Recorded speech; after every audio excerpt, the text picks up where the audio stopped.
Chapter 1. Uchiha Shisui, Reject Brainwashing. Where the leaves dance, the fire thrives endlessly. In the face of righteousness, in light of the village's safety and future, the interests of any clan or individual are trivial. What must be abandoned should be abandoned. This is the will of fire. Do you understand, Shisui? Shisui, the will of fire? As he gazed at the back of Sarutobi Hiruzen, along with this unfamiliar yet familiar body, a look of bewilderment spread across Uchiha Shisui's face. Had he truly traversed dimensions? In the grind of the Hokage mobile game, unexpectedly he had crossed over, and now he had become Uchiha Shisui. This individual, thoroughly brainwashed by the third Hokage's will of fire. Ding! The divine sign-in system is binding. Ding! The divine sign-in system has been successfully bound. Ding! Congratulations, host! You have obtained one random sign-in opportunity, with a time limit of 1 hour. Sign in to receive rewards. Subsequently, there will be fixed sign-in locations at intervals. Please sign in promptly. Each sign-in is time-limited, and random exceeding the time will be considered a forfeiture. Do you wish to sign in? Sign in. Indeed, the system may arrive late, but it will always arrive. Ding! Congratulations, host, for successfully signing in. Ding! Congratulations, host, for receiving a newbie gift pack. Would you like to open it? Open. According to the memories synced with this body, the Third Great Ninja War had concluded some time ago, and it would not be long before the Nine Tails incident would unfold. By then, the conflict between the Uchiha clan and Konoha would escalate further, ultimately leading to complete isolation, until the fateful night of clan annihilation arrives. Thus, he must enhance his strength to the greatest extent before that day comes and eliminate any factors detrimental to the Uchiha clan.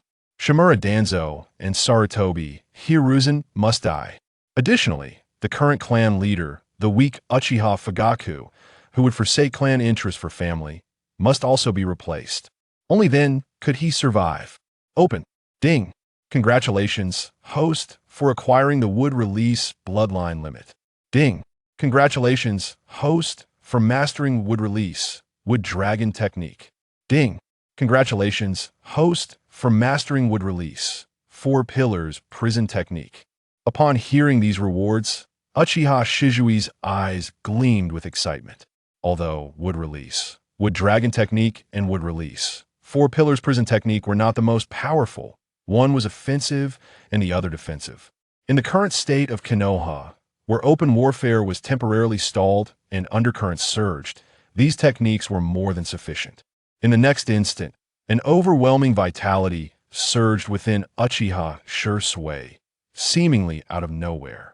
As this vitality emerged, it began to rampage within him, transforming his body. Due to the system's influence, even Sarutobi Hiruzen remained oblivious to any anomalies.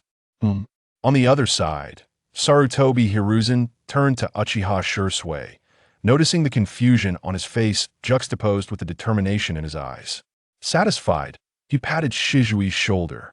There's no rush. I believe that with your talent, you will surely grasp the profound significance of the will of fire. By the way, deliver this letter to Uchiha Fugaku tonight. Remember, tonight. Hiruzen emphasized. Understood. Though reluctant, Uchiha Shisui acquiesced. Given the current circumstances, he must first learn to endure. Ding! The next sign-in location has been refreshed. Sign-in location, Uchiha Itachi's room. Sign-in time limit, 1 hour. Itachi's room, you say? Perfect. After delivering the letter, he would head over to alter Itachi's mindset, persuading him to abandon Sarutobi Hiruzen's so-called will of fire and join him. With that thought, Uchiha Shisui familiarized himself with the power coursing through his body, then instantly appeared atop a nearby mountain, gazing down at Konoha. This overwhelming vitality and the knowledge of wood release in my mind, what a delightful sensation. A subtle smile graced Uchiha Shisui's lips. With these wood release techniques, I can conveniently accomplish tasks that would be difficult to handle with this identity. For at that moment, he would no longer represent the Uchiha clan, but rather the stance of the Senju clan. Sarutobi Hiruzen and Shimura Danzo. The days ahead are long. We shall take our time. Let us see who will ultimately emerge victorious. Chapter 2. The Pride and Regret of the Uchiha and Itachi's Daily Life. As night fell over the Uchiha compound. Haha, our Uchiha truly is the strongest clan in Konoha. Just look at our achievements on the battlefield with the strength of our clan. We repelled the ninja from the mist village of the water country. Fire release triumphs over water release. Who else in all of Konoha and the ninja world could accomplish this? Indeed, especially Shisui, who has forged the illustrious reputation of Shisui the Teleporter. He is truly the pride of our Uchiha clan. But it's strange, why hasn't the third Hokage come to reward us yet? We Uchiha have exerted tremendous effort to fend off the Mist Village ninjas, and many of our clansmen have perished. Unclear. While the faces of the Uchiha clansmen brimmed with pride and confusion, the clan leader, Uchiha Fugaku, was deeply contemplative, staring into the teacup in his hand. Pride? Perhaps it would be more accurate to call it regret. Although Shisui bears the Uchiha name, he chose to follow the third Hokage, Sarutobi Hiruzen, and embrace the will of fire. To have a genius like him poached away was undoubtedly a significant blow to the Uchiha clan. Uchiha Fugaku gently set down his teacup, turning his back to the door as he spoke softly. You've arrived, clan leader. Uchiha Shisui slightly bowed, a glimmer of brilliance flickering in his eyes. He had only just arrived, yet the leader sensed him immediately truly worthy of being the current head of the Uchiha clan. However, knowing that the leader would ultimately prioritize family interests over clan interests, leading to the clan's demise, Shisui had already resolved to unseat Uchiha Fugaku from his position. He may be a competent father, but he was certainly not a capable clan leader.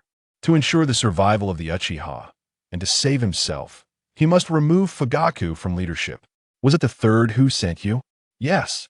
Uchiha Shisui nodded slightly, presenting the envelope given to him by Sarutobi Hiruzen to Uchiha Fugaku.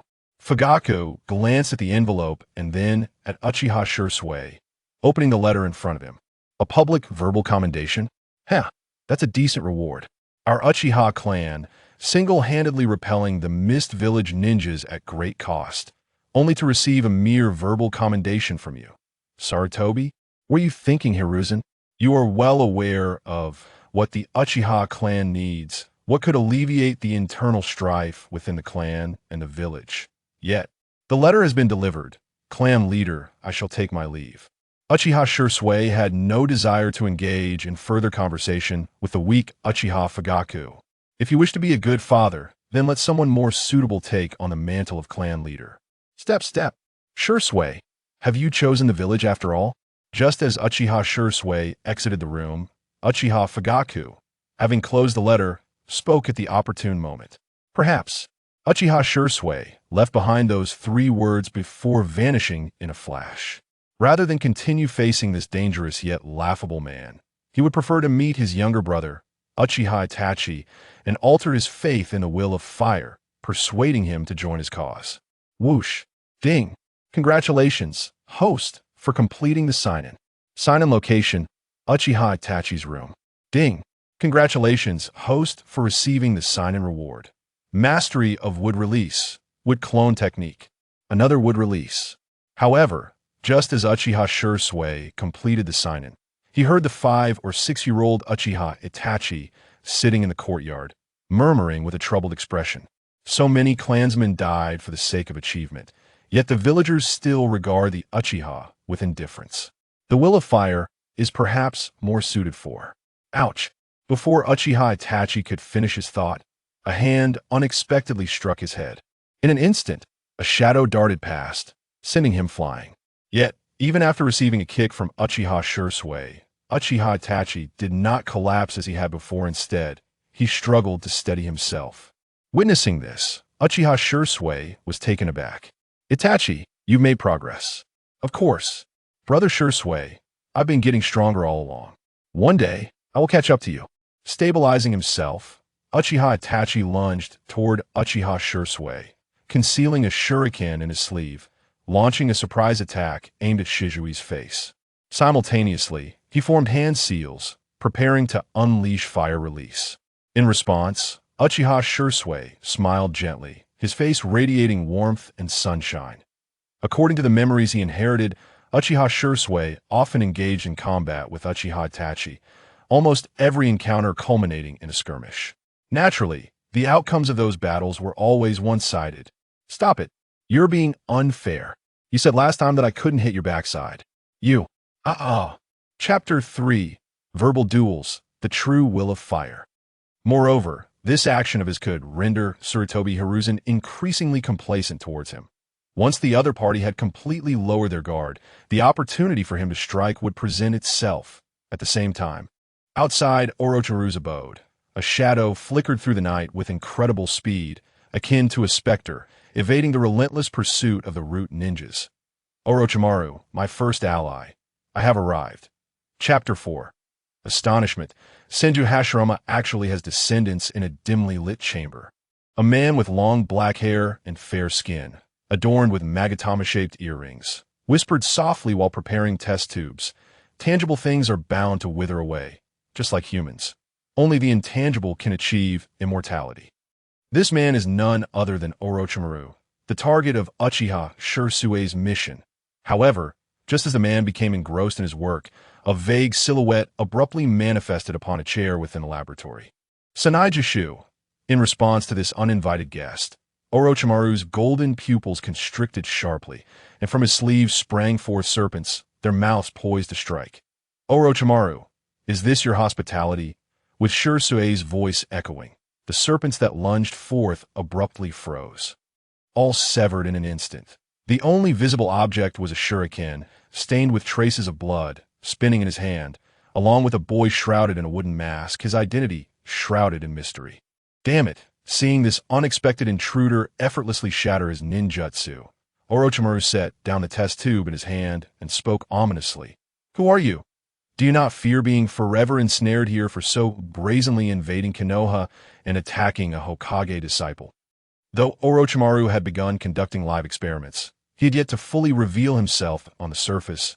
He remained the disciple of the third Hokage, Sarutobi Hiruzen, one of the legendary Sannin of Konoha. This statement held some truth. However, Uchiha Shisui, unfazed by Orochimaru's attempt to pressure him with his identity, merely smiled as he tossed aside several unconscious root ninjas. Threaten me? I think not that I have come to provide you with live experimental subjects. Live subjects? Upon hearing these 4 words, Orochimaru's golden pupils widened in shock. The other party was aware of his clandestine experiments. There was no time to dally with this individual. He needed to find an opportunity to flee. Yet, observing Orochimaru's current wariness, Shisui continued calmly. Orochimaru, I can provide you with all the materials you desire. Shimura Danzo, that coward, is unworthy of collaborating with someone of your caliber. At this juncture, Shisui's hands slowly formed a series of seals. Wood release. Wood dragon jutsu. Roaring, a fearsome wooden dragon surged forth from Shisui's presence, its gaping maw aimed directly at Orochimaru. Witnessing this scene, the fear on Orochimaru's face vanished in an instant, replaced by twisted madness. How can you wield wood release? And the purity of this wood release. Friend, grant me a drop of your blood, just a drop. I am willing to pay the price for my previous reckless actions. With that, Orochimaru spread his arms wide, a smile gracing his features, seemingly ready to withstand Shisui's wood dragon jutsu with his own flesh. Observing this, a smirk crept upon Shisui's lips, just as he had anticipated. After demonstrating the high purity of his wood release, Orochimaru could no longer suppress the greed bubbling within him. Disperse. Acknowledging Orochimaru's current actions, Shisui nodded slightly, dispersing the wooden dragon with a flick of his hand.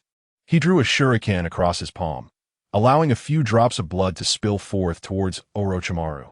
Seeing this, Orochimaru hastily seized a test tube, somewhat flustered as he began testing the blood.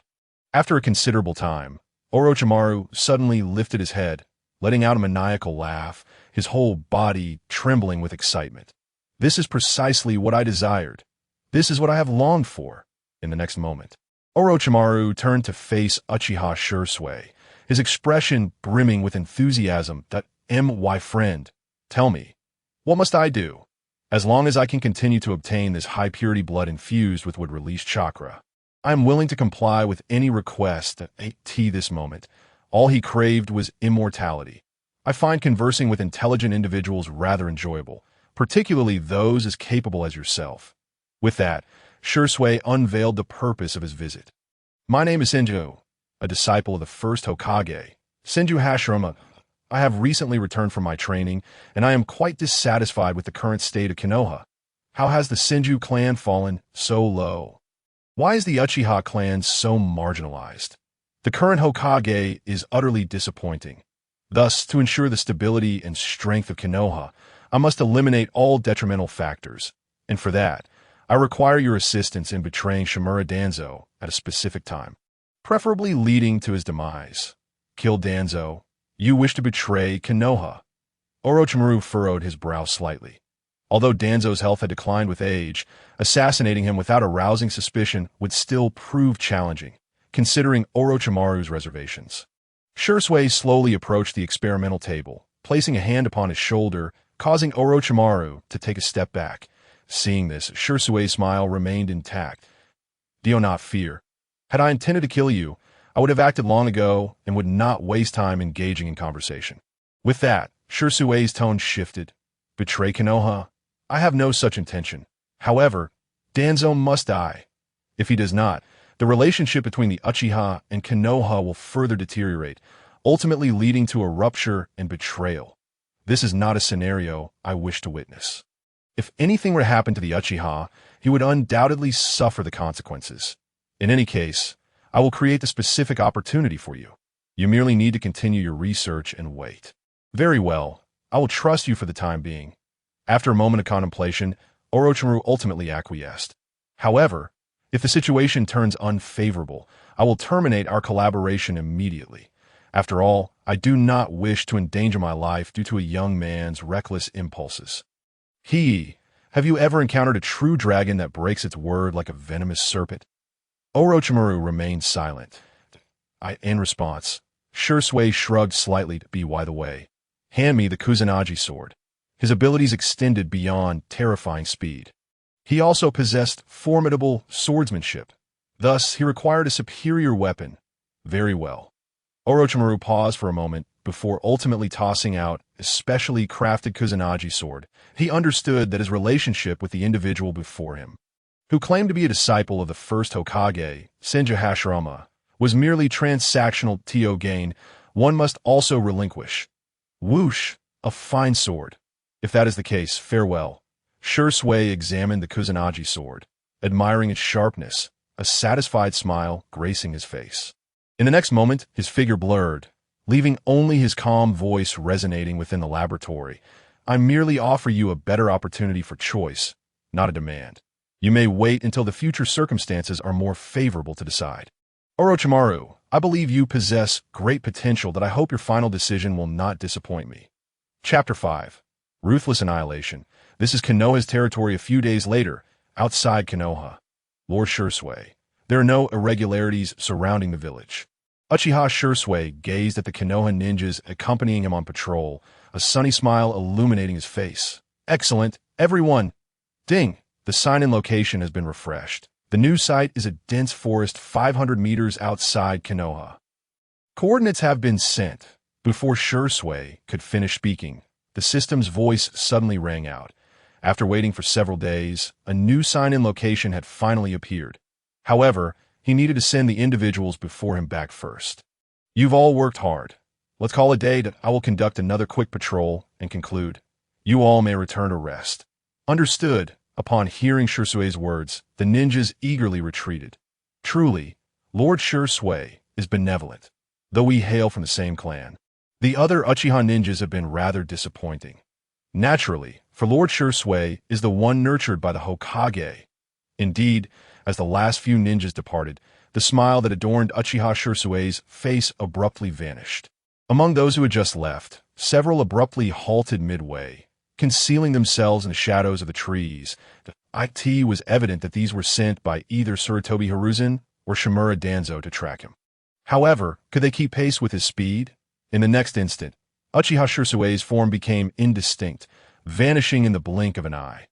The ninjas trailing behind him were momentarily taken aback, their faces displaying incredulity. Such astonishing speed, truly deserving of the title Shunshin Shisui. Stop dawdling. Quickly inform Lord Danzo that Uchiha Shisui has disappeared.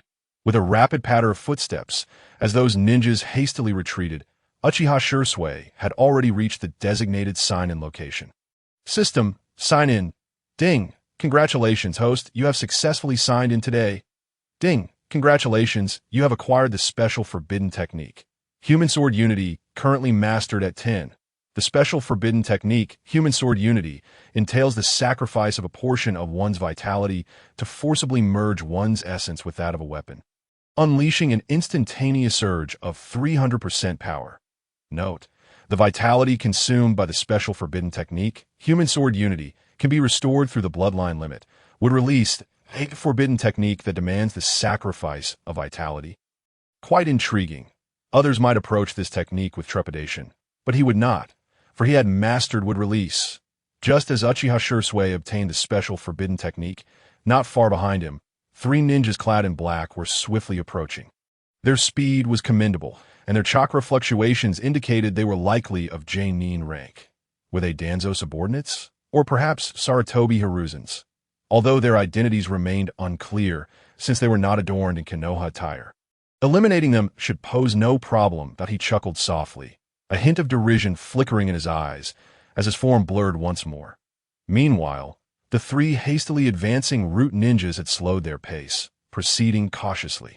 Be careful. This is Uchiha Shisui. Understood. Understood. What has happened to Uchiha Shisui? The leading root ninja had just finished instructing when a voice devoid of emotion suddenly resonated from behind him. It's nothing. It's just Uchiha Shisui. To their astonishment, the target had appeared behind them without a sound. The leading root ninja hastily formed hand seals, preparing to unleash a ninjutsu. Unfortunately, before he could complete his seals, he felt a sharp pain in his jaw as Uchiha Shisui delivered a powerful kick, sending him airborne. In the next moment, a flash of white sliced through the air, grazing his neck. Uchiha style, flash cut. With a sickening squelch, blood gushed from the wound, staining the grass crimson. Swift and ruthless, Uchiha Shisui's lethal actions instantly instilled fear into the hearts of the other 2 root ninjas. Who are you? What is your purpose in Konoha? Uchiha Shisui calmly wiped the blood from his Kusanagi sword, feigning ignorance of their origins, his gaze icy and unyielding. You shall not extract any information from us. Let us fight him. If we can just hold him off for a moment, our lord will arrive shortly. Kill. Hold him off? Uchiha Shisui merely cast a scornful glance at the 2 root ninjas' actions, then placed his right hand on the Kusanagi sword, specially crafted by Orochimaru, at his waist. In the next instant, before the 2 root ninjas could even take a step, a blinding flash surged through them. Special secret technique. Human Sword Unity. Uchiha style, flash cut. With a single strike, the 2 root ninjas were cleaved in half. The terrifying speed and explosive power compelled even Sarutobi Hiruzan, who was observing through a crystal ball, to furrow his brow. It seems Shisui's explosive power has indeed intensified. Uchiha Shisui barely even registered the appearance of the sword he had just drawn. However, Hiruzan's frown soon eased considerably. After all, Uchiha Shisui was now his asset. The stronger Shisui became, the more satisfied he felt. Chapter 6. Shimura Danzo extends an olive branch. I decline. Uchiha Shisui casually searched the bodies of the 3 root ninjas, but found nothing of value. As expected, mere cannon fodder would possess no useful information. Just as he prepared to depart, several shuriken imbued with wind chakra whizzed through the air from a distance, aimed directly at his face. However, these shuriken struck Uchiha Shisui without drawing a single drop of blood, passing straight through his form but a mere afterimage. Realizing he had missed his target, a man with a bandaged arm approached Uchiha Shisui step by step, bellowing angrily. Hemph! Uchiha Shisui, your indiscriminate slaughter of Konoha ninjas is a heinous crime. Do you not recognize your sins? Indiscriminate slaughter of Konoha ninjas. No, they are not.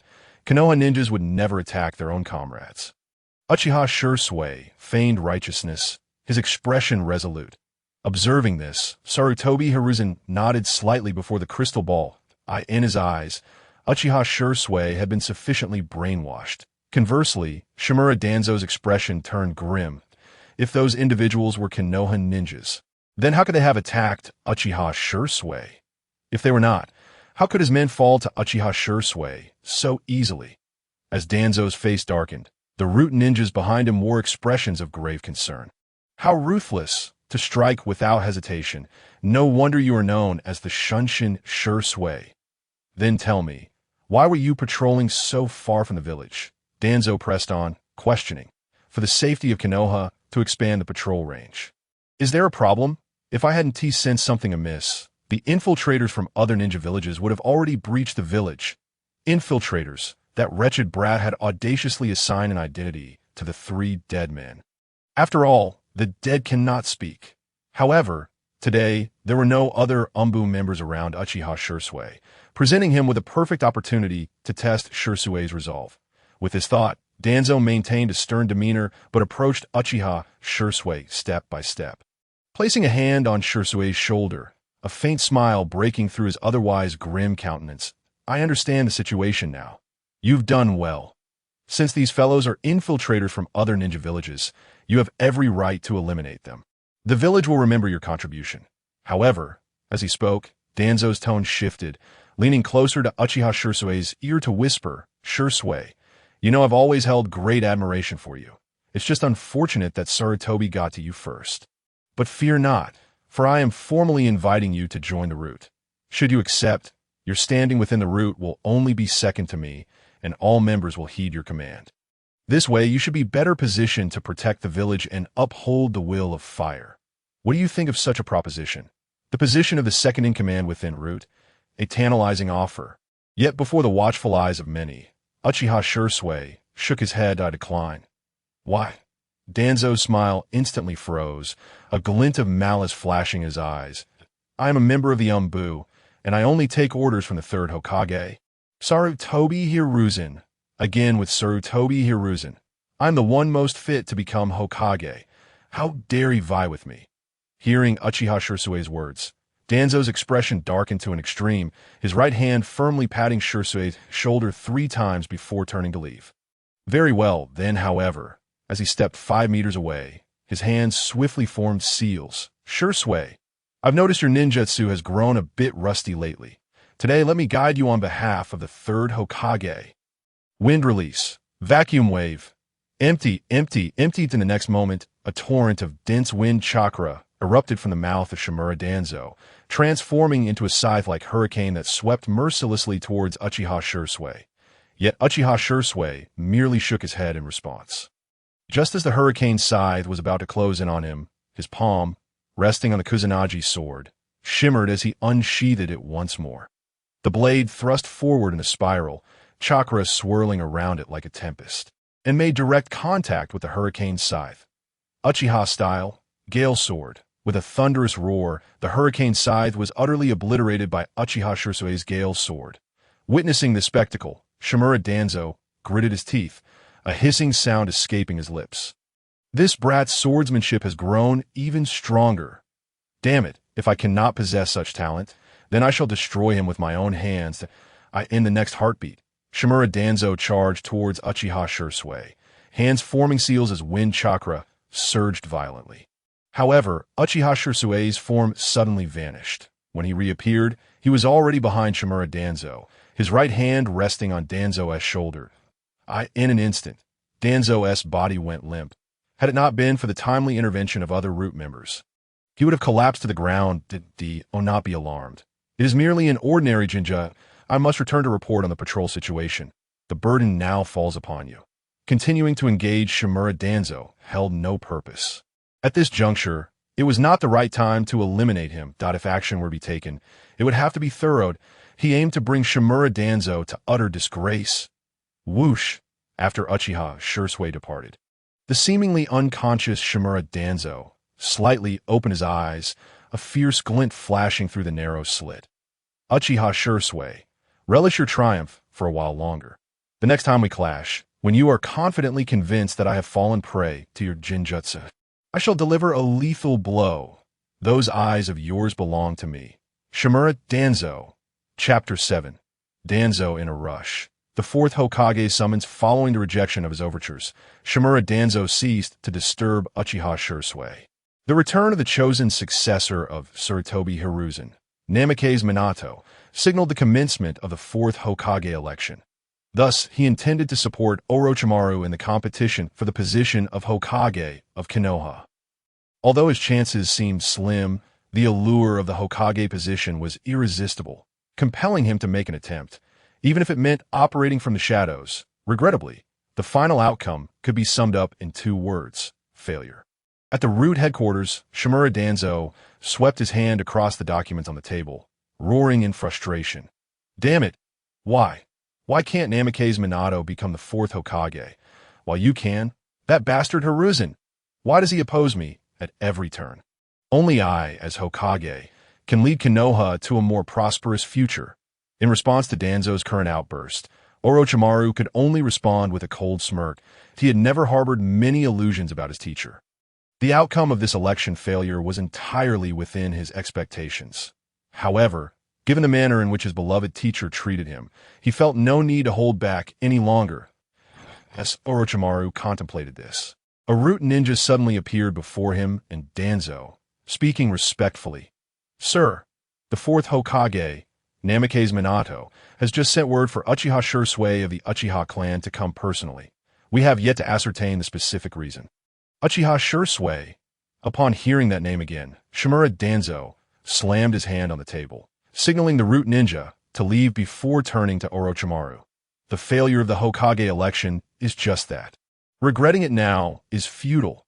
I need you to focus all your efforts on research. Our time is running short. This. Danzo's hand clenched tightly, his eyes brimming with intense greed.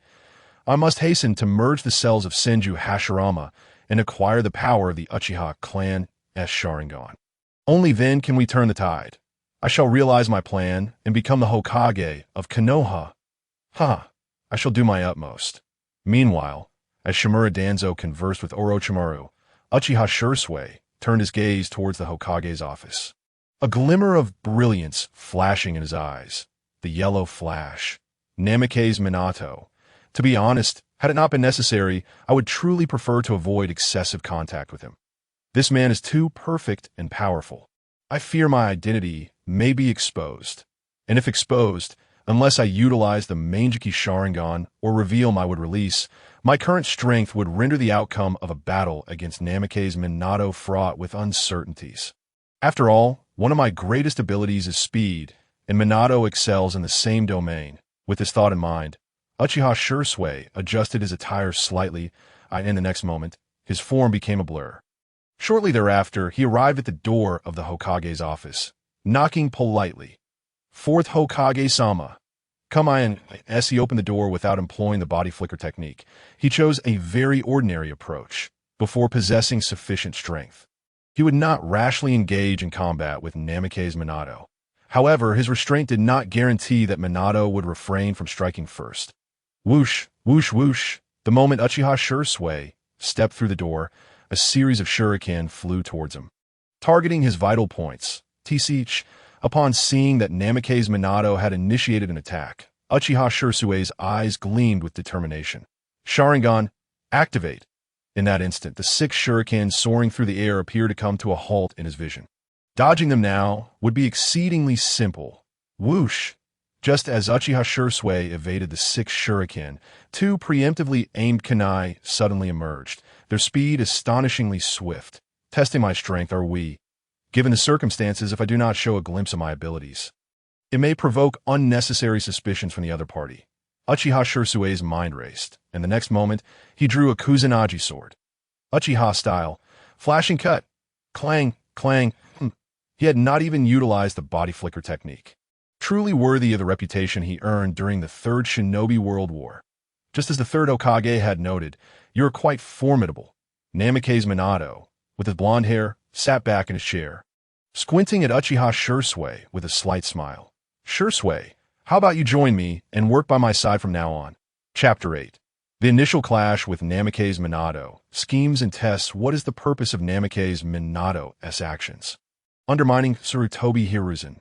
Given Minato's character, he would never engage in such treachery if that is the case. That it must be a proposal from Sarutobi Hiruzen, allowing him to probe my capabilities. That old man is truly paranoid. With this thought, Uchiha Shisui lowered his head slightly and spoke earnestly to Hokage-sama. I am a member of the Umbu, and it is my duty to follow the Hokage's orders and protect the village. The meaning of Uchiha Shisui's words was crystal clear. The Umbu obeys the Hokage's commands. You are the Hokage now, so I shall heed your orders. Excellent. Namake's Minato was very pleased with this response, though his smile remained. However, Shisui, I am quite curious. What is your true strength at present? What? Upon hearing Minato's words, Uchiha Shisui's eyes widened in shock, his muscles tensing instantly. In the next moment, his figure blurred. Body flicker technique. As Uchiha Shisui's form became indistinct, a kunai passed through the space he had just occupied, narrowly missing his throat, while a flash of yellow bore down upon him with great speed. Impressive speed. Unsuccessful in his initial strike, Namake's Minato activated the flying Raijin technique, reappearing beside the door of the Hokage's office, before Uchiha Shisui. His eyes still squinted, a sunny smile gracing his face. Let us step outside and spar. It had been quite some time since he became Hokage, and he had not had a good spar with Shisui in ages. Seizing this opportunity granted by the third Hokage, he intended to let loose with Shisui. Whoosh, whoosh.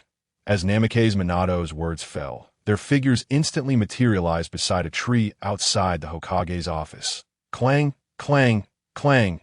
Two individuals collide and disperse in an instant, only to collide once more, creating an endless cycle. Passers-by can merely glimpse the fleeting shadows and hear the incessant clang of metal striking metal, utterly oblivious to the identities of those engaged in this fierce exchange. What is this? The speed is so great that I can scarcely discern the details. One of them appears to be Lord Hokage. What? The Hokage has intervened. Who, then, is the other person capable of contending with him to such an extent? Could it be someone from the Uchiha clan? It seems highly probable, although the Uchiha clan is notoriously malevolent. There exists an exception. Shisui. He was a figure of equal renown to the Hokage during the Third Great Ninja War, as the villagers of Konohagakure speculate on the strengths and weaknesses of Minato Namake's and Shisui Uchiha.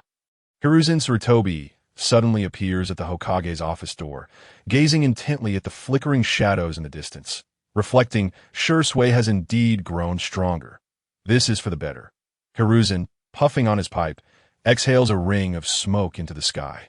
With both Minato and Shisui present, maintaining equilibrium within the village should pose little issue.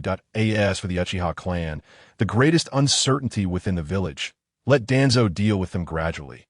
While Hiruzen contemplates. The forest surrounding the Hokage Rock is littered with shurikens and kunai. Fire style. Great fireball technique.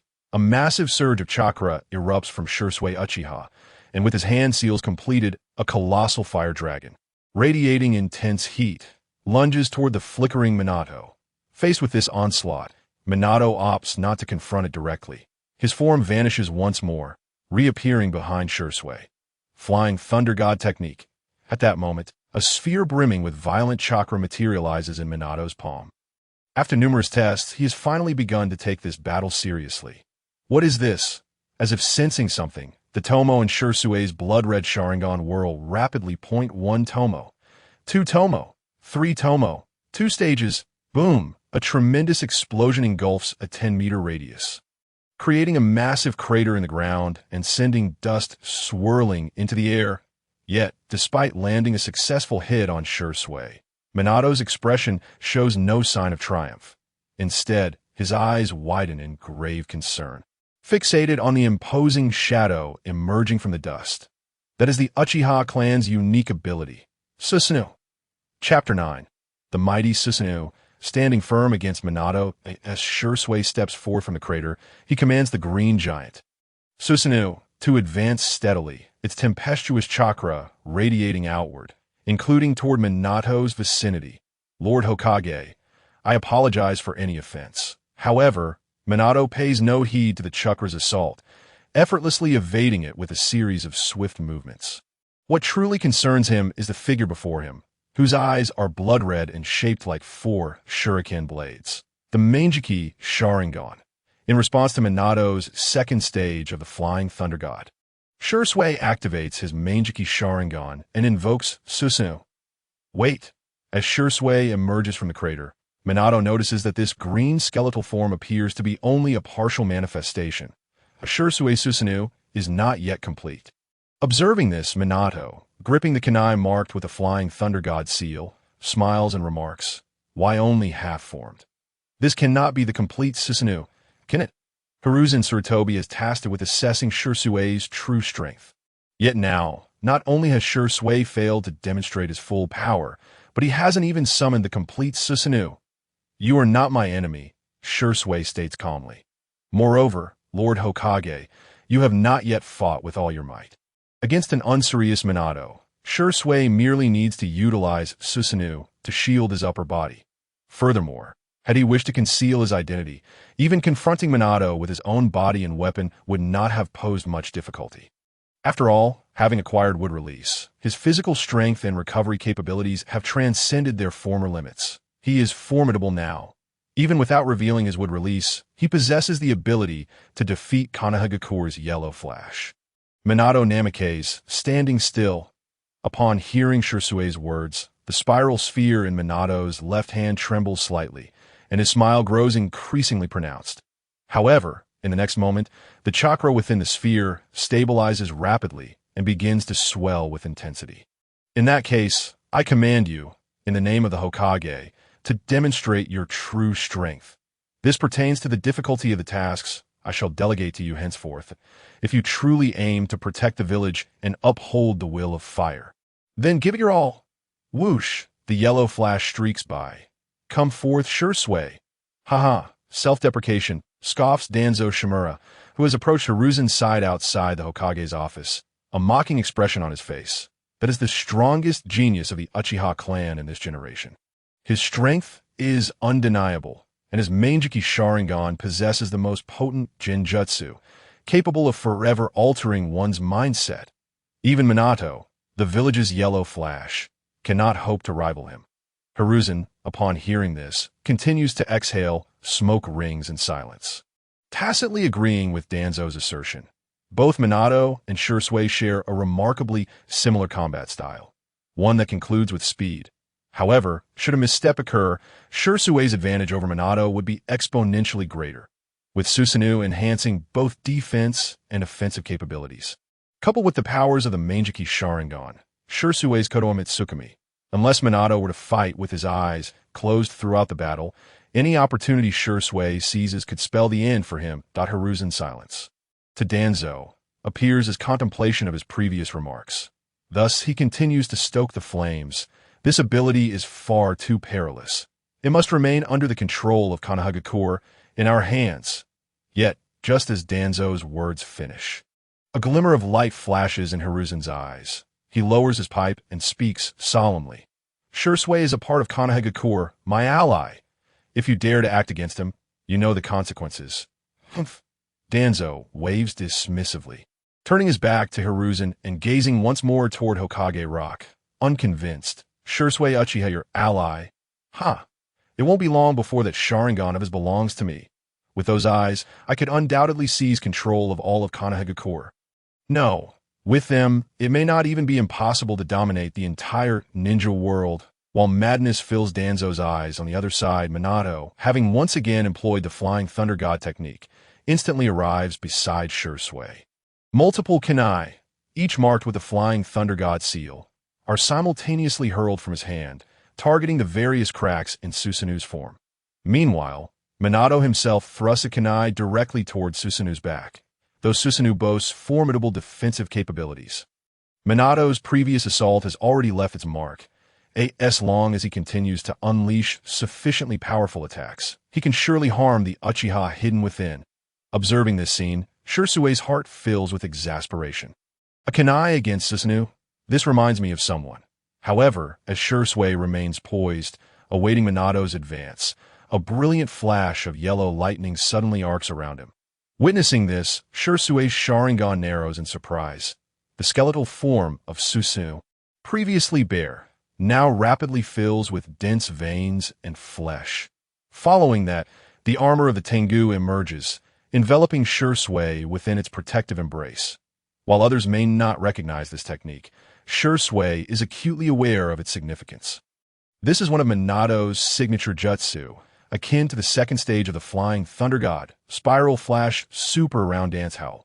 Third style, Chapter 10, The Village in Shock, Shisui's serious blow. Boom! It has been defended against again. Such terrifying reflexes. Could this be the enhancement granted by the Sharingan? Beyond the realm of the explosion, Minato Namikaze stood upon a branch, his expression one of astonishment. Alas, how could he fathom that the reason Uchiha Shisui was able to thwart his attacks with absolute precision on 2 occasions had little to do with the Sharingan? The truth was that the Uchiha Shisui of the present was not the same as the one of yore. He was a traveler who possessed intimate knowledge of all characters and the trajectory of the world. Not only was he well aware of the secrets behind the iconic ninjutsu of his adversary, but he also understood that once the Flying Thunder God mark was left, it would never fade away. Thus, from the very beginning, Minato had not once laid a finger on him.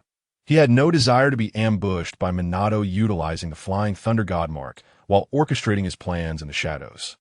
Contemplating this, Uchiha Shisui covered half his face with one hand and spoke with an air of calmness. Hokuto-sama, do you truly wish to witness my full power? Having once again endured a significant attack from Minato, Uchiha Shisui came to realize that unless he unleashed a grand display of power, this persistent individual would not easily relent. To be precise, it was Sarutobi Hiruzen, that old immortal who would not allow him to pass without a challenge. Oh, have you finally become serious? Upon noticing Uchiha Shisui's readiness, Minato tightened his grip on the kunai, a hopeful smile gracing his face. Then let us proceed. Do not hold back. Boom! Before Minato could finish his sentence, the Susanoo clad in Tengu armor suddenly drew forth a green weapon.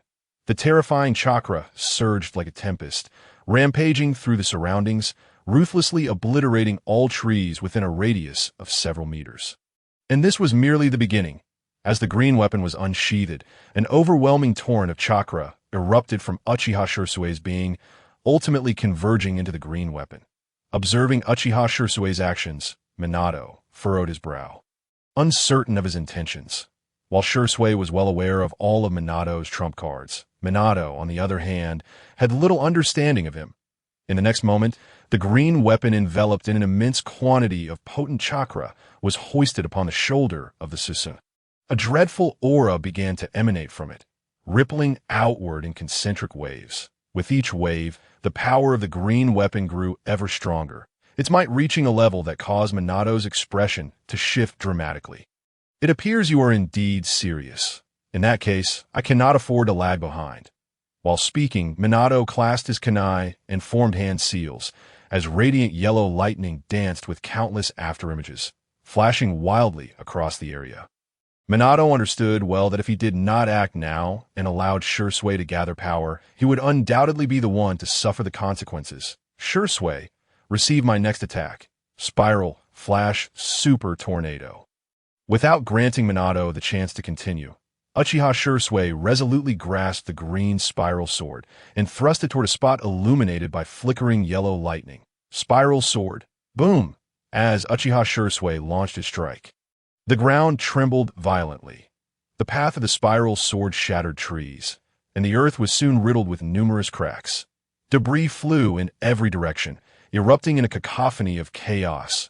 Witnessing the sheer ferocity of Uchiha Shisui's attack, Minato, concealed within the yellow lightning and moving at high speed, was filled with disbelief. This guy, he actually saw through my true position.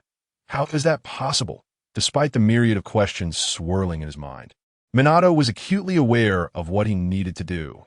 With a sudden clasp of his hands, brilliant yellow light erupted explosively in the direction of the advancing green spiral sword at that moment. The two attacks clashed head-on. The deafening explosion resounded throughout the entirety of Konoha.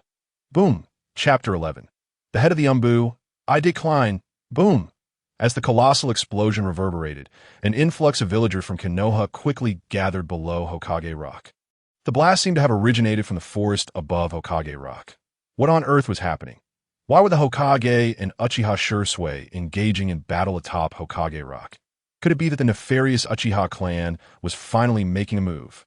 Is that why the fourth Hokage took action to eliminate the threat to the village? If that were the case, then where were the Umbu? At this moment, where had the Umbu members gone? However, regardless of the villagers' reactions, the sounds of explosions continued to echo from the woods behind Hokage Rock. Dust swirled and rocks flew, with even some falling debris burying certain shops entirely. Witnessing this scene, Sarutobi Hiruzen sternly commanded the nearby Umbu members, "Quick! Evacuate the surrounding villagers to pacify them. The fourth Hokage is assessing Uchiha Shisui's special mission capability level." Yes, third Hokage. After the Umbu members departed, Sarutobi Hiruzen lifted his gaze toward the increasingly frequent explosions within the forest, covering his face with a hand and sighing in resignation. What am I doing? Why did I send Minato to gauge Shisui's true strength? I should have known better than to let them fight within the village. Now Hokage Rock is riddled with cracks, and numerous shops have been buried. He hoped it wasn't too late. Meanwhile, as the Umbu members hurriedly dispersed the crowd, a few minutes later, within the woods, at the edge of an unfathomable chasm, Minato's expression grew increasingly grave, beads of cold sweat forming on his forehead. His gaze was fixed on Uchiha Shisui, who had not moved since unleashing the Susanoo. Cough, cough, cough. Is this the true power of Susanoo? Not only can it provide you with a means to counter each of my impending attacks, but can also unleash such formidable strength. What a remarkable ability. While Minato busily analyzed the situation, Uchiha Shisui paid him no heed. Although the spiral sword had dissipated, the Susanoo clad in Tengu armor remained intact. Thus, he had no need to worry about a sudden strike from Minato and could thoughtfully consider his own situation. From the onset of battle, utilizing the Sharingan to assist in combat, to invoking Susanoo and wielding the spiral sword, he had employed the Sharingan with remarkable frequency, yet his eyes showed no signs of bleeding. It seemed that the benefits of wood release allowed for a gradual recovery of his ocular strength. Consequently, could he not continue to employ the spiral sword? Boom! In the next moment, a violent vortex of chakra enveloped the green weapon once more. Spiral sword. Indeed, he could still use it. What about the Kodoemet Tsukumi? What was its current cooldown? Such inquiries truly require the expertise of a professional. Orochimaru, stop, stop, stop. Seeing Uchiha Shisui gathering the same potent power next to the green weapon, Minato urgently interjected, "I have already assessed your strength. Thank you for your cooperation." Shisui, he needed to prevent Shisui from continuing. If he did not act soon, the entire mountain would be obliterated. Upon hearing Minato's words, Uchiha Shisui paused, his Manjiki Sharingan spinning, as both the spiral sword and Susanoo dissipated simultaneously. What a pity! He had hoped to further test his ocular power and recovery speed to see if he could unleash several powerful techniques without injury. Observing Uchiha Shisui's compliance, Minato nodded slightly. By the way, Shisui, as far as I know, prolonged use of the Sharingan imposes a significant burden on the body, correct? Although I asked you to use your full strength. You have been quite relentless. You understand, this was merely a test of your capabilities, Uchiha Shisui replied, feigning seriousness. Wherever the leaves of Konoha flutter, the fire shall burn eternal. For the will of fire, I would sacrifice everything to protect the village. Hearing Minato's response, Uchiha Shisui nodded in satisfaction. Truly, he was worthy of the third Hokage's tutelage. Despite being from the Uchiha clan, his profound understanding of the will of fire was truly commendable. With this thought, Minato contemplated for a moment before extending his right hand towards Uchiha Shisui. Shisui, come, let's work together to safeguard Konoha. From now on, I entrust the management of the Umbu to you. The management of the Umbu? Unless I am tired of living, I would never consent to this task. For once I agree to take charge of the Umbu, Tobi's murderous intent towards me would intensify, potentially leading him to strike preemptively. This is not what I desire. Furthermore, who knows if this is yet another test from Hiruzen Sarutobi? With this thought in mind, Uchiha Shisui gently shook his head at Namikaze's Minato, managing affairs is best left aside. I am far more adept at executing missions. However, upon hearing this, Namake's Minato opened his mouth, only to ultimately sigh and respond with a smile. If that is the case, I shall respect your decision. Should you ever change your mind, feel free to visit me in the Hokage's office. I will always keep the position of Umbu Commander reserved for you. Whoosh! After leaving these words, Namake's Minato instantly vanished using the Flying Thunder God technique. The commotion from the recent battle between him and Uchiha Shisui had been considerable. As the fourth Hokage, he must now soothe the villagers and cannot linger any longer. Seek you? Alas, I may not have the time to do so afterward. Uchiha Shisui thought to himself. Ding, a new sign-in location has refreshed. Sign-in location. The residence of Konoha's Dragon God. Teacher Chun. Time limit. 1 month. Konoha's Dragon God. Teacher Chun. How could he possibly know about such matters? Never mind, I shall inquire about it when I meet Orochimaru regarding the ocular abilities. Chapter 12. New sign-in location. The Twilight of the Dragon God. A few days later, in Orochimaru's secret laboratory. Who goes there? Whoosh! Just as Uchiha Shisui stepped into the laboratory, Orochimaru promptly hurled several shurikens at him. Behind him, a few white snakes with gaping mouths slithered forth. Multiple snakes of the shadow. Unfortunately, before the shurikens could reach their target, they were swatted away by rising branches. As for the white snakes, they were cleaved into countless pieces by Uchiha Shisui's Kusanagi sword. I must say, Orochimaru, you employ the same tactic every time. There is nothing new about it. Oh, it's you, Ukin. Upon realizing that the visitor was the one he had longed for, Orochimaru's eyes lit up, fixating intently on Uchiha Shisui. Shisui was well aware of Orochimaru's preferences. Without hesitation, Uchiha Shisui brandished his sword, extracting a few drops of his blood and a piece of would-release material. Oh, you desire these? Orochimaru remained silent, yet the fervor in his eyes spoke volumes. Since you wish for them, you must first assist me with an experiment. What experiment? I wish to ascertain whether would-release cells can aid in the restoration of the Uchiha clan's Sharingan abilities, and to what extent. Orochimaru paused at these words. Could it be that Senjutsu truly intends to support the Uchiha clan in governing Konoha? Never mind, this has nothing to do with me. Science is everything. Very well. Whoosh! No sooner had Orochimaru agreed than Uchiha Shisui flung all the materials towards him. You remain as straightforward as ever. As long as you diligently assist me, I shall provide ample materials.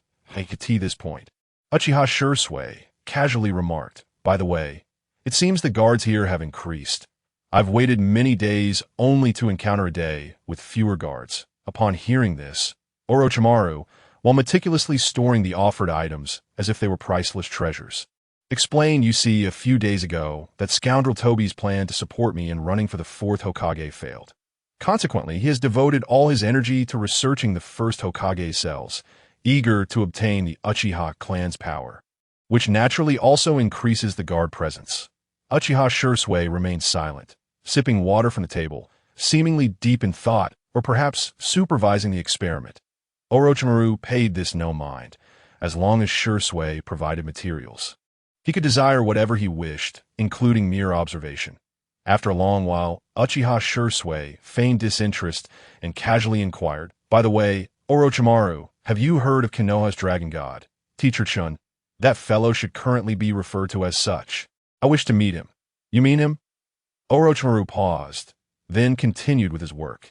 That fellow, after returning from the Third Shinobi World War, supposedly fell ill at home and passed away. If Yurikun truly wishes to pay respects, I can tell you where his grave lies. Orochimaru casually sketched a map and tossed it to Uchiha Shisui. After glancing at the map, Shisui's figure suddenly became blurred, and I hope that when we meet again, you can provide me with a satisfactory answer. Naturally, Yurikun. Orochimaru, while savoring the vial containing Uchiha Shisui's blood, spoke with delight. Meanwhile, upon learning of Konoha's Dragon God, Teacher Chin's grave, Uchiha Shisui's would clone followed the map drawn by Orochimaru to a secluded location. Is this the place? Uchiha Shisui gazed at the tombstone in the distance, surrounded by dilapidated structures, remaining silent for a moment. Ultimately, he stepped into the courtyard. The illustrious Konoha's Dragon God has met such a fate. It is indeed a pity. However, Just as he entered, an elderly voice suddenly resonated from behind him. "Little one, why are you out here at this late hour?" Before Uchiha Shisui could respond, the elderly man abruptly appeared beside him, sweeping fallen leaves with a broom while speaking nonchalantly. "Who told you of this place?" Observing this, Uchiha Shisui paused for a moment before replying indifferently. "Senior, do you know Teacher Chun? Or should I say, you are whoosh." In the next instant, a swift kick hurtled toward Uchiha Shisui's face, moving with astonishing speed. "Little one, there is no Teacher Chun here. Return whence you came." Bang! Chapter 13. Teacher Chun strikes, Konoha's dragon god reappears. Boom. Among today's youth, there still exists one who practices taijutsu. Alas, taijutsu has no future. It was so in the past, and remains the same now. Youth? I appreciate the compliment.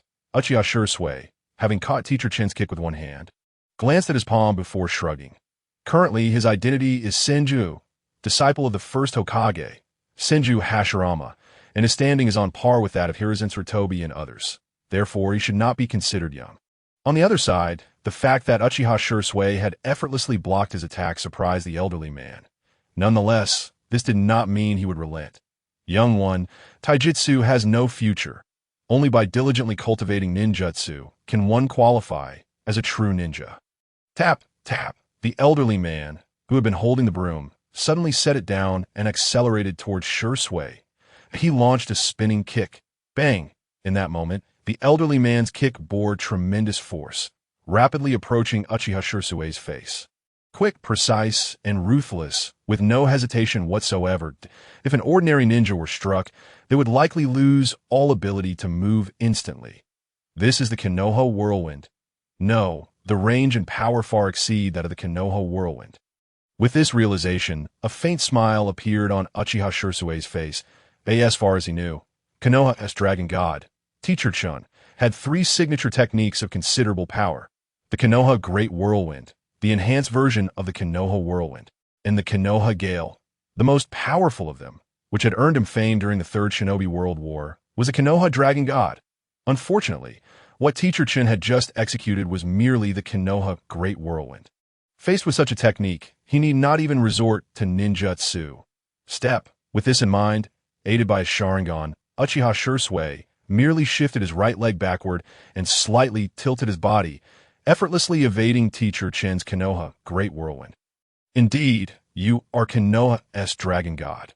Now that I have found you," Uchiha Shisui declared as he leisurely formed hand seals, "I shall entertain you for a while." This kid, upon witnessing Uchiha Shisui's provocatively swift hand seals, Teacher Chun's brow furrowed slightly, in the blink of an eye. His body surged into action once more, delivering a powerful kick aimed directly at Uchiha Shisui's head. Such a close range for a ninja reliant on hand signs. This was undeniably fatal. Even illusions would struggle to manifest in time. This farce must come to an end. "Kid, I have declared it. Teacher Chun is already dead." Alas, just as Teacher Chun's attack was about to connect with Uchiha Shisui, the ground beneath them suddenly trembled violently. In the next instant, a row of wooden pillars erupted from the earth, bending to form an arch that shielded Uchiha Shisui within. Wood release, wood pillar wall. What? This is wood release. How could this unknown brat possess such a technique? It jutsu exclusive to the first Hokage. As Teacher Chun pondered this, Uchiha Shisui leisurely dissipated the wooden barrier and began to approach his opponent. First executing a two-part hollow spinning kick, he then propelled himself with centrifugal force to deliver a third spinning kick. Indeed, this attack bears significantly more power than the previous one. Who are you? Exactly, after being thwarted twice by a mere youth. Even he, who believed there was no future in taijutsu, felt a flicker of irritation. Moreover, the fact that his opponent could use wood release compelled him to thoroughly test the depths of his capabilities and identity. "Teacher Chun, should you manage to defeat me or allow me to enjoy myself, I shall reveal my identity to you." "Enjoy yourself, you say? It seems this little brat has never regarded himself highly. Very well. Let this child experience the wrath of a taijutsu ninja." Bang! As this thought crossed Teacher Chun's mind, his right foot stomped down fiercely, unleashing his chakra, without reservation. In the next moment, his body soared into the air. Utilizing the force of his kick to spin rapidly, a violent whirlwind taking shape around him, as the hurricane churned, the ground shook uncontrollably, and in the blink of an eye, it was left riddled with destruction. Even the surrounding trees were reduced to splinters upon contact. Kid, reveal your identity and leave this place. If you do, I shall pretend this day never happened. Kid? Hearing Teacher Chen's words, Uchiha Shisui scratched his head and sighed. I have already stated that I am not so young. However, since you have chosen to take this seriously, I too must offer a response. In an instant, Uchiha Shisui's hands flew through the hand seals at such speed that after images appeared. Teacher Chun, you claim that taijutsu has no future, but what then are you employing? T-Sich. Witnessing Uchiha Shisui's refusal to leave, Teacher Chun ceased to hold back, directing the hurricane downwards with force. The head of the whirlwind spun rapidly, forming a fearsome dragon's head. Its aura and destructive power reached a critical point. Konoha Dragon God. Chapter 14. The Dragon Battle. An invitation to emerge. Roar. The menacing dragon-shaped whirlwind descended upon Uchiha Shisui, even before it touched the ground. A tremendous pressure enveloped the area, causing the earth to tremble violently. The speed and magnitude were utterly terrifying. Yet alas, such an attack would not suffice to defeat Uchiha Shisui. Impressive power, decent speed, but would release. With dragon technique, it is still inadequate to vanquish me. Roar. With Uchiha Shisui's bellow, a wooden dragon, equal in size to the wind dragon and covered in spikes, burst into Teacher Chen's line of sight. As soon as the wooden dragon took form, it opened its gaping maw and lunged, ensnaring the wind dragon. You brat, who are you really? Witnessing his wind dragon ensnared, Teacher Chen's expression shifted to one of grave concern. He realized that this wooden dragon not only possessed terrifying constriction power, but could also absorb his chakra. If he did not swiftly find a way to defeat his opponent, given the rate at which the wooden dragon absorbed his chakra, defeat would be inevitable. It seemed this was the only option. After a moment of stalemate, Teacher Chen suddenly gritted his teeth. In the next instant, the wind dragon's aura surged violently, preparing for a final clash. Observing Teacher Chen's actions, Uchiha Shisui seemed to discern his intent and swiftly executed another series of hand seals. Just as he did, Teacher Chun, bound by the wooden dragon, unleashed the wind dragon in a furious strike. Clearly, Teacher Chun intended to engage in mutual destruction. After all, a taijutsu ninja's physical prowess far surpassed that of ordinary ninjas. If this overwhelming technique were to affect anyone else, the survivor would undoubtedly be the taijutsu ninja. Kid, to defeat me, you're still too green. Boom! As the wind dragon and wooden dragon collided, a colossal explosion engulfed the entire courtyard. Yet before it could spread outward and obliterate the tombstones, a flurry of wooden spikes descended from the sky, instantly constructing a prison that encompassed the explosion's reach. Would release for pillar prison technique? Oh dear, that was a close call. Had I been just a moment slower, I might not have been able to rescue you in time. Uchiha Shisui smiled at Teacher Chun in response to his words. Teacher Chun neither denied nor resisted. For at that moment, Uchiha Shisui's right hand had transformed into a colossal wooden hammer poised above his head. Should he act recklessly, he would find himself at the mercy of that wooden spike. It appears you have finally settled down. However, we may spar, but you nearly destroyed my disciple's tombstone, which is rather excessive. Don't you think? Although the tombstone appeared to belong to Teacher Chun, it concealed deeper sentiments. Represented his guilt over the death of his fallen disciple. Hearing Uchiha Shisui's words, Teacher Chen's eyes widened, and he turned to glance at the tombstone. Upon confirming that it remained intact, he roared in response. How do you know about this matter?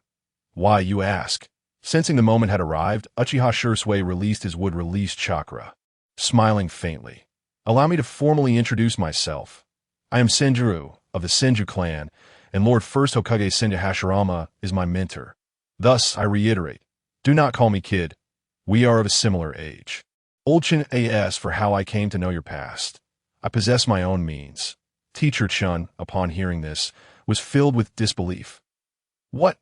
You are the disciple of the first Hokage. So young. However, his expression quickly returned to normal.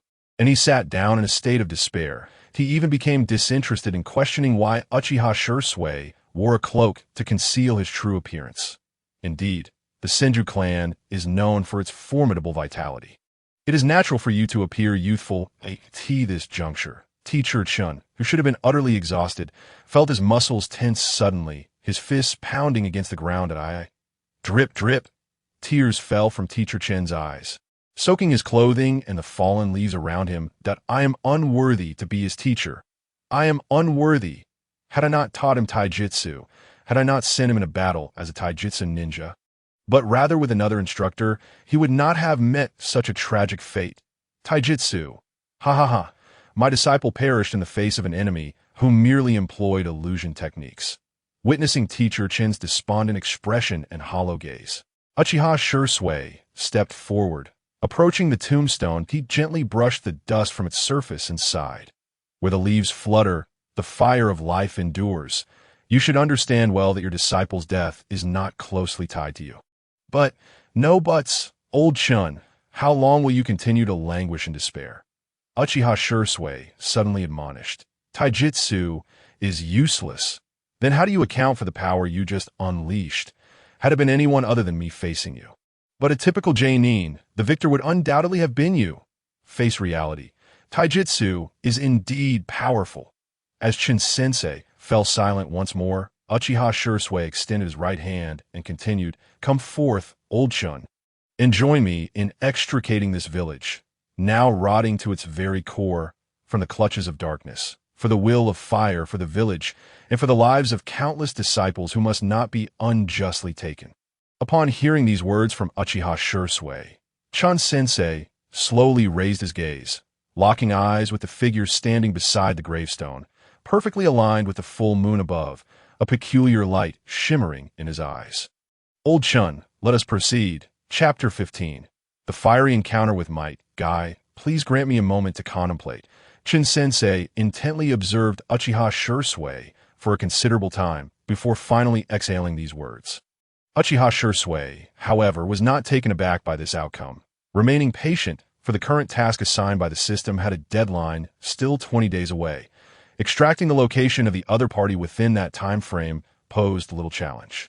In that case, old Chun, I shall return in a few days. Just as Uchiha Shisui prepared to take his leave, a familiar voice suddenly echoed from a distance. Was that the legendary Konoha dragon god? Such is the power of that esteemed predecessor. Oh, I feel as if I am ablaze. Let youth burn bright. With a resounding thud, the figure from afar, enveloped in chakra, charged forward, shattering the ground beneath.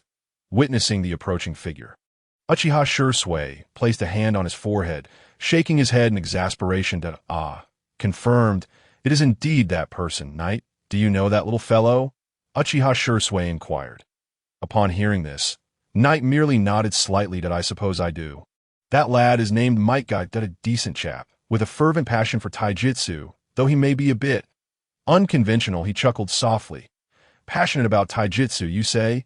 Chin-sensei turned to observe the rushing Might Guy, filtering out Uchiha Shisui's latter comment.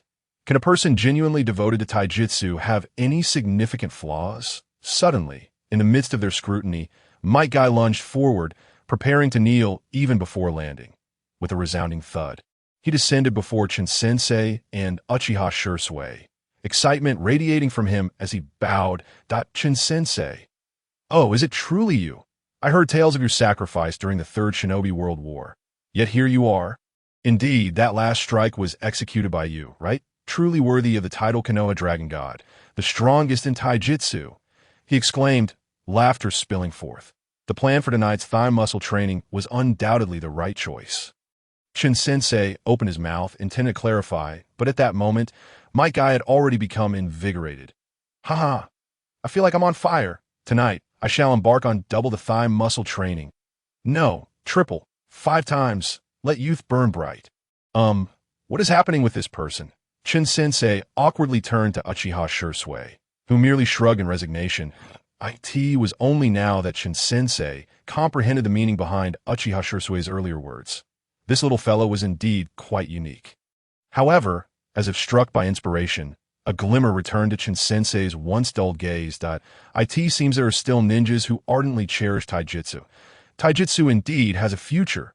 Your name is Might Guy, is it not? Keep up the good work. You are quite impressive. Oh my.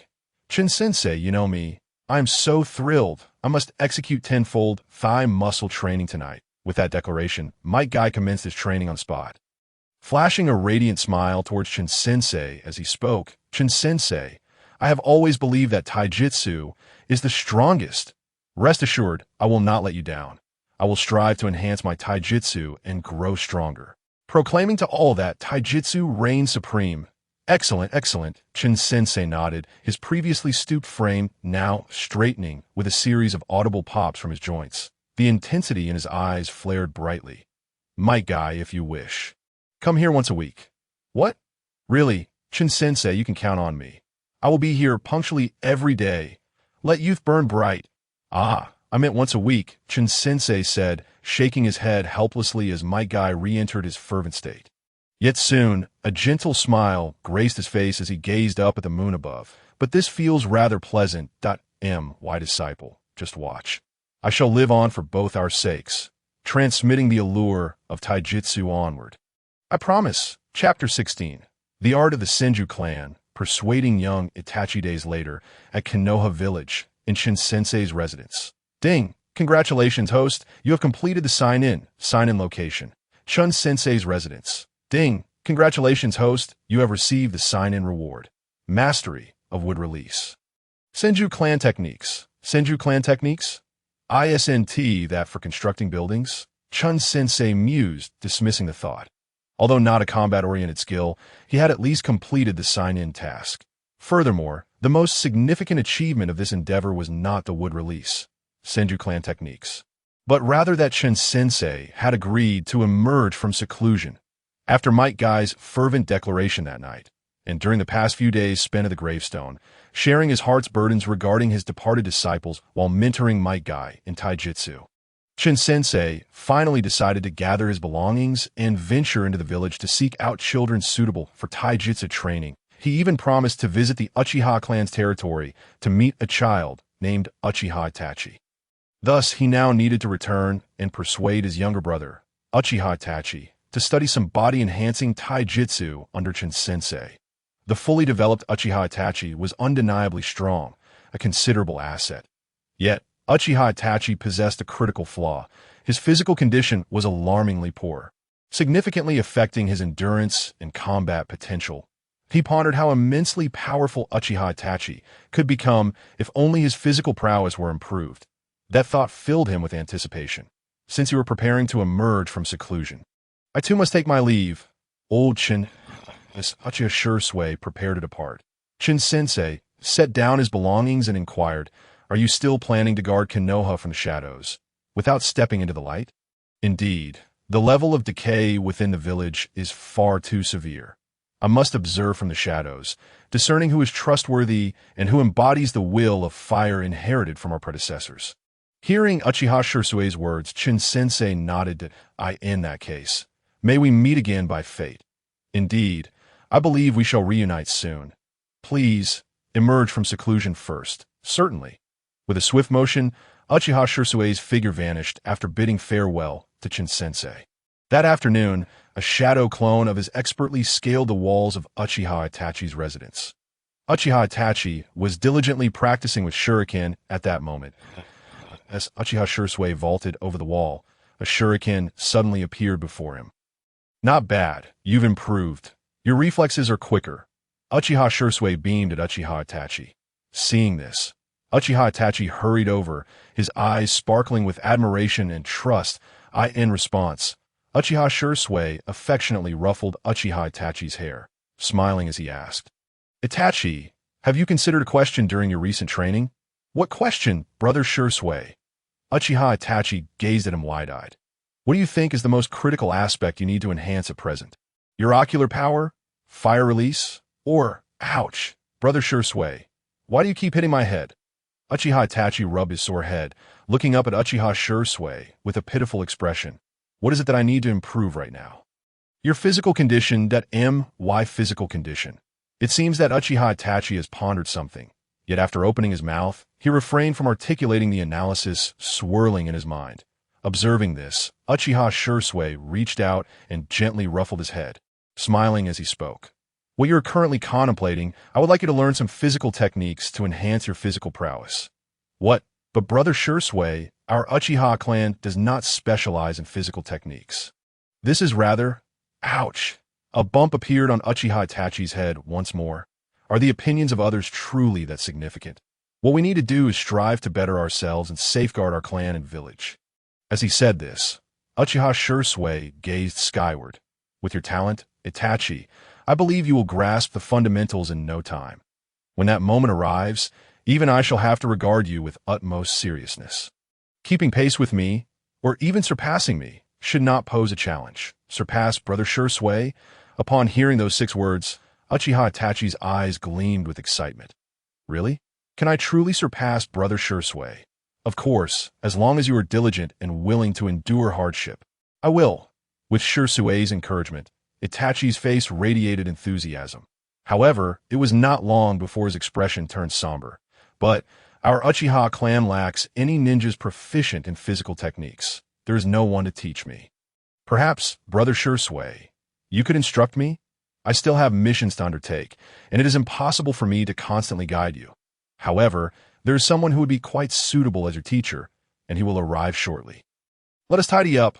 We must prepare to set off. Upon hearing this, Uchiha Itachi, perplexed, scratched his head. Oh, Brother Shisui, wait for me. Do not run off ahead. Understood. Hurry and prepare. As Uchiha Itachi departed, a subtle smile graced Uchiha Shisui's face. I wonder how Uchiha and those like Sarutobi Hiruzen and Danzo will react upon learning of this matter. He is truly something to anticipate. Chapter 17. The Battle of Old Friends, Teacher Chun versus Sarutobi Hiruzen in the Hokage's office. An Umbu member bowed his head to report to Namikaze Minato. Hokage-sama, a target previously cautioned by the 3rd Hokage, has appeared near the Uchiha clan's vicinity. Oh. As he was processing documents, Namikaze Minato paused and set aside his work to take the scroll for examination. The figure depicted upon it was none other than the Leaf Village's dragon god. Teacher Chun, it seems I must personally attend to this matter. Please, Minato, allow me to handle As Namikaze Minato prepared to rise, Sarutobi Hiruzen entered the Hokage's office, speaking calmly, since an old friend who has been in seclusion for so long has emerged. I must personally go to greet him. Very well. I appreciate your efforts. 3rd Hokage. Namikaze Minato replied with a sunny smile. Indeed. And in the next moment, Sarutobi Hiruzen left the Hokage's office, accompanied by several Umbu members. His eyes gleaming with an unusual light. Old Chun, after such a long period of seclusion, why do you suddenly appear near the Uchiha clan's territory? What are your intentions? As Sarutobi Hiruzen and his companions set off, Uchiha Shisui had already brought Uchiha Itachi to their prearranged meeting place. Brother Shisui, why have we stopped? Your teacher has arrived. Uchiha Shisui said, affectionately ruffling Uchiha Itachi's hair. He has arrived? Upon hearing this, Uchiha Itachi turned to gaze incredulously at Teacher Chun, who stood not far ahead. This old man is my physical technique instructor? What is it? Little one, do you doubt my capability to teach you? Though aged, Teacher Chun, a seasoned physical technique ninja, possessed remarkably keen hearing. His words struck a chord, leaving Uchiha Itachi feeling rather embarrassed. If anyone else had introduced this old man as his physical technique instructor, he would have vehemently protested. Yet, given that it was his brother, Shisui, making the introduction, he felt it necessary to extend at least a modicum of respect. With this in mind, Uchiha Itachi offered a slight bow to Teacher Chun. I apologize. This little one is quite polite, Teacher Chun chuckled. However, if you do not believe in my abilities, let your brother test my strength. Boom. In an instant, Teacher Chun's eyes sharpened, and he surged forward, performing a whirlwind kick that came directly at them. Leaf Great Whirlwind. What a formidable presence.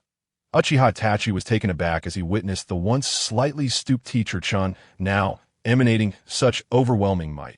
Brother Shisui, give it your all, he shouted, raising his hand in encouragement. Without opting to confront Teacher Chun head-on with would release, Uchiha Shisui swiftly employed the body flicker technique to evade the impending attack. After all, his current identity was not Senji Yoru, but Uchiha Shisui. Simply put, he needed to utilize the power of the Uchiha clan to overcome his opponent. Fire release. Great fireball technique. Bring it on. Teacher Chun, undaunted by the massive fireball expelled from Uchiha Shisui's mouth, grew increasingly exhilarated. Such a fireball won't hinder me. Leaf whirlwind. Boom. In full view of the onlookers, Teacher Chun obliterated Uchiha Shisui's fireball with a powerful kick, his momentum unabated. However, just as Uchiha Shisui was about to form additional hand seals, a wall of earth abruptly rose between him and Teacher Chun. Earth release. Earth flow wall. Boom. After shattering the earthen wall with a single kick, Teacher Chun landed firmly and turned to gaze toward a certain direction along the street. What is this sensation? Hiruzen. In the next moment, Teacher Chun threw back his head and laughed heartily, lifting his foot to kick once more. This time, the very ground began to tremble violently. Ha! Hiruzen, it has been far too long. Come, let's exchange a few blows. Ha! Leaf Dragon God. Witnessing Teacher Chun unleash his full power, Uchiha Itachi, who had previously doubted Teacher Chun's strength, felt his eyes widen in astonishment. What a powerful strike. You haven't changed a bit. Still prone to reckless abandon, Sarutobi Hiruzen remarked, shaking his head lightly as he unleashed the shuriken concealed within his sleeve. With both hands rapidly forming seals, he performed the shadow shuriken technique. Swish, swish, swish. In an instant, a single shuriken multiplied into a torrent, descending upon Teacher Chun's wind dragon with an overwhelming force. The sheer number was nothing short of terrifying. Yet, Teacher Chun showed no signs of fear, commanding the wind dragon to strike downward. Come on, Hiruzen. Here it comes, old Chun. Boom. Chapter 18. Sarutobi Hiruzen's miscalculation. Danzo strikes again. The street lay in ruins, fissures cracking the ground as debris flew about, the swirling dust momentarily obscuring everyone's vision. However, the Umbu members accompanying Sarutobi Hiruzen remained still, showing no inclination to intervene. Their mission was to evacuate the crowd and remain vigilant for any potential threats. Sarutobi Hiruzen felt that Teacher Chun's sudden emergence was rather peculiar and suspected that other forces might soon intervene. Better to be overly cautious than to overlook any dangers. Cough, cough, Hiruzen. Not bad at all. Your technique still packs quite a punch. Emerging from the epicenter of the explosion, both Teacher Chun and Sarutobi Hiruzen appeared, albeit with slightly tattered clothing, yet their faces wore radiant smiles. Witnessing this, Uchiha Itachi's eyes shone brightly. He can contend with the third Hokage. Indeed, I told you he's quite formidable, Uchiha Shisui remarked, ruffling Uchiha Itachi's hair with a grin. So what do you think of this physical technique instructor now? Physical technique instructor? Initially assessing Teacher Chun's current capabilities, Sarutobi Hiruzen turned in surprise to Uchiha Shisui, who had been preparing to throw another shuriken from his sleeve. In response, Uchiha Shisui spoke candidly that I believe Itachi's physique is lacking, so I sought to find him a physical technique instructor. Initially, I intended for Kai to impart his knowledge, but it has become evident that there are superior alternatives. A taijutsu instructor? Members of the Uchiha clan excel in the art of physical combat. Huh. What is the situation here? Indeed, Brother Shisui mentioned that I should learn taijutsu, hence my presence. Observing the innocent smile on Uchiha Itachi's face, Sarutobi Hiruzen nodded appreciatively to I see. Splendid. Keep up the good work, young one. That after all, the formidable power of the Uchiha clan is often difficult to manage, largely due to the fearsome capabilities bestowed by their Sharingan. Diverting Uchiha Itachi, the child of the clan leader, to study taijutsu could potentially diminish his future achievements. In light of this, it may contribute positively to the peace of Konohagakure. With that thought, Sarutobi Hiruzen turned to Chun-sensei. Itachi is the child of the current Uchiha clan leader. His talent is undoubtedly remarkable. What do you think about taking him on as your disciple? Do not regale me with trivial matters. Would I concern myself with his lineage when accepting a disciple? At this, Chun-sensei waved his hand dismissively and offered a gentle smile to Uchiha Itachi. Young one, you exhibit great courtesy. How would you like to learn taijutsu from me? Yes, Uchiha, Itachi exclaimed, waving his arms excitedly. Ha ha ha, I certainly did not venture out in vain today. I have quickly acquired a promising disciple. Very well, let us strive to disseminate the knowledge of taijutsu throughout Konohagakure. As Sarutobi Hiruzen silently observed the burgeoning rapport between Shin-sensei and Uchiha Itachi, he paused momentarily. Ultimately, he approached Uchiha Shisui and discreetly handed him a scroll. Shisui, collaborate with the other members of the Umbu to manage this area effectively. And do not forget the task I entrusted to you. Understood, Lord Third. Once Sarutobi Hiruzen departed, Uchiha Shisui unfurled the scroll, a flicker of irony crossing his eyes. Sarutobi Hiruzen had actually tasked him with surveilling Shin-sensei, instructing him to report any suspicious individuals who might come into contact with him. Such is the nature of an old friend, Sarutobi Hiruzen, that a facade presented on the surface while harboring ulterior motives, truly distasteful. However, thanks to that old coot's assistance, Itachi has successfully taken Shin-sensei as his mentor. Sarutobi Hiruzen, it will not be long before you realize how grievous your decision today truly is. For now, let us allow you to bask in your moment of pride. Deep within a shadowy chamber, you say the Konoha dragon god has emerged and has taken Uchiha Fugaka's child, Uchiha Itachi, as his disciple. It is truly a waste for a member of the Uchiha clan to neglect honing their ocular prowess in favor of taijutsu.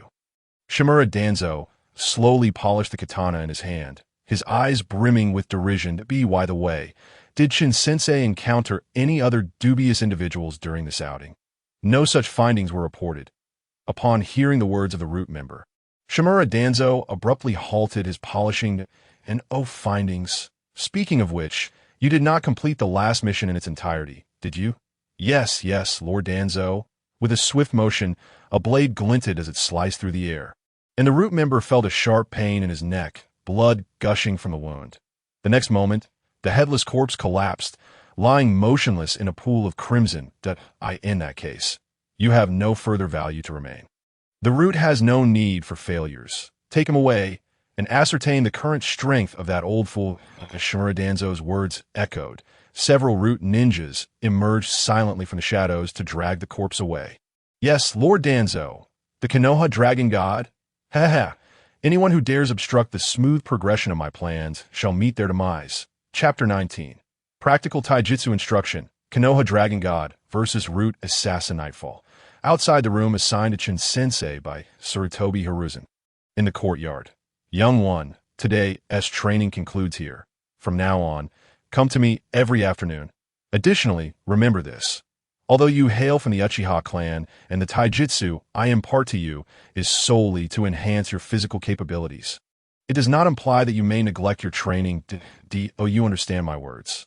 Shin-sensei said earnestly. Uchiha Itachi, upon hearing this, nodded seriously. Yes, sensei. Whoosh, just as the training concluded, a blurred figure appeared beside Uchiha Itachi. The newcomer was none other than Uchiha Shisui. Itachi, Brother Shisui, you've come. However, though he verbally acknowledged Uchiha Itachi, his body instinctively positioned itself protectively in front of him. Observing this, Shin-sensei promptly accelerated to shield Uchiha Itachi from the opposite side. Brother Shisui, Itachi, do not move from your spot. Uchiha Shisui gripped two shurikens concealed within his sleeves. Shin-sensei, please take care of my younger brother. I will handle these unknown assassins to know, just as Uchiha Shisui prepared to strike. Shin-sensei raised a hand to halt him. In the next moment, Shin-sensei slightly stretched his limbs, producing a series of cracking sounds, and grinned. Such an opportunity for live instruction for my disciple is indeed rare. Step, bang! Shin-sensei lunged forward, swiftly arriving before a large tree. Itachi, observe closely. This is the essence of true taijutsu. Konoha Great Whirlwind. You scoundrel! The root member hiding behind the tree, seeing this, retaliated by throwing several shurikens while simultaneously retreating and forming hand seals. Unfortunately, his speed of forming seals seemed woefully inadequate compared to the taijutsu master Shin-sensei. Boom! With a resounding crash, Shin-sensei stood atop the root ninja's head, casually flexing his fingers. Truly, with such ability, you dare to play the assassin. When I was on the battlefield, you little ones were still playing in the mud at home. Night has fallen. I shall retire. Thus bang, in full view of everyone, Chun-sensei's right foot shot forward, unleashing a powerful gale that shattered the ground beneath. Following this, as the head of the whirlwind transformed into a dragon shape, Chun-sensei propelled it toward the area where the root members lurked. This must come to an end. Konoha Dragon God. Boom. Moments later, the 10 hidden root assassins within the forest were all felled by Chun-sensei. After accomplishing this, Chun-sensei gave a thumbs up to Itachi. How do you find it, Itachi? Amazing. Following this, Uchiha Shisui and Uchiha Itachi exchanged a few pleasantries with Chun-sensei before departing straight to the Uchiha clan's residence. As for the corpses of the root assassins, Uchiha Shisui summoned nearby Umbu members to assist in collecting them, intending to deliver them to the 4th Hokage, Minato Namikaze. However, shortly after the two entered the Uchiha clan's residence and vanished from sight, two shadowy figures suddenly appeared atop a tree. One was inscribing a scroll, while the other observed the movements within the Uchiha clan stronghold. A look of irritation etched on his face. The Konoha Dragon God's prowess has been tested. Were it not for the orders of our Lord to refrain from intervening, that old fellow would surely be dead. The fatal flaw of taijutsu practitioners is their susceptibility to genjutsu indeed. However, since our Lord has instructed us thus, we shall refrain from engaging in any unnecessary actions. Let us return to report. The heads of the Konoha Dragon God and Uchiha Itachi will eventually be ours. The root ninja responsible for observing had not finished his sentence when his head suddenly exploded. What's this? Continued speaking. The Uchiha Shisui, clad in a black cloak, wiped the blood from his hands as he addressed the remaining individual in a detached tone. His voice was chillingly cold. The remaining root assassin, witnessing this, hesitated not a moment before turning to flee. Yet as he retreated, his eyes abruptly narrowed. An eerie sensation began to seep toward Uchiha Shisui. This genjutsu. To attempt genjutsu before the Uchiha clan. This fellow is truly laughable. As the moment approached for Uchiha Shisui to eliminate the last root assassin, a shadow abruptly surged forth from the Uchiha clan stronghold. Uchiha Shisui observed that the figure made no unnecessary movements. They merely spoke in a calm tone, and in an instant, the final root assassin lost their life. Should anyone dare to harm my child, they shall meet their demise. Witnessing this scene, Uchiha Shisui turned to regard the newcomer. His expression grave. The individual who had employed genjutsu to dispatch the root assassin was none other than the current clan leader of the Uchiha clan, Uchiha Fugaku. Chapter 20. Uchiha Fugaku takes action, yet remains familiar in his cowardice. Who are you? Why have you appeared within the territory of the Uchiha clan? Furthermore, what compels you to assist us? Uchiha Fugaku perceived clearly that this unknown individual had just aided his son Itachi by eliminating those who were surveilling him. However, despite the surface appearance of aiding his child, the true intentions of this enigmatic figure caused him great concern. After all, no one could ascertain whether this unknown entity might possess hidden cards in the hands of Sarutobi Hiruzen or Danzo. Cards of which he was oblivious. Beneath the night sky, Uchiha Fugaku and Uchiha Shisui stood facing one another beneath two trees, the atmosphere gradually growing tense. Yet Uchiha Shisui merely shrugged, his demeanor tranquil as he spoke softly.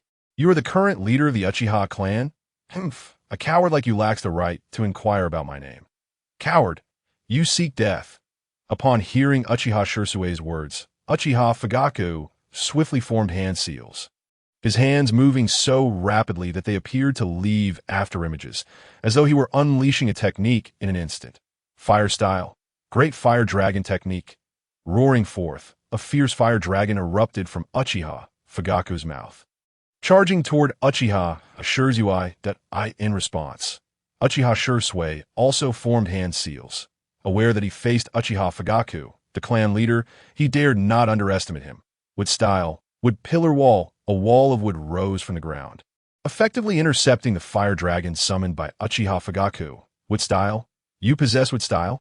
Who on earth are you? Wood style. Wood dragon technique. Ignoring Uchiha Fugaku's exclamation, Uchiha Shisui again formed hand seals that in the next moment. A colossal wood dragon, rivaling the size of Uchiha Fugaku's fire dragon, but even larger than the one he had summoned during his battle with Chun-sensei, surged forth, colliding with Uchiha Fugaku's fire dragon. While fire indeed has the capacity to consume wood, if it can perpetually regenerate, then this dynamic of countering would not hold. Moreover, his wood dragon technique possessed the ability to absorb chakra, making it ideally suited to thwart Uchiha Fugaku's great fire dragon technique. You scoundrel! In the instant Uchiha Shisui summoned the wood dragon, Uchiha Fugaku unexpectedly maneuvered to his side, hurling a barrage of shuriken. Simultaneously, his hands flew through the seals once more. Fire style. Great fire dragon technique. Do you have no other techniques? How tedious. Boom! As Uchiha Fugaku completed his hand seals, Uchiha Shisui also finished his wood style for pillar prison technique. In the next moment, a flurry of wooden spikes cascaded from the heavens, instantaneously constructing a prison that ensnared the fire dragon summoned by Uchiha Fugaku. His right hand transformed into a massive wooden spike, which he then directed toward the fire dragon. With a thunderous crash, Uchiha Fugaku realized that his fire dragon had once more been thwarted by Uchiha Shisui.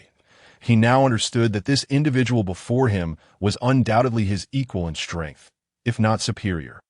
Unless he employed the power of the Manjiki Sharingan and unleashed abilities such as Susu, he truly might not prevail against his opponent. However, should he resort to the power of the Manjiki Sharingan, all the subterfuge and feigned weakness he had maintained for so long would be rendered meaningless. Upon this realization, Uchiha Fugaku ultimately chose to abandon his intentions to continue the fight, his tone softening slightly. Who are you, truly? How is it that you possess the wood style of the first Hokage? Who I am is of little consequence. Simply remember that I harbor no intention of harming the Uchiha clan. At this juncture, Uchiha Shisui paused momentarily. However, I must express my curiosity. How is it that the once mighty Uchiha clan, under the leadership of that esteemed individual, now finds itself marginalized to such an extent? Even the current clan leader seems to be a coward, concealing his Manjiki Sharingan. Upon hearing Uchiha Shisui's words, Uchiha Fugaku fell into a profound silence. He pondered the identity of this enigmatic figure before him and contemplated whether he should risk revealing his Manjiki Sharingan by striking down this individual swiftly. Yet, as Uchiha Fugaku hesitated, Uchiha Shisui gently shook his head. The overly tranquil existence and the pride of yesteryears have blinded the Uchiha clan's eyes. However, this situation is merely temporary. It shall not be long before the Uchiha clan experiences a renaissance. As he spoke, Uchiha Shisui suddenly turned, presenting his back to the now solemn Uchiha Fugaku. When that time arrives, if you still cannot make the right choice, then perhaps you should relinquish your position as clan leader. With that, as Uchiha Shisui departed, Uchiha Fugaku could not help but exhale a sigh of relief. In the next moment, he turned his gaze toward Itachi's room. Regardless of the circumstances, I shall protect you. Itachi, unbeknownst to Uchiha Fugaku, as he returned to the stronghold, Uchiha Shisui concealed within the shadows, observing him with a tranquil expression. Uchiha Fugaku, you remain as consistently cowardly as ever, if this is the case. Then when the chaos of the Nine Tails descends, it will be prudent to replace you as clan leader. Chapter 21. A new sign-in location. Hidden Rain Village, several days later, at Shin-sensei's residence. Burn, youth. Itachi, not like that. Do it like this, drink. Drink. Shin-sensei, am I doing it right? Ho ho ho. Shin-sensei praised me. I feel like I'm on fire. Well, Shin-sensei, he again. Uchiha Itachi pointed awkwardly at the exuberant Might guy, casting a bemused glance at Shin-sensei. In response, Shin-sensei could only shake his head in exasperation. Itachi, focus on your training. Meanwhile, Uchiha Shisui, who was responsible for protecting Uchiha Itachi, enjoyed a rare moment of tranquility, lazily resting on a tree branch with a blade of grass in his mouth, relishing the peace that surrounded him. Externally, prior to the impending chaos of the Nine Tails, there was little need for him to take action. Internally, Danzo, in his eagerness to acquire the power of the Uchiha clan Sharingan, was fully supporting Orochimaru's experiments, leaving him with no time to target Shisui for the mysterious individual that Sarutobi Hiruzen had tasked with monitoring Shin-sensei. He chuckled softly. That individual would never suspect that the mysterious figure was none other than himself. Thus, this mission would naturally yield no results, like a stone sinking into the In summary, Uchiha Shisui, currently enjoyed a leisurely existence. Whoosh, however, just as Uchiha Shisui was settling into a moment of peace, his body suddenly vanished without a trace. When he reappeared, he held a shuriken poised at the throat of an approaching figure, his voice cold as ice as it resonated in the intruder's mind. What is the matter? Though the newcomer was clad in Umbu attire, Shisui had rarely encountered this individual. Coupled with the element of surprise, this person was likely one of Danzo's subordinates. I am from the 4th Hokage's office. The Hokage wishes for you to come to the Hokage's office at once. Lord Danzo and the 3rd Hokage are waiting there. Watergate's people. Humph, who would believe that? The individual referred to Danzo as Lord and Sarutobi Hiruzen as the 3rd. Clearly lacking discretion. I understand. Whoosh. Ignoring the individual, Uchiha Shisui left a shadow clone behind to observe Uchiha Itachi while his main body utilized the body flicker technique to head to the Hokage's office. Before long, Uchiha Shisui arrived at the Hokage's office. Just as the Umbu member had stated, Minato Namikaze, Sarutobi Hiruzen, and Shimura Danzo were all present. Hokage-sama. 3rd Sama, Lord Danzo. Shisui, your speed remains as impressive as ever. Shisui, you've arrived? Humph. The attitudes toward Uchiha Shisui varied among the 3 individuals. Namikaze Minato wore a radiant smile, while Sarutobi Hiruzen exuded warmth.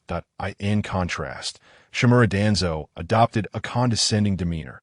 According to the reports from comrades who had undertaken missions at the border, Shisui noted that the location marked on the scroll had exhibited unusual chakra fluctuations. However, the information was scant, rendering it impossible to assess the situation accurately. Other Umbu members were either injured or occupied with their own missions. Thus, we require your assistance to investigate. How could such a location, as documented in the scroll, be so close to Amigay-cure? This implies that he might have the opportunity to meet the so-called pain of the 6 paths. He was eager to test the extent of his mastery over wood release in combat against such an opponent. Would he be able to dominate? After all, despite his current incomplete understanding of wood release, lacking the formidable techniques of the 1st Hokage, Senju Hashirama, as well as sage techniques, he possessed the Manjiki Sharingan and the most powerful Jinjutsu that Hashirama lacked. With this thought, Uchiha Shisui's Sharingan glimmered with intense battle intent. Meanwhile, as soon as Namikaze Minato finished speaking, Sarutobi Hiruzen added, Shisui, although the mission details are limited, I have faith in your abilities to complete it. This is my duty. With that, he proceeded to brief Shisui on the current situation at the border. However, Shisui was not particularly interested, as the long quiet system had finally refreshed the sign-in location. Ding! A new sign-in location has been updated. The sign-in location is the Akatsuki's headquarters in Amigay-cure. The time limit is 1 month. Amigay-cure's Akatsuki headquarters. The system intends for him to engage directly with the Akatsuki, regardless if they are willing to negotiate. Allowing him to enter their stronghold, it would be a welcome outcome that if communication proves impossible, he would simply fight his way in. After all, he only needed to reach the designated location, complete the sign-in, and claim his reward as for everything else. As long as his identity remained concealed, he could afford to be reckless. Well, that summarizes the situation at the border. Shisui, do you have any questions? None, esteemed sirs, I shall take my leave to prepare. Shisui replied, taking the scroll. Just then, Danzo interjected, Go ahead, but do not return without having conducted any investigation. Danzo, I am merely stating the facts, Shisui retorted. After dismissing Minato and the others with casual remarks, he turned and departed, choosing to ignore Danzo's scrutinizing gaze, which was fixated on his Sharingan. According to the timeline, Danzo would likely refrain from taking action against him in the short term. However, based on Danzo's recent veiled remarks, it seemed this mission had been orchestrated by the old man to undermine Hiruzen's authority, thereby facilitating Orochimaru's experiments. Yet, Shisui was unconcerned with such machinations. The system's sign-in task had a mere 1-month deadline, which was hardly ample. If he utilized a body flicker technique and combined it with the remarkable regeneration of wood release, he could potentially reach Amigay-cure in a short period. However, if he wished to adopt a courteous approach, he might need to arrive early. With this in mind, Uchiha Shisui created a shadow clone to bid farewell to Uchiha Itachi and subsequently dispatched a wood clone to covertly protect Itachi that very night. After completing all necessary preparations, Shisui utilized the body flicker technique to arrive at the gates of Kanagakur. Gazing up at the moon, a faint smile graced his lips. Amigay Cure, Pain of the Six Paths. I am coming, Chapter 22. The first encounter with Konan, the defiant abandoned 1-1 midday. Uchiha Shisui, cloaked in black, finally reached his destination, Amigay Cure. After days of arduous travel, he had arrived. Indeed, the rain here was abundant. Shisui glanced up at the sky, shrugged nonchalantly, and stepped into the territory of Amigay Cure. However, as he crossed the threshold, a pair of eyes within the village slowly lifted. This presence felt like that of an abandoned one. Pain spoke calmly, his face betraying no emotional fluctuations. The abandoned one. Uchiha Shisui had registered himself under the bounty hunter alias that, in truth, he had already arrived near Amigay Cure, but had taken his time entering. Instead, he had dispatched a shadow clone to patrol the borders of the Land of Fire, while his true self donned a mask to mingle in the chaotic areas nearby, accepting various bounty tasks. The name Abandoned One was the title he had chosen for his bounty hunter persona. During this time, he had taken on numerous missions, accumulating substantial rewards, creating an impression of a reckless daredevil. Currently, he had accepted a task to investigate the leader of Amigay Cure, Konan, test his strength that, if he proves competent, grant him provisional membership to bolster our organization's power. Pain instructed, to realize our ideals, we must recruit more strength. Understood. Upon hearing Pain's words, the woman clad in a black cloak adorned with the Akatsuki's red cloud insignia, possessing light orange eyes and pale blue-purple hair, with purple eyeshadow and a lip piercing, nodded slightly to in the next instant, as the light purple paper flower adorning Konan's right side fluttered with her movement. Her body transformed into countless sheets of paper, soaring toward the entrance of Amigay Cure. This was Konan's unique jutsu, dance of the Shikigami, allowing her to become paper and rendering her immune to all physical attacks during the transformation. However, as Konan approached the gates of Amigay Cure, she spotted Uchiha Shisui, who bore the blood-stained Kusarigama on his shoulder. Abandoned One, what brings you to Amigay Cure? As soon as Konan's words fell, the sheets of paper halted 5 meters away, coalescing back in her form. Simultaneously, a pair of white wings emerged from her back. Konan's jutsu, dance of the Shikigami, not only allowed her to become paper, but also enabled her to manifest wings for flight. Because of this image, she appeared angelic in the eyes of the villagers of Amigay Cure. Look, it's a messenger of the gods, an angel. Quickly, let us worship and seek this year's peace. Angel, please bless us with safety this year. As Konan descended, she was met with the adoration of the villagers. In response, Uchiha Shisui shrugged nonchalantly. Oh, it's nothing to... I merely wish to share a cup of tea with your leader, or perhaps chat with you. While your information may not be as valuable, it is still of interest. During this time, Shisui had been embodying the persona of the Abandoned One, characterized by arrogance, disregard for authority, and a carefree demeanor.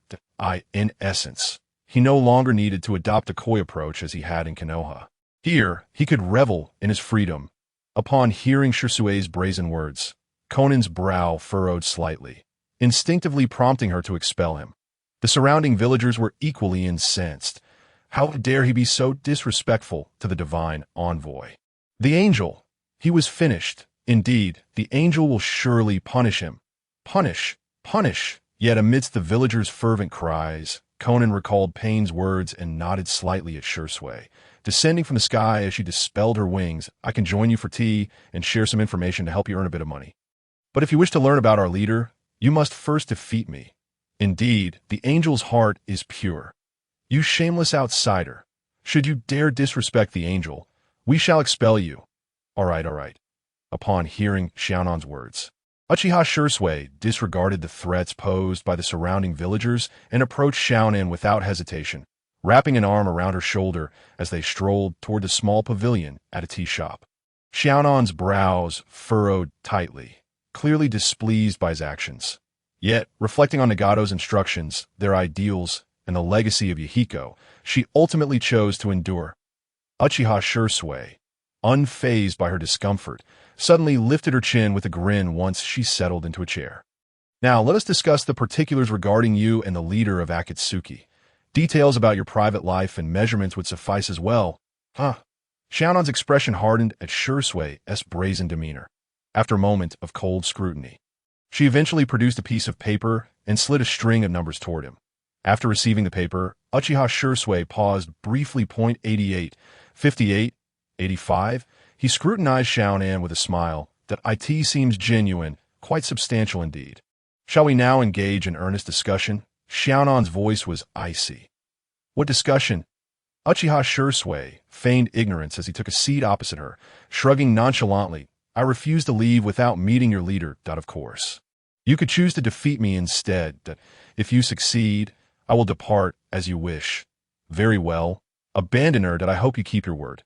May the stakes bind us. With that declaration, Xiaonan's back sprouted paper wings, propelling her towards the outskirts of the Rain Village. Let us battle outside the village. Observing this spectacle, Uchiha Shisui smirked and stomped the ground with his right foot. Bang! What is the rush, woman? How about this? If you lose, you become my partner. I have yet to encounter such an insincere woman. Huh. Paper rain. Just as she soared beyond the village, Xiaonan forcefully flapped her wings, unleashing countless white sheets that swiftly locked onto Uchiha Shisui. Whoosh, whoosh, whoosh. Uchiha Shisui merely shrugged, swinging the Kusanagi, sword resting on his shoulder, effortlessly shredding the incoming barrage of paper. Quick indeed.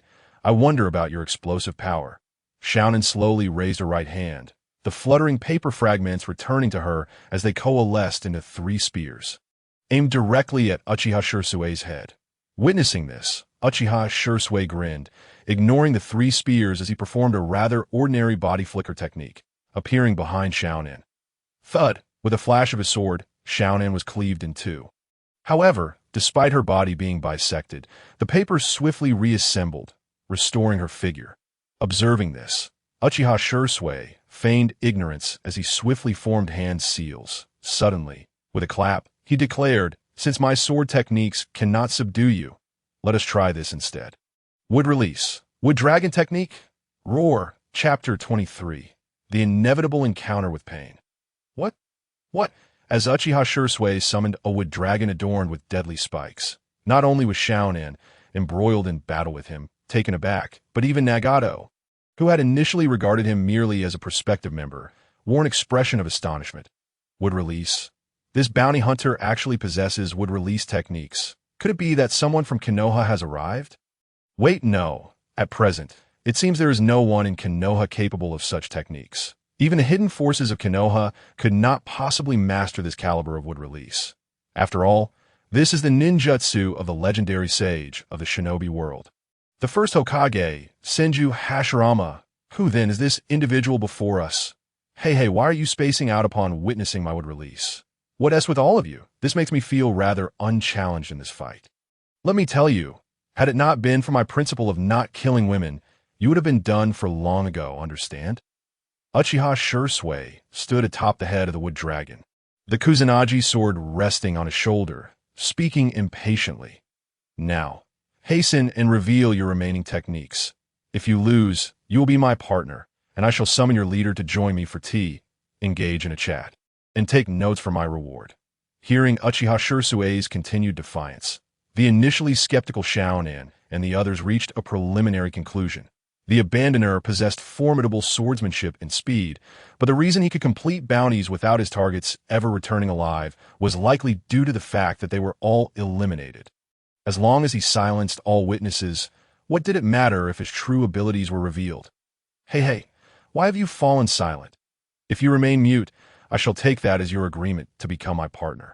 Whoosh! Noticing Xiaonan's prolonged silence, Uchiha Shisui maneuvered the wood dragon to her side, seizing the opportunity to embrace her.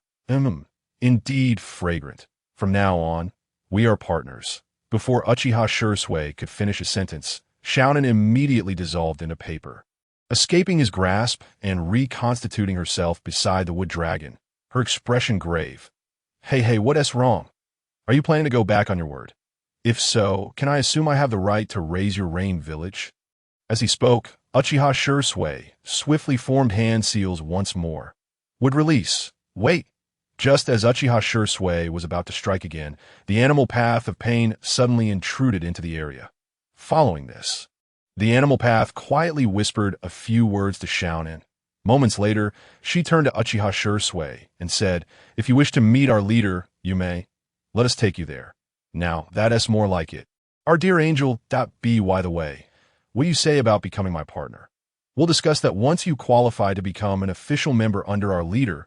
Without further ado, Shaonin and the animal path turned away and departed.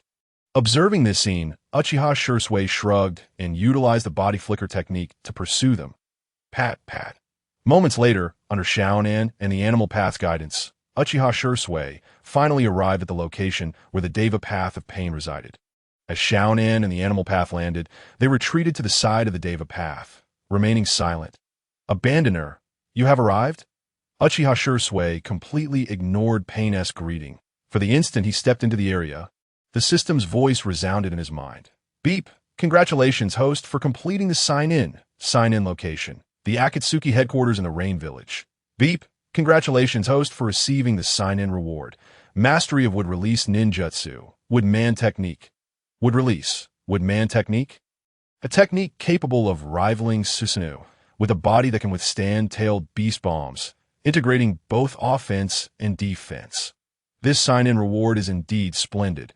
My journey from Konoha to the Rain Village has not been in vain." Meanwhile, seeing Uchiha Shisui's blatant disregard, the eyes of the Deva path and the other two narrowed slightly. The atmosphere turned tense. Yet the next moment, Uchiha Shisui, unfazed, used the body flicker technique to approach the Deva path. Placing a hand on his shoulder and laughing heartily. "You seem to be around my age. I shall dare to call you little brother. Haha. The architectural style here is quite impressive. Who designed it? Your taste is commendable." Upon hearing Uchiha Shisui's remarks, both Nagato and Shaonin came to a simultaneous realization. The Abandoner is exceptionally strong, but possesses an almost zero emotional intelligence. Presently, they numbered 7, including the Deva path and Shaonin. While the Abandoner stood alone, 1 against 7. With no knowledge of their secrets or intelligence, this battle left no room for the opponent to triumph. Yet in such a precarious situation, this individual dared to approach them so closely. Nonetheless, the specifics required further observation. Naturally, assimilating him into their organization for observation was not out of the question. "Kid, who do you think is your little brother?" Upon contemplating this, the Deva path pain reached out and swatted away Uchiha Shisui's hand. "I'm the leader of the organization, that if you wish to join, you must obey my commands." However, at that very moment, Uchiha Shisui's aura underwent a sudden and drastic transformation. One hand drew the Kusanagi sword with a swiftness that placed it against Deva path pain's throat, while the other pointed menacingly at Conan, issuing a sharp admonition. "You dare to strike my hand before my future partner. Young man, you are showing me considerable disrespect." Nagato, momentarily rendered speechless by Uchiha Shisui's assertiveness, managed to regain his composure and controlled Deva path pain. Shaking his head, "I have stated that I am currently the leader of this organization. If you wish to join or partner with her, both matters require my consent, of course. You also have the option to defeat me. Should you manage to best me, you may assume my position and lead the organization towards peace throughout the Shinobi world." Yet before Deva path pain could finish his sentence, Uchiha Shisui swung his sword. Such needless chatter. However, in the very instant he launched his attack, Deva path pain raised both hands that a powerful surge of chakra forced Uchiha Shisui's Kusanagi sword back. Not only that, but Deva path pain's body began to levitate slowly. Upon witnessing this scene, Uchiha Shisui seemed to grasp the situation and quickly formed hand seals. Shinra Tensei would release, with human technique. With a thunderous roar, a terrifying shockwave erupted from Deva path pain, radiating violently in all directions. The earth crumbled, and massive stones flew through the air. However, before the astonishing force of Deva path pain's attack could spread further, it was abruptly intercepted by a colossal figure. It was the wood human technique unleashed by Uchiha Shisui. "Oh dear, my young brother, it seems you're unfit to be a leader, resorting to violence against your own members," Uchiha Shisui remarked, Disregarding the severely damaged wooden figure, he pointed at Konan behind him. Simultaneously, he withdrew the Kusanagi sword, planting it firmly into the ground, proclaiming with bravado, "I have declared this my designated partner, and no one shall lay a hand on her." Seeing Uchiha Shisui's unwavering protection of Konan, Nagato furrowed his brow, feeling a twinge of annoyance. However, the twisted anguish stemming from Yahiko's death quickly overshadowed his irritation. In the next moment, Deva Path Pain spoke again. "Very well. I can grant you an opportunity to partner with her, but in return, you must withstand the assaults of all four of us," as his words echoed. Deva Path Pain, Azura Path Pain, Animal Path Pain, and Hungry Ghost Path Pain emerged simultaneously. Since Human Path Pain and Hell Path Pain were not combatants, Nagato refrained from deploying them, knowing that such a decision would instill caution in the opponent. Upon hearing Deva Path Pain's proclamation, Uchiha Shisui's lips curled into a slight smirk beneath his mask. "Point 4 of you think you can take me down? Why not bring 6? He relished the prospect of a brawl. "If you desire a group fight, I shall oblige, provided you don't backtrack after it's over." Without granting his adversaries a moment's hesitation, Uchiha Shisui executed a basic body flicker technique, transporting himself to the expansive plains outside. "Let us fight outside. I have no desire for my partner to be harmed. Ha ha ha." Observing Uchiha Shisui's audacious demeanor, Deva Path Pain exchanged glances with Konan. In the next instant, he led the other three forward into the fray. Hell Path Pain remained at the cave's entrance as a precaution, while Human Path Pain stayed behind to relay messages to Nagato. "What do you think of him? His strength is formidable, yet he is no match for you," came the reply. "Understood. I will leave his oversight to you, during which you shall assess whether he comprehends our principles. That, if he does, that would be ideal. If not, we shall not force him, as long as he is willing to serve the organization." Upon hearing Human Path Pain's words, a flicker of surprise crossed Konan's eyes. She had not anticipated such a prompt willingness to allow the other party to join. However, in the next moment, Human Path Pain's tone turned icy. "But if you detect any signs of treachery, eliminate him at all costs." "I understand." Konan nodded slightly before dispersing into a flurry of white paper, appearing beside Hell Path Pain. She was eager to witness just how far this brash, impolite individual could contend against Nagato. Yet soon, Konan found herself utterly astonished by the unfolding battle before her. Would release. Would human technique. Would release. Would dragon technique. With a resounding crash, Uchiha Shisui pressed his palms together, unleashing a torrent of chakra that surged forth from his being. One after another, colossal wooden figures rose, entwined with fearsome wooden dragons. In the next instant, the four wooden beings and dragons sprang into action, striking without hesitation. Aside from the wooden figure and dragon beneath Uchiha Shisui, the other three locked onto Azura Path Pain, Animal Path Pain, and Hungry Ghost Path Pain. The wooden figures launched powerful punches, while the wooden dragons opened their jaws, ready to devour. What a thrilling brawl! This is my favorite. Uchiha Shisui sat atop the wooden figure, looking down at Deva Path Pain with a mocking grin. "What's wrong, young brother? Don't be frightened. I assure you, I won't truly harm you." Ignoring Uchiha Shisui's taunts, Deva Path Pain scrutinized the scene before him, brow furrowed. This man could summon such a multitude of wooden figures and dragons simultaneously. It seemed he possessed a remarkably pure Senju bloodline. This only deepened his curiosity regarding the true intent behind the other's affiliation with the Akatsuki organization. In the next moment, Deva Path Pain's body floated upward, his voice resonating across the plains with unwavering conviction. "Fear, I am pain, a god destined to bring suffering to this world, allowing people to understand the significance of peace through their pain. How could I possibly fear?" Before he could finish his proclamation, Uchiha Shisui commanded the wooden figure to deliver a crushing blow. The formidable punch, imbued with extraordinary might, sent Deva Path Pain crashing into the earth, debris flying. And this was far from over. One punch, two punches, three punches in mere moments. Deva Path Pain was forcefully driven into a seemingly bottomless chasm, his fate uncertain. "Say, young brother, have you lost your wits?" Inflicting suffering upon the world to make them comprehend the value of peace. While that may be a valid approach, one must also be mindful of the occasion.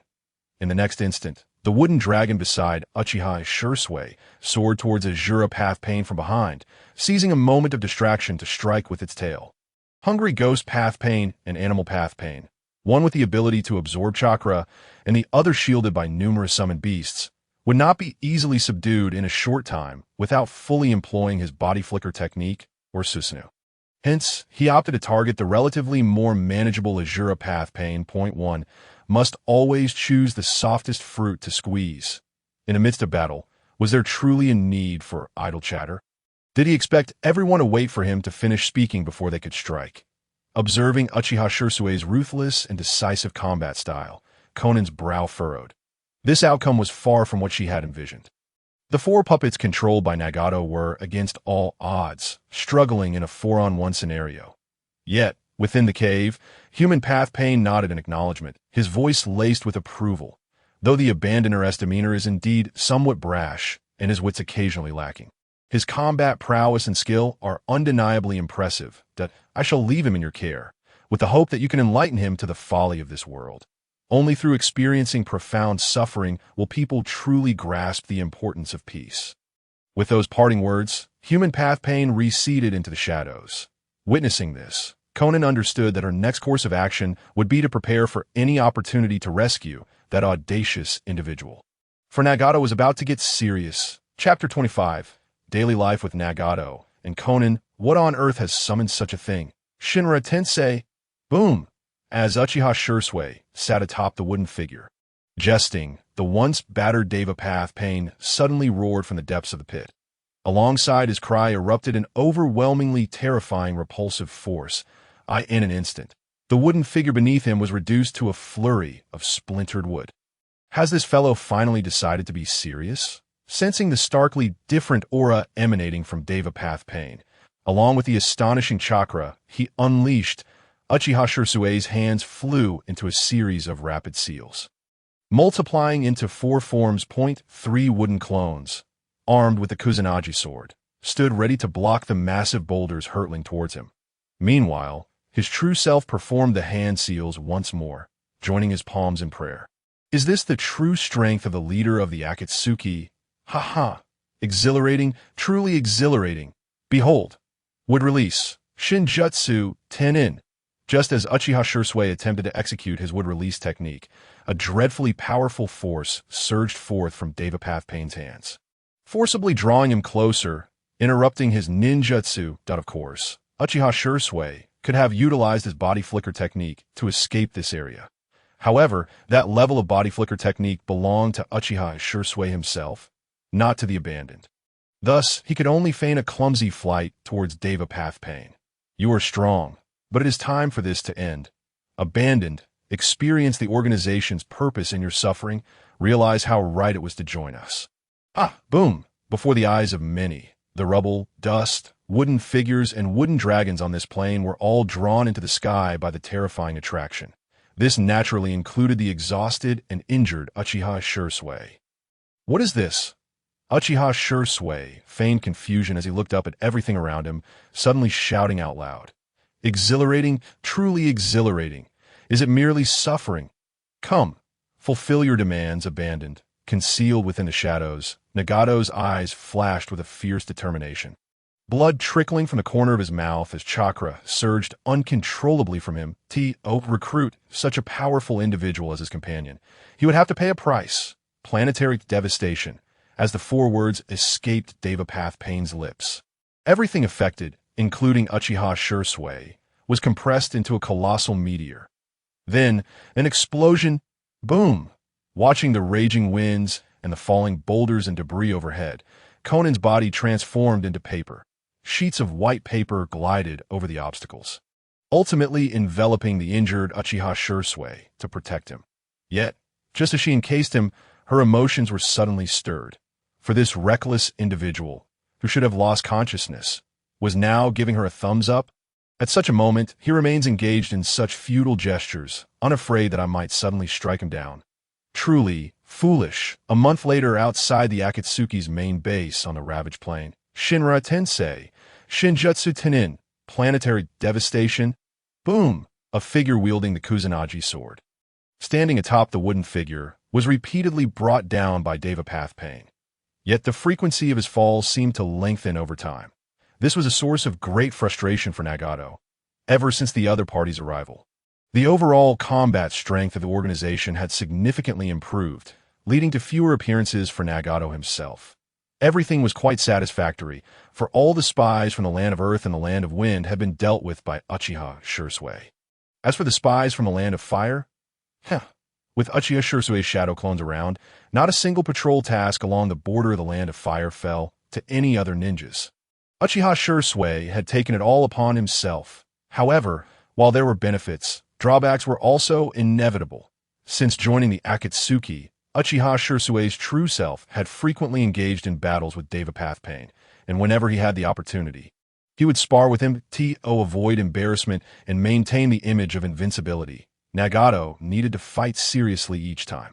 This had taken a toll on Nagato's already fragile health, leaving him on the brink of exhaustion. After Nagato unleashed a few more powerful techniques today, Uchiha Shisui suddenly waved his hand at him and plopped down on the ground, laughing heartily. Exhilarating, truly exhilarating, seeing that Uchiha Shisui had finally ceased his efforts. Konan skillfully presented the prepared fruits, placing a grape into his mouth. Uchiha Shisui, without hesitation, reclined against Konan's shoulder, a look of contentment gracing his face. Indeed, joining this organization was the right choice. There were fights to be had, and partners to feed him fruits. How delightful! As his attention was finally captured by Konan, Devapath Pain quickly offered a casual excuse and turned to leave. Rest well. By the way, I have matters to attend to in the coming days. So please extend the patrol hours. Off again. Understood, understood. This is left to me and her. Uchiha Shisui waved his hand nonchalantly, feeling quite at ease. Now, in terms of combat, he had Nagato's 6 paths of pain as his sparring partner, allowing him to continually familiarize himself with his wood release and explore various combat combinations. In terms of missions, his shadow clones were still meandering along the border of the Land of Fire, engaging in that indefinite patrol task. Regarding his subordinates, with his wooden clones left behind and Konoha collaborating with Teacher Chun, Uchiha Itachi's safety was assured, with no possibility of any mishaps. All he needed to do now was await the impending Nine-Tails chaos, at which point he could bring Tsunade, that old coot, to ruin. Everything was within his grasp. As he entertained these thoughts, Konan suddenly spoke up. Abandoned. What are your thoughts on this world? Konan, is she once again preparing to instill her ideology into him? Alas, this would be futile. It is wonderful. Why? Because there are battles to be fought. In the words of our leader, it allows the people of the world to experience suffering and appreciate the value of peace. Initially feeling somewhat uncomfortable upon hearing his positive perspective on the world, Konan's expression relaxed, her mood lifting considerably. It seems this fellow, despite his foolishness, is still listening to me. And what do you think of the organization's purpose? Others may not comprehend, but I find it quite satisfactory. When people are lost, I can strike them, and when they awaken, I can enjoy peace alongside you. Konan's eyes brightened, as if she had found a kindred spirit, and a gentle smile graced her face. Yes, I share your sentiments. I believe the organization's purpose is commendable. Thus, days passed by. Nagato spent increasingly more time away from the Akatsuki to evade Uchiha Shisui, while the atmosphere around Uchiha Shisui grew ever more relaxed, until a peculiar Sharingan suddenly appeared in Konoha. Chapter 26. Encounter with Uchiha Bito and Sarutobi Hiruzen's thoughts. Konoha Village, Hokage Rock. Buzzing that a strange vortex abruptly manifested atop the Hokage Rock of the first Hokage, Senju Hashirama. Following this, a masked man emerged from the vortex, gazing down at the night-shrouded Konoha. Konoha, I have returned. Once he was a member of the Uchiha clan, known as Uchiha Bito. Konoha was his home, but that was only because Rin existed here. Since Rin's death, everything in this world has lost its significance, including his family, the Uchiha clan, and his home, Konoha Village. For he knew, all of this was but an illusion. This family, this home, now merely a place of sorrow for him. Uchiha Bito silently surveyed Konoha Village, his one visible Sharingan, a crimson kaleidoscope, filled with indifference. Aside from Teacher Chin's return, the other forces in Konoha have remained unchanged, correct? No, during this period, aside from Uchiha Shisui's journey to the border of the Land of Fire. The movements and whereabouts of others have remained consistent with previous intelligence. Yes, soon as his voice fell, Kurojitsu emerged from the ground and spoke that in that case, when the Jinchuriki of the Nine Tails is about to give birth. Everything before us, at this juncture, Uchiha Obito slowly raised his right hand, casting a shadow over the entire Hidden Leaf village. Then, with a sudden grip, he could obliterate it all. However, just as Uchiha Obito stood silently under the night sky, gazing at the Hidden Leaf village, Uchiha Shisui, who lay on a branch, abruptly opened his eyes. This aura. It is Uchiha Obito. With Obito's appearance, it was only a matter of time before the turmoil of the Nine Tails would ensue. Before that, he needed to accomplish something first. With this thought, Uchiha Shisui hesitated for a moment, then donned the attire of an Umbu member and vanished from sight. When he reappeared, he was already behind Uchiha Obito, swiftly swinging his Kusanagi sword. Whoosh, you insignificant insect from this filthy world, how dare you? Although Uchiha Obito was somewhat surprised by Shisui's sudden appearance, realizing someone had detected him, it was merely a fleeting thought. Just a mere Umbu member. What threat could he possibly pose? With a single use of his Sharingan's ability, he could effortlessly eliminate his opponent.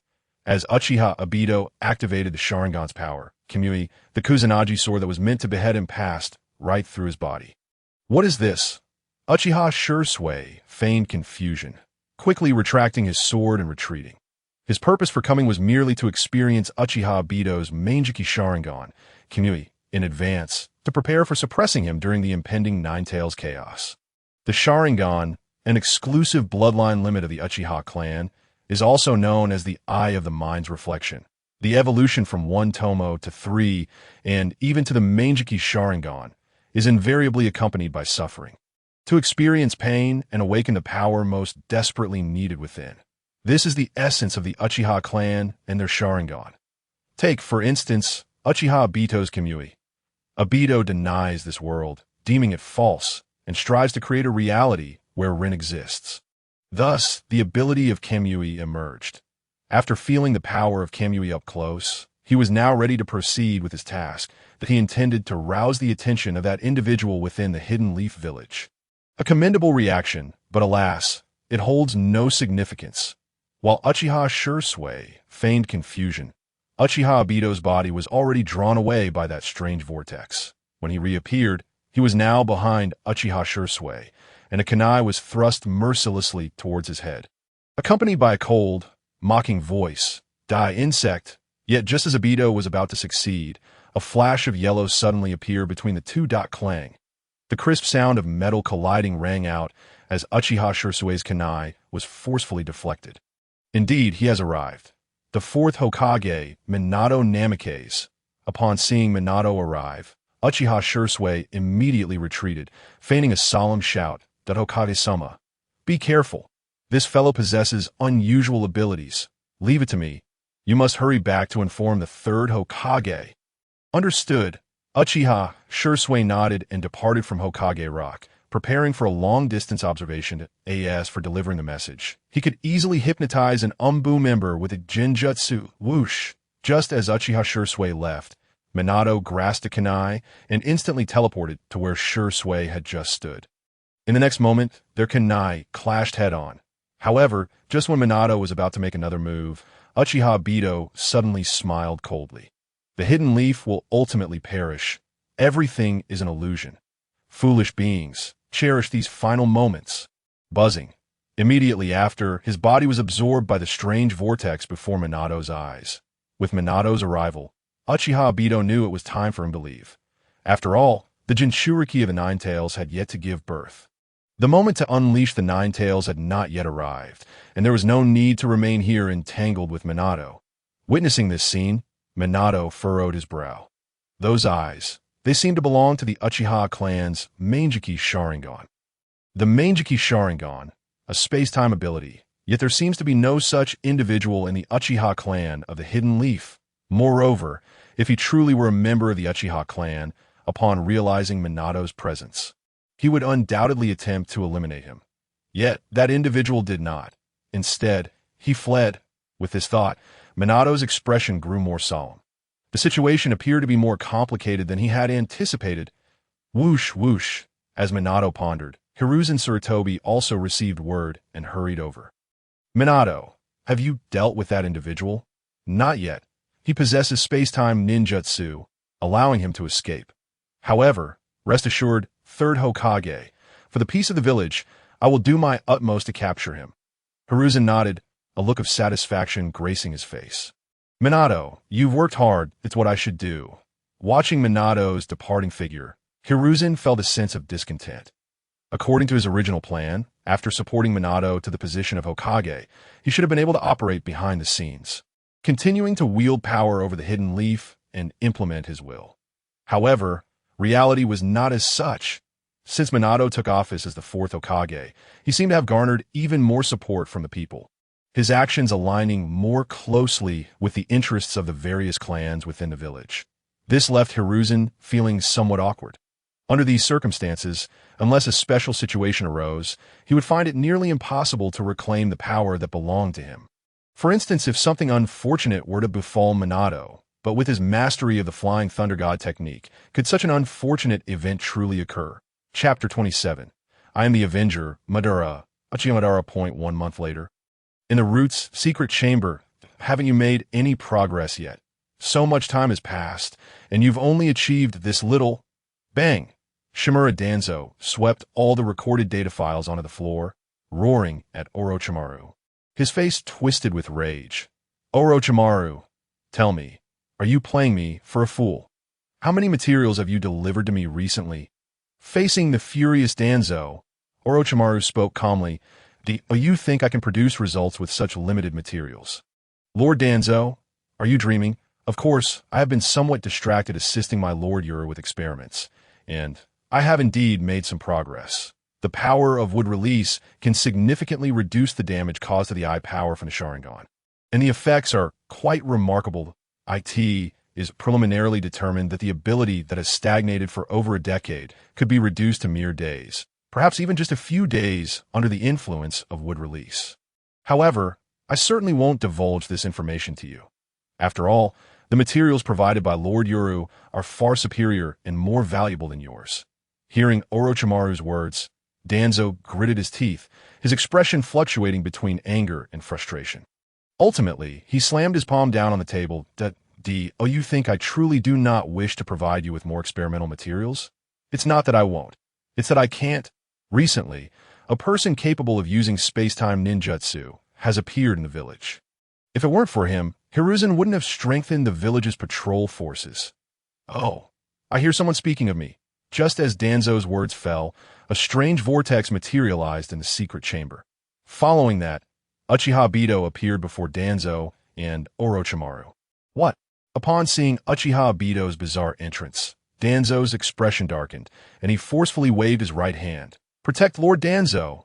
You lot, follow me. 3 Root members lunged at Uchiha Obito, kunai poised to strike without hesitation.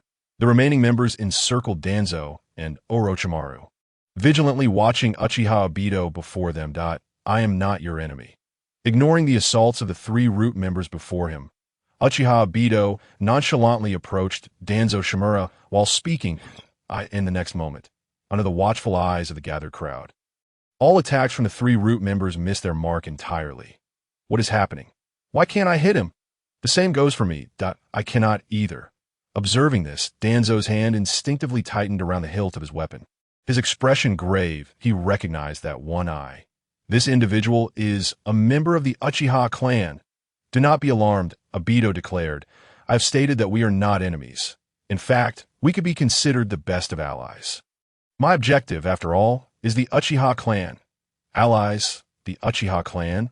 Upon hearing Obito's words, Danzo furrowed his brow. Continue speaking, but you would do well to remove your mask. It is preferable that we both know each other's identities in matters of cooperation. My identity? Aha! Each of you is already familiar with it. Obito suddenly let out a chilling laugh, then slowly spread his arms wide, as if making some grand declaration. The crimson of his Sharingan flickered ominously within the dimly lit chamber. Madara. My name is Uchiha Madara. Uchiha Madara. Impossible. Uchiha Madara has long since perished. Perished? Who claims such? Have you seen his corpse? In response to Danzo's retort, Obito cast a disdainful glance his way. I am Madara, the strongest ninja in the Shinobi world. Even though Hashirama defeated me once, I survived after paying a certain price to unleash my secret techniques, while he met his demise. Thus, in the battle at the Valley of the End, the victor was still me. And today, I have returned to exact my revenge on the Uchiha who betrayed me. At this juncture, Obito abruptly waved his hand. Danzo, I currently lack the capacity to expend excessive chakra all at once. But as you can see, I have acquired another form of invincible ocular technique. What do you say? Let us collaborate to obliterate the Uchiha. Upon hearing Obito's declaration, Danzo hesitated for a moment. However, recalling Orochimaru's long unfinished experiments, he clenched his fists tightly and spoke in a deep voice. Madara, I can ally with you, but our target must solely be the Uchiha. Konoha is mine, and you shall not lay a finger on it. Obito, indifferent to Danzo's insistence, retracted his hands and turned away from them, while the expressions on Danzo and his associates' faces remained filled with vigilance. That eerie vortex reappeared. Soon, I shall bring calamity upon the Uchiha, exacerbating their conflict with the various clans of Konoha. At that time, how you escalate the discord and make the Uchiha the common enemy of Konoha will depend on your performance. Exacerbate the discord? Hey, how do you plan to do that? Be clear. Seeing that Obito intended to leave without finishing his explanation, Danzo hurriedly called after him. Unfortunately, Obito showed no intention of responding. Annihilate the Uchiha. Eradicate those treacherous wretches. I am Madara. Uchiha Madara. I have returned for vengeance. Staring into the empty space before him, Danzo fell into contemplation. Could this truly be his opportunity to strike against the Uchiha and that familiar eye? Could it be that Uchiha Madara is indeed not dead? Meanwhile, as Danzo pondered, Orochimaru remained silent in the background, yet his eyes sparkled with intrigue. I seem to have stumbled upon a rather interesting piece of information. Should I share this with Lord Yuru? Could it be that the opportunity he previously mentioned is this very moment? Perhaps I should first find a way to provide him with the experimental data he seeks. Everything seems to be growing increasingly intriguing. Obito and Danzo reached an agreement for collaboration. On the other side in the Hidden Rain village, a masked man with the Kusanagi sword slung over his shoulder arrived at the borders of the Fire Country with Conan's assistance. Have you truly decided to go to Konoha? The bounty there is substantial. I can easily take down a few Umbu Root ninjas and collect their heads, then use the bounty to buy you whatever your heart desires. I want explosive tags. Uchiha Shisui chuckled in response. Very well. As expected of my partner, your tastes are quite unique. Allow me to set a small goal. I shall purchase 6 trillion explosive tags for you. Why 6 trillion? Conan tilted her head in confusion. In response. Uchiha Shisui offered no explanation, instead planting a soft kiss on her cheek without warning. Taking advantage of her momentary surprise, he broke free from her embrace and leaped down. Because I like it? Ha ha! Let us go. In Konoha, Uchiha Obito, the Nine Tails Uchiha Shisui, have returned. Chapter 28. The chaos of the Nine Tails begins out a few days later outside the Uchiha clan's residence in Konoha. Uchiha Shisui's wooden clone slowly opened its eyes and gazed in a certain direction within the village. That recently emerged aura is the chakra fluctuations of the Nine Tails. It seems Kushina will give birth tonight. Therefore, Obito must break the seal of the Nine Tails and unleash it to wreak havoc upon Konoha. Likely this very evening. This day has finally arrived at that moment. He could seize the opportunity when everyone's attention is focused on the Nine Tails. Acting under the guise of Senna, he would allow Uchiha Fugaku to lead the Uchiha clan members in a battle against the Nine Tails, protecting Konoha and initially earning the villagers' recognition. Then, once Minato sacrifices his life to seal the Nine Tails, at a time when the village is in disarray, he would reveal himself as a disciple of Hashirama's Senju, standing alongside Orochimaru to expose Danzo's heinous experiments using Hashirama's cells. Furthermore, he would conveniently place all the blame for the Nine Tails incident squarely on Danzo's shoulders.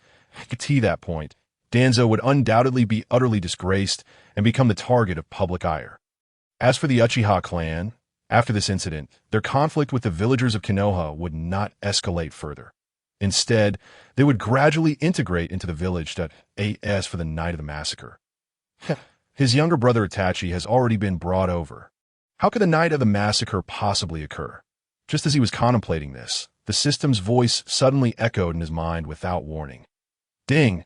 A new sign-in location has been refreshed. Sign-in location. Atop the Nine Tails head. Time limit. 1 day. Upon hearing the system's announcement, Uchiha Shisui's eyes lit up with excitement. Although a day is a short time frame, his true body is already on its way back. It won't be long before he arrives. Thus, this time limit poses no issue for him at all. What truly exhilarates Uchiha Shisui is what the reward for this sign-in will be. Hopefully, it will be a powerful wood-release technique, enabling him to better execute his plans.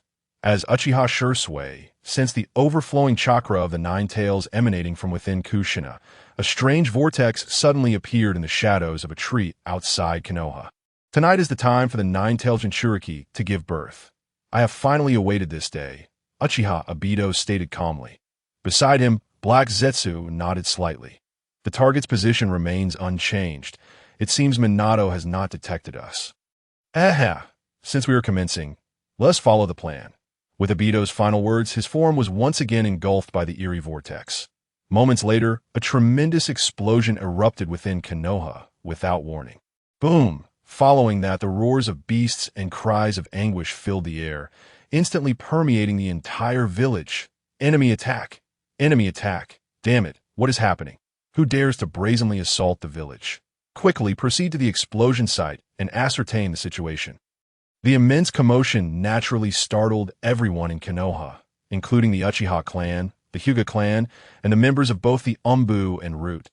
Even the members of the security team were roused, each dispatching ninjas to investigate the truth behind the explosion. After all, Konoha is the foremost village in the ninja world. They simply could not fathom who would dare to brazenly assault Konoha. However, when the dispatched individuals beheld the monstrous entity before them, swaying beneath the moonlight with its 9 colossal tails, wreaking havoc upon the buildings, all were left in a state of shock. The 9 tails? Was it not supposed to be sealed within its Jinchuriki? How did it escape? As everyone was paralyzed by the sheer magnitude of the 9 tails form and the terrifying fluctuations of its chakra, the beast recklessly lashed its tails, demolishing structures and indiscriminately harming civilians. Leaving a scene of bloodshed and carnage, the screams of the afflicted mingled with the sounds of explosions, creating an atmosphere of utter horror. It was only at this moment that the arriving ninjas regained their composure and began to act in an organized manner. This situation must be reported to Lord Hokage immediately. You lot, swiftly evacuate the villagers to a safe area. As for us, we must engage this beast. It cannot be allowed to continue its wanton destruction. While the ninjas of Konoha fought valiantly to fend off the Nine Tails assaults and simultaneously worked to evacuate the populace, Sarutobi Hiruzen, the third Hokage, stood with his back to the hastily arriving Umbu members. Enveloped in silence, he had noticed the Nine Tails rampage the instant the explosions erupted. But what of it? Merely the loss of a few villagers, which would not inflict any substantial damage upon him, before he could formulate a clear strategy advantageous to himself. Sarutobi Hiruzen would never act rashly. However, it appeared that only the Uchiha clan, with their Sharingan, could break the Nine Tails seal and subdue its rampage. Yet the only one possessing the Mangeki Sharingan among them, Uchiha Shisui, had been dispatched to patrol the borders of the Land of Fire and likely remained unaware of the situation in the village. Thus, it ruled out the possibility of internal conflict among their own. The one who facilitated the Nine Tails release must surely be someone else. Perhaps it was that mysterious individual who wielded space-time ninjutsu. Wait, suddenly struck by a thought, Sarutobi Hiruzen turned to gaze out the window at the Nine Tails, which was rampaging with abandon. His mood inexplicably brightened. Ever since Namikaze Minato had become the fourth Hokage, he had gradually slipped from Hiruzen's control. Since that was the case, Why not take advantage of this Nine-Tails incident to bring an end to his tenure as Hokage? Ideally, he would become a glorious martyr. With this thought, Sarutobi Hiruzen's expression grew stern. If the Hokage is absent, then I shall take command. Issue a decree to immediately organize the Umbu members to evacuate the populace, while simultaneously entrusting the security team under Danzo as command. Yes, Lord Hokage. Although this incident should not have been instigated by the Uchiha clan, given the magnitude of the turmoil, someone must take the blame. The Uchiha are the perfect scapegoat. As Sarutobi Hiruzen relayed his orders, in another part of the root headquarters, Danzo slammed his hand on the table, a sinister grin spreading across his face. Entrusting everything to me?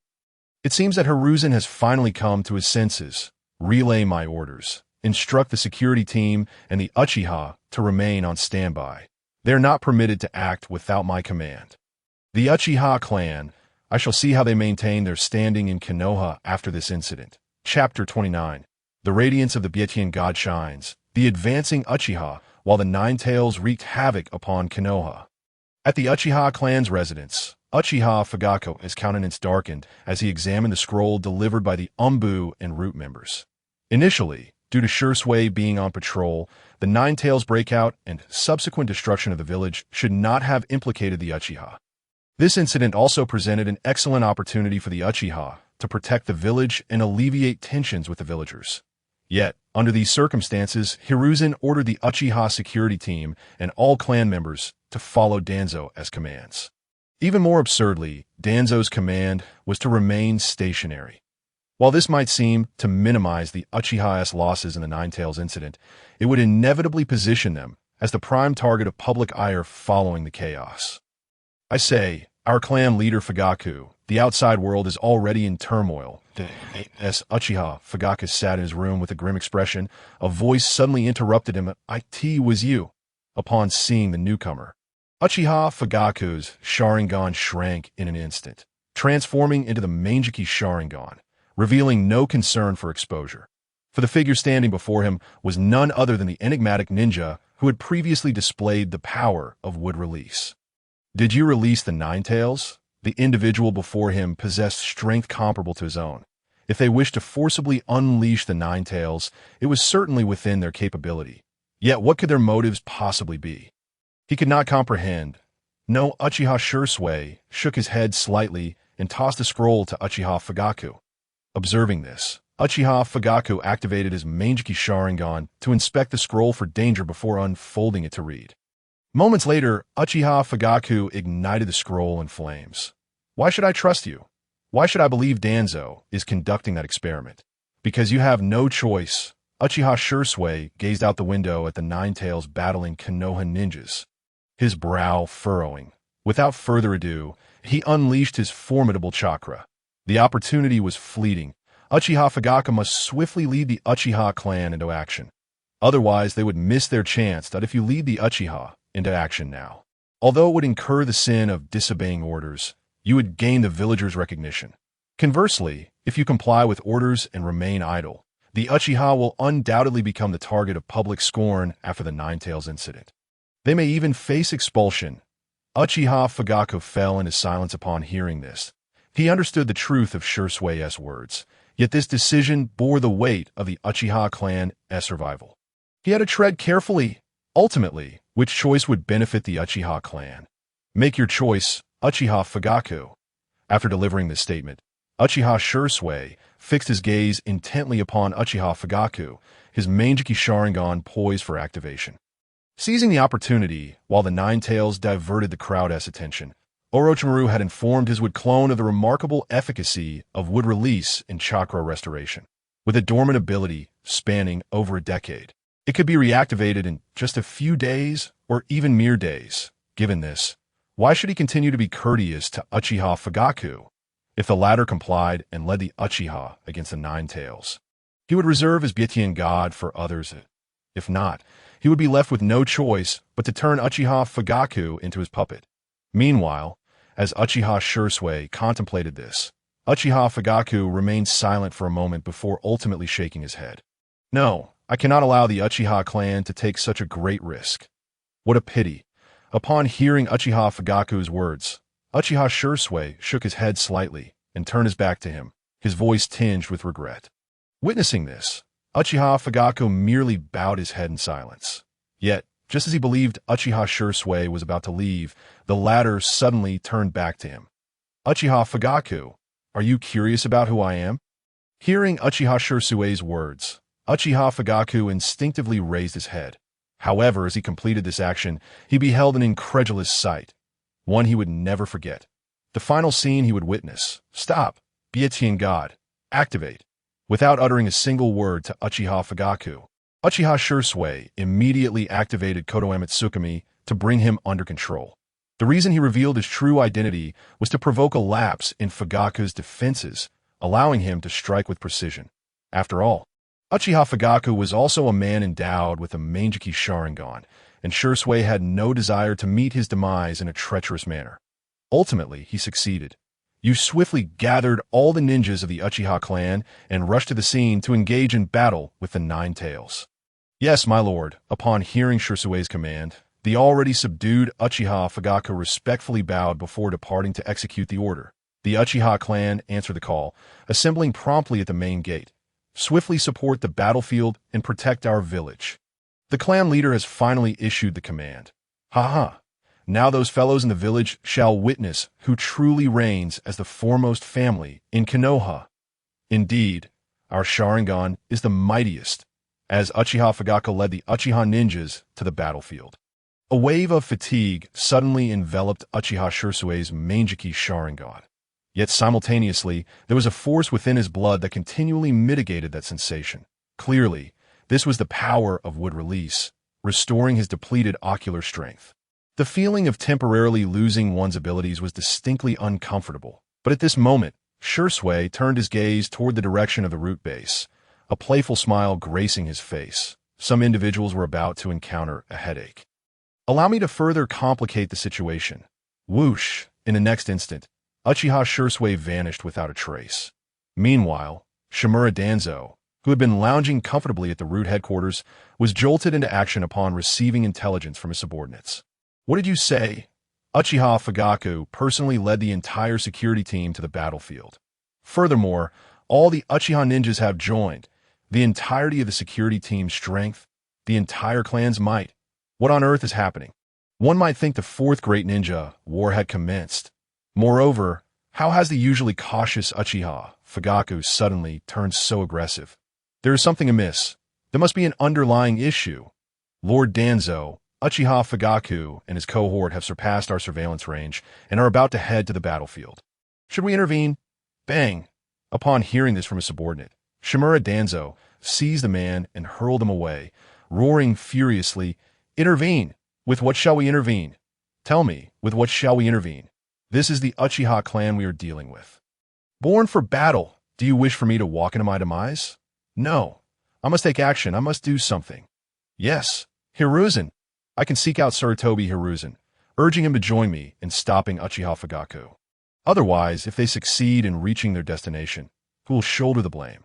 However, just as Shimura Danzo prepared to gather his men to find Sarutobi Hiruzen, a figure appeared unexpectedly beside the main gate. Danzo, where are you off to? Why not stay and chat with me instead? Who are you? Would release. Would dragon technique. Chapter 30. This path is blocked. History repeats itself. You are not him. Initially believing this masked individual, who wielded space-time ninjutsu to be his reinforcements, Danzo was now left utterly stunned. This individual possesses would release? Could it be that the Uchiha clan's sudden movement is somehow linked to this person? Excellent. Now, there's a scapegoat. Moreover, hasn't Orochimaru always sought the raw materials for wood release? The individual before him is a veritable treasure trove of materials sufficient for Orochimaru to research until he produces a finished product. With this thought, greed filled Shimura Danzo's eyes. Ignoring the menacing wood dragon barreling toward him, he shouted, What are you waiting for? Everyone attack! We must capture this individual. Yes, Lord Danzo. Whoosh, whoosh. In the next moment, root ninjas surged forth, unleashing various ninjutsu and tools that danced through the air, overwhelming Uchiha Shisui's wood dragon. Witnessing this scene, Shimura Danzo's eyes gleamed with excitement. A splendid opportunity. His hands, already forming seals, suddenly came together. Wind release. Vacuum, great sphere. In the next instant, Shimura Danzo inhaled deeply, his wind chakra surging violently. Upon reaching a critical point, he locked on Uchiha Shisui's form, unleashing a colossal blast of air. Boom! Ha! Even if you wield would release. What of it? Do you think you are Senju Hashirama? How laughable! With the sound of an explosion, Shimura Danzo laughed triumphantly, simultaneously gesturing for the nearby root members to advance. Thus, a scapegoat had been acquired. Let us go. Since the plan has changed, and the Uchiha clan has gone to provide support, we from the root cannot remain absent. However, just as Shimura Danzo prepared to lead the root members toward the battlefield, a massive fist materialized out of thin air. So sudden was the appearance that 7 root members, unable to react in time, were reduced to mere remnants, bloodied and grotesque. What? You are still alive, seeing the wooden figure emerging from the explosion. Along with Uchiha Shisui, who languidly leaned against the Konoha wall, Shimura Danzo's expression darkened considerably. Why would I die? What do you mean by what? If you cannot speak, then remain silent. Today, not a single one of you from the root shall pass this way. With that, Uchiha Shisui casually flicked a kunai, embedding it in front of Shimura Danzo. Then, tilting his head slightly, an icy murderous intent enveloped the area. The chakra of wood release surged forth, bursting outward. Do you understand my meaning? Gulp. Upon sensing the powerful chakra fluctuations emanating from Uchiha Shisui, Shimura Danzo abandoned his thoughts of a frontal assault. However, this did not signify his willingness to concede. Very well, we shall not retreat. Boom! Just as Shimura Danzo's words fell, dense smoke suddenly enveloped the area he occupied. This individual seeks to exploit the smoke to conceal his escape. Observing this, Uchiha Shisui shook his head, his eyes brimming with sarcasm that a clumsy tactic. I end the next moment. Uchiha Shisui swiftly formed hand seals. Would release. For pillar prison technique. Moments later, clusters of wooden spikes rained down, shaking the entire root headquarters to its core. Having just discovered a secret passage, Shimura Danzo was rendered speechless at the sight before him. Wood release can be utilized in such a manner. Before him, those descending wooden spikes rapidly constructed a prison that ensnared the entire root headquarters. Unable to fight back, nor flee, he had never felt so cornered since assuming his role as the head of the root. As his expression fluctuated between anger and despair, a piercing scream suddenly echoed from beyond the prison. Uchiha Shisui, clutching a bloodied head, approached the prison, extracting a scroll that the individual had attempted to send out. Is this one of yours? Quite swift in delivering messages. Yet unfortunately, crunch, crunch, crunch. Before Shimura Danzo's eyes, Uchiha Shisui crumpled the scroll into dust, scattering it toward Danzo. Useless. You bastard. So humiliated, Shimura Danzo was consumed by rage. Had it not been for the root members restraining him, he would have lunged at Uchiha Shisui without a second thought. Of course, one cannot dismiss the possibility of theatrics. Thus, with that thought in mind, Uchiha Shisui turned his back to Danzo and the others, beginning to compose a letter. Since you wish to inform Sarutobi Hiruzen to come to your aid, I shall be a good Samaritan and notify him for you. Seeing Uchiha Shisui genuinely writing a letter on their behalf, Shimura Danzo exchanged glances with the surrounding root members. In the next moment, his hands abruptly formed seals. Wind release. Gale palm. Whoosh, whoosh. Oh, finally arrived. Uchiha Shisui merely instructed the wooden figure beside him to swat the attack aside with a single palm, while letting the wood dragon handle the other root members' jutsu. Just as well, it would absorb their chakra to sustain the wood release. For pillar prison technique, that I knew it. How could you, Shimura Danzo, yield so easily? However, just as Uchiha Shisui completed his preparations to observe the final gambit of Shimura Danzo, he found himself momentarily stunned that a kunai piercing a wooden dummy. Indeed, it was none other than that. Behind him, Shimura Danzo, with a visage contorted in both ferocity and confidence, wielded the very kunai he had initially dispatched, driving it forcefully into the back of the wooden figure. His demeanor suggested that victory was already within his grasp. Ha ha! It is over! Uchiha Shisui was baffled. What on earth was Shimura Danzo contemplating? In a scenario where countless ninjutsu had proven ineffective against him, he believed he could eliminate him with merely a kunai. Had his mind faltered? Smack! Before the eyes of many, Danzo was abruptly yanked back into the four pillars prison technique by the wooden dummy, collapsing unconscious on the spot. Following this, Uchiha Shisui commanded the wooden figure to seize a massive boulder and, with great force, brought it crashing down upon Danzo and his associates. Boom! With a resounding crash, Danzo and all members of the Root organization were engulfed beneath the weight of the boulder. They were certainly not dead. After all, the repercussions of the Nine Tails incident and other calamities awaited this man. Cherish these lofty days while you can, Shimura Danzo. Your time is running short. As Uchiha Shisui's words echoed, he created a wooden clone to oversee the area while his true self vanished instantaneously, appearing atop a nearby tree not far from where Danzo and his companions lay buried. Orochimaru, the moment has arrived. Now, you may divulge your choice. Chapter 31. Master and Apprentice Confrontation. The mightiest reinforcements of the Uchiha clan arrive as Uchiha Shisui's voice faded. An eerie tranquility enveloped the area. The sound of a falling needle could be heard. It was terrifyingly silent. Before long, Orochimaru, who had just taken advantage of the chaos to escape, emerged from the shadows of the tree. Grinning. Hiss, truly worthy of the Night Lord. You discovered me. Tell me your choice. Uchiha Shisui, with an impassive expression, spoke, his hand resting upon the hilt of his sword, now brimming with chakra. His intent was clear. Surrender or face decapitation. Seeing this, Orochimaru retrieved a shard of wood that had fallen from the wooden figure, a manic gleam in his eyes. Night Lord, tell me, in the presence of such exquisite materials, what choice do you think I will make? Orochimaru, you are indeed a clever man. Upon hearing Orochimaru's final decision, Uchiha Shisui nodded slightly. However, shortly thereafter, hurried footsteps approached, one chakra signature resonating with formidable strength. Sarutobi Hiruzen, that old coot, has finally arrived. With this thought, Uchiha Shisui pivoted and dashed towards the Nine Tails, his voice resonating through the area.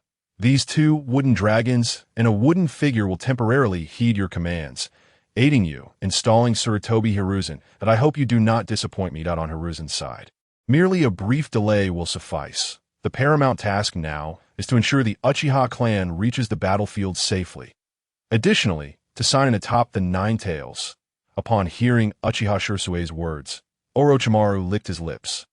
His gaze filled with fervent excitement as he caressed the two wooden dragons and the wooden figure before him. Why, precious darlings, were it not for the necessity of your assistance against my teacher and the Umbu, I would be loath to employ you in battle. Whoosh, whoosh. Just as Orochimaru opened his mouth, Sarutobi Hiruzen and the Umbu members appeared before him.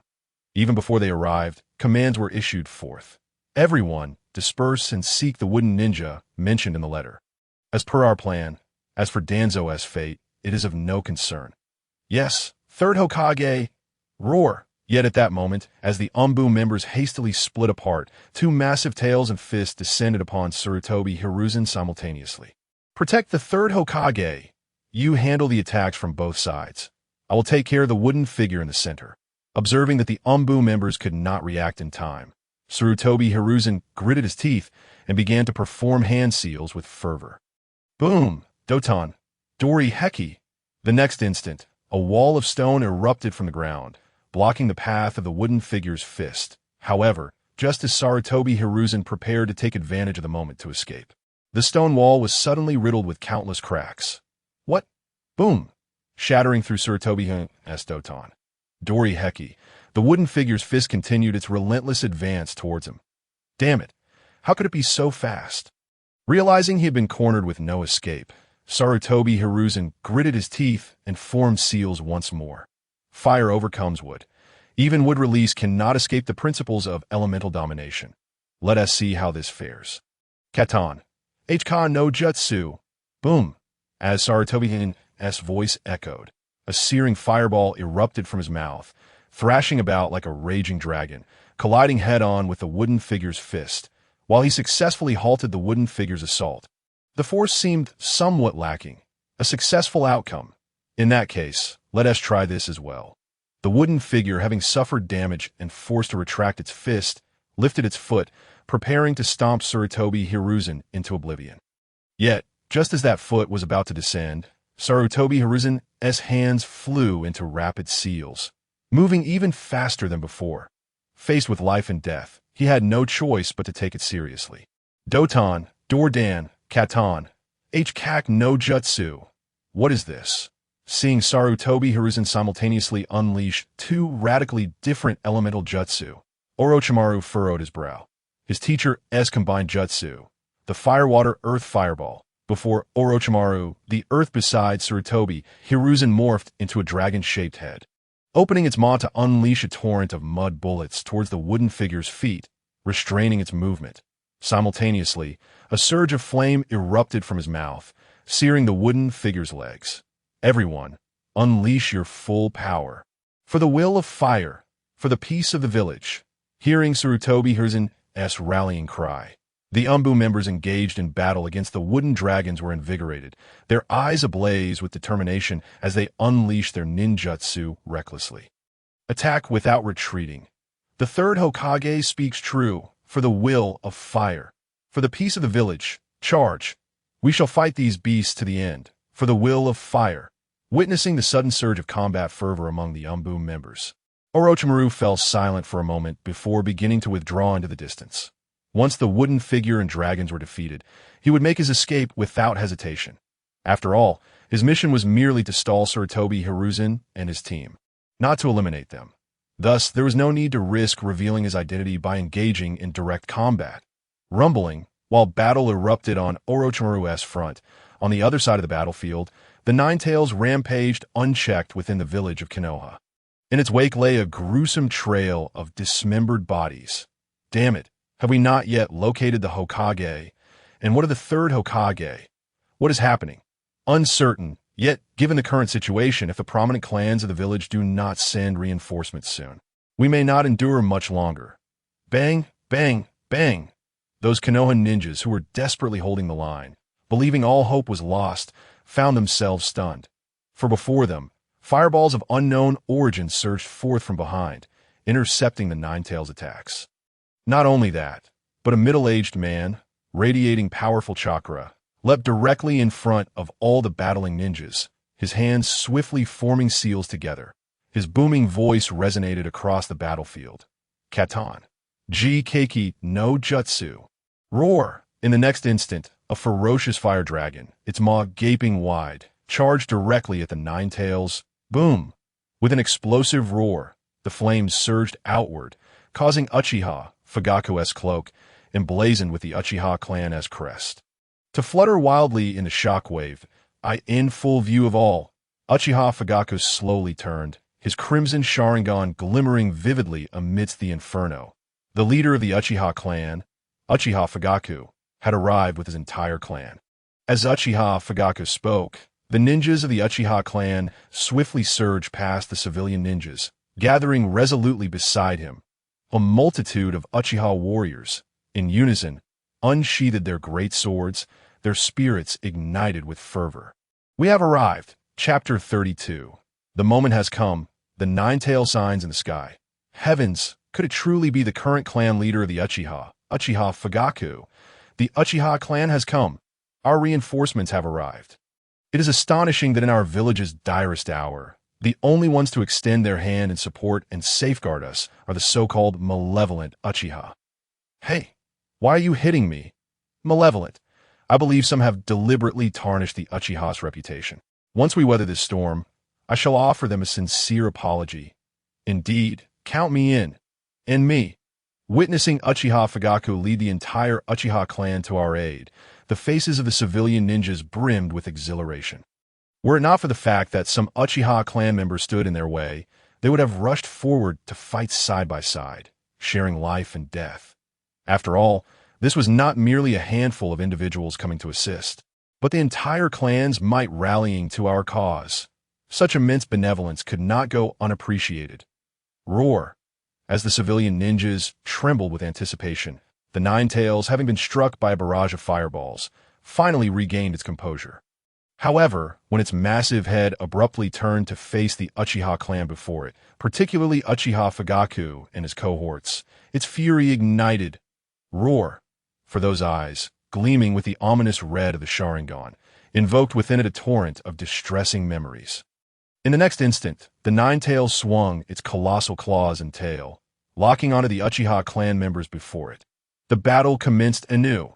In the face of the Nine-Tails' wrathful roar, Uchiha Fugaku, concealing the power of his Manjikyu Sharingan, hesitated not for a moment that he obeyed the prior command of Uchiha Shisui, leading the Uchiha clan forward with valor. Indeed, should Uchiha Fugaku choose to directly employ his Manjikyu Sharingan to subdue the Nine-Tails, allowing others to retreat unscathed, the aftermath of the Nine-Tails incident would see only the valor of the Uchiha clan remembered. If they emerged unscathed, future encounters might yield a more favorable disposition towards them. However, should the Uchiha clan suffer significant losses while aiding, the outcome would be drastically different, and that eventuality, the fallen Uchiha ninjas would be laid to rest in Konoha Cemetery, a hallowed ground reserved for those who sacrificed their lives for the village. Henceforth, the title of the malevolent Uchiha would be irrevocably transformed into that of the heroic Uchiha clan. Should anyone dare to obstruct this, Uchiha Shisui need only incite the crowd, and the voices in support of the Uchiha would surely resonate throughout Konoha. At that juncture, the Uchiha's resurgence would merely be a matter of time. Moreover, he could take advantage of the night when the Uchiha heroes were interred, ensuring Danzo's disgrace. As for Sarutobi Hiruzen and the other prominent clans and elders, he would merely chuckle. Should they be wise, he might allow them to retire peacefully. But if anyone dared to overstep their bounds, he would no longer need to extend them courtesy. After all, he was already prepared to eliminate Danzo. A few more would be inconsequential. As Uchiha Shisui contemplated this, the Uchiha clan, under Uchiha Fugaku's command, engaged in a fierce battle with the Nine-Tails. Uchiha clan, remain calm, follow my orders, and divide into 3 teams. The first team will escort the injured villagers away. This is our primary mission. The second team will provide long-range support from the rear using ninjutsu. The third team, at this point Uchiha Fugaku forcefully gripped his great sword, drawing it with a swift motion. Blood stained his garments and hands that we shall fight this beast with the fervor of our blood. The first team shall not return until their mission is accomplished. Our clan leader has charged forth. What is there to fear? Brothers, follow me. Indeed, we are the Uchiha, a clan born for battle, the foremost clan of Konoha. A mere beast cannot instill fear in us. Kill. In an instant, the battle cries echoed like thunder. Meanwhile, the escorted villagers were moved to tears, deeply touched by the sight of the Uchiha clan standing valiantly against the Nine-Tails, securing their escape. Moments later, Uchiha Shisui beheld the Uchiha clan, who had suffered losses of 1/5 and were gravely injured. Finally, he stepped forward. Body flicker technique. In the next moment, Uchiha Shisui appeared above the Nine-Tails, within the sight of all present. Nine-Tails, it's time for you to calm down. This scene caused all present to pause momentarily. Who is that? How did he get there? That is the Nine-Tails. Did you not see that even the combined might of the Uchiha clan could barely withstand it? Is he seeking death? Even the Nine-Tails, in its fury, found itself bewildered and lashed out with its claws. Yet, just as the claws were raised, its movements suddenly froze, eyes filled with unprecedented fear. Those eyes, those accursed eyes. At that moment, as the Nine-Tails was momentarily subdued by Uchiha Shisui's Manjikyu Sharingan, a voice echoed in Shisui's mind from the system. Ding! Congratulations, host. You have completed the sign-in location, atop the Nine-Tails head. Ding! Congratulations, host. You have received a sign-in reward. Would release. Advent of the Tree World. Upon hearing the system's voice, a glint of brilliance flashed in Uchiha Shisui's eyes. Advent of the Tree World? Quite splendid. Alas, it is not the enhanced version. Would release. Advent of the Flowering Trees. The latter would augment the scale and include blossoms capable of incapacitating foes. However, as Uchiha Shisui contemplated this, a slight smile graced his lips, revealing an exceedingly benevolent expression. Rather than merely incapacitating you, I would prefer to subdue you into submission. Would you not agree? Ninetales? With that, Uchiha Shisui swiftly formed a series of hand seals. Boom! In the next moment, the very earth of Konoha trembled violently as vines and colossal trees erupted from the ground, engulfing and ensnaring the enormous nine-tails. And no matter how fiercely it struggled, escape remained futile. Uchiha Shisui's breathtaking display of power left all the Konoha ninjas astonished, their gazes collectively drawn to the spectacle. Look!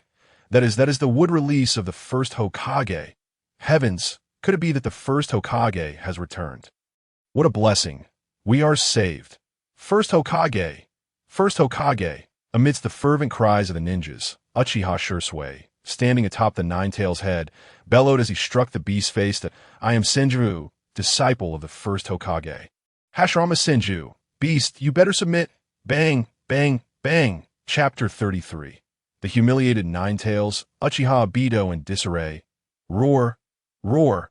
Amidst the ruins, the Ninetales roared defiantly, its expression frantic, for the being before it not only possessed those terrifying crimson eyes, but also wielded the terrifying ninjutsu capable of pinning it to the ground.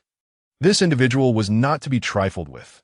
Even now, as they insulted it with punches that bore no tangible harm, the Ninetales resolved to unleash its full chakra, attempting to break free from the constraints of wood release, advent of the tree world. At that moment, a sphere of terrifying chakra began to form within its maw. Witnessing this, the civilian ninjas of Konoha, who had successfully evacuated the area, wore expressions of deep concern. Is this the legendary strongest-tailed beast? The Ninetales, such a terrifying chakra fluctuation. Can the disciple of the first Hokage truly contain it? That is a tailed beast bomb. Fall back. Teams 1, 2, and 3, all remaining Uchiha. Escort the villagers away. Yes, clan leader. In an instant. Under the command of Uchiha Fugaku, the villagers of Konoha were retreating in haste. That moment, the chakra gathered within the tailed beast ball in the mouth of the Ninetales was astonishingly immense, amplifying the anxiety etched upon the faces of the villagers. It was a dire situation.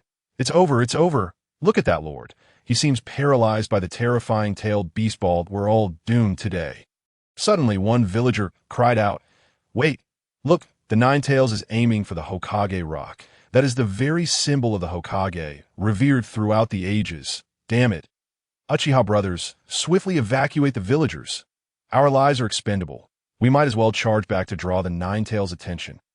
In stark contrast to the palpable tension gripping the ordinary ninjas and villagers of Konoha, Uchiha Fugaku remained calm, orchestrating the retreat with composure that he merely needed to heed the orders of Uchiha Shisui. As for Uchiha Shisui himself, he had already discerned the Ninetales' movements but paid them no mind, instead gazing into the distance. After all, could the Ninetales truly claim lives? Yet, the next moment his brow furrowed slightly. Since that fool Minato has yet to arrive, I shall entertain you a while longer. Would release, would golem technique, would release, would dragon technique.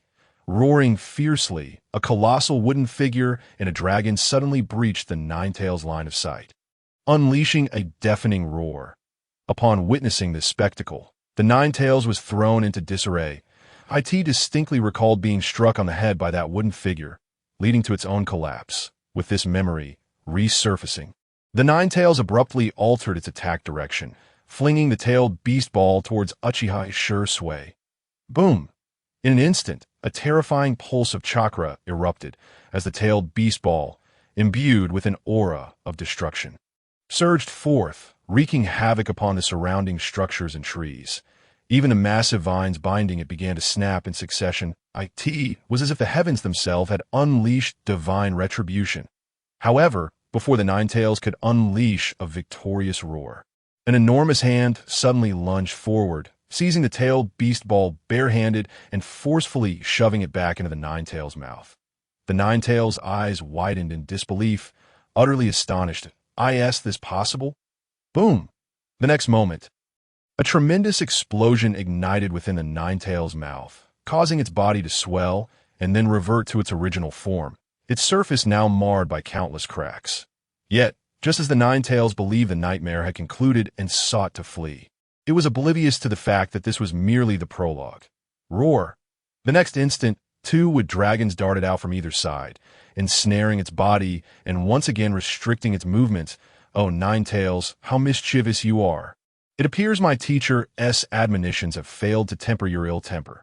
Therefore, as Uchiha Shisui's voice trailed off, his hands struck together with fervor.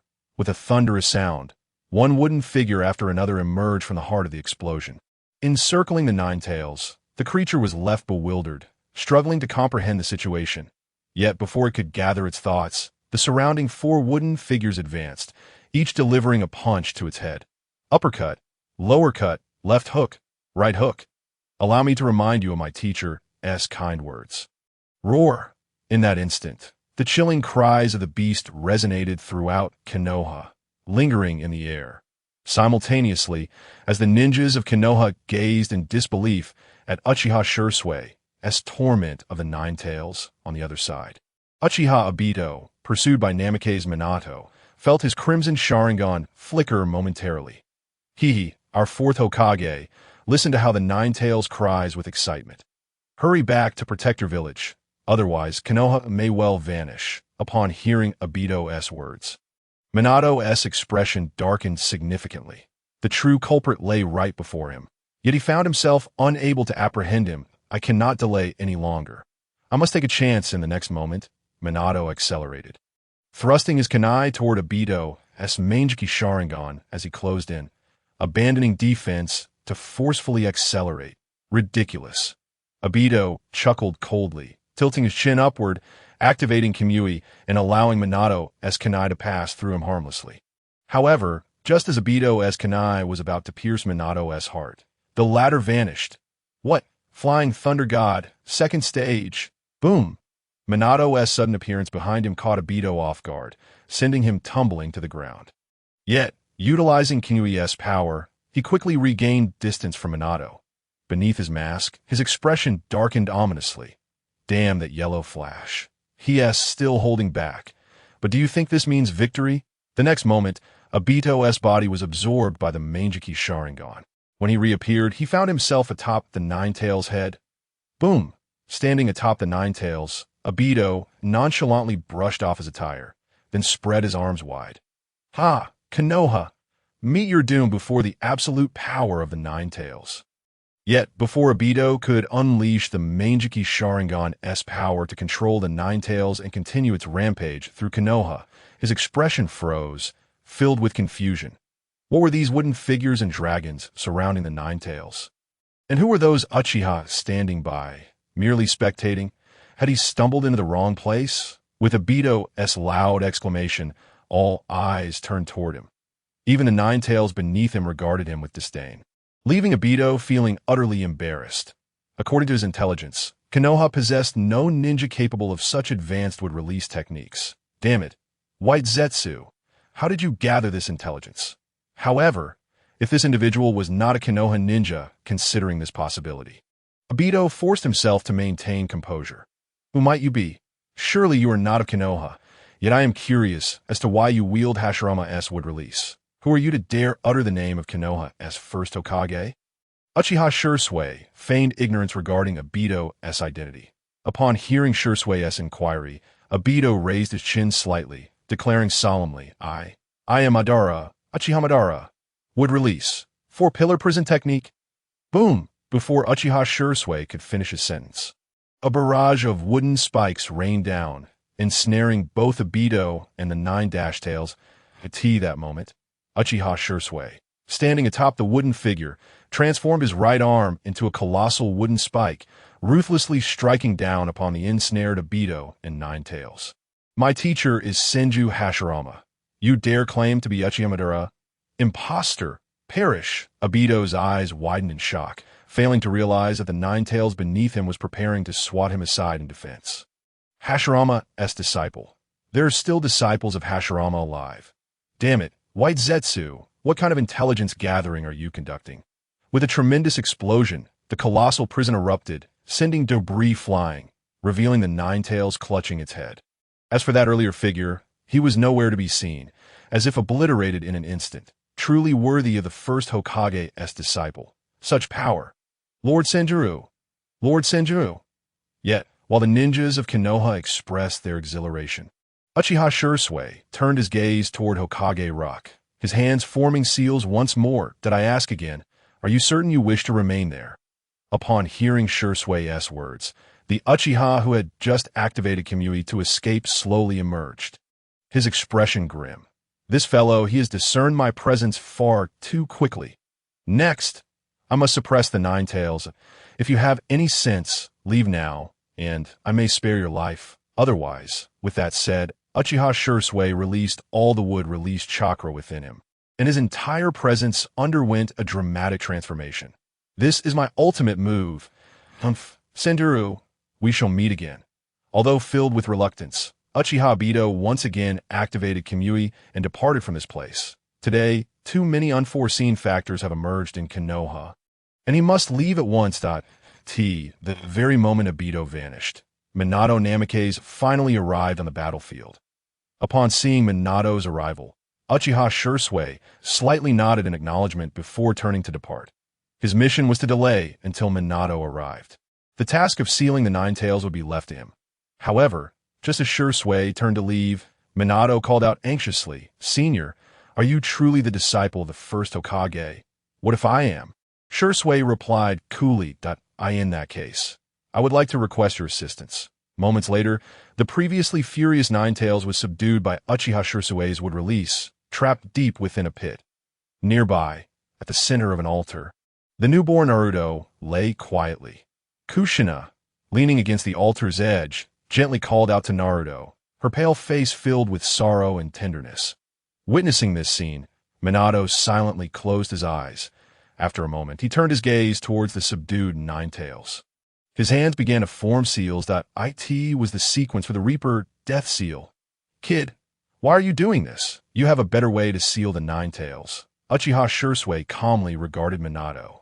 In response to his inquiry, Minato offered a faint smile. Indeed, other sealing techniques could resolve this crisis, but as you can see, that culprit will not easily let the village be. He will undoubtedly return. Thus, in preparation for that eventuality, Naruto must possess the strength to stand against him, to be capable in the face of the great upheaval and the disasters that will soon befall the ninja world. As Jiraiya-sensei mentioned, that I must take action. For Minato, it was certain that with Kushina's seal broken, she would not survive, but if so, he would accompany her in death, which would also align with the wishes of certain individuals. As for his child, Naruto, Minato believed that even without him and Kushina by Naruto's side, his son would surely grow into a formidable man, at the very least with the title of Child of the Hero. He would not lead a life of hardship. Upon hearing Minato's words, Shisui nodded slightly and then turned to leave. There was no longer a need for him to remain, observing Shisui's retreating figure. Minato smiled and shook his head gently before turning to Uchiha Fugaku and the others. This time, the Uchiha have sacrificed many of their clansmen to fend off the Nine Tails. I, as Hokage, extend my gratitude to you all. I hope you can continue to uphold the will of fire and protect the village. As he spoke, Minato's presence faded completely, as did Kushina at the altar's edge. That it seemed that sensing something. The previously sleeping Naruto began to cry. Hearing Naruto's cries, Uchiha Shisui, who had merged into the shadows, suddenly halted and spoke softly. "Take the child back to the village. He is the child of the hero and should not be left here to weep." "Understand, sir." Upon hearing Shisui's words, Uchiha Fugaku nodded and stepped forward to lift Naruto into his arms. "Uchiha clan, heed my command. Clear the battlefield and return to the village." "Yes, clan leader." "Yes, Fugaku-sama," as Fugaku's command echoed. The Uchiha clan and the Konoha civilian ninjas began to clear the battleground. Meanwhile, as the Uchiha were tidying up, a mysterious vortex suddenly appeared in a certain area outside Konoha. Uchiha Obito emerged from within. "Senjuro, when we meet again, I shall not lose." Chapter 35. Mutual Suspicion, Alliance towards Uchiha outside Konoha. White Zetsu emerged from the ground beside Uchiha Obito. The fourth Hokage, Minato Namikaze, is dead. He utilized the Reaper Death Seal. As for that Senjuro, he seems to have just returned recently. We had no prior information about him. Understood, Obito replied with a slight nod, just as he prepared to depart and proceed with his next plan. He suddenly turned sharply towards the direction of Uchiha Fugaku and the others, his expression darkening. Damn you, Danzo. Not only did you fail to impede the Uchiha clan, but you also allowed them to come here. How bold of you to scheme against me. Just wait. Soon, you shall pay for your actions today. While Uchiha Obito harbored resentment towards Shimura Danzo, nearby the ruins where the Nine Tails had been sealed, Danzo and Sarutobi Hiruzen surveyed the destruction before them, their faces etched with confusion. What exactly transpired here before we arrived? Where's the Nine Tails? Such a massive beast could not have simply vanished. Hiruzen, being blocked at his own base for so long without any advantage, now ignited Danzo's fury, and he turned to shout at Hiruzen, "Where is the Nine Tails? What have you done with it? And who is that user of wood release? If you don't clarify things today, you won't leave here." Clang, clang, clang. Following Danzo's shout, members of Root behind him all drew their blades in unison. Seeing this, Hiruzen's Umbu also unsheathed their weapons, unwilling to back down. However, just as the atmosphere grew tense and swords were drawn, Hiruzen suddenly commanded, "Everyone, stand down." Danzo, can you truly not see that I, too, am unaware of what has transpired? I have been deceived. As Hiruzen spoke, he took a deep puff from his pipe, his expression grave. He had just seen Minato preparing to use the Reaper Death Seal to seal the Nine Tails, and his spirits had soared.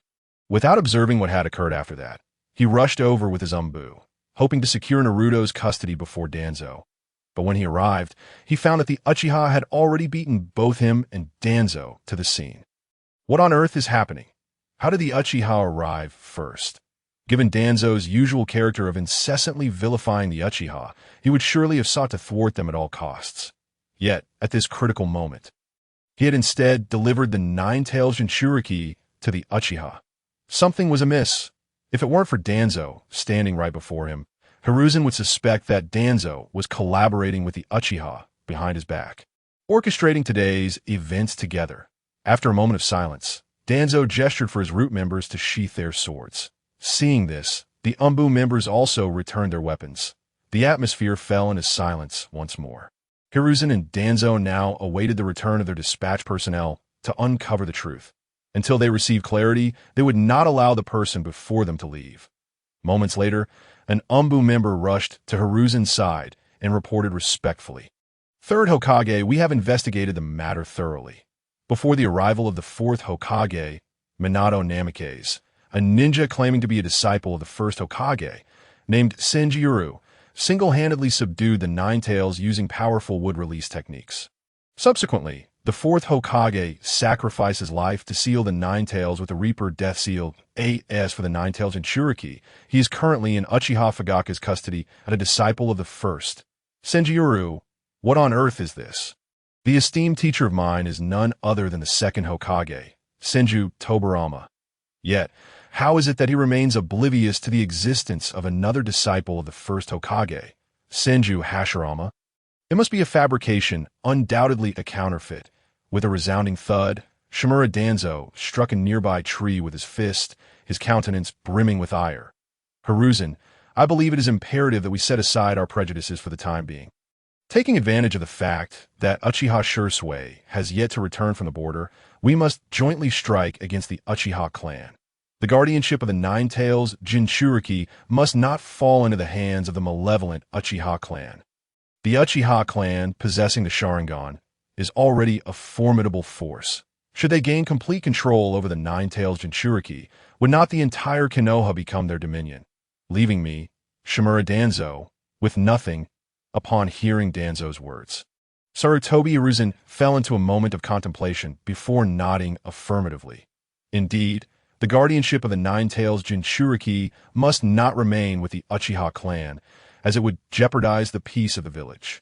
At this juncture, Hiruzen added, "However, Danzo, our mission is merely to retrieve Naruto, the child of the fourth Hokage, Minato Namikaze, from the Uchiha clan, that we cannot act against the Uchiha clan just yet."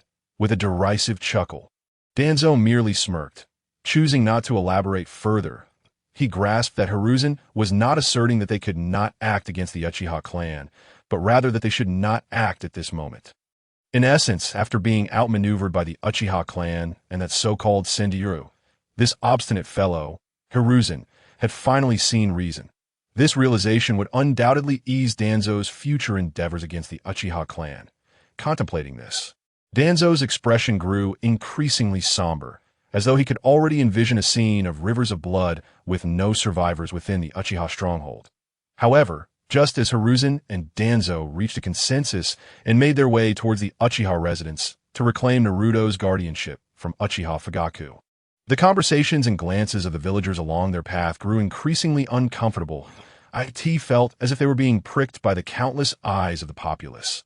This time, thanks to the Uchiha clan, my son and I have returned safely. We had wronged the Uchiha clan in the past. They're the true inheritors of the will of fire, the protectors of the village.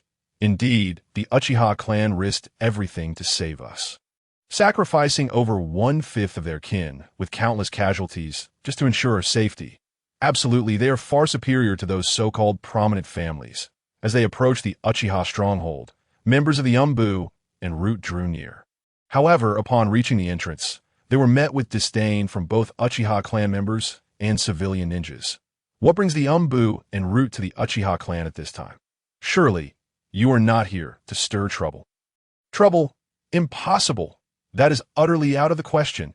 Do you not know that before his sacrifice, the fourth Hokage personally recognized our Uchiha clan?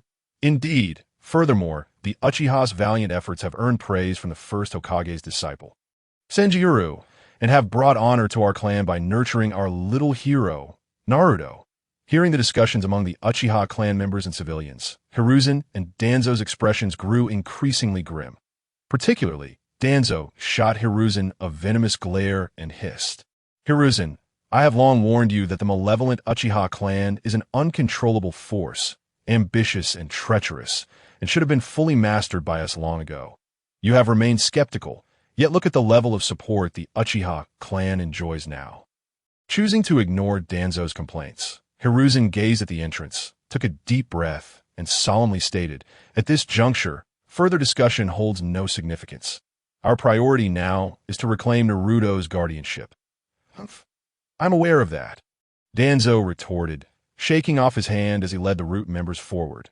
Yet, as they were about to cross the threshold, they were intercepted by 2 injured Uchiha guards who were tending to their wounds. "Halt! The Uchiha stronghold is off-limits without the orders of the clan leader or the Hokage." Seeing that the opposing force consisted merely of 2 injured Uchiha ninjas, Danzo's temper flared, his hand clenching tightly around the hilt of his weapon. "The Hokage, the fourth Hokage has perished. The strongest presence within Konoha now belongs to the Umbu and Root. Do you truly wish to obstruct our path?" However, in the face of Danzo's threats, the 2 Uchiha guards, though wounded, stood resolutely in place. "When we Uchiha were battling the Nine Tails, where were you, Root? Indeed, now that the Nine Tails has been resealed, you come forth to strut about. If it comes to blows, we fear not death." "Why would we fear you, cowards?" The Uchiha guards' unabashed shouts drew the attention of the surrounding civilians, who now regarded Danzo and Hiruzen with skepticism and inquiry. Indeed, when danger loomed, you were nowhere to be found. Yet with danger averted, you flaunt your authority. Is this the nature of the Umbu and Root now? Hush! Do you wish to court death, speaking so brazenly before the third Hokage? Speak freely. Does he possess the power to slay me? My parents perished on the battlefield. Had the Umbu and Root provided support, they would not have met such a fate. Originally poised to force their way in, Danzo's expression soured as he perceived the emotions of the crowd shift. Retreating beside Hiruzen. "Hiruzen, what now? These Uchiha seem impervious to our previous tactics. You're only just realizing that the Uchiha have changed from before. Where have you been all this time?" Hiruzen felt a wave of frustration at Danzo's incitement of the Uchiha's emotions, now seeking his guidance on how to proceed. Yet with the matter of the Nine-Tails Jinchuriki at stake, he had no choice but to step forward. "Excuse me, would you kindly inform your clan leader that I, Sarutobi Hiruzen, have urgent matters to discuss with him?" Upon uttering these words, Hiruzen feigned a troubled expression, deliberately raising his bandaged left hand and sighing. "The recent breach of the Nine-Tail Seal is far more complex than it appears. I must speak with him post-haste. The instigator still lurks in the shadows. Having faced him before, I possess experience and can share vital intelligence with your clan leader to ensure his safety. Very well. After exchanging glances, the two Uchiha guards ultimately decided to relay the message, recognizing the gravity of the situation regarding their clan leader's safety. Third Hokage, please wait here briefly. We cannot afford to extend too many privileges to you. I understand. I appreciate your diligence. With you watching over Konoha, the future will undoubtedly grow ever more peaceful and prosperous. After successfully persuading the two Uchiha guards with his performance, Hiruzen turned a glance at Danzo, who merely huffed in annoyance and turned away in silence. Old fox, how pretentious. Moments later, Uchiha Fugaku, his arms and neck bound in bandages, accompanied by two elder Uchiha with 3 Tomo Sharingan, approached the entrance. Clan leader, Lord Fugaku. The Uchiha clan members present bowed in reverence, and even the civilians of Konoha gazed upon him with gratitude. Behold, though Lord Fugaku holds the esteemed title of clan leader, he leads by example, risking his life to save us, nearly sacrificing himself in the process. This is far superior to those who merely threaten us. Indeed, upon hearing the words of those individuals, Shimura Danzo's countenance turned an ominous shade of ashen. Yet he restrained himself, refraining from erupting in that moment. Even Sarutobi Hiruzen, at this juncture, discreetly withdrew his bandaged arm. He could hardly fathom that Uchiha Fugaku not only graced the battlefield with his presence, but stood resolutely at the forefront. Observing the wounds on Uchiha Fugaku, where blood seeped through the bandages, he realized that his own minor injuries paled in comparison. Ahem. Fugaku, are you all right? Sarutobi Hiruzen approached, his expression tinged with emotion. Thanks to your assistance, I barely managed to retain my life, came Uchiha Fugaku's response, leaving Hiruzen feeling quite awkward. Well, that's good, that's good. The reply from Uchiha Fugaku only intensified Hiruzen's discomfort. Thanks to my own efforts, Hiruzen mused, feeling as though he had contributed little. If anything, his actions had led the Uchiha clan to fight alone. It was evident that Uchiha Fugaku, despite his outward demeanor, harbored considerable dissatisfaction with Hiruzen's choices. He noted that Fugaku had ceased to address him as Lord Third and now referred to him simply as Third. Ahem. Yet, fully aware of his own awkward situation, Sarutobi Hiruzen steeled himself to continue speaking. After all, the Nine-Tailed Jinchuriki must never fall into the hands of the Uchiha clan. By the way, Fugaku, how is Naruto doing? I wish to see that child. Before Hiruzen could finish his sentence, two elders beside Uchiha Fugaku interrupted him.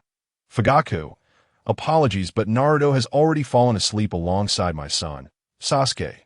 It's fine. I merely wish to take a look. Indeed, he is truly asleep. Third, if you genuinely wish to see Naruto, perhaps you should return tomorrow. At this point, Uchiha Fugaku added with utmost seriousness. If you doubt my word, feel free to call out to him and see if he responds. Chapter 37. A hot potato on a moonless night of murder. Would he, Sarutobi Hiruzen, call out here?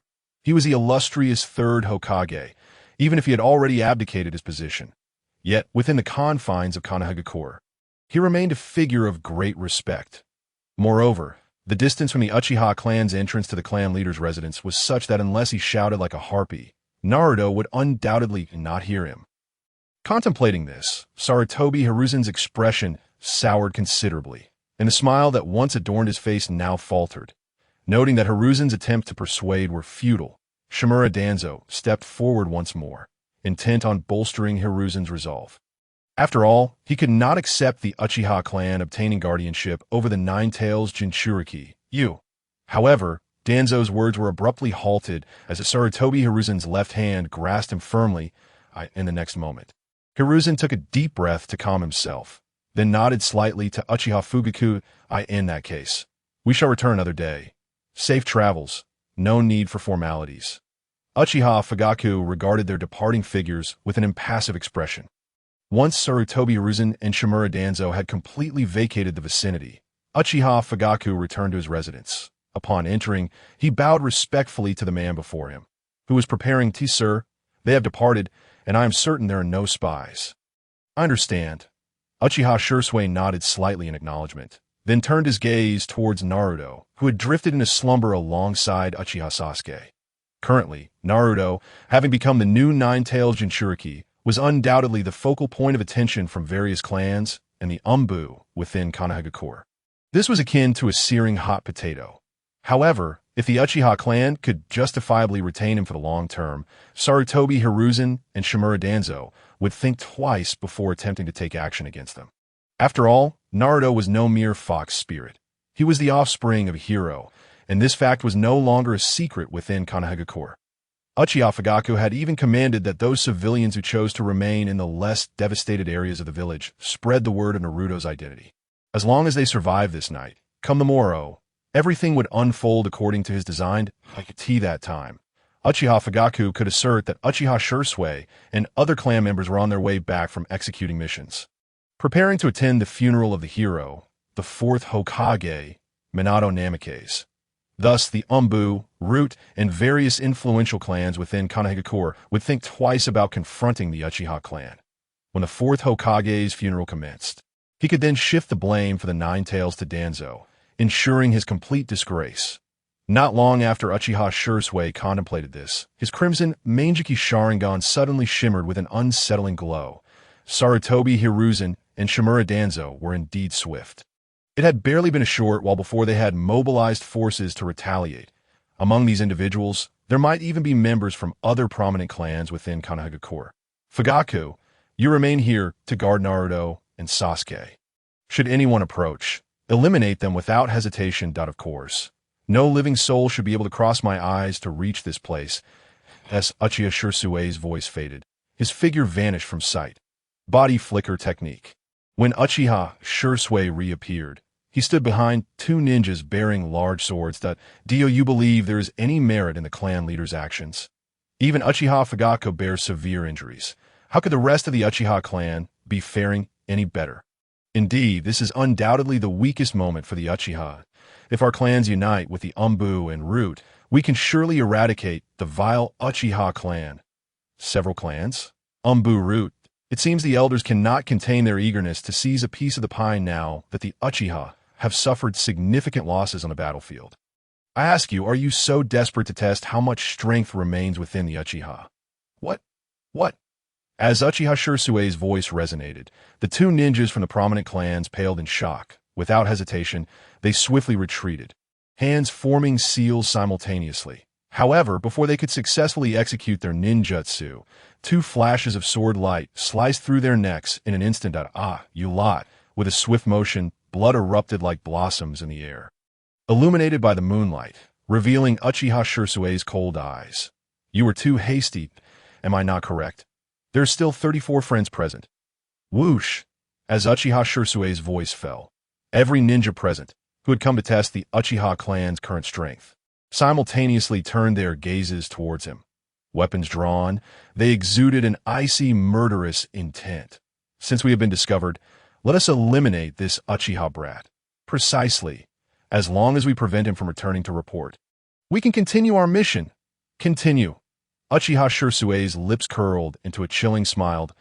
In the next moment, he slowly drew the Kusanagi sword gifted to him by Orochimaru. The Kusanagi sword stood before him, reflecting his crimson Mangeki Sharingan. A terrifying chakra surge emanated from him, potent enough to crush all present. You all should leave your lives here. Upon sensing Uchiha Shisui's overwhelming chakra, the remaining ninjas were engulfed in panic. What a terrifying chakra! Could this be Uchiha Shisui? Impossible! Uchiha Shisui was long ago dispatched to the borders. He cannot possibly be here. Do not lose your composure. Attack together. Indeed, he is but one person. He cannot possibly. However, before the remaining 34 ninjas could grasp the situation, their bodies were swiftly cleaved in two. The assailant had transformed from 1 into 10. That was the shadow clone technique. Impossible.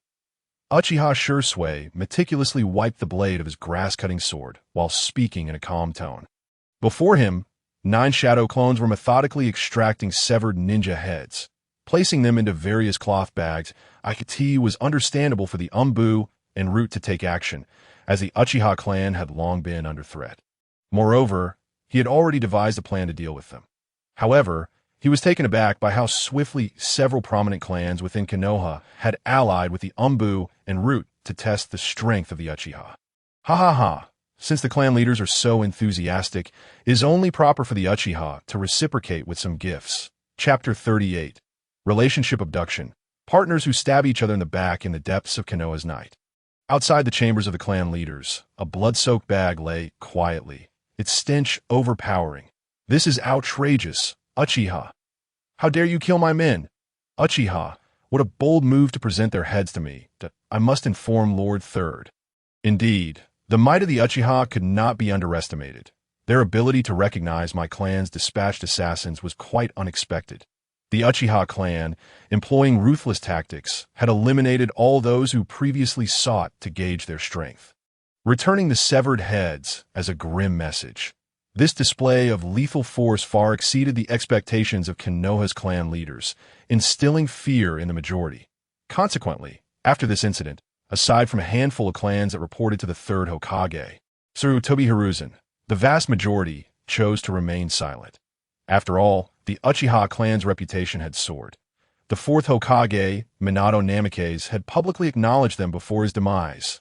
The Uchiha had sacrificed greatly to defend Konoha against the Nine Tails, with many clan members falling, including the clan leader, Uchiha Fugaku, who bore grave injuries. This garnered them immense public support. Moreover, the current Jinchuriki of the Nine Tails, Naruto Uzumaki, was a formidable individual capable of wielding wood-release techniques. Entrusted to the Uchiha by the first Hokage, Senju Hashirama. Regardless of the truth behind their identities, the strength they possessed was sufficient to single-handedly suppress the Nine Tails, rendering them an opponent no one dared provoke. With these factors in play, the Uchiha clan was beyond reproach. Following Uchiha Shisui's decisive actions, Sarutobi Hiruzen, the head of the Umbu, and Danzo Shimura, the leader of Root, promptly recognized the gravity of the situation.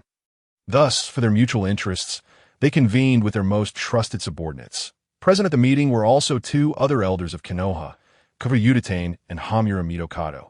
The Uchiha clan's rising prestige made the two elders, who had frequently suppressed them in the past, increasingly uneasy. Bang! The meeting had scarcely begun when Danzo slammed his hand on the table, exuding an intimidating aura. This is intolerable.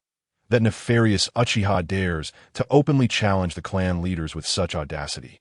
If we allow this to continue, Konoha will descend into chaos. Indeed, the Uchiha had crossed a line. Observing that Koharu and Hamura concurred with the sentiments, Danzo turned to Hiruzen, who was puffing on a pipe, and coldly remarked, "Hiruzen, this is the outcome of your adherence to a policy of balance. Look at the Uchiha now. What can we say? This is not the time for infighting." In response to Danzo's inquiry, Hiruzen exhaled a smoke ring before solemnly adding, "Our primary concern now is how to reclaim the rights to the Nine Tails Jinchuriki. At a direct confrontation is ill-advised. We cannot predict whether that individual, Senjuro, will act again. He operates in the shadows while we are exposed, and engaging in conflict would be unwise." Koharu furrowed her brow at this. "Oh, you mean we can only seek other legitimate reasons?" Indeed. Hiruzen rapped his fingers on the table, deep in thought. The trio fell silent, awaiting his conclusion, for when it came to strategy, Hiruzen was undoubtedly the shrewdest among them. After a moment, Hiruzen looked at Danzo. "Danzo, in the next 2 days, instruct your subordinates to remain discreet and refrain from undertaking any futile actions. Channel all efforts toward the funeral of Watergate in 3 days." The funeral of Watergate? Danzo's expression shifted as he began to grasp Hiruzen's implication. Precisely. From a relational standpoint, Naruto's father is Watergate. Watergate's mentor is Jiraiya, and Jiraiya's mentor is me. That I will claim the rights to Naruto's guardianship in front of everyone. It will be entirely reasonable. This is the power of relationships. Even Senjioru cannot contend with us. Although Hiruzen's plan would ultimately see the rights to the Nine Tails Jinchuriki fall to him, which irked Danzo, he preferred this outcome over relinquishing the rights to Senjuro, who had previously overpowered him. But what if he retaliates? Hamura interjected, concern etched on his face. Were it not for the reports indicating that Senjuro possessed the strength to subdue the Nine Tails, he would never have allied with Hiruzen and Danzo. Hiruzen, however, had evidently anticipated this concern. You need not worry about that. According to intelligence, even if Senjioru is not directly a disciple of the first Hokage. He certainly has ties to him, serving as a clandestine protector of Konoha. After all, if he were truly a member of the Uchiha clan, there would be no need for him to wait until the Uchiha suffered such significant losses before intervening. The cost of such a ruse is too great. Even Uchiha Fugaku nearly met his end. Furthermore, Senjioru stood idly by as the benevolent Watergate fell, showing no intention to intervene. The likely reason is that he is solely adept in wood release and lacks proficiency in sealing techniques. Upon hearing Hiruzen's reasoning, the eyes of Danzo and the others brightened. Indeed, if that individual were truly a member of the Uchiha clan, there would be no need for him to orchestrate Watergate's death. After all, with Watergate's demise, the position of Hokage would become vacant. How could he be certain that the next Hokage would be favorable to the Uchiha? With this realization, the previously tense atmosphere among Danzo and the others lightened considerably. Particularly, Koharu and Hamura displayed faint smiles, beginning to discuss their own descendants. Their demeanor suggested they could already envision securing the guardianship of Naruto Uzumaki, the Nine-Tails Jinchuriki, in 2 days' time at the cemetery. However, as Koharu and Hamura reveled in their thoughts, an unusual glimmer flickered in Hiruzen's eyes. Although he had just spoken those words, the unpredictability of events left room for concern.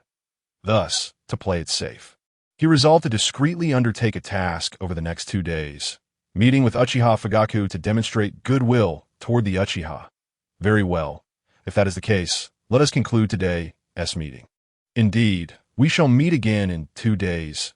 Shortly thereafter, the four departed with their respective guards. Yet just as they disappeared into the shadows, Danzo's gaze lingered on Hiruzen's retreating figure, his eyes glinting with coldness. You expect us all to cooperate, only for you to effortlessly gain the rights to the Nine-Tails Jinchuriki. Ha ha ha. That is impossible. Hiruzen, just wait and see. The ultimate victor on that day will be none other than me. Danzo Shimura. Chapter 39. Under currents stirring, Danzo strikes 2 days later at the Root headquarters. Dozens of fully armed Root members knelt on one knee before Danzo, their expressions icy. Observing the assembled figures, Danzo nodded slightly, his gaze shifting toward the Konoha cemetery. Uchiha, your days of prosperity are numbered. By the way, has Uchiha Shisui returned? Not yet. That is for the best. It increases my chances of success. In the next instant, Danzo suddenly drew his blade, issuing a low command. Proceed as planned. Let us move out. Whoosh, whoosh, whoosh. As his voice faded, the members of the Root organization vanished without a trace. Shortly thereafter, they reappeared throughout the streets of Konoha, ultimately blending seamlessly with the throngs of pedestrians. Their mission was to collaborate with allies who had long been lurking within the Umbu, ensuring that Sarutobi Hiruzen could not secure the guardianship of the Nine-Tails Jinchuriki.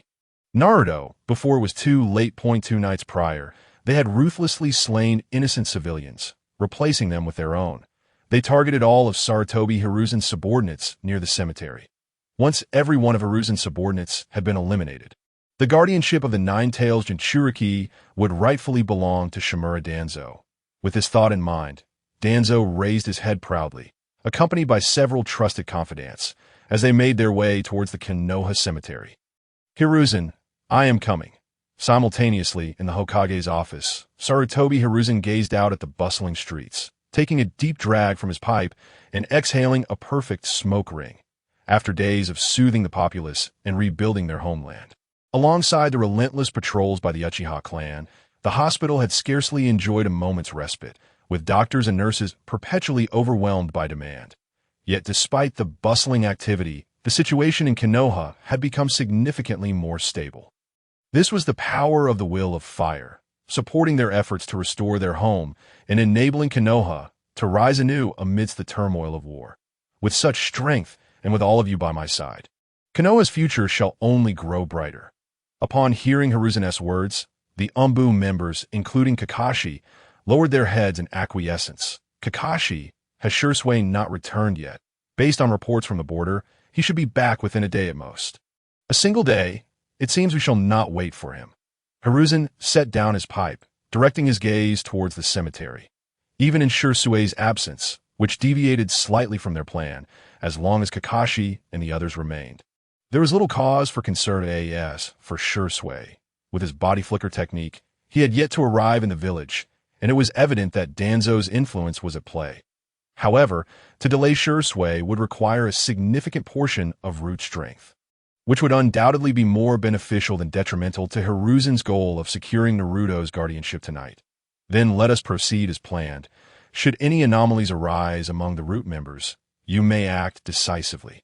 Yes, Lord Third, Kakashi replied respectfully before turning away with several Umbu members.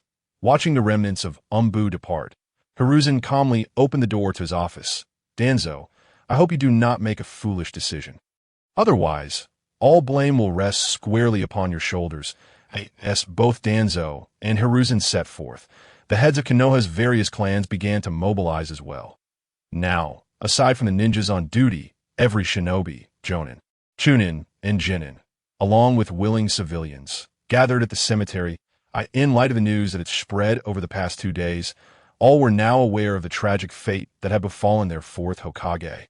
Minato Namikaze. Alongside him, his wife perished as well. The only survivor was their young child, the hero of the next generation, Naruto. Grief enveloped Konoha, and a profound hatred for the Nine-Tails surged among the populace. Reaching a fever pitch that night, at the cemetery, once everyone had arrived, the third Hokage, Sarutobi Hiruzen, stood before the grave of Minato Namikaze, accompanied by the council members, including Kohyudatane and Hamura Midokado, their expressions heavy with sorrow. Minato, Kushina, may you both rest in peace. Your child shall be raised in Konoha, where he will grow up healthy and happy. The flame of the will of fire shall endure wherever the leaves dance. And it is precisely because of heroes like the fourth Hokage, Minato Namikaze, and the inheritors of the will of fire that Konoha continues to thrive. Now, let us all mourn for our heroes. As Hiruzen finished his eulogy, all present bowed their heads in silence.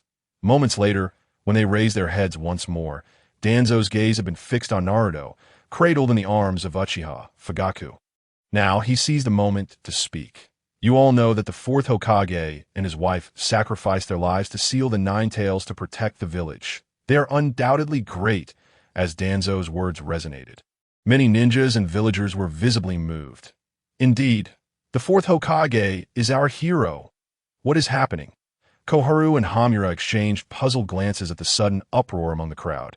According to their earlier plan, Hiruzen was meant to address Uchiha, Fugaku first. Why was Danzo taking the lead?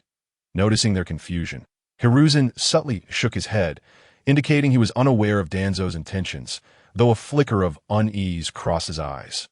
Koharu and Hamura were left bewildered. What is going on? Danzo, what are you trying to accomplish? Indeed, they are heroes, but you may not yet realize that the Nine-Tails, even after being sealed, was not immediately destroyed. It still exists. A smirk crept upon Danzo's lips. Like chaos ensued, as anticipated. Once he spoke, the Konoha ninjas and villagers became frantic. Some shinobi even drew their weapons, seething with rage. What? The Nine-Tails still poses a threat. Where is it? I will slay it to avenge my parents. Calm down. If Lord Danzo says so, he must know the Nine-Tails' whereabouts. Lord Danzo, tell us where that beast is. We must take revenge for the fourth Hokage and Lady Kushina. Revenge! Revenge! Seeing the desired atmosphere finally materialize, Danzo paid no heed to Hiruzen's increasingly grim countenance. In front of the gathered crowd, he pointed an accusatory finger at Uchiha Fugaku. It resides within the child cradled in Uchiha, Fugaku's arms. Chapter 40. An unexpected turn of events. Target. Root headquarters. What? The Nine-Tails is sealed within that child. Kill him! Kill him! Avenge the fourth Hokage and Lady Kushina. Kill! Kill! Kill! Before the enraged Konoha shinobi and civilians. The sacrifices and contributions of the Uchiha clan had become utterly fragile. The cemetery echoed with cries for blood, the fervor so intense it seemed ready to tear Uchiha Fugaku apart. The Uchiha clan members present, apart from Fugaku himself, were merely a handful of guards. Their strength paled in comparison to the multitude of armed Konoha ninjas surrounding them. Witnessing this unfolding scene, a look of triumph spread across Danzo's face. Hurry and become the target of their wrath. and let them stab you to death here. Uchiha Fugaku. Once Fugaku falls, the Uchiha clan will be leaderless, and with the existing trust issues, Shisui will undoubtedly come seeking a negotiation. At that moment, his eyes, the strongest Jinjutsu, Kodo Emitsukami, will be mine. Once Fugaku and Shisui are defeated, the Uchiha name will cease to exist in Konohana 8S for whether these enraged ninjas and civilians could contend with Fugaku. That was of no concern. He had already arranged for his own men to act when chaos erupted, poised to ambush and assassinate Uchiha Fugaku, even if Hiruzen and the other clan leaders uncovered anything afterward. Danzo could easily shift the blame onto the enraged ninjas and civilians. However, the smile on Danzo's face soon froze. How peculiar. After all this uproar, why has there been no sign of injury or casualties? With so many people present, not a single one has attacked Fugaku or his companions yet. Where are they? Where are the people I had prepared in advance? A sudden thought struck him. Could it be that Hiruzen has intervened? An ominous glint flashed in Sarutobi Hiruzen's eyes. You again, Hiruzen. No, it can't be. To impede his progress, one would need to exhaust the combined forces of the Umbu and the Sarutobi clan, alongside the might of several prominent families within the village, to achieve such a flawless interception. Curiously, what promises did Hisashi make to these families that compelled them to assist him so readily? Hisashi, what exactly have you done? Meanwhile, as Shimura Danzo contemplated the crux of the issue. On the other side, Sarutobi Hisashi maintained a calm demeanor, yet his heart was rife with uncertainty. What is happening? Why have only Kakashi and a few others arrived? Where are the rest?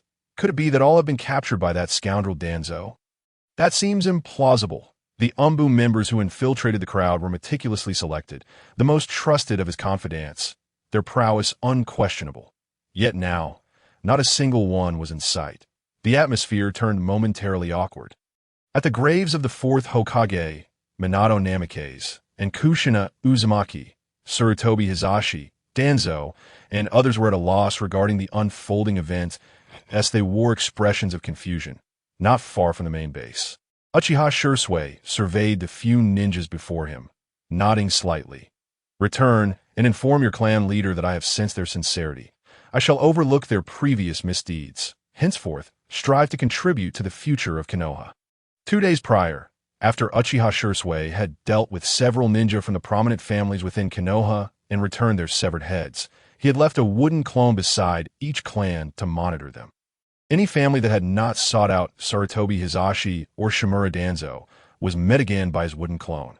The purpose of these meetings was straightforward, to persuade them to assist in dismantling Danzo's roots. In return, the streets and external trade controlled by the roots could be shared equally with them, with a consideration period of 1 day. Ultimately, they all acquiesced. Firstly, Hisashi had met with Uchiha Fugaku the day after the incident involving Senju. Even with the clan leaders subtly hinting at their desire to ascertain the nature of his relationship with the Uchiha, Hisashi remained tight-lipped, leaving an air of intrigue. Secondly, that individual named Senju possessed an overwhelmingly terrifying strength. Not only could he single-handedly subdue the Nine Tails, but he could also appear before them unnoticed. Engaging such a person as an enemy is exceedingly unwise.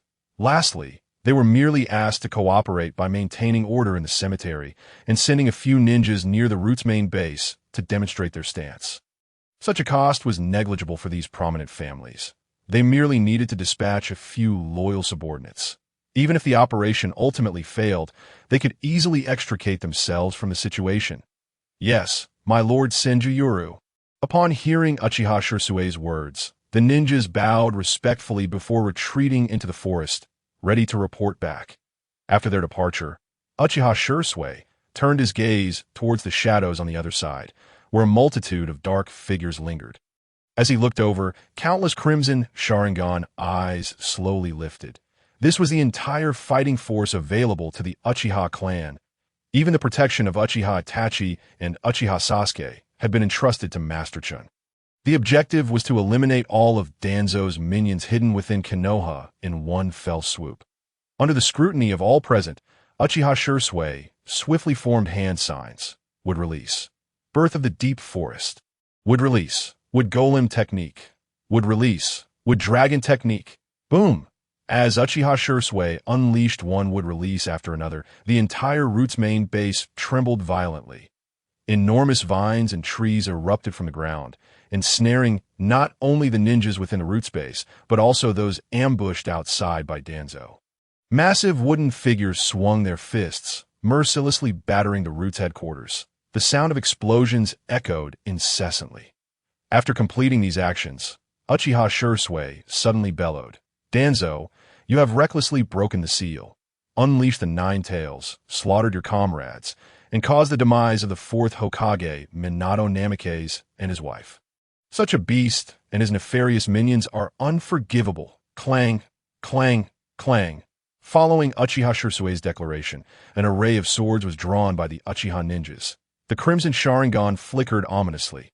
Witnessing this scene, Uchiha Shisui unsheathed his Kusanagi sword. Roaring, "Valiant Uchiha! Now is the moment to demonstrate your strength and loyalty to Konoha.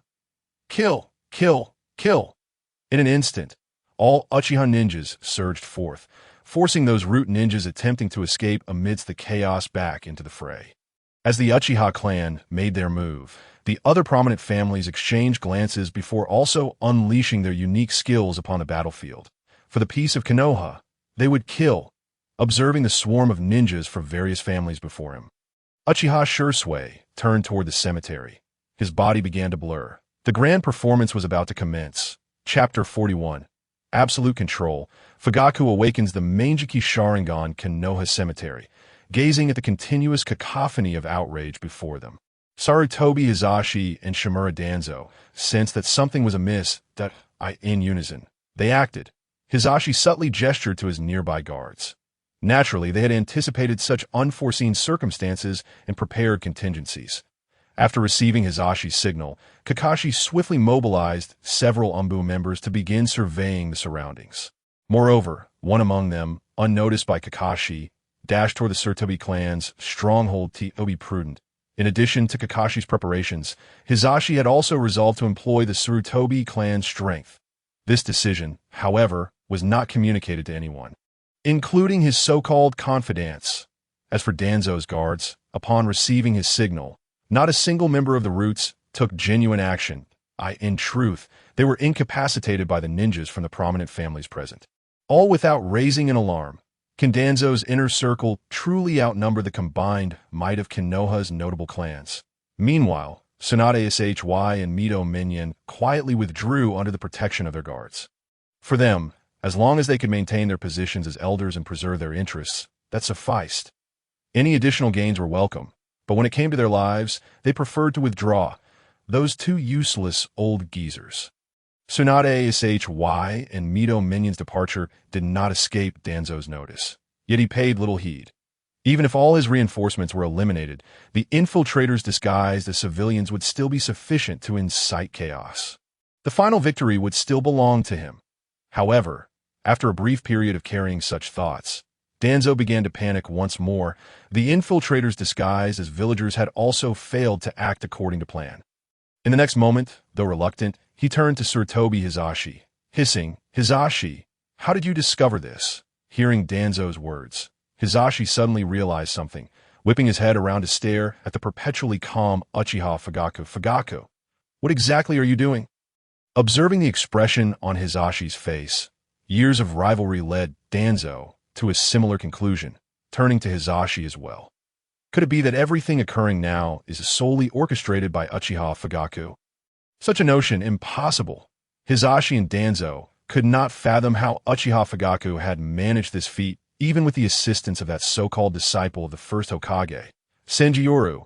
It was inconceivable that a single clan could contend with both of them simultaneously, unless he could sway the other clans within Konoha.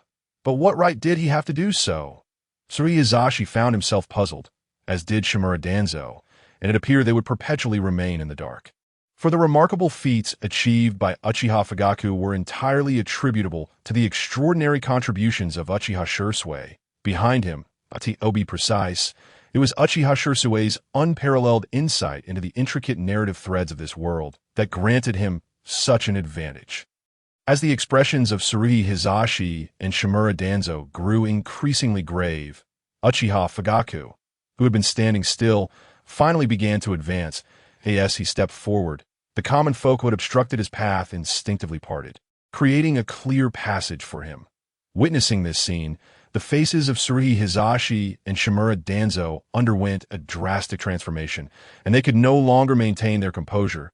It dawned upon them that the recent chaos had been orchestrated by none other than Uchiha Fugaku. The final 5 words were articulated by Shimura Danzo with deliberate emphasis. Despite his deep-seated reluctance, he found himself retreating as he spoke. Given the current circumstances, it was evident that he could no longer remain in this place.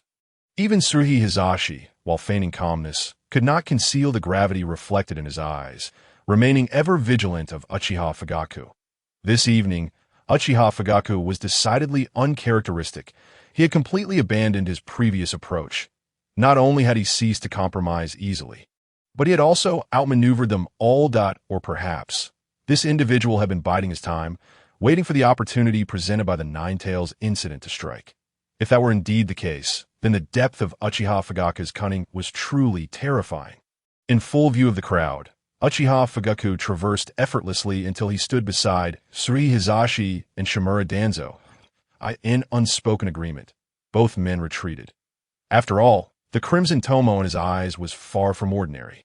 Just as Tsurugi Hisashi and Shimura Danzo fixed their gaze upon him, Uchiha Fugaku suddenly halted. At that moment, his 3-tomo Sharingan transformed into the kaleidoscopic Sharingan. What? Your eyes. This is impossible. This cannot be. The realization struck Shimura Danzo with a jolt. The timid individual he had always dismissed possessed a Mangeki Sharingan akin to Uchiha Shisui's. At this moment, he could only feel a profound sense of ridicule at his previous strategies against Uchiha Fugaku. Meanwhile, Tsurugi Hisashi, though his expression remained solemn, felt a quiet sense of relief within. Regardless of whether Uchiha Fugaku's Mangeki Sharingan had evolved that fateful night or had already transformed beforehand, it bore little consequence for him. As he had sought prior communication with Fugaku, if he could merely endure through this night, upon Uchiha Shisui's return, he would facilitate a detailed negotiation with Uchiha Fugaku. At worst, he could relinquish some insignificant assets of the root to the Uchiha clan. Yet, all of this hinged upon surviving the current night. With this thought in mind, Tsurugi Hisashi swiftly chose a side, subtly moving closer to Uchiha Fugaku, striving to maintain an expression of calm as he spoke. Fugaku, you! Silence. Suddenly, Tsurugi Hisashi found himself stifled by the overwhelming chakra emanating from Uchiha Fugaku, rendering his words unspoken. After subduing Tsurugi Hisashi, Uchiha Fugaku, with his back turned to the villagers and ninjas of Konoha, reverted his kaleidoscopic Sharingan back to the 3-tomo. Under the watchful eyes of the two men, Uchiha Fugaku slowly turned around, lifting Naruto high above in front of everyone. He proclaimed, "This child indeed harbors the Nine-Tails within him. But he is also the entrusted child of the 4th Hokage and Kushina Uzumaki before their sacrifice. Uchiha Fugaku may lack prowess, but having promised the 4th Hokage to protect his child, I, along with the Uchiha clan, shall ensure this child's safety for a lifetime." As Uchiha Fugaku concluded his declaration, the nearest villagers and ninjas raised their heads, revealing their own crimson Sharingan. Furthermore, an array of shinobi tools was drawn. Glinting ominously, now those who dare to threaten the child of the hero, step forward. The Uchiha clan shall take them all on. Chapter 42. The heir of a hero, Senduru, emerges observing the Uchiha clan ninjas, who exuded an aura of lethal intent. Their blades still stained with fresh blood, Tsurugi Hisashi's countenance grew exceedingly grim. Each of these individuals possessed a 3-tomo Sharingan, evidently one of the Uchiha clan's formidable trump cards. However, while the strength of these Uchiha ninjas was commendable, what truly instilled dread in Tsurugi Hisashi was Uchiha Fugaku's Mangeki Sharingan. Until he comprehended the capabilities of that Mangeki, he dared not act recklessly. Should Uchiha Fugaku's Mangeki possess abilities akin to Shisui's, capable of altering one's thoughts, any impulsive action on his part would surely lead to his demise, as Tsurugi Hisashi opted for silence. Shimura Danzo, shielded by his guards, began to retreat slowly. Meanwhile, The villagers and civilian ninjas below erupted in chaos. What did Lord Fugaku just say? That child is indeed the offspring of the fourth Hokage and Lady Kushina. Impossible! What parent would willingly allow their newborn child to become a Jinchuriki? Such a thing is unthinkable. However, the child of the fourth Hokage and Lady Kushina was indeed born that very day. And upon closer inspection, he bears a striking resemblance to the child entrusted to Lord Fugaku by Senjiro.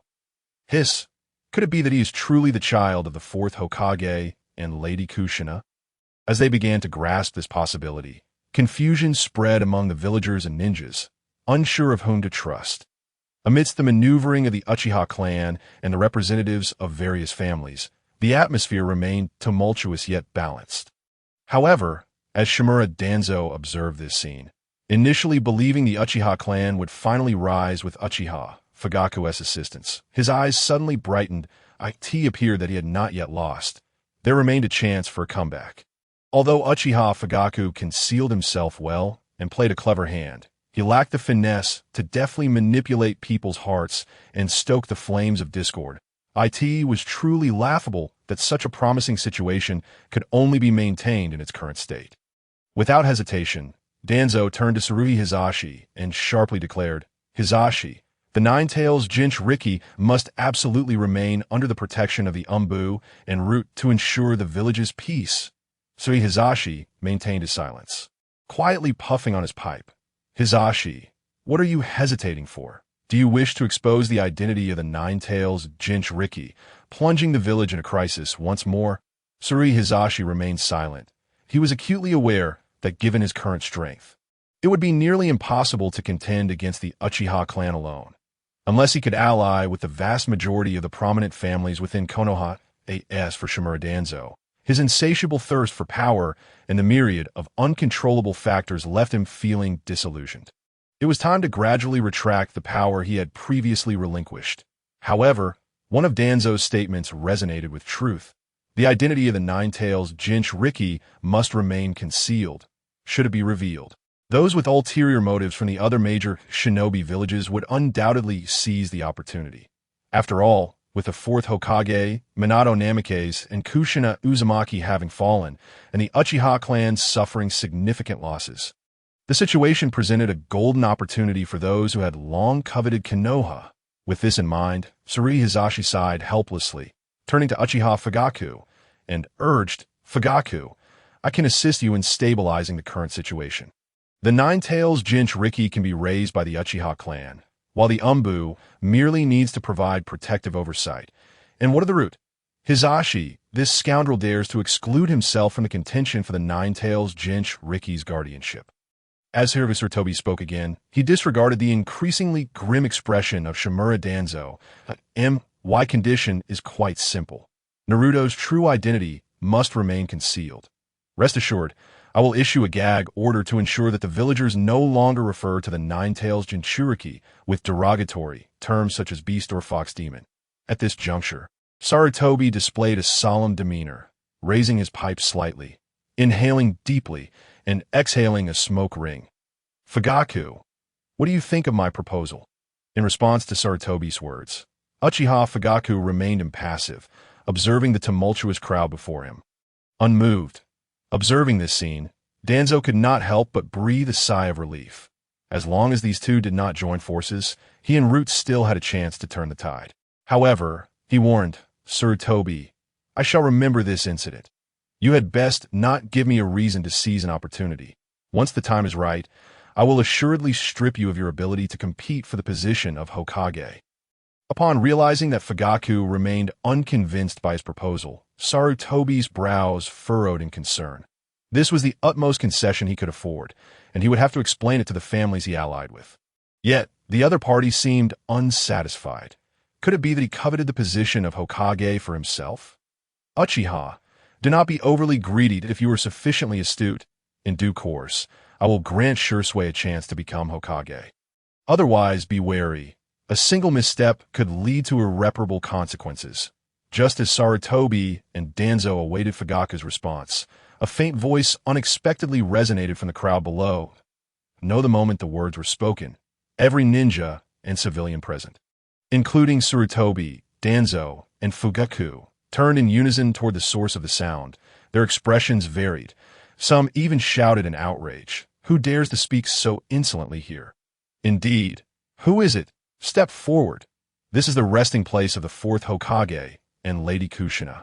Do you not fear our wrath? However, when those who had issued threats caught sight of the newcomer, their faces paled in shock.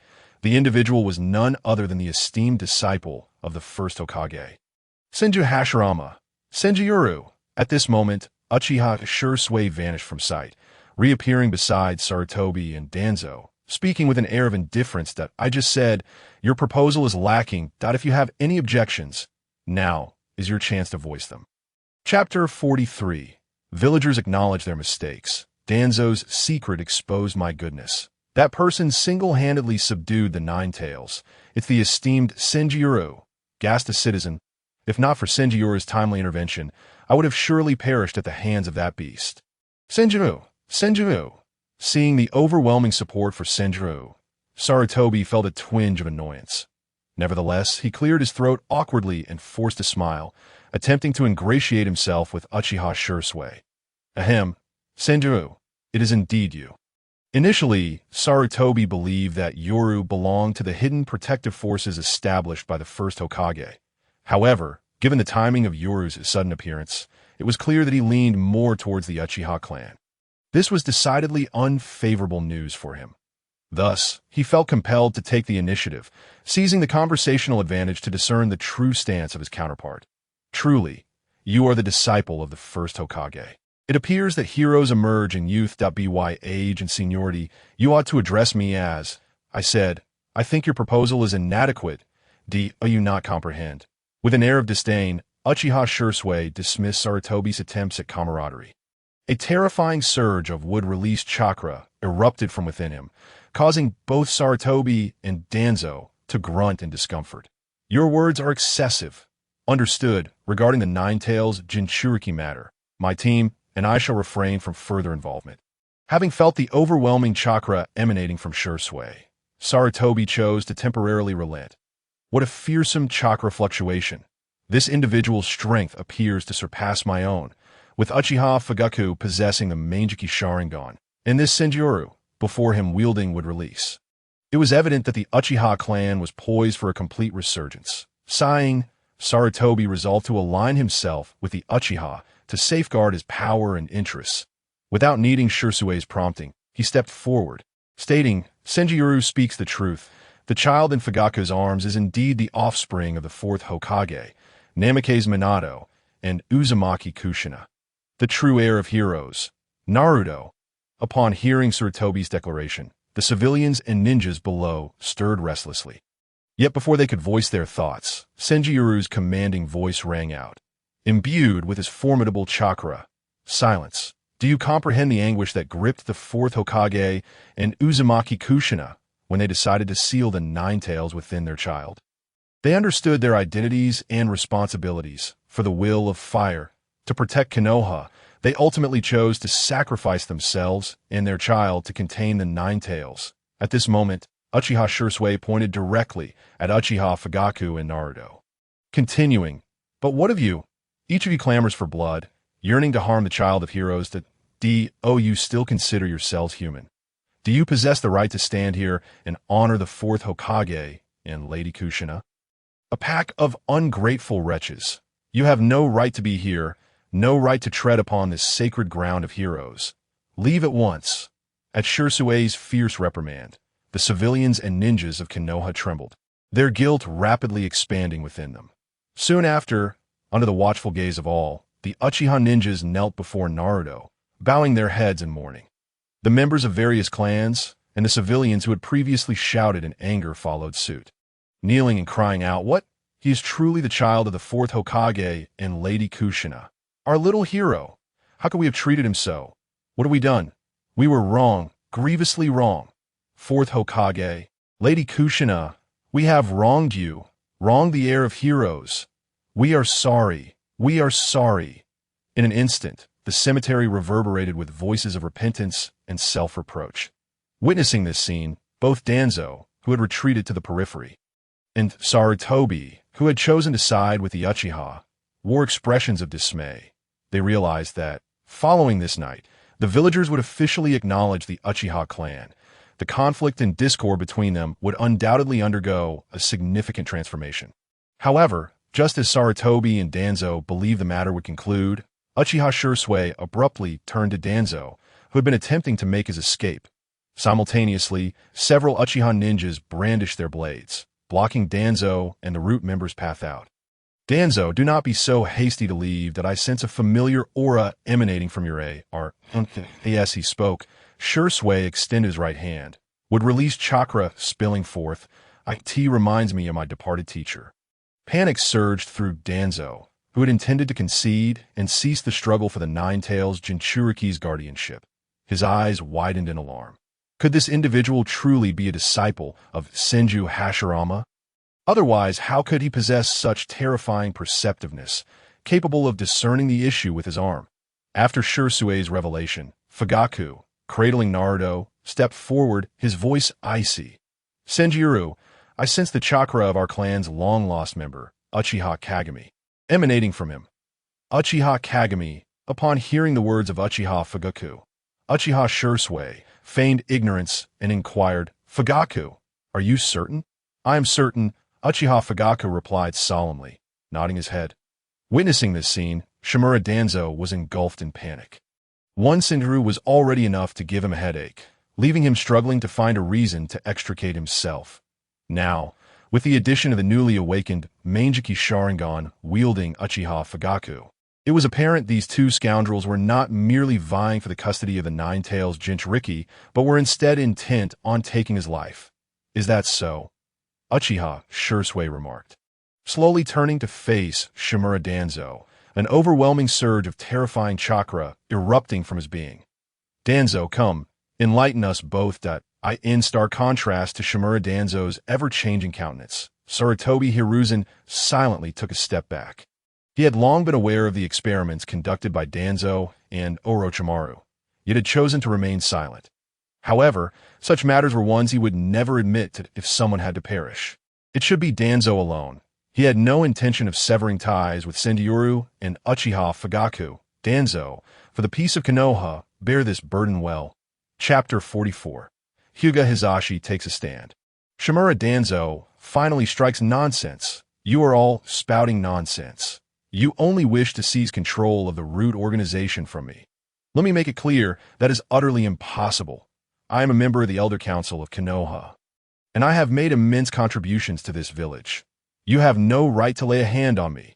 Faced with the relentless questioning from Uchiha Shisui and Uchiha Fugaku, Shimura Danzo suddenly raised his voice, while simultaneously rallying the members of Root to encircle him, shouting vehemently, he would never acknowledge the experiments involving the cells of the first Hokage, Senju Hashirama, or the transplantation of Uchiha clan member Sharingan. Furthermore, as an Elder Council member, he believed his status would deter any direct attacks in plain sight. If he could withstand this ordeal, he could return to Root and destroy all evidence.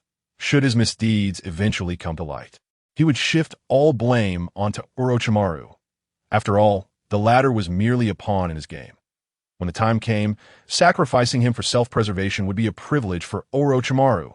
As for whether Senjuro and Uchiha Fugaku might strike against him, Danzo held no fear as long as he could successfully return to Root that night. Unless both factions were prepared to exhaust their clan's resources to bring him down, they would have no means to breach his stronghold. The last time he was easily subdued was due to the absence of Root's strongest forces. However, following that incident, he had summoned back most of his power, aside from his hidden pieces that I ensured. His Root was as impregnable as a fortress. No one could breach it. Meanwhile, as Danzo contemplated this, the civilians and shinobi below began to murmur amongst themselves. Indeed, Lord Danzo was a member of the Elder Council. Even Senjuro should not dare to act against him, right? Yet, do you think what Senjuro and Fugaku said is true?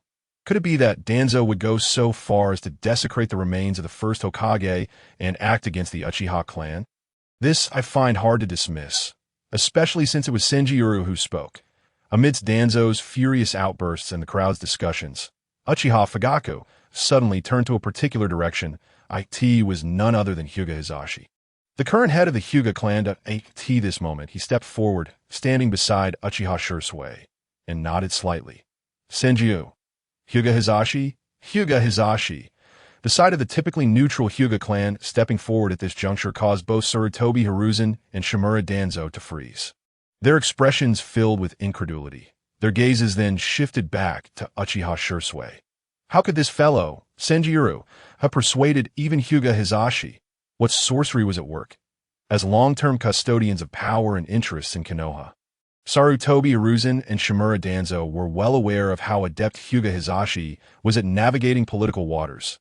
Hisashi never took a side unless the tides had turned decidedly in one direction. He would align himself with the prevailing winds of Konoha's fate.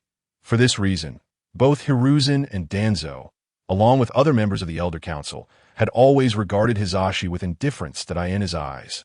As long as the Hyuga clan endured, he would not intervene in Konoha's affairs or contend for any power or benefits. As Sarutobi Hiruzen and Shimura Danzo marveled at this unexpected turn of events, Uchiha Shisui suddenly turned to the Konoha civilians and shinobi below, calling out, "Since you all doubt the truth, let the current head of the Hyuga clan, Hyuga Hisashi, unveil it using the Byakugan, their clan's bloodline limit." The moment Uchiha Shisui spoke, he garnered significant support from the crowd. The Hyuga clan's Byakugan? Indeed, if Lord Hisashi takes action, the truth will swiftly come to light. Naturally, the Byakugan of Konoha's Hyuga clan is renowned alongside the Uchiha clan Sharingan. Well said. With Lord Hisashi's intervention, we can rest assured. Damn it, as the crowd began to accept Hisashi's involvement, Shimura Danzo cast a dark, threatening glare in his direction. Hyuga Hisashi, what promises did Senjuro make to you to have you stand up for him?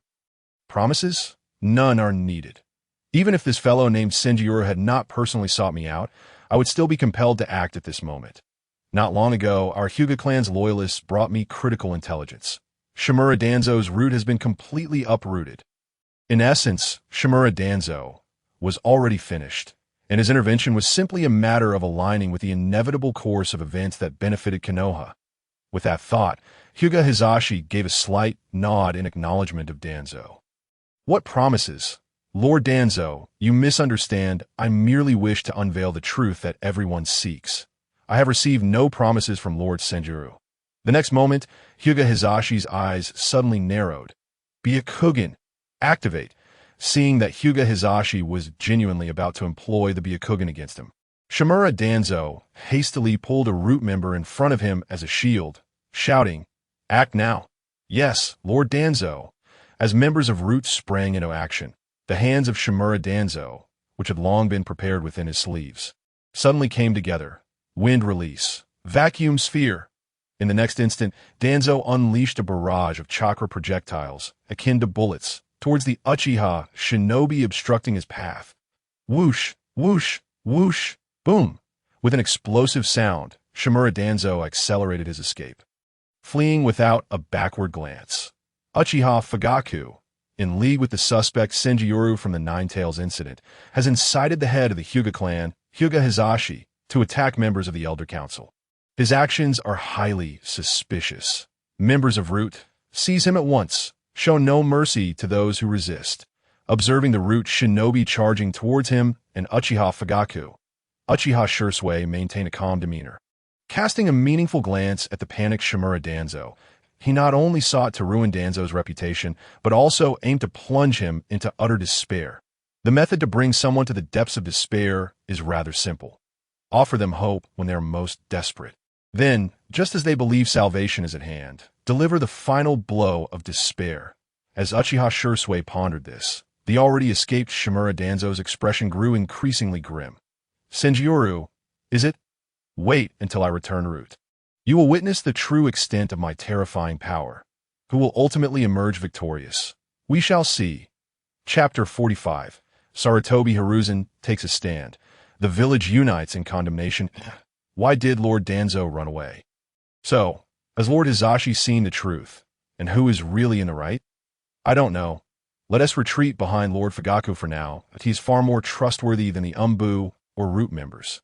Indeed, it is true that my life was saved by them, that I have faith in the Uchiha clan, especially since Lord Senjioru is present. A cold smirk flickered in Uchiha Shisui's eyes upon hearing the words of the commoners and ninjas. The truth? Well, let the head of the Hyuga clan reveal it. Yes, Lord Senju. Hyuga Hisashi nodded slightly before turning to speak with a loud voice. Just now I utilized the unique Byakugan of my clan to examine Shimura Danzo. I discovered certain things concealed beneath the bandages on his arm and eyes that on his arm. There are the cells of the first Hokage. His eyes an Uchiha Sharingan, likely derived from Uchiha Kagami. Boom! The moment Hyuga Hisashi uttered these words, the crowd of commoners and ninjas erupted in an uproar, their faces filled with rage. Even the Uchiha ninjas arranged by Uchiha Shisui, as well as ninjas from various clans, reacted similarly. This is because the first Hokage, Senju Hashirama, is the faith of all in Konoha, the pride of its people. He is revered as the god of Shinobi, having brought immense honor to Konoha. Thanks to his existence, Konoha became the foremost ninja village in the world. As for Uchiha Kagami, he was one of their own, despite the previous marginalization faced by the Uchiha clan from the villagers and other clans. They could endure under Uchiha Fugaku's command. Their pride, the Sharingan, still remained intact, and no one in Konoha dared to cross their bottom line. However, now someone has dared to lay hands on their kin, even going so far as to transplant their proud Sharingan. Such an affront is absolutely intolerable. This beast, Shimura Danzo, has dared to show disrespect to the body of the first Hokage. Such a scoundrel deserves death. Indeed, anyone who dares to touch the Uchiha Sharingan shall meet their demise, no matter where they flee. Kill him! Kill him! Kill him! In an instant, the cries for blood filled the air. Observing the scene, Senjioru and Uchiha Fugaku, standing beside him, furrowed their brows, their eyes filled with confusion that if this scene was indeed part of Senjioru's calculations, then there was no need for him to let Danzo escape. Precisely, let him escape. Just moments ago, when Shimura Danzo broke through with his root guards, the ones who intervened were merely Uchiha ninjas, Uchiha Fugaku and Senjioru. These two did not take action. Could it be that he intends to spare Danzo's life for his own benefit? Upon realizing this, Sarutobi Hiruzen felt a cold sweat trickle down his back. The man he had battled for nearly a lifetime, Danzo, had only taken a short time to be cornered to such a degree of public denouncement. If he were the next target, even with the backing of the Sarutobi clan and the support of the elders and several prominent families, it seemed he would still be unable to withstand it. Upon recognizing this, Sarutobi Hiruzen hesitated for a moment before finally stepping forward with determination. Uchiha Shisui did not stop him, for he understood what the other would do next, given his character. Silence! Silence! After shouting twice. Sarutobi Hiruzen's expression suddenly turned grave as he spoke again. As you all have witnessed, Shimura Danzo, the head of the root, wields great power yet remains oblivious to his responsibilities and duties. He has conducted inhumane experiments in secret, ruthlessly harming his comrades. Today in the cemetery, he not only insulted heroes, but also hurled verbal abuse at the Uchiha clan, the contributors to the Nine Tails incident. Such a being is undoubtedly a malignant tumor for the village. For the peace of Konoha and the will of fire, we must eradicate him publicly. Having said that, Sarutobi Hiruzen suddenly turned to Senjioru and whispered, Senju, do you think you could let my people go? I will have them assist you in capturing Shimura Danzo. Certainly, Uchiha Shisui replied with a meaningful smile that in the next moment, under Uchiha Fugaku's signal, one by one, the members of the Umbu were released from their restraints. Witnessing this, Sarutobi Hiruzen nodded at him, then turned back to face the enraged commoners and ninjas with a complex expression. Indeed, Senjioru must have hidden cards unknown to me. Otherwise, he would not have so easily allowed Uchiha Fugaku to release his people. In that case, Danzo, you mustn't blame me that if blame is to be assigned, let it fall on you for provoking a monster you should not have. Where are the Umbu members? Third Hokage. The Umbu members surged from the crowd, kneeling before him in unison. Shimura Danzo has committed heinous acts. He is beyond redemption, that I command you to cooperate with Senjioru's actions and root him and his minions out. Yes, Third Hokage. Upon receiving the order, The Umbu members turned to Uchiha Shisui, their expressions solemn, awaiting his command. Seeing this, Uchiha Shisui nodded slightly, then walked forward as he passed by Sarutobi Hiruzen. He spoke coolly. You have made a rational choice, as long as you continue to be wise. Perhaps I can offer you a chance to enjoy your twilight years. Hearing Uchiha Shisui's words, Sarutobi Hiruzen froze, his expression darkening. For from the tone of the other, it seemed he intended to take further action after purging Danzo and the root. Could it be that he plans to completely redistribute the existing power within Konoha? He aims to reorganize the entire village. Yet, should he proceed with such a course, it would inevitably infringe upon the fundamental interests of several prominent clans. Such matters, Senjioru could not possibly be unaware of. He must have already taken precautions. What baffled him, however, was where he would find adequate benefits to satiate the appetites of all the clans. Such vast demands could not possibly be met simply by stripping away the authority over the Umbu from Danzo and himself. Meanwhile, as Sarutobi Hiruzen pondered this, Uchiha Shisui's voice rang out clearly. All members of the Umbu belonging to the Uchiha clan, heed my command. Upon hearing Uchiha Shisui's words, Hyuga Hizashi and the leaders of several clans that had already allied with him followed suit. Hyuga Hizashi clan, heed my command. Yamanaka clan, heed my command.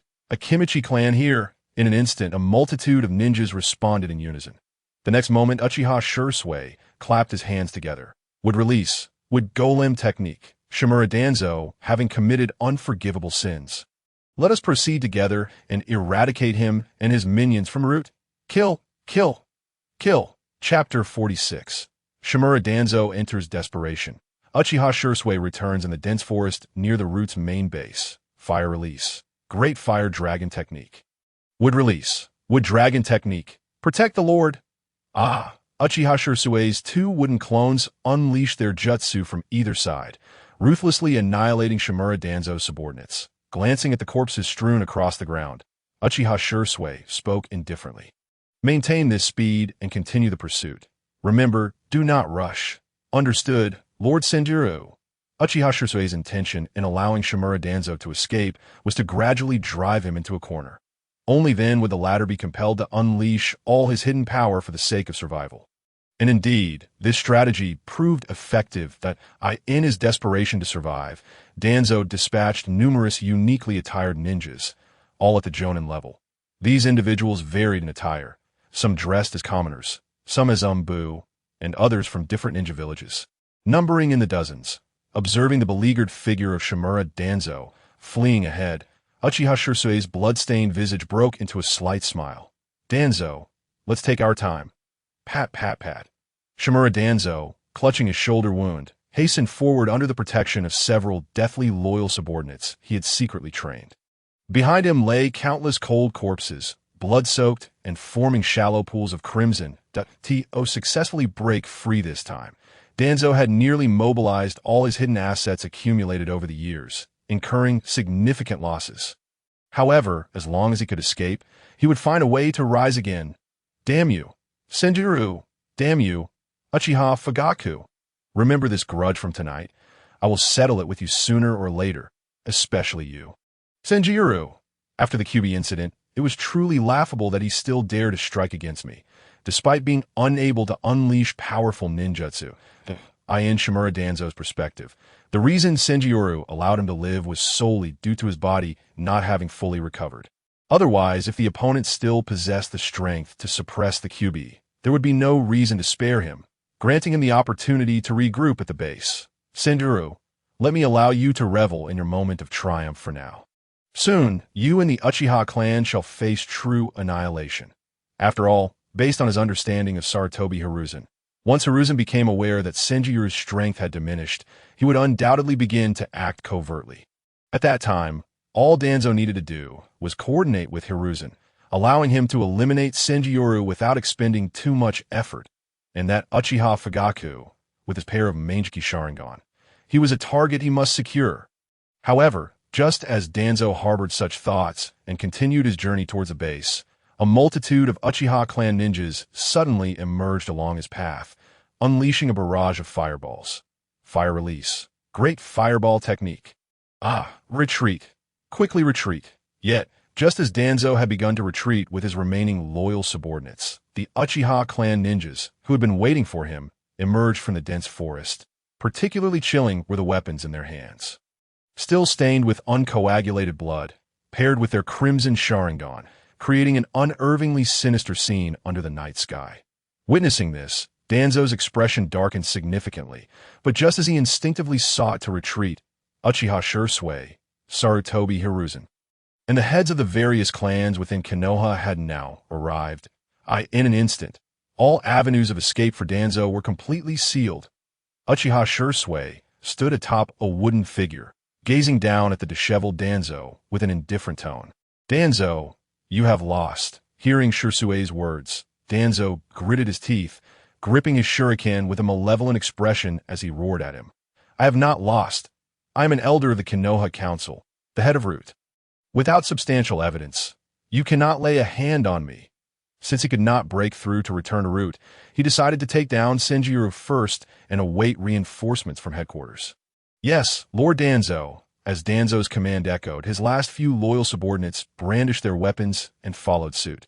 However, Uchiha Shisui merely shook his head lightly. Fire release. Great fire dragon technique. Before Danzo and his men could approach, a ferocious fire dragon lunged towards them, shattering their formation. Two unfortunate souls were even consumed by the dragon, their agonized screams piercing the air. Seeing Uchiha Fugaku take action, Danzo's expression darkened even further. If he were to confront the weakened Senjiro, he could still coordinate with his subordinates to subdue him. But facing Uchiha Fugaku, who possessed the Mangeki Sharingan, along with the heads of the various clans surrounding him, the situation had grown dire. Fire release. Great fireball technique. Fire release. Great fire dragon technique. Though outnumbered, Uchiha Fugaku, with the aid of his Mangeki Sharingan, evaded Danzo's subordinates' attacks flawlessly, countering with deadly precision, watching his men fall one by one to Fugaku's blade. While none of his ambushes succeeded, Danzo gritted his teeth, a glimmer of resolve surfacing in his eyes. With a determined pace, he suddenly accelerated towards Uchiha Shisui, dramatically unwrapping the bandages on his body. "Senjiro, you are but a shadow of your former self, yet you dare to act so arrogantly before me. If so, allow me to take you down first by the time reinforcements arrive from headquarters. None of you will be able to stop me." The heads of the various clans in Konoha, already aware of the situation at Root's base, gazed at Danzo with scorn and disdain. Reinforcement from headquarters? How utterly laughable! As these thoughts coursed through their minds, Danzo finally reached Uchiha Shisui. I've got you." However, just as he was about to utilize his Sharingan abilities against Shisui, a shadow unexpectedly appeared before him. "Who are you?" The shadow did not respond, drawing its sword and launching a swift strike. In the next moment, the sound of blood gushing filled the area. Pucci, staring at his severed arm, which spun through the air. Danzo's face was a mask of disbelief. Simultaneously, the figure's hand plunged into his eye socket, extracting his Sharingan. It was only at this moment that Danzo recognized the true identity of the person before him. This individual was supposed to be Uchiha Shisui, stationed at the border of the Land of Fire. Chapter 47. Sarutobi Hiruzen begins to float. Uchiha Bido makes his appearance, in full view of everyone. Uchiha Shisui's shadow clone sent the blood-soaked Danzo flying, causing him to land among the bodies of his loyal subordinates. After completing this, he ignored the pitiful sight of Danzo and, in the next moment, used the body flicker technique to appear before his true self. Bowing slightly, "I apologize for my tardiness. Lord Senjiro, it is of no consequence. Your return is most timely." As Uchiha Shisui's shadow clone symbolically reported the situation, Sarutobi Hiruzen, accompanied by Konoha's ninjas and civilians, arrived. Is that Shisui? Hiruzen had been troubled by the number of civilians, knowing that protecting them would require considerable manpower. Yet, he had to remain vigilant against Senju, ensuring he wasn't caught off guard by a sudden ambush. Resources were indeed scarce. However, with the return of his trusted subordinate, Uchiha Shisui, alongside Kakashi and others, his safety level had significantly increased. With this thought, Hiruzen's mood improved considerably. Without hesitation, as Uchiha Shisui's shadow clone retreated to stand beside Uchiha Fugaku, Hiruzen hurriedly ascended, adopting a concerned demeanor. Shisui, back already. You must have had quite the journey. Are you well? I am fine, replied Uchiha Shisui's shadow clone with a slight nod. Seeing Shisui's continued respect, Hiruzen felt even more at ease. However, he also became aware of an issue. By the way, Shisui, how do you know Senjuro? Have you met before? Indeed, we have met on my way back. I was ambushed by several unknown ninjas and sustained some injuries. It was Lord Senjuro who saved me. Otherwise, I might have taken several more days to return. Ambushed by unknown ninjas? Hearing this, Hiruzen's brow furrowed tightly. The next moment, he turned to Danzo, inhaling deeply, his expression grave. Could it be Danzo? That must be it. After all, Danzo has long been coveting Uchiha Shisui's eyes. This must be his doing. Upon reflecting on this, Sarutobi Hisashi initially felt a pang of sorrow akin to the lament of a rabbit mourning its fallen companion. However, now, you have already taken action against my people. Why should I concern myself with your fate? Once this affair concludes, I can arrange for Uchiha Shisui to negotiate with Uchiha Fugaku, while he can seek an audience with Senju at that point. After both parties have conferred, all issues will naturally resolve themselves. After all, in his eyes, all conflicts are intertwined with interests. As long as I am willing to concede sufficient benefits, even the currently formidable Senjuro would not pose a challenge. Yet now, an excellent opportunity to curry favor with Senjuro presents itself, and I must seize it. With this thought in mind, Sarutobi Hisashi boldly stepped forward in full view of the crowd. As the civilians and ninjas behind him praised Uchiha Shisui's recent return and recounted the tale of his swift defeat of Shimura Danzo, in the next moment, Hisashi pointed directly at the blood-soaked Shimura Danzo and declared with a booming voice, Shimura Danzo, you covertly experimented on the corpse of the first Hokage, ruthlessly slaughtered members of the Uchiha clan, colluded with rogue ninjas to breach the seal of the Nine Tails, caused the death of the fourth Hokage, and defiled the legacy of heroes, thus disturbing the peace of our village. For all these heinous crimes, you deserve nothing less than death. Colluding with rogue ninjas to breach the Nine Tails seal, causing the death of the fourth Hokage? Upon hearing Hisashi's words, Shimura Danzo, who had been desperately trying to send a message for rescue from the root headquarters, widened his eyes in disbelief and erupted in a furious tirade. Sarutobi Hisashi, how dare you betray me? He could not fathom that his greatest rival, Sarutobi Hisashi, had ultimately aligned himself with an outsider whose identity had yet to be verified. This realization filled him with immense rage. However, before Danzo could utter another word, the civilians and ninjas of Konoha behind Hisashi quickly reacted. Without a moment's hesitation, they began to curse and advance, intent on executing Danzo on the spot. Beast, to commit such atrocious acts and still attempt to frame the third Hokage. Spit, they rallied together, knowing he was barely alive, missing a hand, and unable to form seals or use jutsu. Let us unite to avenge our fallen fourth Hokage and Lady Kushina. For our heroes, we must exact our revenge. Indeed, they echoed, let us unite. In an instant, Konoha civilians surged forward, launching a relentless assault on Shimura Danzo. Meanwhile, the ninjas were restrained by members of various clans and ANBU, for it was the desire of their master, Senjuro, that Danzo not perish just yet. Uchiha Shisui observed the scene with a tranquil demeanor, gazing at the now cornered Shimura Danzo, showing no inclination to intervene, but he was waiting, biding his time for a certain individual to take action. As Shisui maintained his silence, an odd vortex abruptly materialized amidst the ruins of the root headquarters. I ask you, why did you return to Konoha so hastily? We seem to have little information on this mysterious Senju. Aren't you afraid? As Uchiha Obito touched down, White Zetsu emerged from the ground, inquiring. Uchiha Obito merely responded with a cold smile, Daha, who said I intended to oppose Senjuro. I have come to bolster Nagato's Akatsuki with new talent. Talent? White Zetsu questioned, puzzled. Orochimaru. Uchiha Obito pronounced the name with indifference. Danzo was essentially finished, with all blame for the Nine Tails incident and the fourth Hokage's death resting squarely on him. alongside the heinous experimentation on the first Hokage's cells. Yet, if he were willing to cast all the blame on Orochimaru, he could survive and seize an opportunity for resurgence. Upon hearing this, White Zetsu immediately understood that, I see. Given Orochimaru's character, he will undoubtedly flee when faced with the outcry of Konoha's populace. At that moment, we merely need to assist his escape while informing Nagato about Orochimaru. In this manner, Orochimaru will be absorbed into the Akatsuki. Precisely. Uchiha Bito nodded, his crimson Sharingan gleaming in the night. The peculiar vortex reappeared. Our idle chatter must come to an end. If we do not act soon, that worthless Danzo will be trampled to death by the civilians that he chuckled. Indeed, matters are becoming increasingly intriguing. I have a foreboding sense that with Senjutsu present, Konoha will descend into further chaos. Chapter 48.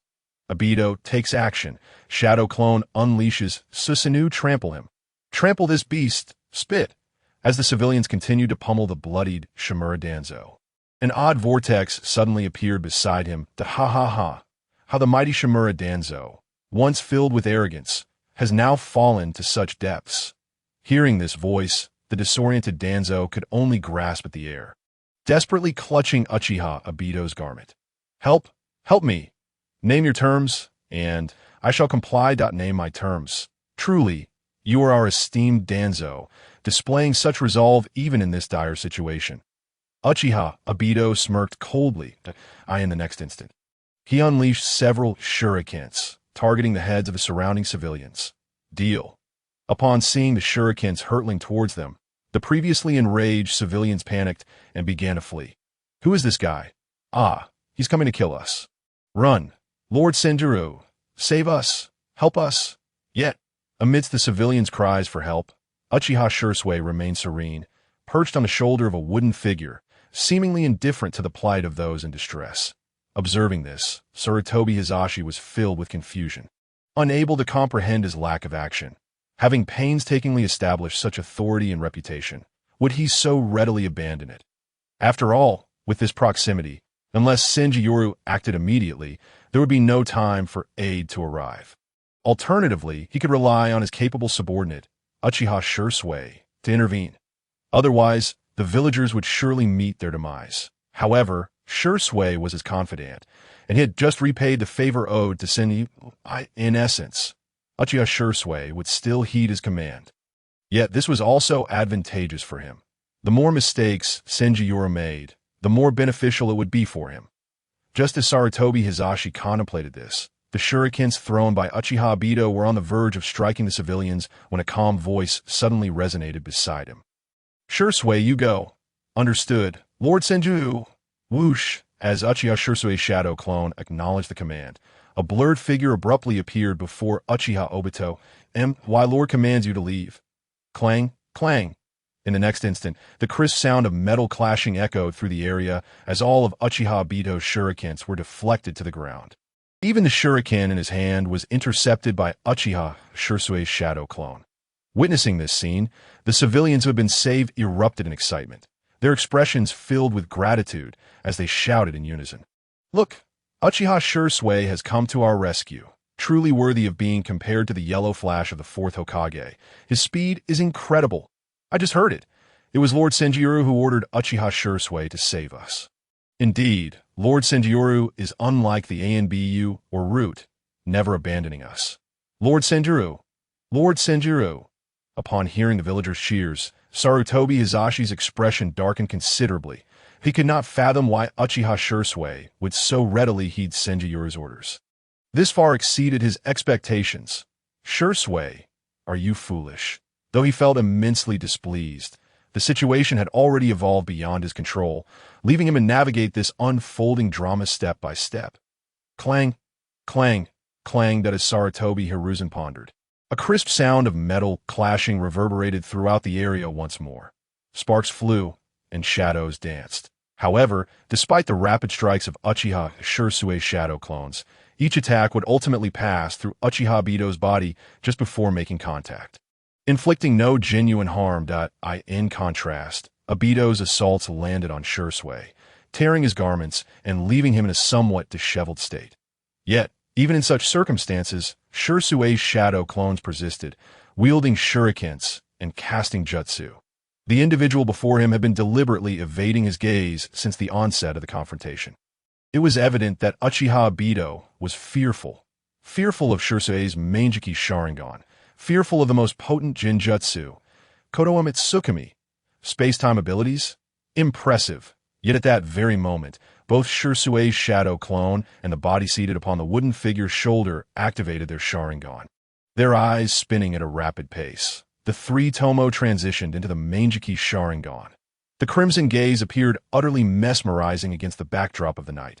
Sensing something amiss, Uchiha Obito hastily employed Kimui to attempt to pull Shimura Danzo away from the scene. However, it was too late to react. Not yet. Whoosh! Just as Uchiha Obito was about to vanish, Shisui's shadow clone instantaneously appeared before him. In an instant, a massive skeletal structure materialized, and a terrifying force shattered Obito's palm. Meanwhile, Danzo plummeted helplessly.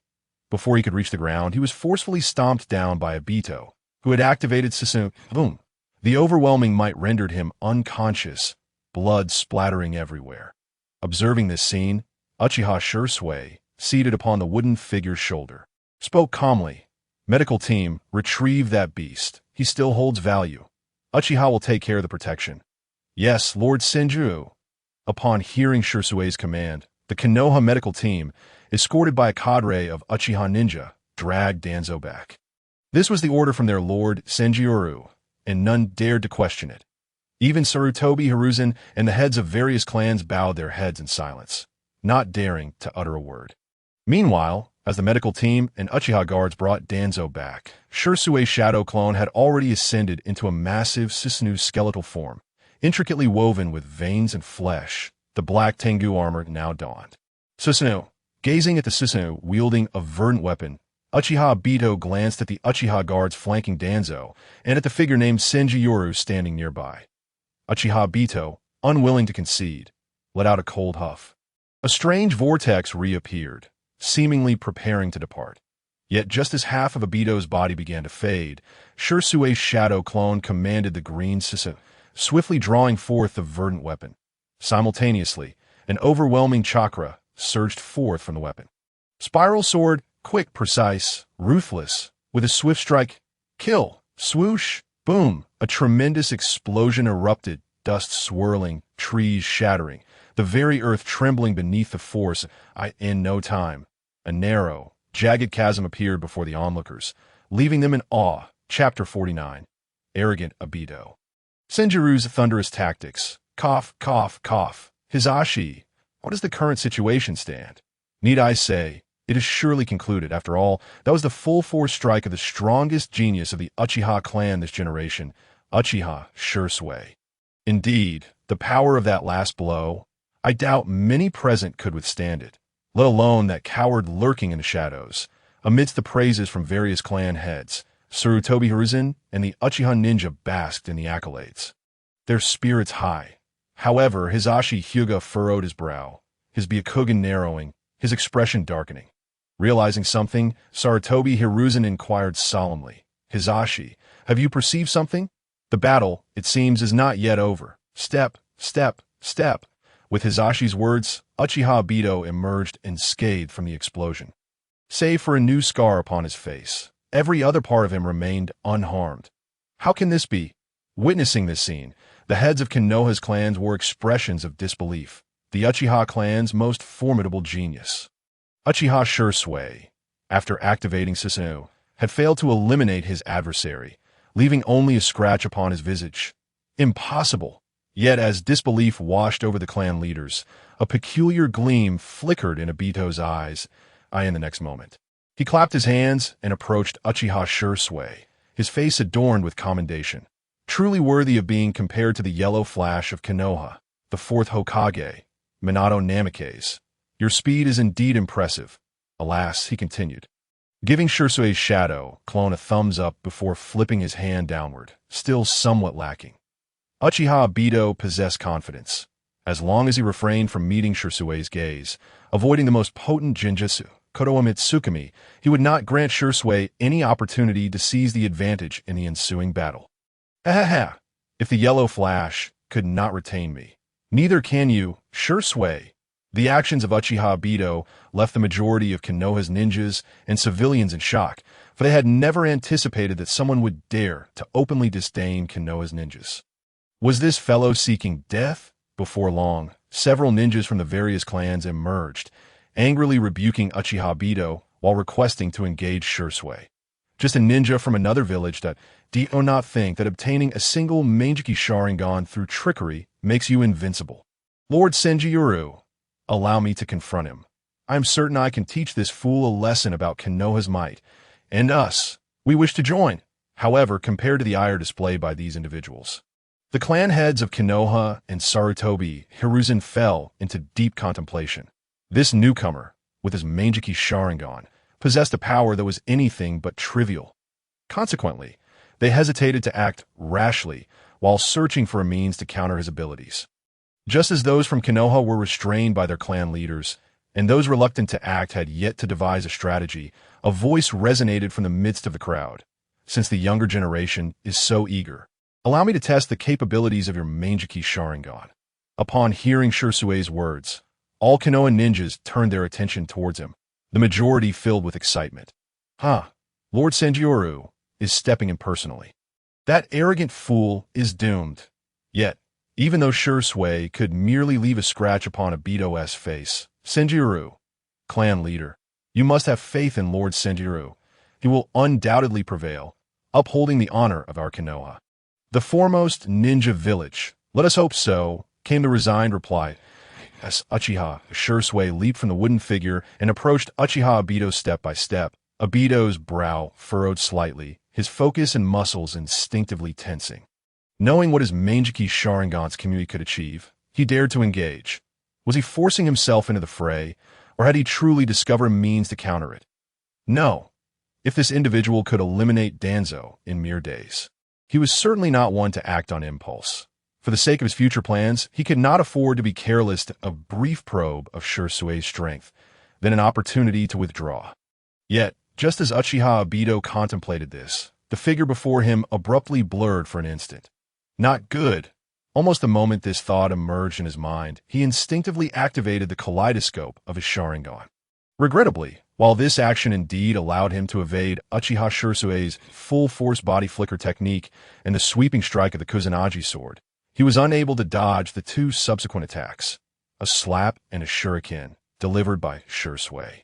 Uchiha Obito, however, did not escape. With a resounding smack and a splatter of blood, as Obito received a strike from Shisui's shadow clone, a burst of crimson blossomed upon his back. Blood sprayed forth, the wound deep enough to expose bone. Your abilities are formidable, yet alas, they still fall short. Shisui echoed Obito's earlier words back to him. Although Obito's heart seethed with fury, he chose to endure. It was astonishingly swift, truly beyond his expectations.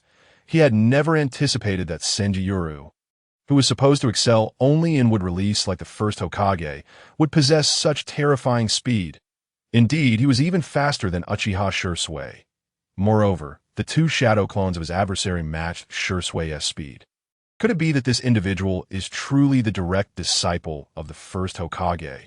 Had he not adjusted his condition to its optimal state, he would have never managed to narrowly evade the attack from his opponent's main body, nor the strike from the shadow clone that was meant to cleave his heart in twain. In the next moment, his body was once again engulfed by that bizarre vortex, denying Shisui the opportunity to continue his assault. Immediately thereafter, a somewhat weakened roar resonated between Uchiha Shisui and his two shadow clones. Remember this, Senjutsu. I shall return soon. When I do, Konoha will be reduced to ruins beneath my power, and all shall perish. To this, Uchiha Shisui merely cast a disinterested glance at the departing figure. He then turned his attention to Shimura Danzo. With Obito's outburst, it seemed his next plan could finally commence. Chapter 50. Uchiha Obito's Calculated Schemes. Danzo shifts blame with a thud as Uchiha Shisui approached Shimura Danzo step by step. Within the Kamui space, Uchiha Obito suddenly plummeted from the sky, crashing heavily onto the ground. Obito gasped in pain. Sitting up from the ground, cold sweat pouring from his forehead. Such incredible speed. No wonder he could nearly incapacitate Danzo in just a few days. He undoubtedly harbored other concealed trump cards. How wretched this is. I should have known better than to return so hastily. Look at me. My body nearly split in half. White Zetsu emerged from the ground, chuckling as he spoke. Hearing this, Obito glanced at his injured half devoid of Zetsu, his expression darkening. Indeed, had it not been for the regenerative abilities granted by Zetsu's presence, he would likely have succumbed to excessive blood loss. Nevertheless, even so, he was not in a condition to traverse the ninja world freely in the near term. Cough, cough, cough. Though I sustained some unforeseen injuries, they remain within acceptable limits.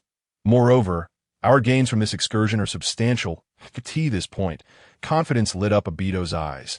After this encounter, when we meet again, I shall ensure that Senjuro never gets close to me again. As for Orochimaru of Konoha, if all goes according to plan, he should soon be betrayed by that old coot Danzo. Indeed, despite the unexpected appearances of Uchiha Shisui and Senjuro, which disrupted my original plans, I had already seized the opportunity to approach Danzo while evading Shisui's spiral sword attack, conveying to him the means of escape. In short, Danzo is likely already publicly denouncing Orochimaru amidst the curses of everyone present.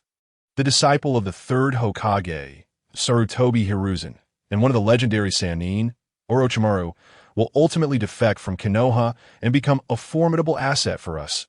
Senjuro, I hope you can plunge Konoha into further chaos.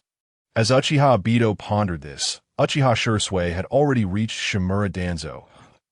This moment, the surrounding Konoha ninjas and civilians, finally coming to their senses, bore expressions of disbelief that my heavens, did you see that? Even the strongest genius of our Uchiha clan, Uchiha Shisui, could not subdue the enemy. Yet Lord Senjuro instantly resolved the situation. He nearly obliterated him. Indeed, as long as we follow Lord Senjuro, all foes shall crumble. Senjuro is the strongest. True, but did you not notice that the speed Lord Senjuro displayed seemed to surpass even Uchiha Shisui's body flicker technique? It does appear so. Hearing the murmurs around them, Sarutobi Hiruzen and the clan heads silently nodded in agreement. Indeed, Senjuro's speed was astonishingly fast. Without a doubt, the speed he exhibited surpassed that of Uchiha Shisui. Upon further reflection, if Senjuro's master truly is the first Hokage, there would be no issue in learning advanced speed-enhancing jutsu from the second Hokage. With this thought, Sarutobi Hiruzen and the clan heads exchanged glances, sighing inwardly at the rising clamor of the crowd. They understood that from the moment Senjuro repelled the formidable opponent, his prestige within Konoha had ascended to new heights. If this trend continued, the name Senjuro would echo throughout Konoha. It would not be surprising if he were to become the fifth Hokage. While the surrounding crowd entertained such thoughts, the next moment, two Uchiha ninjas, at Shisui's behest, seized Shimura Danzo and forced him to kneel before him. Seemingly aware of his current predicament and sensing Obito's aura dissipating, Danzo hurriedly lowered his head in supplication. Why you cannot kill me? I am an elder of the Konoha Council. If you spare me, I will relinquish all authority over the Foundation, pleading only for my life. The man who had earlier introduced himself as Uchiha Madara had informed him that if he publicly denounced Orochimaru, there was still a chance of survival. If he could successfully endure, with the power he wielded over the Foundation and the assistance of the one claiming to be Uchiha Madara, he might still have an opportunity to rise again. Perhaps he could orchestrate an incident that would lead to Senjuro meeting a fate similar to that of the fourth Hokage, Minato Namikaze, and inadvertently sacrificing himself. Observing Danzo's wretched state, the clan heads of Konoha and Sarutobi Hiruzen chose to remain indifferent. With not a single person stepping forth to defend him, at this point, Danzo had become a target for all, effectively rendered powerless. Whether he could survive the night was uncertain. It would not be worth offending the terrifying Senjuro to save this man. Yet, just as Senjuro placed his right hand upon the hilt of his sword, preparing to draw it, Danzo suddenly bowed his head, his forehead striking the ground with a thud. Please, don't kill me. If you spare my life, I can reveal a secret that no one knows. a secret that no one knows? Initially disinterested in Danzo's fate, Sarutobi Hiruzen and the others now exchanged glances, a glimmer of intrigue flashing in their eyes. Who would not want to seize such an opportunity? With this thought, Sarutobi Hiruzen initiated the dialogue. After all, he had served as Hokage for many years and was well aware of the sentiments swirling within the crowd. Cough, cough, cough. Lord Senjuro, since this sinner must eventually be dealt with, why not hear what he has to say?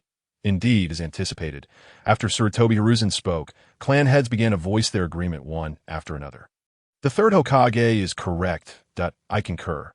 Indeed, it would be prudent to learn what secret this sinner possesses before deciding his fate. Recognizing the reactions of those behind him, Uchiha Shisui had long anticipated such a turn of events. In truth, he had intentionally granted Danzo the opportunity to speak, as both he and Orochimaru required this chance. Go on, speak. Upon realizing that he had truly been granted an opportunity, Shimura Danzo bowed repeatedly, his voice resonating with an overwhelming sense of despair. In truth, the orchestrator behind the experiments involving the cells of the first Hokage is not I, but rather Orochimaru. Please do not be alarmed. Do not take action. I possess evidence. I assure you, I have irrefutable proof. The evidence lies within the depths of the root headquarters. If you doubt my word, you may escort me there to verify. Indeed. The grand spectacle is about to unfold. Chapter 51. Journey to the Root. Danzo prepares for a counterattack. Upon hearing Danzo's declaration, the leaders of the various clans within Konoha fell into a moment of silence, casting furtive glances towards Sarutobi Hiruzen, eager to discern his forthcoming reaction. For regardless of whether Orochimaru had indeed collaborated with Danzo on such experiments, or if he was the true mastermind behind them, the actual truth bore little significance to them. Their focus rested solely on personal gain and relationships. In essence, the morality of this matter largely hinged on whether Sarutobi Hiruzen, as Orochimaru's mentor, would choose to believe him, and whether he would act to protect him. Should he choose to believe and offer protection, then Orochimaru would be exonerated, with all blame resting squarely on Danzo's shoulders. Conversely, if Hiruzen were to disavow him, Orochimaru would share Danzo's fate, rendered powerless in the next moment. Amidst the gathered crowd, Sarutobi Hiruzen spoke with a solemn expression that if the true instigator is indeed Orochimaru, then even as my pupil, I shall not show leniency, for I am the third Hokage of Konoha, and under no circumstances can I shield anyone who poses a threat to the village. Victory! Upon hearing Hiruzen's words, Danzo's heart soared with joy, though he maintained an expression of terror on his face. As long as these individuals chose to temporarily place their trust in him, upon returning to the root, he could wield its power to shift the blame onto Orochimaru. The truth. The one with the mightiest fist dictates the truth. Yet, unbeknownst to Danzo, the reason the clan leaders present were willing to stand up for him, seemingly unafraid of his potential resurgence, was that the root had already been thoroughly dismantled. In simple terms, Danzo posed no threat to them whatsoever. Even if he were to lie, it would merely serve to prolong his existence for a brief while longer. You assert that the true mastermind is Orochimaru? Are you certain? Absolutely. The evidence is in the root? Yes, indeed. Then let us proceed. As cold sweat streamed down Danzo's back, he nervously acquiesced, and in that moment, Uchiha Shisui gestured to the Uchiha ninjas beside him. You six, keep watch over him. Yes, Lord Senjuro. Witnessing this scene, Danzo's heart leapt with delight, while a flicker of concealed malice flashed in his eyes. Senjuro, is it? Once I return to the root, know that I shall secretly undermine any endeavor you undertake in Konoha. Do you think you can effortlessly seize control of the entire village? Impossible. Subsequently, under Senjuro's guidance, the people of Konoha finally arrived at the outer perimeter of the root's location, a colossal wooden wall piercing the heavens. What is this? Gazing at the vast wooden wall composed of countless trees, Sarutobi Hiruzen and the clan leaders of Konoha displayed expressions of astonishment that a wall constructed of chakra can reach such heights. This is the terrifying power of the Senju clans would release bloodline limit. In that instant, Danzo finally comprehended why the individuals within the root headquarters had not responded to his earlier signals. It was not that they refrained from action. Rather, they could not see him at all. A mere wall created with a flick of the wrist could be breached in an instant, in contrast to the astonishment of the others. Uchiha Shisui remained calm and composed, speaking in a measured tone. The next moment he clasped his hands together in a series of seals. Would release. Would golem technique. Boom! With the sound of a resounding crash. Wooden figures rose from the ground in succession. Under Uchiha Shisui's control, their fists raining down upon the wooden wall, generating a cacophony of explosions. Yet, despite the onslaught, the wall merely bore numerous cracks without breaking entirely. Observing that Senjuro was unable to shatter the wooden wall in a single blow, the clan leaders of Konoha exchanged glances before simultaneously mobilizing their own forces. The opportunity to share in the glory and demonstrate their capabilities had arrived. Lord Senjuro, you have just vanquished a formidable enemy for Konoha, and your chakra has yet to fully recover. Allow us to handle this trivial task of breaking the wall. Indeed, leave it to us. In an instant, an array of ninjutsu surged toward the wooden wall, causing the cracks to proliferate, yet the wall remained unbroken.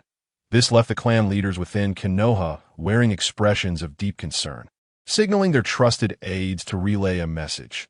How can so many fail to breach a mere wall? Are we not conveying to Senjuro that our clans are utterly inept? We must demonstrate our true capabilities. However, before they could continue, Uchiha Shisui turned to his shadow clone, speaking in a calm tone. Shisui, the final strike is yours. Yes, Lord Senju. Uchiha Shisui. It seems that this Senjuro intends to cultivate Shisui, granting him such ample opportunities to shine. Yet, Shisui is not Sir Toby Hiruzen's disciple. Why is he acting in this manner?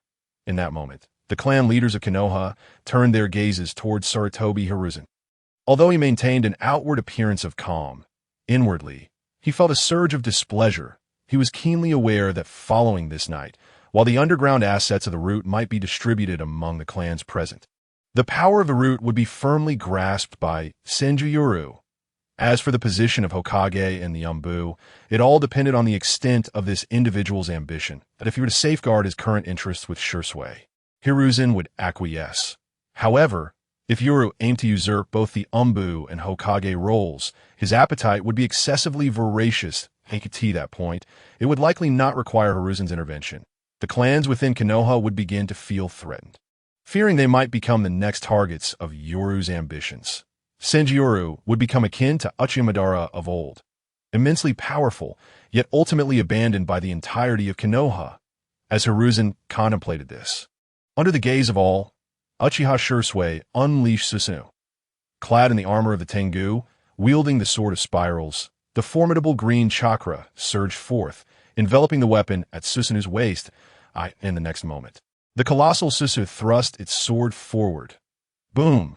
The tremendous explosion resounded, and the wooden wall, already riddled with cracks, was instantly obliterated into a cloud of wooden splinters. Truly, the power of the Uchiha clan Susanoo is awe-inspiring, evoking envy in all who behold it. Indeed, it is no wonder they proclaim themselves the foremost clan of Konoha. As the crowd marveled at the might of Uchiha Shisui's strike, Danzo in the rear discreetly signaled the unique signal of the root, his expression twisting into one of unrestrained malice.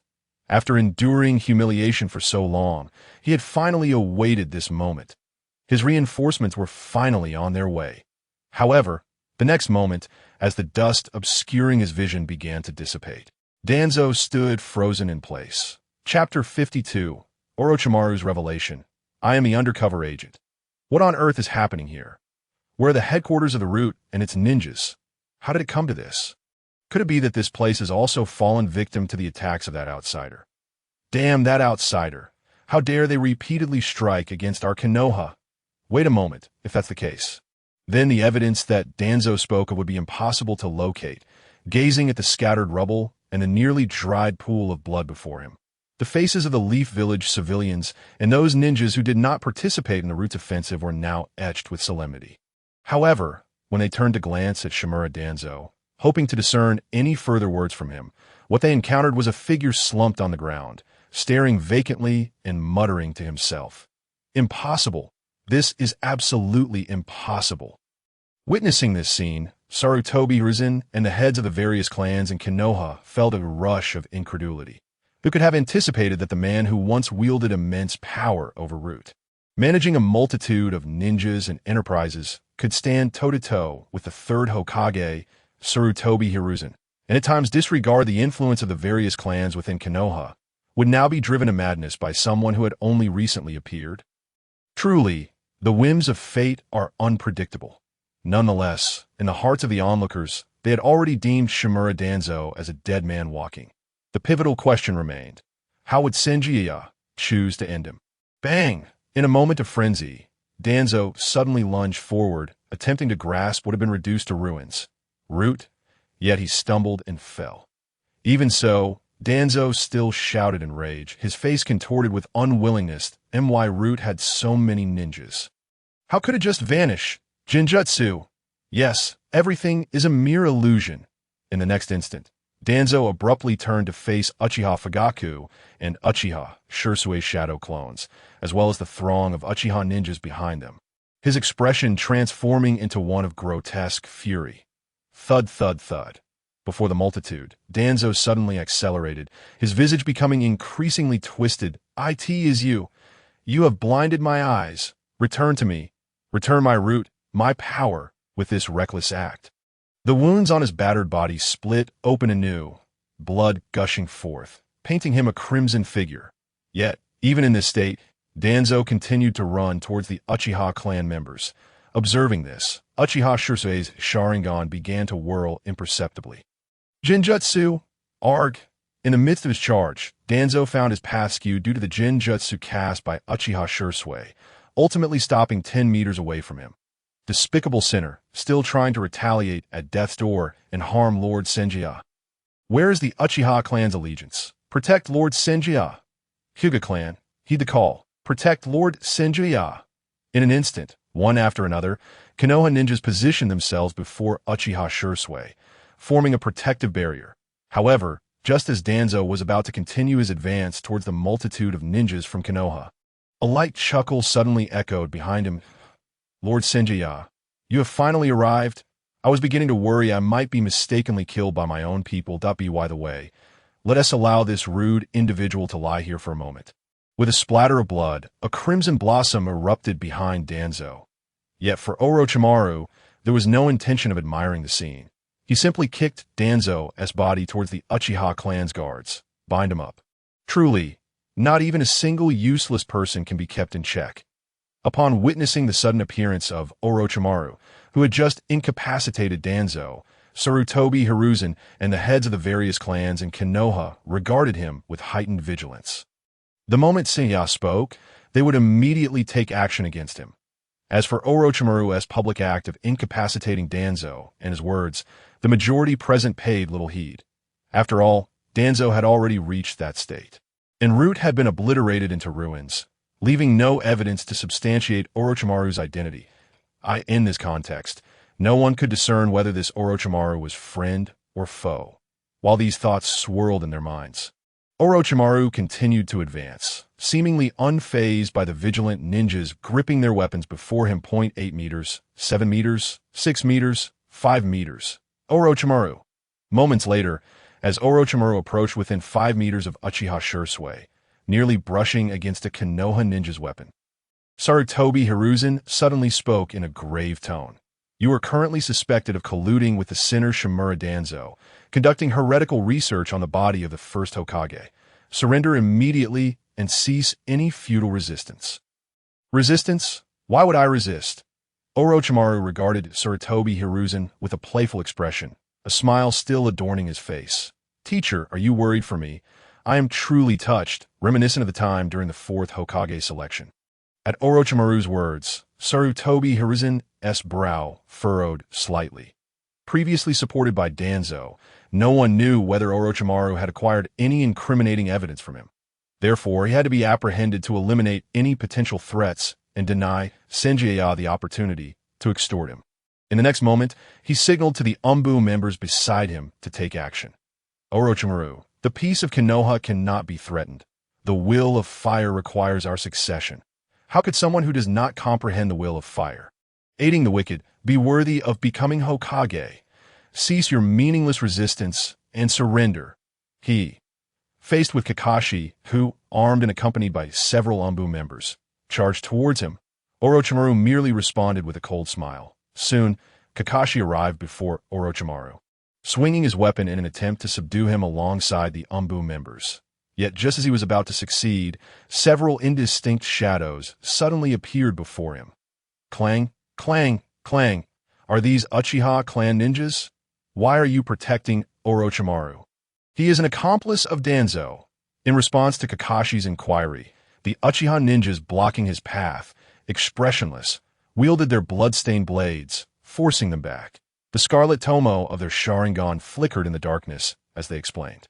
Lord Senya has commanded that Orochimaru has been an undercover operative en route for many years, contributing immensely. We have been dispatched to protect him and escort him back to the village. What? Orochimaru is actually Lord Senjiya's undercover agent. Chapter 53.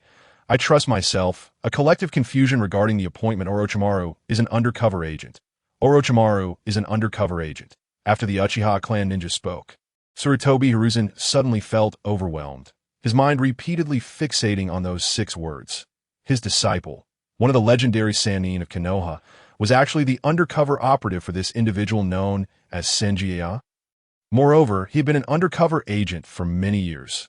If that were true, then all these years of undermining the power of the various clans and permitting Danzo to act against the Uchiha clan, wouldn't that mean Senjiya was aware of it all?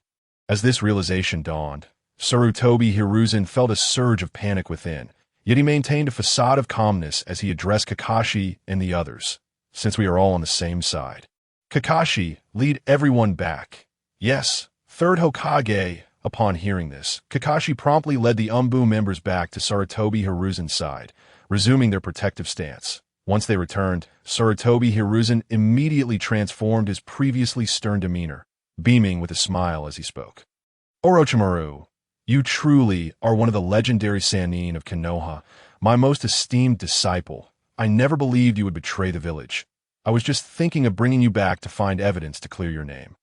In response to Sarutobi Hiruzen's swift change of attitude, Orochimaru merely responded with a cold laugh. In the next moment, he produced a substantial stack of documents from his robe, presenting them with a respectful demeanor to Uchiha Shisui. Upon seeing this, Uchiha Shisui glanced at a shadow clone and then gestured for him to take it. Orochimaru, you have worked hard over the years. You have done exceptionally well. By the way, make sure to hand over all the intelligence and information you have gathered to Shisui from now on. This child has a profound understanding of the will of fire, and I trust him to manage the information. After all, who could be more reliable with important intelligence than oneself? Moreover, he bestowed the authority of the root upon his shadow clone. While Uchiha Shisui was a trusted confidant of Sarutobi Hiruzen, in the eyes of the prominent clans of Konoha, Sarutobi Hiruzen had effectively become the wielder of both the Anbu and root, inevitably attracting unwarranted troubles. Consequently, any future efforts to seize control of the Anbu would be significantly less arduous. After all, the current root was far from being a coveted prize. It was akin to a scalding hot potato. Yes, Lord Senjiya, Orochimaru replied, his expression revealing a hint of surprise, yet he complied and handed over all the documents to his shadow clone. However, the next moment, Uchiha Shisui's shadow clone performed an act that left the majority bewildered. He declined the critical intelligence presented by Orochimaru.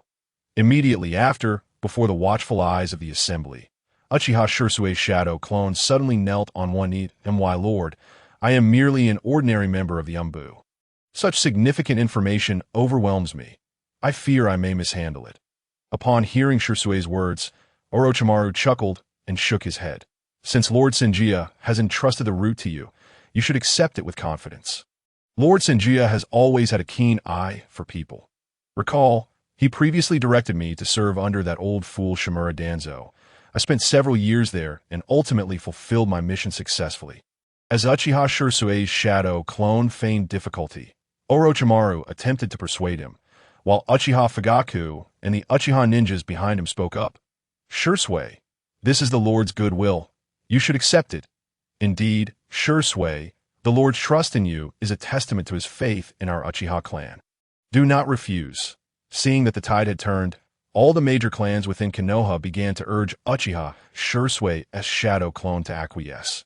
While it may seem somewhat advantageous to allow Sarutobi Hiruzen to gain control over both the Umbu and root, they were confident that it would not be long before Hiruzen would relinquish his grip. Even the authority of the Umbu would likely follow suit. After all, this sudden emergence of the first Hokage's disciple, Senjia, was not to be underestimated. Had they not seen Shimura Danzo lying lifeless on the ground? If Sarutobi Hiruzen became too arrogant, he might very well meet the same fate as Danzo. Amidst the fervent encouragement, Shisui ultimately accepted all the intelligence and assumed the role of the root's leader. Very well. I shall manage the root in the Lord's stead. Should a more suitable candidate be found later, I will return it to you. With the Shadow Clone's agreement, Uchiha Shisui nodded slightly and turned to face Sarutobi Hiruzen and the heads of the Konoha clans. Now that the root leadership was settled, it was time to elevate another individual to a position of authority. However, prior to that, he needed to make certain preparations. As you all know, our fourth Hokage, Namake's Minato, sacrificed his life to seal the Nine Tails, leaving behind his child with Uzumaki Kushina as a hero of our village, whose memory must be cherished. Nonetheless, the village cannot function without a Hokage to oversee affairs. Pausing deliberately, Senjuya's gaze swept across all present. Despite their outward seriousness, Sarutobi Hiruzen and the clan leaders were inwardly indifferent, fully aware that the position of Hokage had no bearing on them. Yet the next words spoken by Uchiha Shisui left everyone in the room utterly perplexed. I have decided to appoint Orochimaru as the acting fifth Hokage to manage the affairs of the village and contribute to its peace. What? Upon hearing Uchiha Shisui's declaration, Sarutobi Hiruzen and the heads of the Konoha clans were rendered speechless. Wasn't Orochimaru a disciple of Sarutobi Hiruzen? Why was the Hokage position being handed back to him? This arrangement meant that Sarutobi Hiruzen would oversee the Umbu, his trusted Uchiha Shisui would command the root, and his disciple Orochimaru would serve as the fifth Hokage. Such an occurrence was more outrageous than a pie falling from the sky. It was utterly unreasonable. Did he possess some other undisclosed advantage? If not, what could his true intentions possibly be? As for Uchiha Shisui's decision, not only were Sarutobi Hiruzen and others taken aback, but even Orochimaru himself was filled with confusion. Had he merely come to perform a formality, only to find himself appointed as the acting fifth Hokage? Yet, amidst the bewilderment of those present, Uchiha Shisui had already anticipated their questions and chose not to enlighten them. Instead, he turned to Uchiha Fugaku. Fugaku sent a few Uchiha ninjas to assist Shisui in escorting Danzo back to the root for interrogation. As for the new root, whoosh! In the next moment, Uchiha Shisui formed a series of hand seals and struck the ground with force. Coming right up, would release. The technique of the Pillar family. Chapter 54. Beginning to fish, Uchiha generously bestows power with a resounding rumble. The ground trembled violently as new structures erupted from the ruins of the root, complete with protective walls and barriers. This spectacle left all the ninjas and civilians present in awe. Truly remarkable. This is the legacy of the first Hokages would release. Such a formidable ninjutsu. Indeed, I never anticipated that would release could be wielded with such prowess. Had it not been for Lord Senjuya's recent battle, his current state would surely rival his peak performance. I would have asked him to help rebuild our clan as still unfinished shop. Me too. I feel the same. However, just as the crowd marveled at Uchiha Shisui's impressive would release, his voice suddenly rang out amidst the swirling dust of the root. The subsequent cleanup will be handled by all of you in cooperation with Orochimaru. Shisui and Hiruzen, I will return to the village with the Uchiha ninjas and the villagers while also restoring any unfinished shops within the clan. Whoosh! As Uchiha Shisui's words echoed, the dust surrounding the root dissipated entirely, and his figure vanished from sight. Behind him trailed the Uchiha ninjas, escorting the villagers back to the village. Wait! Hearing Uchiha Shisui's remarks, Sarutobi Hiruzen suddenly recalled something, his demeanor shifting to urgency. His gaze darted around, searching for any traces left behind. Hiruzen was keen to inquire why Uchiha Shisui entrusted the root to him. Did he not fear his control over both the Umbu and the root? Was he so self-assured? Moreover, why did he appoint Orochimaru as the fifth Hokage without concern that he might turn against him? After all, his disciple was notoriously difficult to manage. What intricate web of interests had he overlooked? Sarutobi Hiruzen found himself in a state of confusion. Unfortunately, Uchiha Shisui's true self had no intention of granting him the opportunity for inquiry, utilizing the commotion created by the wood release technique. He had already made his escape. From here on, he merely needed to use his injuries as an excuse, subtly guiding events from the shadows, and leveraging Uchiha Shisui's identity alongside Orochimaru's keen perception to monitor the movements of the major clans. Any potential alliances were welcome, while those who sought to impede his grasp on the entirety of Konoha's authority would meet their inevitable downfall. Shimura Danzo was merely the precursor to their ultimate fate. Witnessing Uchiha Shisui's sudden departure, Orochimaru, now unexpectedly appointed as the fifth Hokage, felt an undeniable sense of bewilderment. Lord Shisui truly intends to follow through with this, despite having previously participated in the Hokage selection. It had been at Danzo's behest, merely to gauge his teacher's stance. However, now that he had discerned the truth he sought, pursuing the Hokage position seemed far less meaningful than focusing on his research. Yet, just as Orochimaru prepared to take his leave, Uchiha Shisui's shadow clone presented him with a scroll. "This is from the Lord for you." Upon hearing the words, Orochimaru instinctively reached out to take it. However, as he unfurled the scroll and beheld the 7 most prominent characters inscribed upon it, a subtle smile graced the face of Orochimaru, who stood with his back to the crowd. To sacrifice and to gain. The will of fire, to sacrifice and to gain. Is this truly the will of fire that you, Night Lord, embody? You hardly resemble the disciple of the first Hokage. Rather, you seem akin to a cunning old fox. Yet, regardless of your true identity, it matters not to me, as long as you are willing to provide me with what I desire. The scroll contained the mission that Uchiha Shisui was required to undertake, along with the corresponding rewards upon its completion. The mission, to temporarily halt the experiments, serve as Hokage for a period, and act as an undercover informant, providing Sarutobi Hiruzen with the utmost convenience. Any crucial intelligence should be relayed directly to the previous laboratory in the roots. The reward, material supply, double materials. It was precisely because of such enticing rewards that Orochimaru hesitated. If this indeed represents your will of fire, Night Lord, then what harm is there in testing the position of Hokage? However, as a thought crossed his mind, Orochimaru glanced at the nearby shadow clone of Uchiha Shisui, envy flickering in his eyes. I truly do not understand why he places such unwavering trust in you. Nonetheless, it matters little. I shall proceed as he dictates. In response to Orochimaru's remarks, Uchiha Shisui's shadow clone remained silent, quietly observing his subsequent actions. In the next moment, under the gaze of all present, Orochimaru turned to face Sarutobi Hiruzen and the clan leaders, offering a mild smile.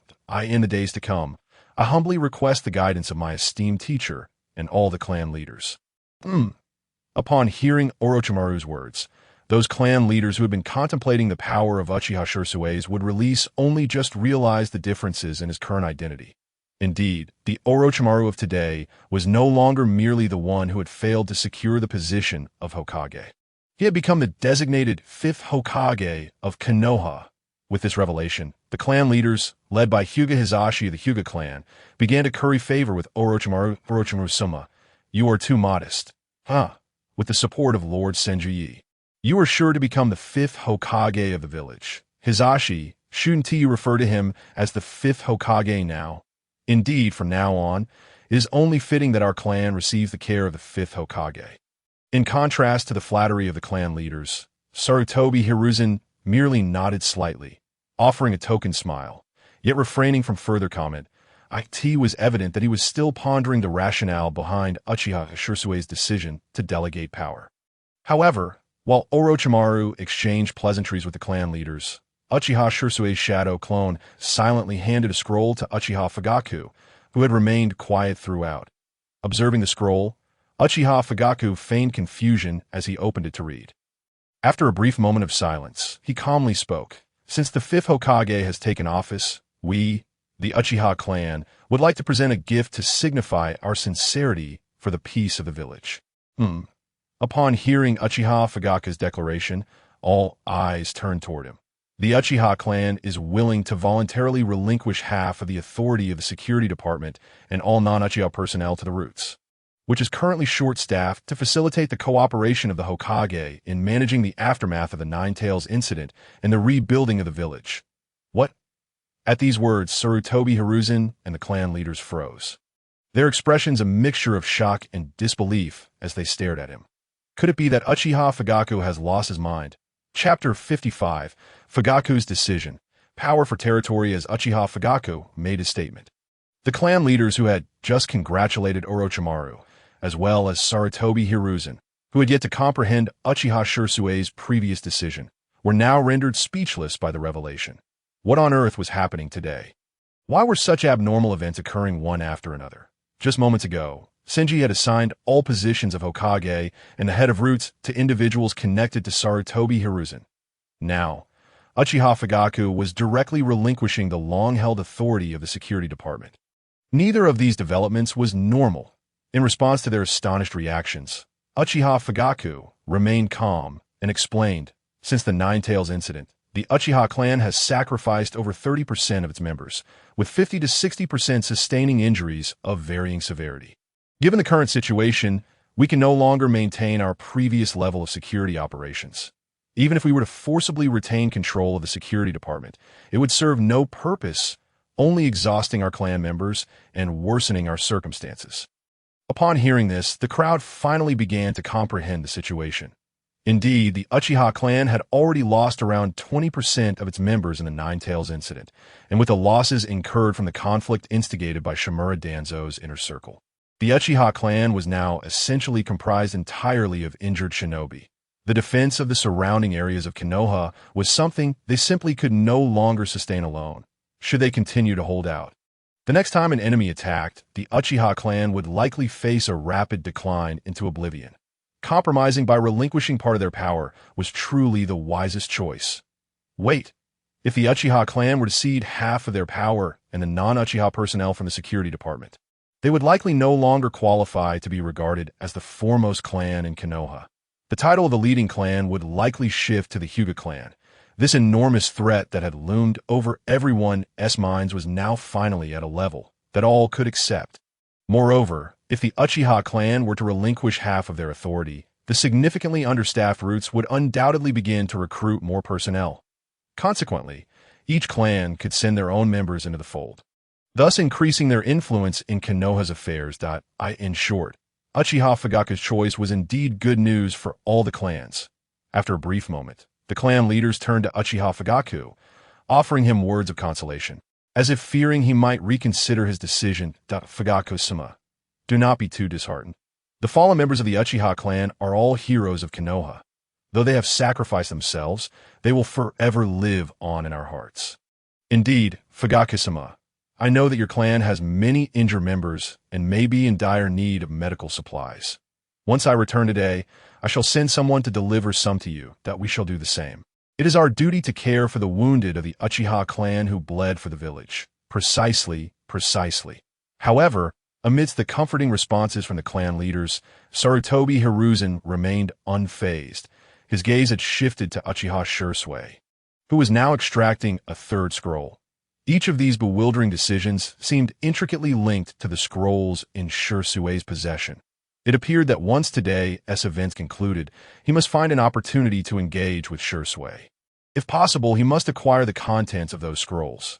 Lord Senji has decreed that should the Uchiha clan voluntarily relinquish their authority over the security department, regardless of the extent of power surrendered, they shall be entitled to the following rewards.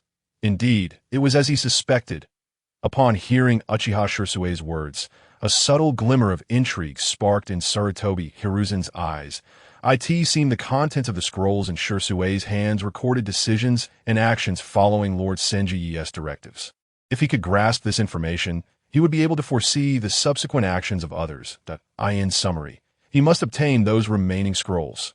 Meanwhile, as Sarutobi Hiruzen reacted, Uchiha Shisui's shadow clone continued to read the contents of the scroll with a calm demeanor.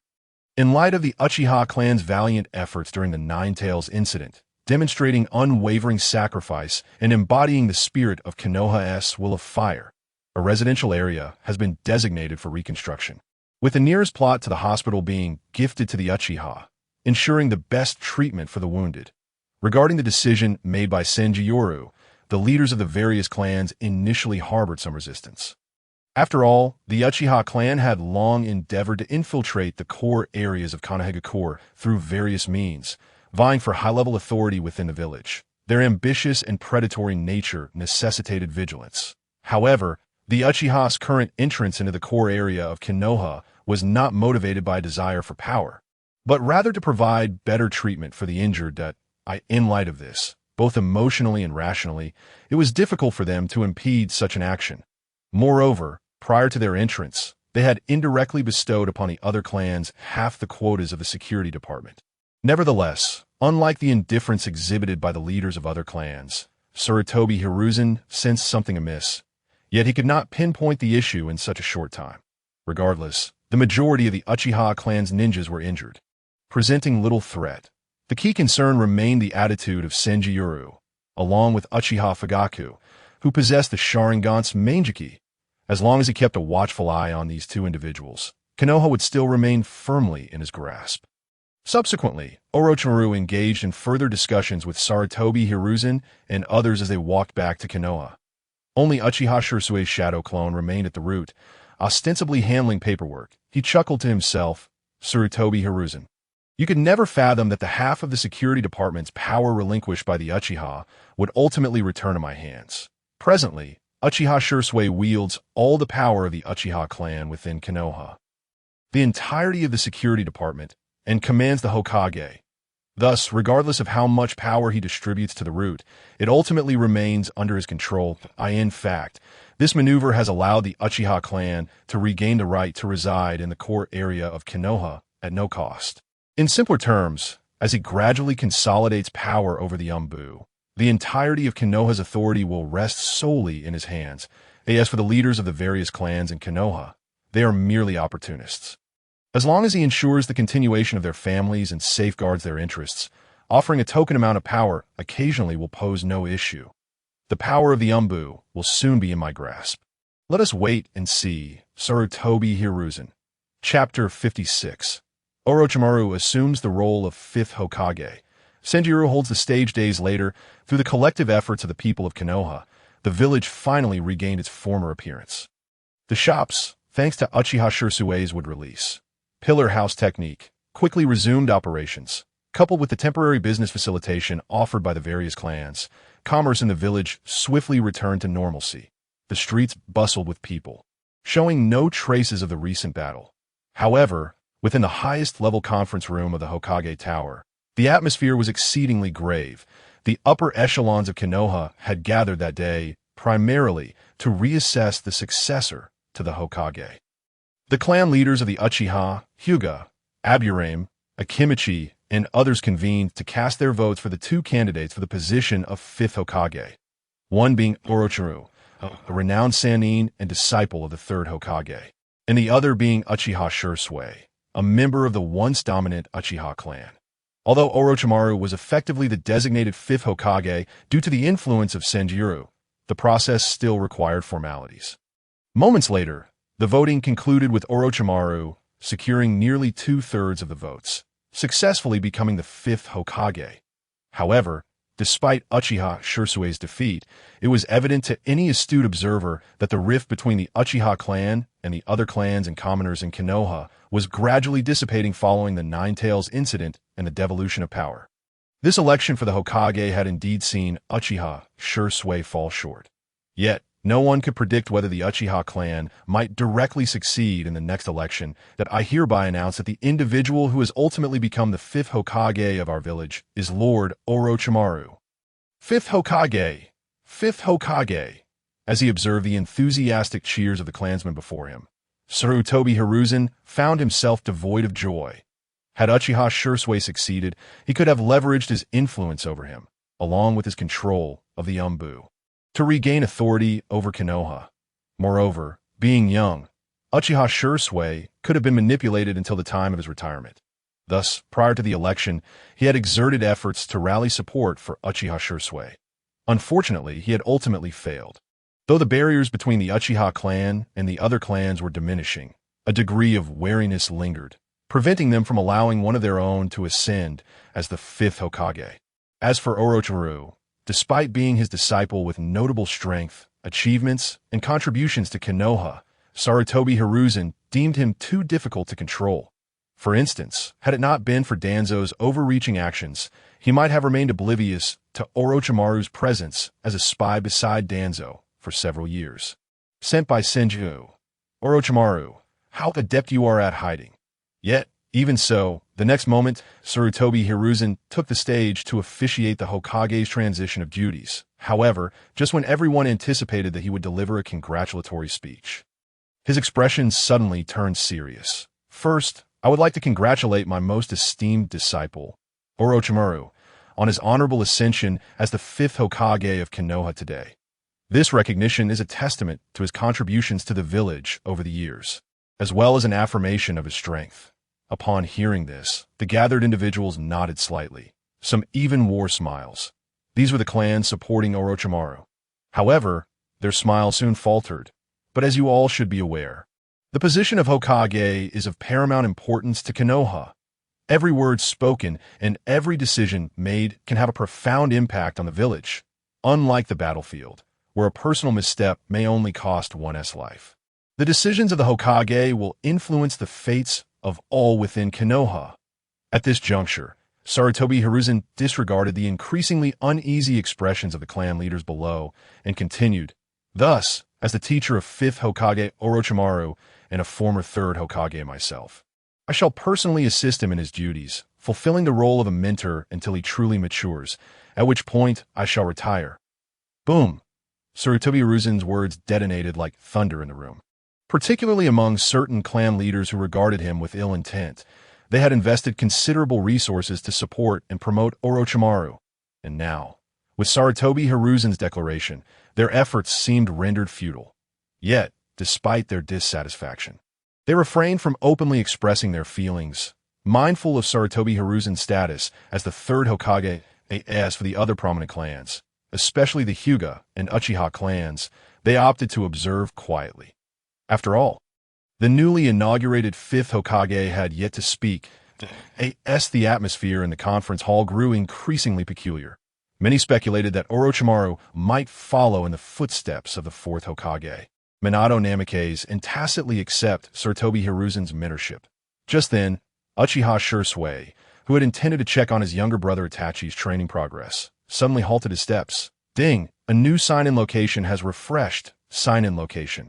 The podium of the highest level conference room in the Hokage Tower. Time limit: 1 minute. After a considerable interval, the new sign-in opportunity had finally arrived. 1 minute. That's rather tight. It seems I must employ the body flicker technique.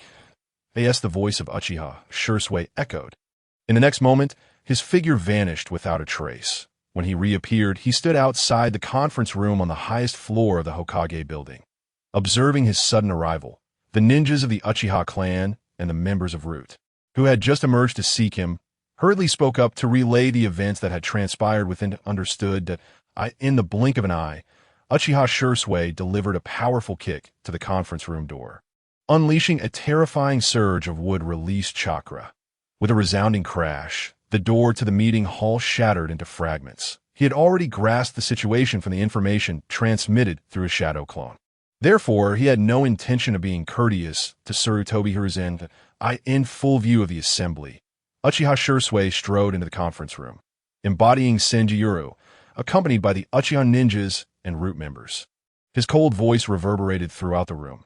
"Advisor, Sarutobi Hiruzen, are you questioning my ability to discern character?" At that moment, a formidable chakra pressure enveloped the entire space. Chapter 57. The source of Sarutobi Hiruzen's confidence. The forbidden technique sign-in. As Uchiha Shisui uttered those words, every gaze in the conference room turned in unison towards him. Yet despite this, not a single soul dared to utter a word to Uchiha Shisui at that moment. leading the entire room into a profound silence, where even a pin drop could be heard. After all, the figure before them was none other than the disciple of the first Hokage, Senjutsu, who possessed the strength to suppress the Nine Tails single-handedly.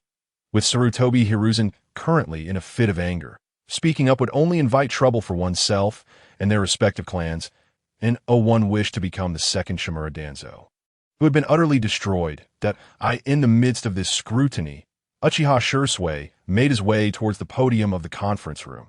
Each Konoha ninja he encountered, whether a clan leader or a Jonin, now wore 4 smiles and obediently cleared the way. Particularly, those clan heads who had assumed that their gifts to Orochimaru would yield benefits now felt their hopes dashed due to Sarutobi Hiruzen's intervention. Their faces were now adorned with amiable smiles as they retreated, beckoning their subordinates to clear a path for Uchiha Shisui and his entourage. The prominent clans of Konoha, such as the Hyuga and Uchiha clans, might not have been overly concerned about whether Sarutobi Hiruzen would interfere with the power of the 5th Hokage, Orochimaru, but the smaller clans certainly cared. Sarutobi Hiruzen, if you intend to sever our financial lifeline, it appears you finally kicked a rock this time. It would be best if you met the same fate as Shimura Danzo, for then we would have more opportunities to divide the power amongst ourselves. As these thoughts swirled in their minds, Uchiha Shisui finally arrived at the podium. However, just as he was about to step up, T-san Kamachi and Mito Gate-in from the front row suddenly shouted in unison. Senjutsu, we respect your cooperation with the 4th Hokage, Namikaze Minato, during the Nine Tails incident, but do not forget that you are still merely an ordinary ninja. In fact, you lack any documentation to prove that you are a ninja of Konoha. Gasp! Upon hearing the words of T-san Kamachi and Mito Gate-in, the various clans present in Konoha collectively inhaled sharply. These 2 old fellows were indeed audacious to speak so boldly to Lord Senjutsu. However, they quickly realized certain aspects they had previously overlooked. Wait, something seems amiss. The locations where Lord Senjutsu had intervened before were typically in informal settings or against individuals who had committed heinous crimes.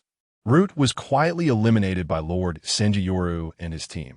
Shimura Danzo was targeted due to his undeniable crimes. In short, Lord Senjutsu's formidable methods were not something he could employ at will. As this realization struck, the clan leaders of Konoha turned their gazes towards Sarutobi Hiruzen, who remained composed at the podium. Indeed, experience speaks volumes. Sarutobi Hiruzen had calculated that Lord Senjutsu would not dare to act against him publicly. While the expressions of those present shifted between hope and despair, Sarutobi Hiruzen, standing atop the podium, interjected, "Elders, your words seem a bit misplaced. While Senjutsu may not be a ninja of Konoha, he has indeed played a significant role in helping us navigate this crisis. Thus, I believe that after some time, we should afford him the opportunity to become a citizen of Konoha, although the review process must adhere to our established procedures." At this point, Sarutobi Hiruzen offered a slight nod to Uchiha Shisui, feigning an apology. "Senjutsu, I sincerely apologize. This is a regulation established since the founding of the village, and I am merely acting in accordance with protocol. The review would undoubtedly follow the rules, but the duration of the process will be dictated by the Council of Elders." Indeed, Sarutobi Hiruzen aimed to collaborate with the Elder Council to suppress the recently ascendant Senjutsu in Konoha. He referred to Senjutsu's involvement in the sealing of the Nine Tails alongside Namikaze Minato, emphasizing that it was not a solo effort to subdue the beast. He pointed out that Senjutsu had no evidence proving his status as a Konoha ninja and merely played a limited role in the crisis. All of this was intended to diminish Senjutsu's achievements during the Nine Tails incident while simultaneously constraining his agency. As for why he had suddenly become so assertive, it was simply because he had secretly allied with his confidant, Uchiha Shisui, during the recent reconstruction of Konoha's order. After a thorough examination of the scroll's contents, Sarutobi Hiruzen was finally enlightened. "Senjutsu, while others may be unaware of your forthcoming actions, I am fully informed. Your next focus will be on the reconstruction of Konoha, followed by your deployment to the borders to safeguard the Fire Country. You are in essence indifferent to the power of Konoha. Your sole desire is to fulfill your promise to your mentor and maintain peace in the Fire Country. With this thought in mind, Sarutobi Hiruzen felt a surge of confidence. Though he maintained a fa ade of benevolence, a s for whether Senjuro would suddenly turn against him, he harbored no concerns. Based on the scroll left by Senjuro for his confidant, Uchiha Shisui, it was clear that the latter possessed no incriminating evidence against him. All that existed were the actions of Shimura Danzo and the other members of the Elder Council. In summary, if unexpected circumstances arose, he could easily shift the blame onto T-san Kamachi and Mito Gate Inn, maneuvering with ease at that moment. While Sarutobi Hiruzen entertained such thoughts, Uchiha Shisui, who had been silent in response to his remarks, suddenly vanished from sight. When he reappeared, he stood atop the podium of the conference room. Hiruzen, your points are indeed quite valid. The moment he released this line, Sarutobi Hiruzen was taken aback, uncertain and flustered. The hand seals he had prepared beneath his sleeves were nearly executed. What terrifying speed! Is this the power of the disciple of the first Hokage, capable of single-handedly suppressing the Nine Tails? Regardless of how often he strikes, he remains formidable. Yet, it is unfortunate that Konoha is no longer the fledgling village it once was. Strength alone is not enough. Winning hearts and adhering to protocol is the true path. Having spoken his piece, did the formidable Senjuro ultimately choose to compromise? Just as Sarutobi Hizashi assumed that the nearby Senjuro was preparing to relent upon hearing his words, Uchiha Shisui began to leisurely form hand seals, simultaneously addressing Hizashi with a calm demeanor. Hizashi, the points you and the esteemed elders just made are indeed quite sensible, that I acknowledge that my contribution during the Nine Tails incident was merely marginal. Furthermore, I am not a formal leaf ninja, and it is true that I should not remain in Konoha for an extended period. The previously intimidating Senjuro, who had exuded an overwhelming presence, now appeared unexpectedly amenable, leaving Sarutobi Hizashi momentarily disoriented. Sweat began to bead on his back. Sensing that something was amiss, no, Senju, that was not the intent of the others. You truly need not take it this far. Not only Hizashi, but also the recently reprimanded Uchiha Shisui and Mito Gate Inn were equally perplexed. According to their plan, there ought to have been some reciprocal confrontation, perhaps even an escalation. Yet, the present reality was that their opponent had simply capitulated. Was all their meticulous preparation and discussion over the past several days to be rendered futile? The other prominent clans of Konoha shared this confusion, as Senjuro's temperament today starkly contrasted with his previous demeanor. While Sarutobi Hizashi and his companions were caught in this awkward situation, Hyuga Hayashi, the clan leader of the Hyuga clan, and Uchiha Fugaku, the Uchiha clan leader, swiftly discerned the truth, utilizing their ocular prowess to unveil the underlying intention behind Shisui's hand seals. They recognized that he was preparing to perform the forbidden technique, impure world reincarnation. Just as the assembly was taken aback, and Hizashi was about to offer conciliatory words, Uchiha Shisui interrupted him directly. Hizashi, I understand your unwavering dedication to Konoha, and I harbor no ill will towards you or the esteemed elders. However, to abandon the village and retreat into seclusion while Konoha is in such dire need feels like a betrayal to the promise I made to my mentor. With this, several root members revealed the imprisoned Shimura Danzo, his mouth gagged to prevent any outcry that might disrupt their plans, while simultaneously placing an open document on the podium. Clearly, these were preparations meticulously arranged by Uchiha Shisui. I believe I can act as an unfilial disciple and use the impure world reincarnation to bring my mentor back from the Pure Land for a few days to take charge. Upon hearing this, Sarutobi Hizashi, after hastily perusing the document, finally grasped the implications. Without hesitation, he seized Shisui's arm, leaning closer with a forced smile, attempting to interrupt him from continuing the hand seals. The document detailed his past transgressions in such intricate detail that it sent shivers down his spine. Individually, any one of these mistakes might not have been significant, but collectively, they would be impossible to defend against the first Hokage, Senju Hashirama. At that moment, he might lose not only his authority over the Umbu, but also his reputation. Such an outcome was utterly unacceptable to him. Cough, cough, Senjuro, you must understand that I did not mean it in that way. It was merely a pretense. Your contributions to the village are well recognized. You are a hero of Konoha, having fulfilled your promise to the first Hokage by safeguarding the village. Therefore, I believe there is no necessity to bring the first Hokage back from the Pure Land under the current circumstances." In response, Uchiha Shisui continued forming hand seals, showing no inclination to cease. Observing this, Sarutobi Hizashi turned his gaze toward the oblivious Shimura Danzo. And besides, how could this criminal, Shimura Danzo, be worthy to serve as a vessel for the first Hokage's return? Furthermore, it would be better not to employ the impure world reincarnation at all. "Indeed, your words carry substantial weight," Shisui remarked, momentarily pausing his hand seals. However, before Hizashi could feel a sense of relief, Shisui's next statement sent chills down the spines of those who had previously found him agreeable. "If that is the case, then let us not use Shimura Danzo as the vessel. Instead, why not select one of the clan leaders present?" The majority of clan leaders present broke into a cold sweat at Shisui's suggestion. The idea of being chosen as vessels was preposterous. Soon, several clan leaders hastily redirected blame toward Uchiha Shisui and Mito Gate Inn, asserting, "We are merely humble clan leaders. How could we presume to have the first Hokage deign to return through us? Precisely, we are unworthy of such an honor. The only ones suitable for this role are the two elders from the council and the third Hokage." Hizashi, recognizing the validity of the clan leaders' assertions, attempted to intervene. "Cough, cough, Senju, you truly need not take this to such extremes. Let us resolve today as matter amicably. It is not beneficial for anyone to prolong this situation. After all, one of the Shimura Danzo has already fallen here. If both T-san Kaharu and Mito Kageyama were to meet the same fate, he would no longer possess sufficient strength to contend with Senju Yoru. There would be no means to suppress the Uchiha clan and the Hyuga clan, along with other prominent families. Consequently, it would not be long before his interests faced grave threats. In summary, while T-san Kaharu and Mito Kageyama might offend Senju Yoru and risk their power or benefits, they must absolutely not perish. However, just when Sarutobi Hiruzen believed he would acquiesce, Uchiha Shisui unexpectedly uttered a single phrase. That voice was audible only to the two of them. "Allow me to become an elder of the council.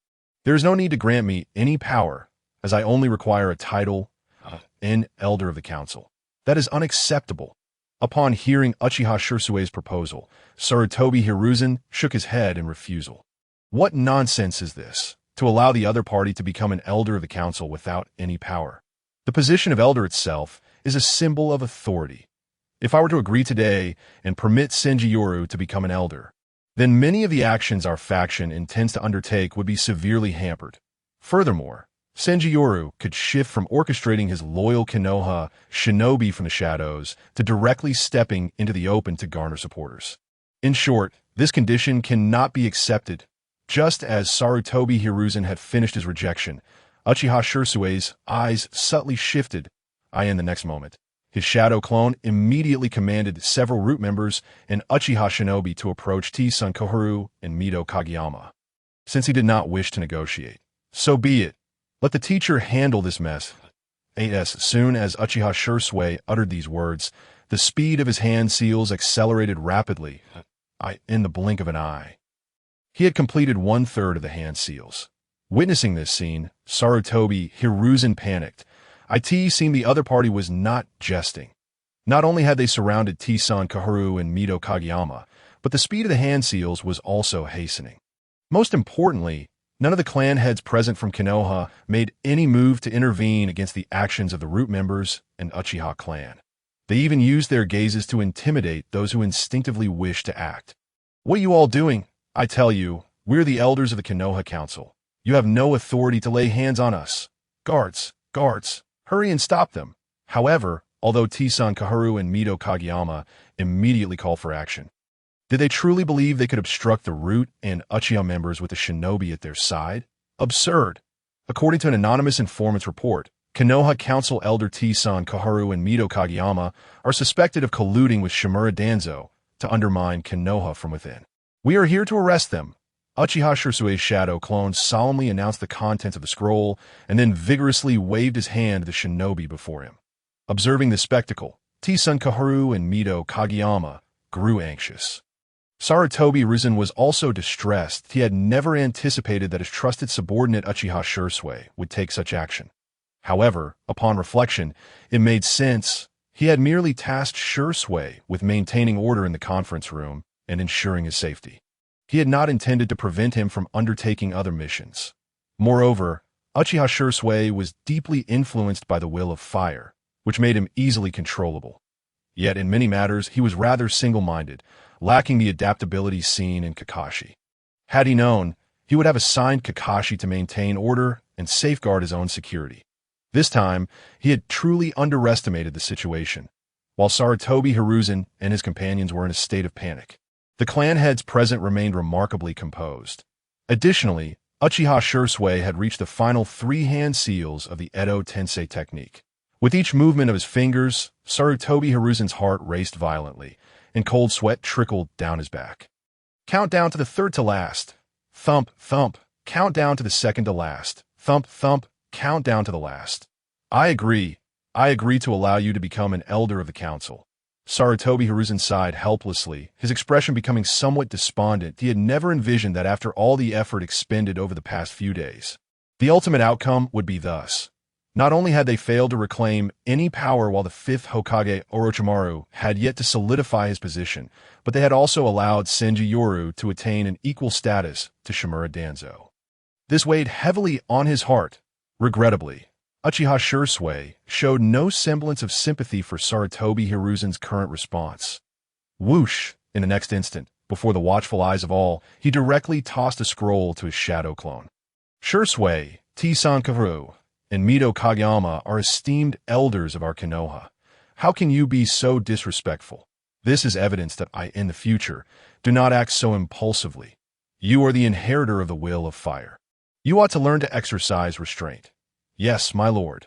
Uchiha Shisui's shadow clone responded earnestly to his words. It should now be referred to as elder. Indeed, elder. Witnessing the scene unfold, T-Sankaru, Mito Kageyama, and Sarutobi Hiruzen felt an overwhelming urge to curse, their expressions turning exceedingly grim. Indeed, that report originated from Senju Yoru. They had all been ensnared in his scheme. Chapter 60. The speedy gift of the crown princess. Truly you. Nichizuki outside the hospital building within Konoha. Careful now. Where shall we send the casualties? That is the exclusive passage for the Uchiha clan. Rest assured, we will take responsibility for them. They are the heroes of the village, following the successful inauguration of Orochimaru as the 5th Hokage. It was not long before a stream of injured Uchiha Shinobi began to be arranged for treatment in the hospital, receiving the best care available. Orochimaru was not foolish.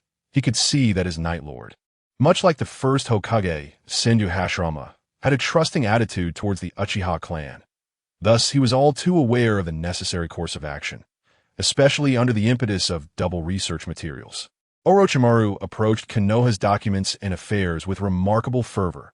Meanwhile, although the medical capabilities at Konoha Hospital were not at their peak due to Tsunade's absence, they still surpassed the rudimentary bandaging methods available at the Uchiha outpost. As one Uchiha shinobi after another was admitted to the hospital, Uchiha Shisui, who had been assigned by Sarutobi Hiruzen to maintain order, leisurely leaned against a tree, observing the scene. Ever since his previous blunder, Sarutobi Hiruzen had delegated all personal tasks to Kakashi, save for missions and patrols. Uchiha Shisui was unperturbed by this arrangement, as it afforded him greater leisure to observe all in the shadows. In the short term, it seemed unlikely that any foolhardy individual would dare to act, given the recent downfall of Danzo and the events that transpired in the conference room were still fresh in everyone's memory. With the influx of injured Uchiha shinobi into the hospital, the number of combat-ready shinobi within the Uchiha clan had dwindled to a mere handful, rendering their defensive capabilities riddled with vulnerabilities. This was a sentiment shared not only by Shisui, but also by Sarutobi Hiruzen, T-Sankaru, Mito Kageyama, and the various clan heads of Konoha. Yet, even with this understanding, none dared to take action at this juncture. They were all acutely aware that behind the Uchiha clan stood two formidable figures, the first Hokage's disciple, elder of the council, Senju, and the Uchiha clan leader, the wielder of the Manjiki Sharingan, Uchiha Fugaku. Now, all that remained was for Shisui to patiently await Sarutobi Hiruzen's next move. If his guess was correct, he would soon summon that individual back. Sarutobi Hiruzen, You believe you have finally found a formidable ally. Yet, unbeknownst to you, it is merely another instance of a free gift. Your reinforcements are none other than one of your 3 disciples, one of the legendary Sannin, Jiraiya. Thus, time flew by, and before long, the end of the year arrived. Within the residence of the Hyuga clan in Konoha, the sound of an infant's cry heralded a celebration among the entire clan. Wah, wah, wah. Clan leader, it is a daughter. My wife has given birth to a daughter. A daughter, quickly, inform all the clan members. The clan leader has welcomed a daughter. My dear daughter, I've been blessed with a daughter. Upon hearing the words of the midwife, Hinata Hyuga's brows momentarily furrowed. In the next instant, as if struck by a sudden realization, he stepped forward to tenderly kiss both his wife and their newborn daughter, his expression betraying an overwhelming surge of excitement. A daughter! I have a daughter! How splendid! How wonderful! Initially, everyone presumed that Hinata Hisashi was genuinely elated by the arrival of his daughter. However, not long after, while the Uchiha family was enjoying their evening meal, Naruto and Sasuke, both nestled in a nearby cradle, exchanged curious glances. Hinata Hisashi, accompanied by his daughter, Hinata, and several elders of the Hyuga clan, paid a visit. Each individual bore large red bags, patiently awaiting their turn. The clan leader, Hinata Hisashi, had come to present gifts. Gifts? Upon hearing the report from his clansmen, Uchiha Fugaku turned to Uchiha Shisui, who had been dining alongside them, with a puzzled expression. Elder Senjigura, we should meet. Hisashi was a perceptive man, and I too was intrigued by the purpose of his visit. To be honest, Uchiha Shisui could not decipher the intentions behind Hisashi's arrival. Nevertheless, since he had come, a meeting would not be amiss. Shortly thereafter, Hisashi and his entourage were escorted to Uchiha Fugaku's chamber by one of the Uchiha elders. Upon their entrance, Uchiha Shisui, who had initially been oblivious to the purpose of their visit, understood everything upon seeing the celebratory characters adorning their gifts. Truly remarkable. Hisashi, swiftly presenting your daughter. Indeed, it was a presentation of his daughter, if I were not mistaken. Hisashi had come to arrange a betrothal between his daughter, Hinata, and Naruto. Clan leader Hisashi, what brings you here? Fugaku inquired. How fortuitous to see you. Clan leader Fugaku, Elder Senjigura is here as well. Upon noticing Uchiha Shisui, Hisashi slightly bowed his head and smiled. It is as such. Not long ago, we welcomed a daughter into our family, and I am overjoyed. After consulting with a specialist, it was revealed that my daughter Hinata and the child of the 4th Hokage, Naruto, are a perfect match. Thus, I have come today to seek your approval for a betrothal between the two. That Hisashi explained with a calm demeanor. An elder from the Hyuga clan gently placed Hinata in a cradle, positioning it between Naruto and Sasuke. Gugu, Gugu. The 3 infants, unable to articulate their thoughts, exchanged curious glances, their eyes filled with wonder. Witnessing this scene, as Uchiha Fugaku fell into contemplation, Hisashi turned to Uchiha Shisui with a smile. Elder Senjigura, observe how well these 3 children interact. Their bond will surely flourish in the future if we arrange a betrothal between Hinata and Naruto and acknowledge Sasuke as an older brother. Should they prove capable, they could even seek you as their mentor. What do you think? Hisashi was indeed calculating the familial ties on my side. However, considering that Naruto and Hinata were already destined for one another, the betrothal was of little consequence. With this in mind, Uchiha Shisui nodded slightly. I have no objections. However, as for mentorship, we can discuss that later. And no worries, Hisashi replied, nodding earnestly before turning to Uchiha Fugaku. Fugaku, what say you? Under the watchful eyes of all, Uchiha Fugaku pondered for a moment before finally nodding. Very well, these 2 children do indeed seem to share a special connection. Exactly, I share your sentiments. My good brother Fugaku, come, let us toast to our newfound kinship. Chapter 61. Sarutobi Ruzen faces setbacks. Itachi versus Might Gui in the Umbu office. Lord 3rd.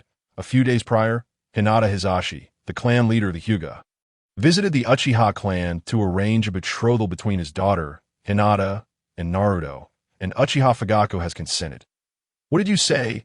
Upon receiving this news regarding the betrothal of Hinata and Naruto, Hiruzen Sarutobi's eyes widened in astonishment.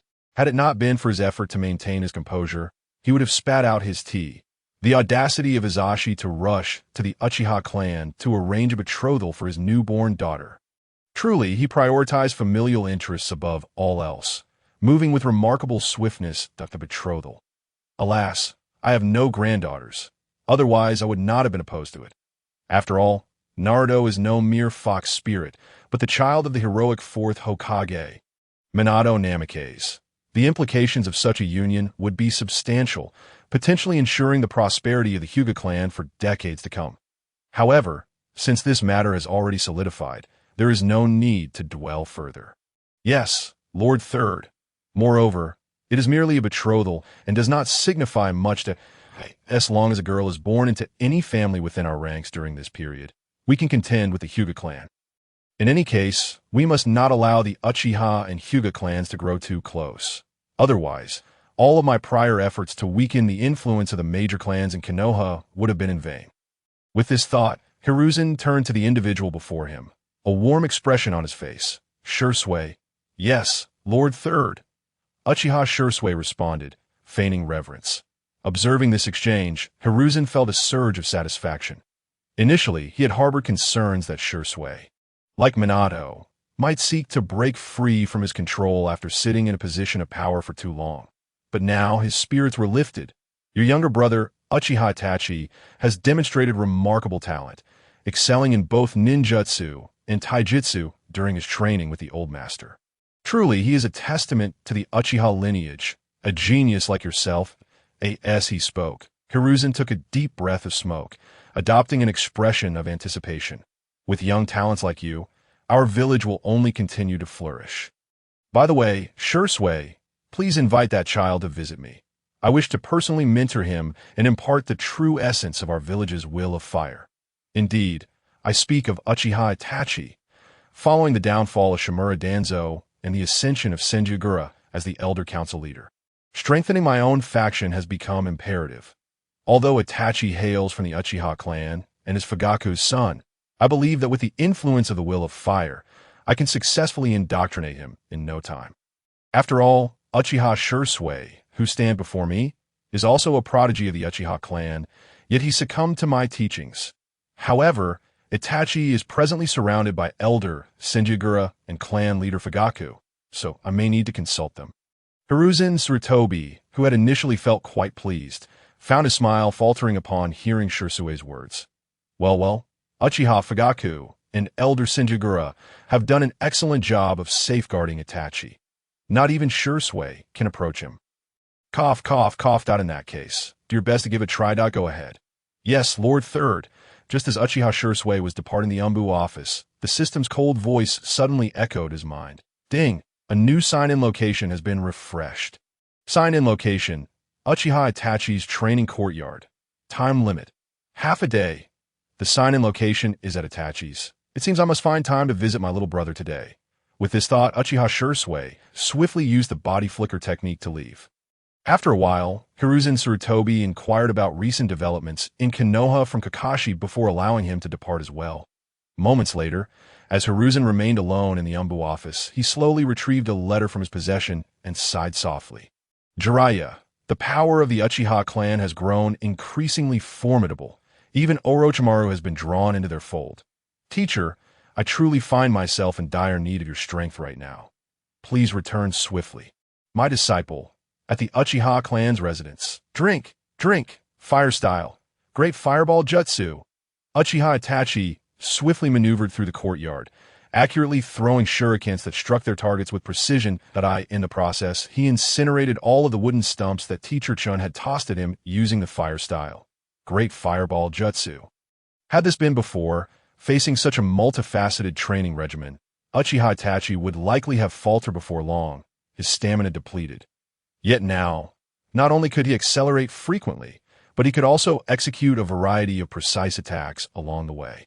Truly, he is a remarkable child, as Night Lord had described. His talent is indeed astonishing. Observing Uchiha Itachi before him, Teacher Chin couldn't help but sigh softly in admiration. In the next moment, He turned to the other side where Might Guy stood and suddenly shouted, "Guy, Itachi, today's basic training is over. We shall now commence with practical combat training." "Yes, Teacher Chun. Yes, Teacher Chun." Whoosh! No sooner had their agreement echoed than Uchiha Itachi surged forward, launching a barrage of shurikens at Might Guy. Not one to be outdone, Might Guy responded with a powerful kick, meeting the oncoming shurikens head-on. "Burn bright, youth! Itachi, receive my technique. Leaf whirlwind." Ah! Clang, clang, clang, witnessing Might Guy's formidable kick which sent all the shurikens he had thrown flying. Uchiha Itachi felt no disappointment. Instead, he adeptly retreated to evade Might Guy's strikes while keenly searching for any openings in his opponent's defense. In a fleeting moment, he threw a shuriken at a large tree behind him. As it struck the tree, he deftly leaped off it and soared above Might Guy's head. "Watch out, senior guy. Fire style. Great fireball jutsu. Good lad. That move is impressive, despite the imminent danger to his own head." Might Guy laughed heartily, praising Uchiha Itachi's technique, his excitement and fighting spirit mounting. In the next instant, Might Guy initiated a spinning kick with astonishing speed, turning to confront the fireball hurtling toward him. Before the watchful eyes of all, he unleashed an upper kick. "Burn bright, youth, leaf great whirlwind." Boom! Chapter 62. The Art of Darkness. Uchiha Itachi awakens. Boom! With a resounding explosion, Uchiha Itachi was propelled backward by the blast's aftermath. Dust swirling around him, rendering him somewhat disheveled. Yet his gaze remained tranquil as he observed Might Guy. Seeing this, Might Guy charged forward, launching a front kick. "Itachi, this is the end." However, bang! Just as Might Guy believed victory was assured, the Uchiha Itachi he struck in the abdomen suddenly erupted into a cloud of smoke. A shadow clone. "No, this is a shadow clone technique." "Oh no." Almost instantaneously, Might Guy's right hand swung out, delivering a powerful elbow strike to his side. "I've seen you, Itachi." Leaf rock rising. Ah! Though airborne, Might Guy's powerful elbow strike retained its ferocity, aimed directly at Uchiha Itachi. Alas, just as he was about to make contact, a shuriken suddenly whizzed from the tree below, targeting his back. The figure before him was still not the true Uchiha Itachi. Uchiha Itachi had not strayed from that tree since he first approached it, and this, Might Guy had clearly failed to notice. "This child has boundless potential for the future." Teacher Chun sighed softly, his face filled with amazement and pride. In the next moment, he turned to the other side, where Might Guy stood. This moment, Might Guy was suspended in midair, unable to evade. Another shadow clone. Having failed in his attack once more, Might Guy momentarily stood stunned. Then, before the eyes of all, Might Guy's body suddenly spun in midair, transforming into a whirlwind that sent Uchiha Itachi's thrown shuriken flying. Although he landed without injury, Might Guy lowered his head and shook it gently. He had just utilized power beyond their agreed limits. In simpler terms, he had lost this match. Yet, what of it? Youth is about continuously overcoming setbacks and failures. In the next moment, Might Guy gave Uchiha Itachi a thumbs up and grinned. "Impressive, with your current strength. You could easily defeat the vast majority of upperclassmen and even challenge for early graduation without any problem." Indeed, this was the case. Teacher Chun nodded in agreement upon hearing this. Meanwhile, on the other side, Uchiha Shisui had finally arrived at his destination. "Ding! Congratulations, host, for completing the sign-in." Sign-in location. The courtyard where Uchiha Itachi trains. "Ding! Congratulations, host, for receiving the sign-in reward. Forbidden technique. The Art of Darkness. Another forbidden technique. This reward is quite satisfactory." With this in mind, Uchiha Shisui turned to look at Uchiha Itachi's true form, who was currently carrying 4 cups of tea from the living room. Indeed, it was the real Uchiha Itachi. The Uchiha Itachi residing in the courtyard was not the genuine article. "Itachi, alas, I truly am aging. I failed to discern that was also a shadow clone." Realizing he had not noticed when Uchiha Itachi utilized a shadow clone technique, Teacher Chun couldn't help but express his thoughts. "Not at all, Teacher Chun. You're still very young." Uchiha Itachi politely bowed and approached Might Guy and Teacher Chun with the tea tray. "Teacher Chun, senior guy, please enjoy the tea." "Itachi, you are such a good boy." "Ha! This is what youth is all about." In contrast to Teacher Chun's sense of gratification, Might Guy, while balancing on one hand in a handstand, sipped the tea with spirited enthusiasm.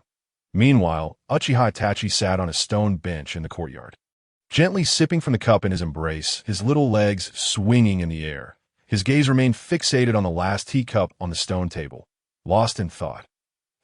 Has Brother Shisui not come today, either? It seems Brother Shisui has been rather busy lately.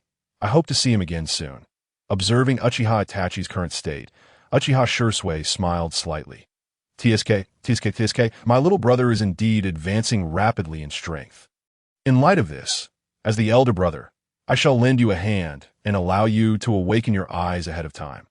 Whoosh! In the next instant, Uchiha Shisui's figure vanished. When he reappeared, he was already behind Uchiha Itachi, his hands having already formed the necessary seals, now clasped together. Forbidden technique. The art of darkness. As Uchiha Shisui cast the Jinjutsu, the art of darkness, the view before Uchiha Itachi became engulfed in utter darkness. He quickly executed a backflip to land on his feet, shuriken in hand, vigilant of his surroundings.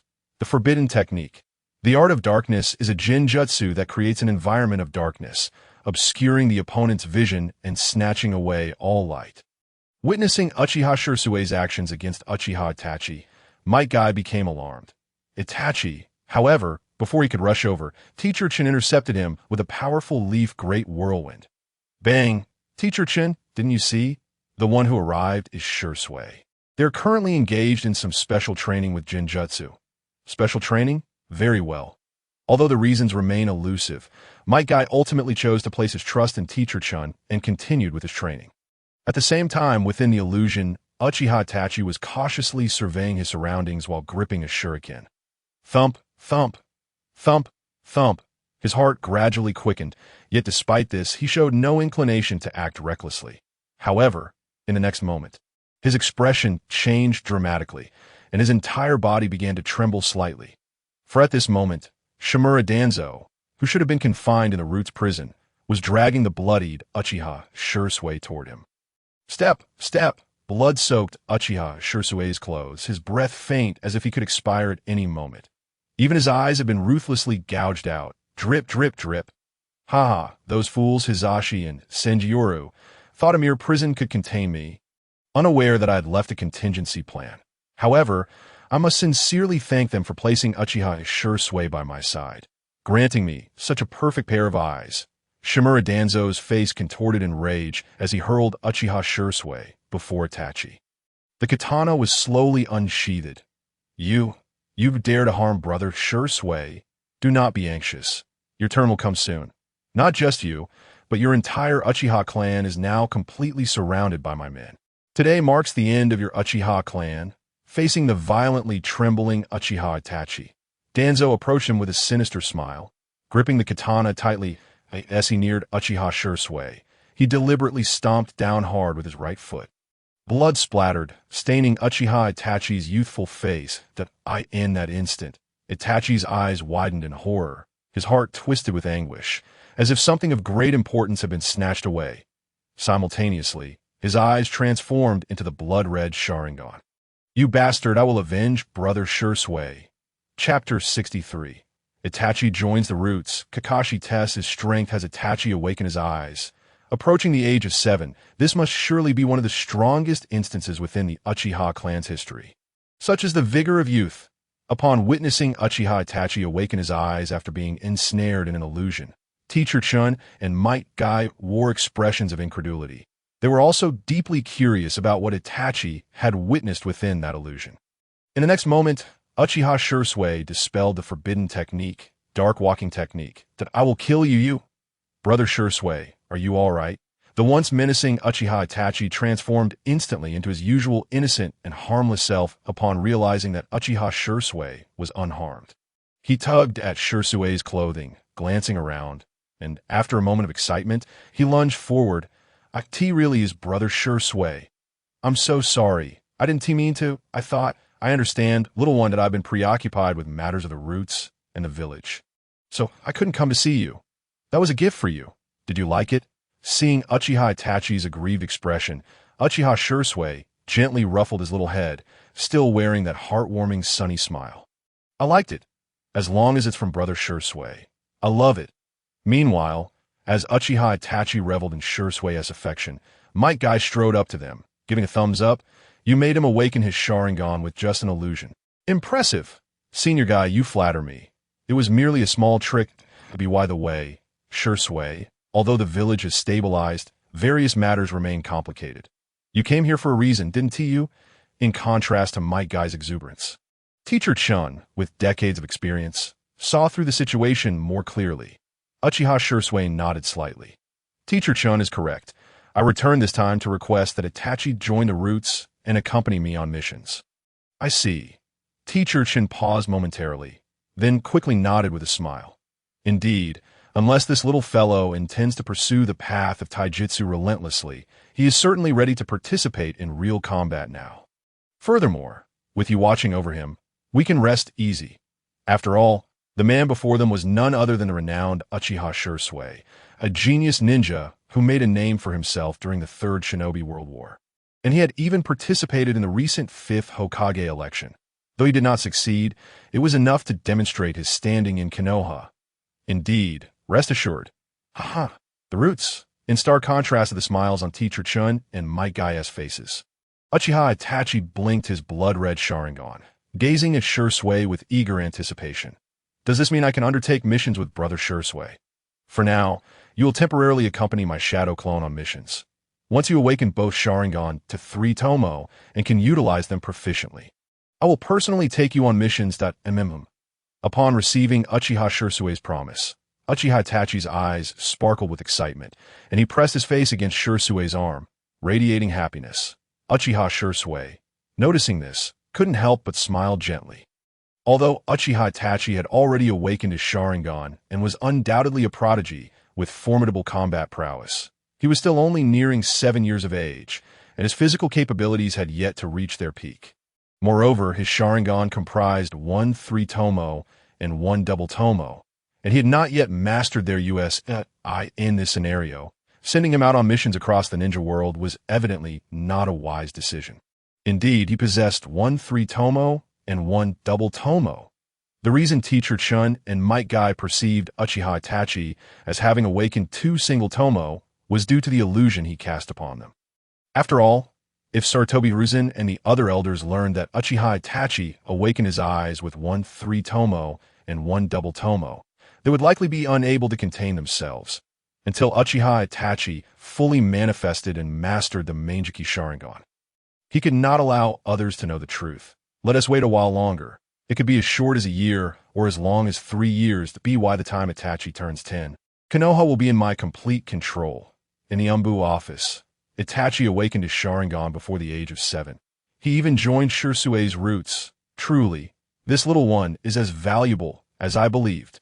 Sarutobi Hiruzen gazed at the report Kakashi had delivered, his face alight with a proud smile. It was evident that he had received news relayed by Uchiha Shisui. Although Uchiha Itachi joined the Roots rather than the Umbu, preventing direct oversight, Shisui, as the head of the Roots, was his ally. As long as Shisui was willing, opportunities to meet Uchiha Itachi and instill in him the will of fire would abound out of course. Recently, he would refrain from personally intervening, as the Uchiha clan and that Senjioru were currently too prominent. After some time, when everyone had nearly forgotten the Uchiha clan's contributions during the Nine Tails incident, he would then take action against Uchiha Itachi. An individual who awakens their Sharingan at close to 7 years of age is a genius that must not remain within the Uchiha clan. Uchiha Itachi must be utilized for his own purposes. Yet perhaps due to having experienced multiple schemes against him, Sarutobi Hiruzen fell into a moment of contemplation before ultimately voicing his thoughts.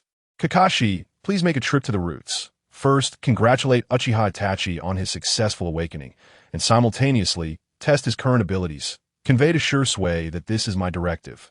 Understood, Third Hokage. Upon hearing this, Kakashi lowered his head and slightly nodded. His eyes filled with a somber gray. It was evident that he had previously lost his 2 closest friends, Obito, Uchiha, and Rin, and now he faced the loss of his mentor, Minato Namikaze. This left Kakashi in a state of profound melancholy. This moment, he only wished to become an emotionless shell, numbing himself through the incessant completion of missions. Initially, Sarutobi Hiruzen offered him some consolation, but soon realized that Kakashi's current state was quite advantageous for him. With sufficient combat prowess, obedience, and efficiency, Kakashi posed no objections to the tasks assigned to him. Such a subordinate was indeed convenient for control and use. After watching Kakashi depart, Sarutobi Hiruzen opened a scroll on his desk, a glimmer of excitement flashing in his eyes. Could it be ready by tomorrow? Jiraiya, with the addition of Shisui Uchiha and Itachi Uchiha. Along with Jiraiya, such a lineup meant that even Senju Hashirama would not dare to act recklessly against him. Chapter 64. Itachi Uchiha passes, challenged Kakashi moments later, atop a great tree outside the Konoha route headquarters. Swish! Is this the place? Kakashi gazed at the newly reconstructed route, eager to advance. Just as he was about to move, a pair of chilling crimson eyes suddenly appeared behind him. Who goes there? Without hesitation, Kakashi swiftly hurled several shuriken from his sleeve. The shadow, however, did not confront them directly, but leapt into the shadows from the branches, quickly forming hand seals. Witnessing this, Kakashi wasted no time in pursuing with his own seals. Fire release. Great fireball technique. Fire release. Great fireball technique. Boom! With a resounding explosion, the two fireballs collided, and the raging flames swiftly spread. The terrifying blast sent both combatants flying. The target has been revealed. Though his body had yet to touch the ground, Kakashi's mind began racing. Here it comes. Just as Kakashi's voice faded, Itachi Uchiha propelled himself forward using the tree trunk for acceleration. Like a T first, Kakashi assumed it was a ninjutsu, preparing to counter with a defensive technique, until he recognized the familiar motion of Itachi in midair. What technique is this? Leaf Hurricane. Earth Release. Earth Flow Wall. Rumble. In the next moment, the ground before Kakashi trembled violently, and a wall of earth adorned with 4 canine heads erupted from the ground. Kakashi was indeed capable of matching Itachi in physical combat, but his purpose was to ascertain whether Itachi had truly awakened to Sharingan and to gauge his current strength. Not to defeat him. Bang! In full view, Itachi executed the Leaf Hurricane, striking the earthen wall. Yet it merely caused the wall to sway slightly and develop a few cracks, unable to even create a hole. So weak, Itachi's performance elicited a hint of confusion on Kakashi's face. But soon he realized something was amiss. This is not the real body. Without hesitation, Kakashi decisively formed a series of hand seals. It was at that moment that the long-hidden Itachi pierced through his body. Bang! However, although Kakashi was pierced, no blood flowed. Instead, he transformed into a wooden block. Ninjutsu. Body replacement technique. It was over. Just as Itachi's attack missed, Kakashi's figure reappeared behind him, shuriken aimed at Itachi's head. Yet, Itachi remained remarkably calm, standing his ground. Indeed, it was over. Upon hearing Itachi's words, Kakashi initially felt perplexed until he noticed the shuriken poised before his own heart. What is the meaning of this? Though incredulous, Kakashi ultimately retracted his shuriken, casting a scrutinizing glance at Itachi. Nodding slightly, he had indeed awakened the Sharingan, and his strength surpassed that of many ordinary genin. I apologize. I was sent by the third Hokage to congratulate you on successfully awakening your eyes and to assess your strength. Oh. Upon hearing Kakashi's words, Itachi nonchalantly nodded and then turned his gaze toward the entrance of the route. In the next moment, his expression transformed into one of excitement. Brother Shisui.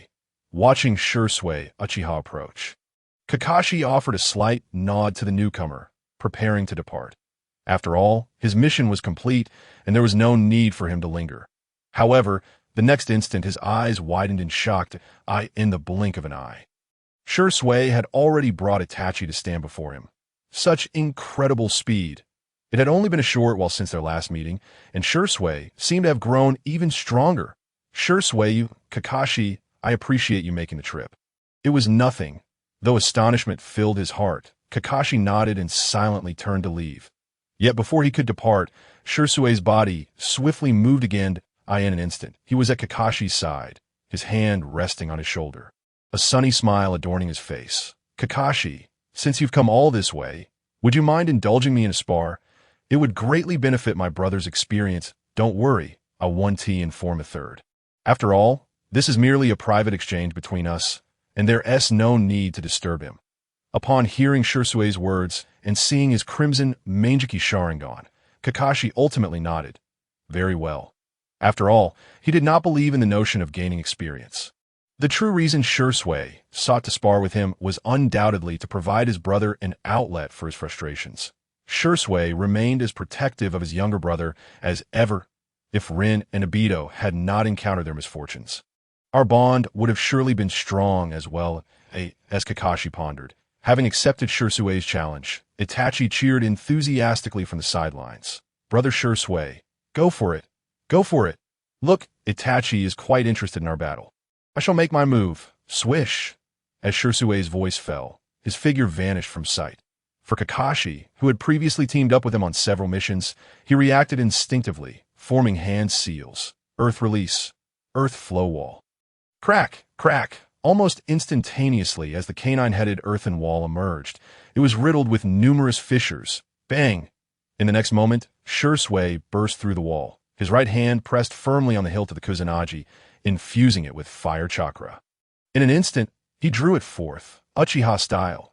Flame blade. In a heartbeat, a blazing blade of fire surged toward Kakashi. Kakashi's expression grew grave, for after unleashing this attack, Shisui's two shadow clones had already positioned themselves on either side of him. Fire release. Great fireball technique. Fire release. Great fire dragon technique. Utilizing the inside of the Sharingan to identify all possible escape routes, he unleashed two fire techniques simultaneously, sealing off his avenues of retreat. Was he forcing him to confront the impending blade head-on? Nevertheless, this strike was not without its countermeasures. In the next moment, Kakashi lowered his eye mask, swiftly forming hand seals. Water release. Water formation wall. Splish! In an instant, a wall of water surged upward, blocking the encroaching flames. As for the blazing blade, it too was not beyond countering. Kimui, an invisible, peculiar vortex materialized, instantly consuming the fiery blade. Observing Kakashi finally utilize the power of his Sharingan, Shisui ceased to hold back. In the next moment, his figure vanished once more. Uchiha style. Solar Eclipse Blade. Chapter 65. Kakashi's witty banter. The man returns. Swish, as Kakashi employed Kimui to engulf the fiery blade. Shisui, accompanied by two shadow clones, charged at his water formation wall with martial prowess. The three simultaneously struck their sword from three different directions, unleashing searing blades of fire. The speed was such that they reached Kakashi in the blink of an eye. Bang, bang, bang! How infuriating! Upon witnessing the scene before him, Kakashi discerned that his opponent was genuinely intent on engaging him in battle. With this realization, he dared not to allow even the slightest relaxation that he swiftly formed hand seals, simultaneously summoning two shadow clones, each of which unleashed a distinctly different ninjutsu. Earth release. Earth flow wall. Water release. Water barrier. Fire release. Great fireball jutsu. With a thunderous roar, a cloud of white steam and dust instantly engulfed the area. The commotion that ensued drew the attention of all the members of Root.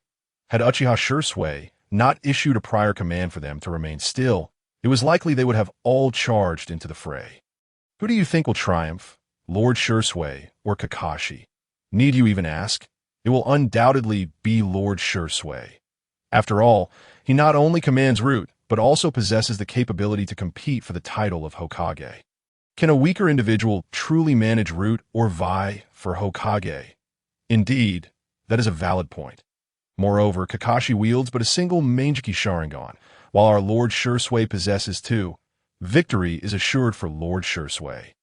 In stark contrast to the fervent cheers of the Umbu members, Uchiha Itachi stood tense, clenching his small hands as he strained to locate the flickering figures of the two combatants amidst the swirling dust and thick mist. Although the current environment posed a significant challenge for ordinary ninjas, it was of little concern for Uchiha Shisui and Kakashi, both of whom possessed Mangeki Sharingan. In such an environment, battling posed no difficulty for them. Clang, bang! In a moment of collision, the two fighters withdrew, locking eyes with one another. However, it was evident that Kakashi appeared significantly more disheveled than Uchiha Shisui. Sweat beaded on his forehead, his clothing bore several tears, and his face bore a fresh scar of blood. It was clear that during their recent clash, Uchiha Shisui had gained the upper hand. Cough, cough. Shisui, it seems you have grown even stronger since your last patrol. Kakashi remarked, gingerly touching the bloodied scar on his face, reflecting on their shared past in the Umbu, where they had crossed blades on several occasions. Yet, the intensity of today's battle was a rarity. Moreover, it was undoubtedly his most arduous encounter to date. It is not that I have grown stronger, but rather that you have stagnated, Kakashi. With this, Uchiha Shisui gently caressed the hilt of his sword, silently turning his back to Kakashi. You know the reason, even without my saying. The swordsmanship of Elder White Fang was undeniably formidable, yet it has been squandered in your generation. Do you believe that is acceptable? Kakashi suddenly interjected with a sharp tone, halting Uchiha Shisui's words. His eyes, once dimmed by surprise, now swirled with complexity and anguish as memories of his fallen father resurfaced. Very well, I shall say no more. Uchiha Shisui replied, gently shaking his head. Allow me to impart one final piece of wisdom. Kakashi raised his gaze slightly at this. A ninja who cannot complete a mission is worthless. Yet one who forsakes their comrades in pursuit of completing a mission is unworthy of the title of ninja. All I can do is this. As for whether you choose to train in Elder White Fang's swordsmanship, that is for you to ponder. With that, Uchiha Shisui departed, stepping away from the obscured battlefield. Kakashi, as one of Konoha's vital combatants, was not someone Uchiha Shisui wished to see abandon White Fang's techniques.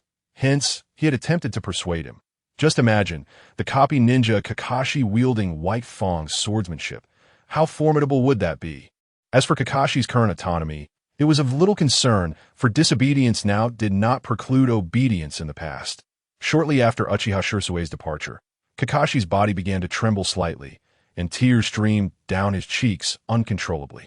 A ninja who cannot complete a mission is worthless. Yet one who forsakes their comrades in pursuit of completing a mission is unworthy of the title of ninja. Those words echoed from his past. Spoken by Obito. With that thought, Kakashi silently raised his gaze toward a distant point outside Konoha, the site of the tragedy. Obito, are you urging me to find my resolve? Boom! As the battle between Uchiha Shisui and Kakashi reached its conclusion.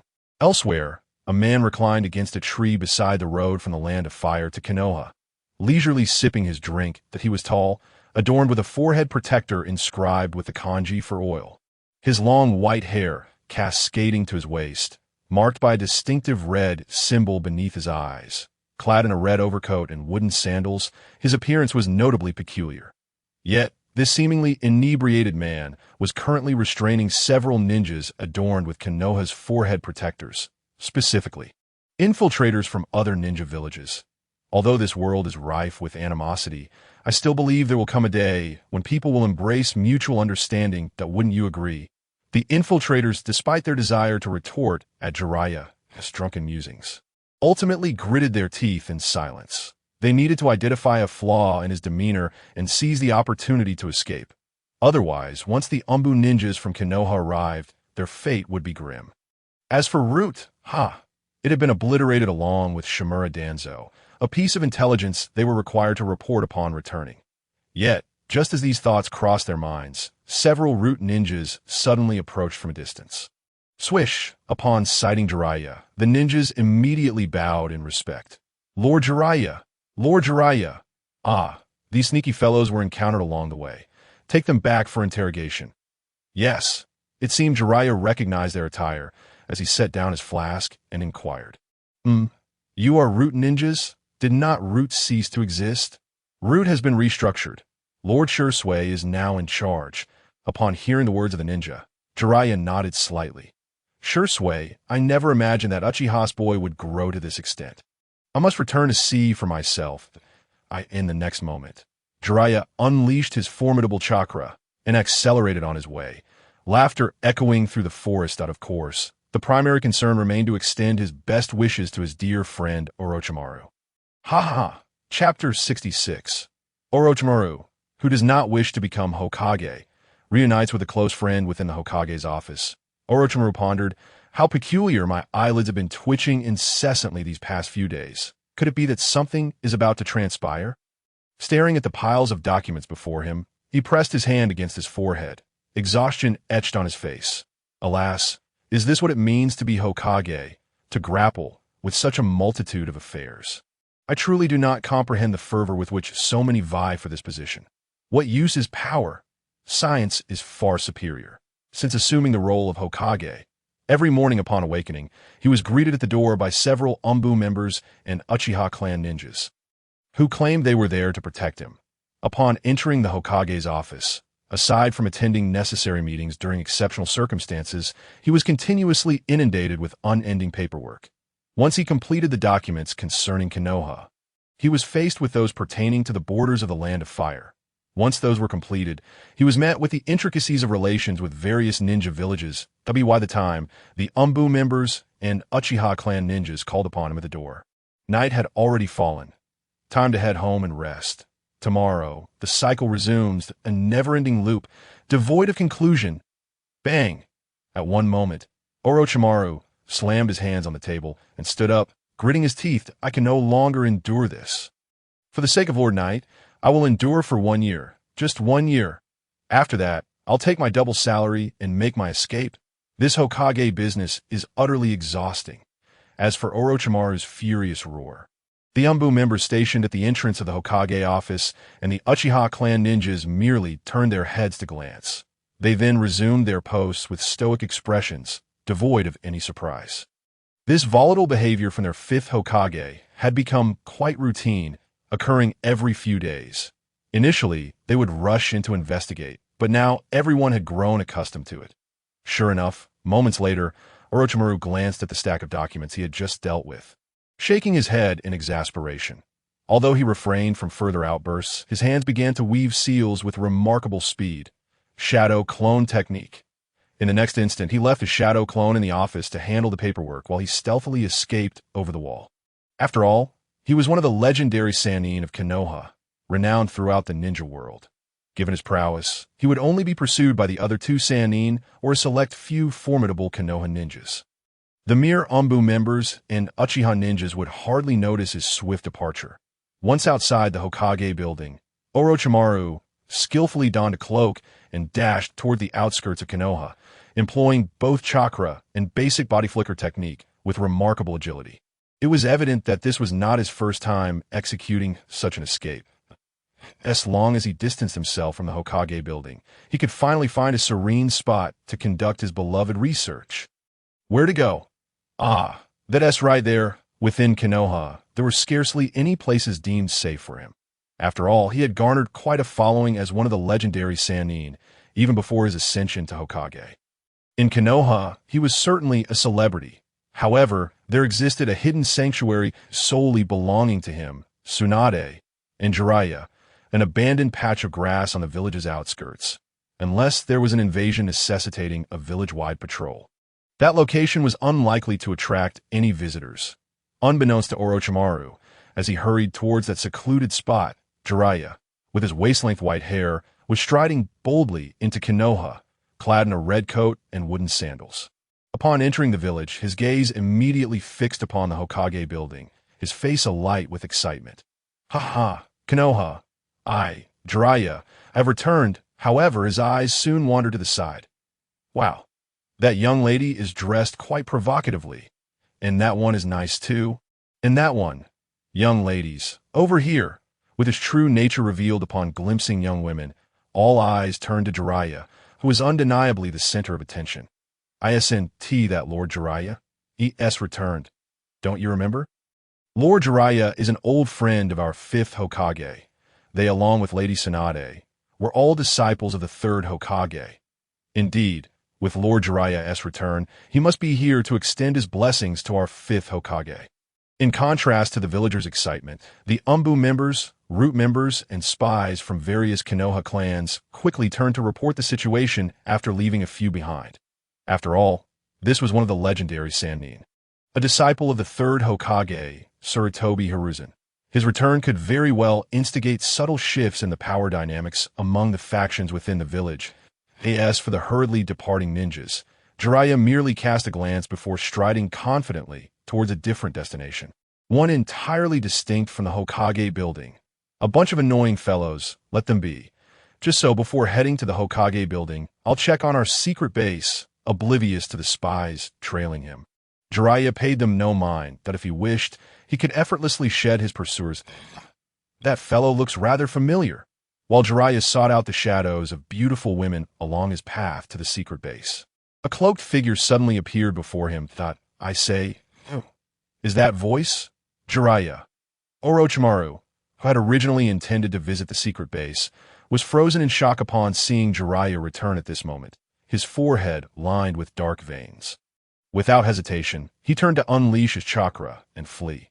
Yet, the moment Orochimaru took off, Jiraiya immediately reacted, his expression brimming with excitement as he released his chakra and dashed after him, shouting joyfully, Orochimaru, I can't believe you came to welcome me in person.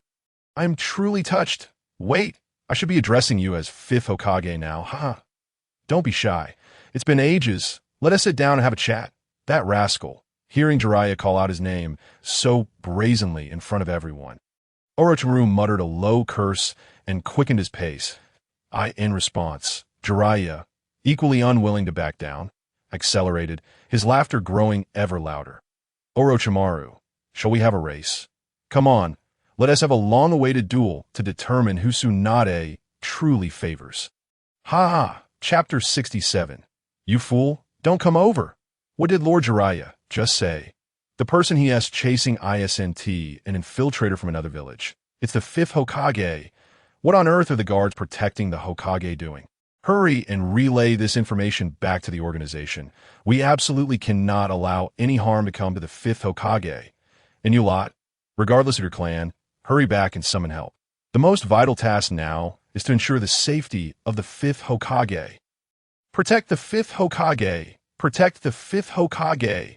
In an instant, those ninjas who had merely been tracking Jiraiya transformed into a rescue team. Meanwhile, Jiraiya, still oblivious to the commotion behind him, continued to pursue Orochimaru with unbridled enthusiasm. However, upon noticing the increasing number of ninjas behind him, even Orochimaru, despite his attempts to remain composed, felt a bit taken aback. That rascal has completely disrupted my plans for a leisurely escape. Jiraiya, you fool. Ha ha ha, that familiar phrase, it truly is you, Orochimaru. Whoosh, whoosh, whoosh, as the two sped along. Suddenly, several ninjas appeared on their path. To the sight of this, Orochimaru's face darkened. After a brief change of expression, he scanned the surrounding plains and came to a halt. He then opened his mouth and summoned a kusanagi, sword into his hand. Fool! Idiot! I told you to chase after me. Orochimaru realized that his plan for a leisurely escape was now utterly futile.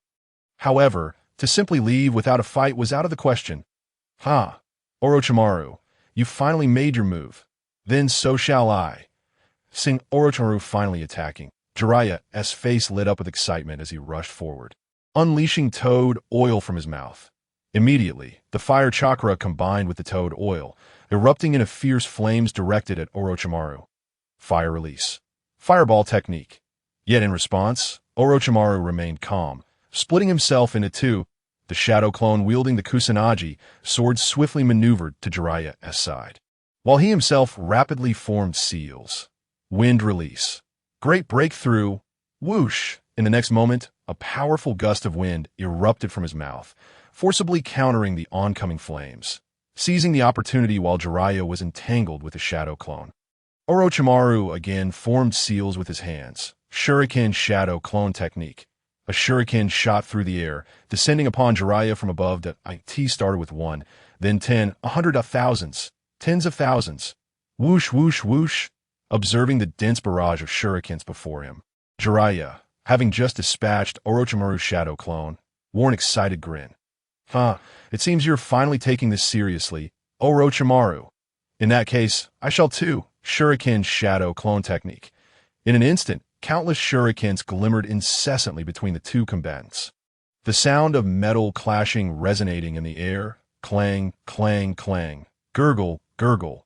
Observing the scene, the recently arrived Leaf Village ninjas swallowed hard and marveled. Is this the prowess of the fifth Hokage and Lord Jiraiya? Quite formidable indeed. But who do you think will emerge victorious? It goes without saying, it will undoubtedly be the fifth Hokage. As they beheld the frenzied collision of shurikens, Jiraiya grasped the Kusanagi sword held by Orochimaru's shadow clone. Laughing heartily, "Here, your weapon is returned to you. Let us continue." As the Kusanagi sword soared into the air, twirling gracefully, both warriors once again formed hand seals. Bang! The Kusanagi sword struck the ground. Jiraiya, Orochimaru, ninja technique, hidden shadow, snake hands. Ninja technique, tangle of lion's mane. Before the eyes of many, a multitude of snakes surged forth from Orochimaru's sleeves, their gaping maws aimed directly at Jiraiya. That very moment, Jiraiya's hair began to grow at an astonishing rate, ultimately forming a lion's mane. With a vigorous toss of his head, the attacking snakes became ensnared, soon to be cleaved in twain. This moment, Jiraiya's hair resembled a serrated rope, exuding tremendous strength. "Ha ha! Orochimaru, it seems I am still the superior one." "Oh, is that so?" In response to Jiraiya's triumphant demeanor, Orochimaru merely regarded him with a cold smirk, unleashing yet another wave of snakes from his sleeves. Witnessing this, Jiraiya assumed Orochimaru was unwilling to concede, prompting him to employ the lion's mane technique once more. However, the next instant his expression shifted dramatically. As the oncoming snakes approached his hair, they unexpectedly spat out Kusanagi swords, with so many Kusanagi swords targeting him simultaneously. Jiraiya shouted in dismay. "What the? How did you change tactics? That's cheating, but that won't deter me. Since I cannot block them head-on with my hair, I shall adopt a defensive stance. After all, I am here to celebrate your ascension as the fifth Hokage. I cannot overshadow you entirely." Ninja technique, needle jizo. In an instant, Jiraiya's hair transformed into needles, enveloping his body to fend off the barrage of Kusanagi swords.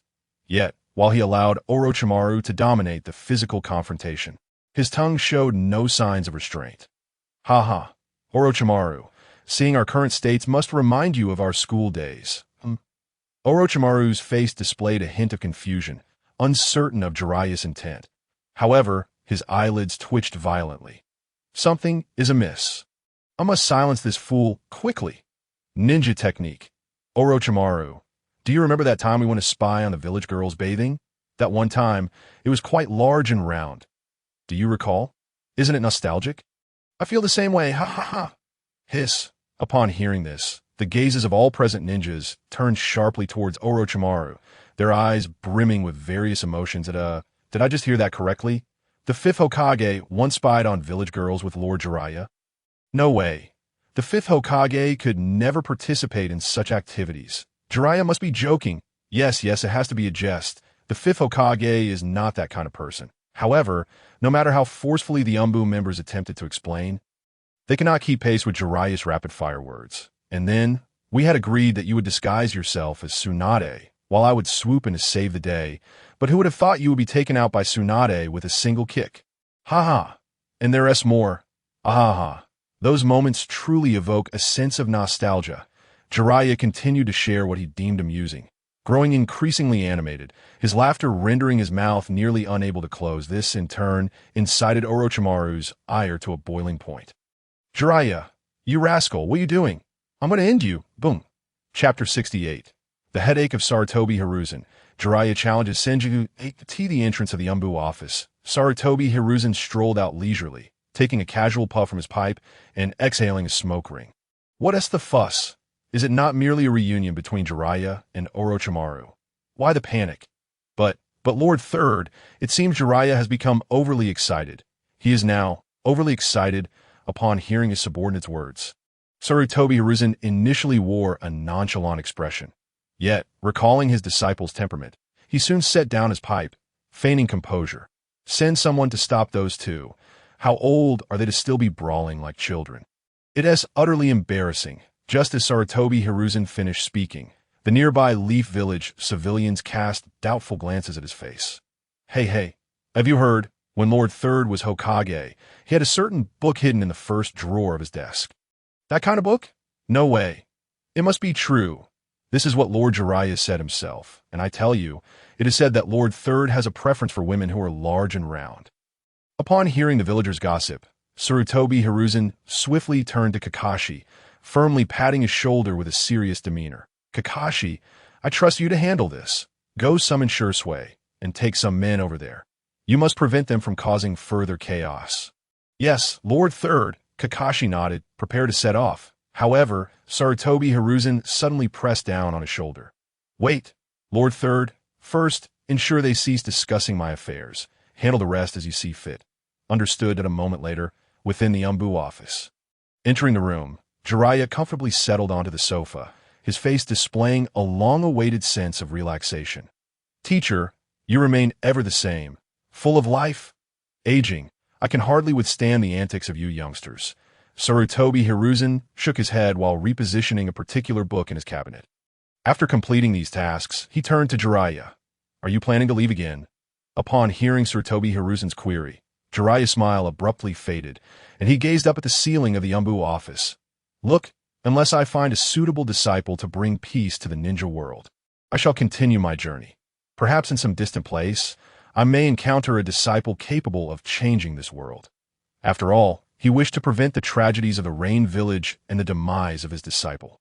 Minato Namikaze from reoccurring in the future. Observing Jiraiya's current state, Sarutobi Hiruzen fell into a brief silence. After a while, he spoke softly. Stay in the village for a few years. Have you no desire to meet Minato's child? The new Jinchuriki of the Nine Tails? We shall see. Jiraiya ultimately shook his head, declining Sarutobi Hiruzen's suggestion. Subsequently, he produced a scroll from his belongings, placing it on the table. This contains the events and intelligence I recently encountered at the border of the Land of Fire. Since the conclusion of the Third Shinobi World War, the borders of the great nations have remained relatively stable. However, following the Nine Tails incident, the situation seems to have shifted that I must uncover the truth behind this matter. Perhaps I will return to check on Minato's child in due time. With this, Jiraiya fell silent, his eyes shimmering with guilt and complexity. Sarutobi Hiruzen, seeing this, felt it inappropriate to continue the conversation. Although Jiraiya ultimately decided to leave, it was not without purpose. Seemingly struck by a thought, Sarutobi Hiruzen spoke again. If you wish to see Minato's child, that would be the Uchiha clan, wouldn't it? The Uchiha clan? Jiraiya's eyes revealed a hint of surprise. After all, the oppression of the Uchiha clan had been a long-standing issue. Even though they had made remarkable contributions this time, it was improbable that they would directly obtain Naruto's guardianship, if that were the case. What unforeseen circumstances had transpired that he was unaware of? Having been away from the village for too long, he was oblivious to its recent developments. Therefore, let me begin with what you surely have heard about. Many members of the Uchiha clan perished during the Nine Tails incident and the battle against the traitor Danzo Shimura. You are aware of that, aren't you?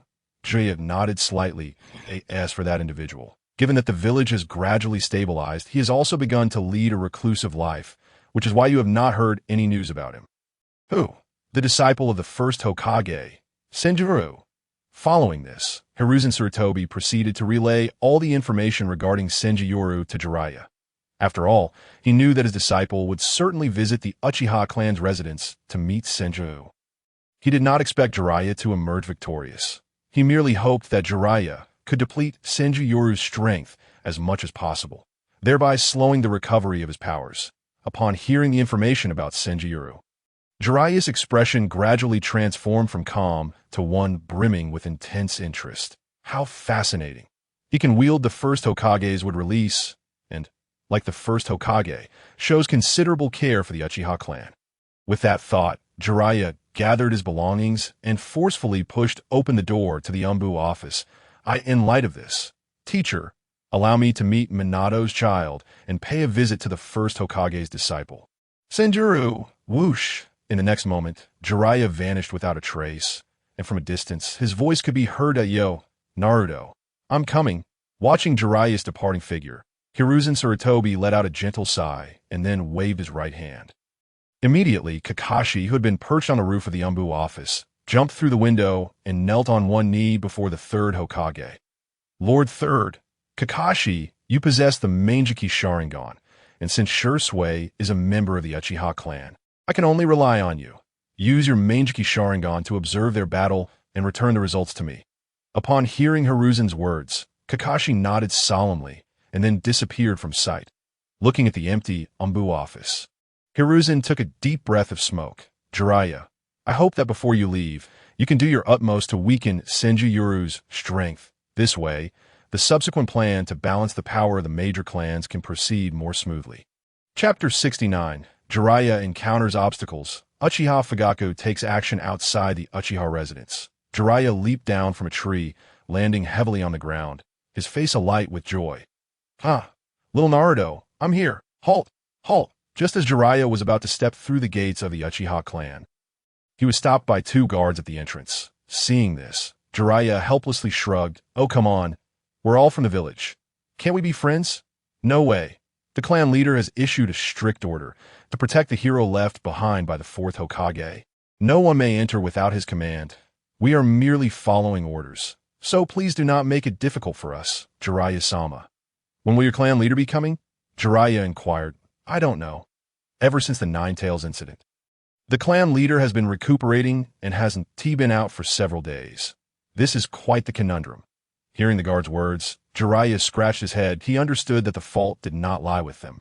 But he was genuinely anxious. Suddenly, an idea struck him. He politely bid farewell to the two Uchiha guards and then stealthily made his way to a section of the Uchiha clan's wall. A smug smile appearing on his face. After all, he was Jiraiya, renowned for having scaled numerous walls to witness the village girls bathing. Scaling this mere Uchiha wall should be a piece of cake. If the front gate won't let me in, can't I just climb over? I'm truly too clever. But wait, I must focus on the task at hand. I need to find little Naruto. Jiraiya had returned to Konoha primarily to accomplish two tasks. Point one was to congratulate Orochimaru on becoming the fifth Hokage. The other was to take Naruto to pay respects at the gravesite of his parents, Minato and Kushina. After completing these two tasks, barring unforeseen circumstances, he would depart directly. Hence, he had no time to waste waiting for Uchiha Fugaku to emerge and persuade him. Moments later, having successfully scaled the wall, Jiraiya surveyed the courtyard and scratched his head again. Is the Uchiha clan really this vast? Well, since I'm already here, how could I possibly fail to find anyone? Little Naruto, I'm coming. After some time, Jiraiya wiped the sweat from his forehead, his expression one of exasperation. Why does the Uchiha clan resemble a labyrinth? Whoosh! Just then, before Jiraiya could continue his search, a powerful voice erupted from the direction he was headed. Fire release. Phoenix fire technique. Simultaneously, scorching flames enveloped the shurikens flying through the air, scattering in all directions. The breadth of the attack sealed off all of Jiraiya's paths forward. Jiraiya, without my permission, no one may tread upon the grounds of the Uchiha clan. Since you're the third Hokage's disciple, I will not hold this against you this time. Please leave at once. However, Jiraiya had no intention of heeding Uchiha Fugaku's admonition. With a flick of his white hair, he transformed it into sharp spikes, blocking his path. Ninja art. Needle Jizo. I wish to take Naruto to pay respects at Minato's grave, Fugaku-san. I kindly ask for your understanding. Upon hearing Jiraiya's words, Uchiha Fugaku fell silent for a moment before shaking his head once more. Without the orders of Uchiha Shisui, he cannot allow anyone near Naruto. That won't do. Naruto is currently asleep, and only a select few from the Uchiha clan know where he is. This is for his safety, if you truly wish to see him. You may return in 7 or 8 days when our injured Uchiha ninjas have returned. We can handle any unexpected situations then. 7 or 8 days? That is far too long. Upon hearing this, Jiraiya gently shook his head. The Fugaku-san, Minato is my disciple. Naruto is Minato's child. How could I possibly harm him? How about this? You hold him, and let a few Uchiha guard accompany me to pay respects to Minato. Afterward, I will ensure your safe return in a way.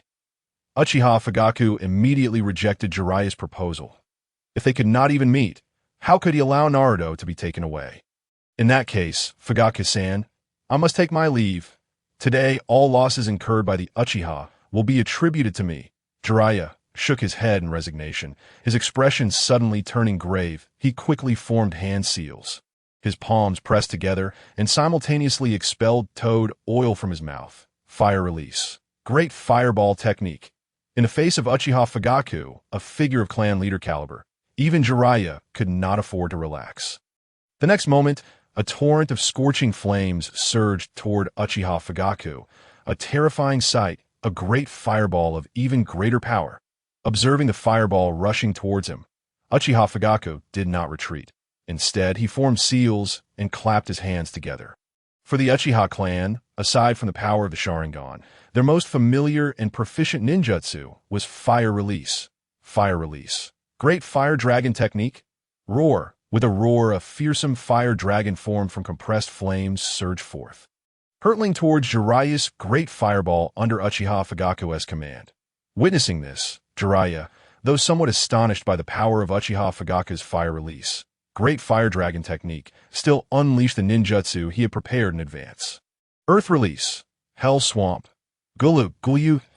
Jiraiya uttered a low growl. The ground beneath Uchiha Fugaku transformed into a marsh. Fire style?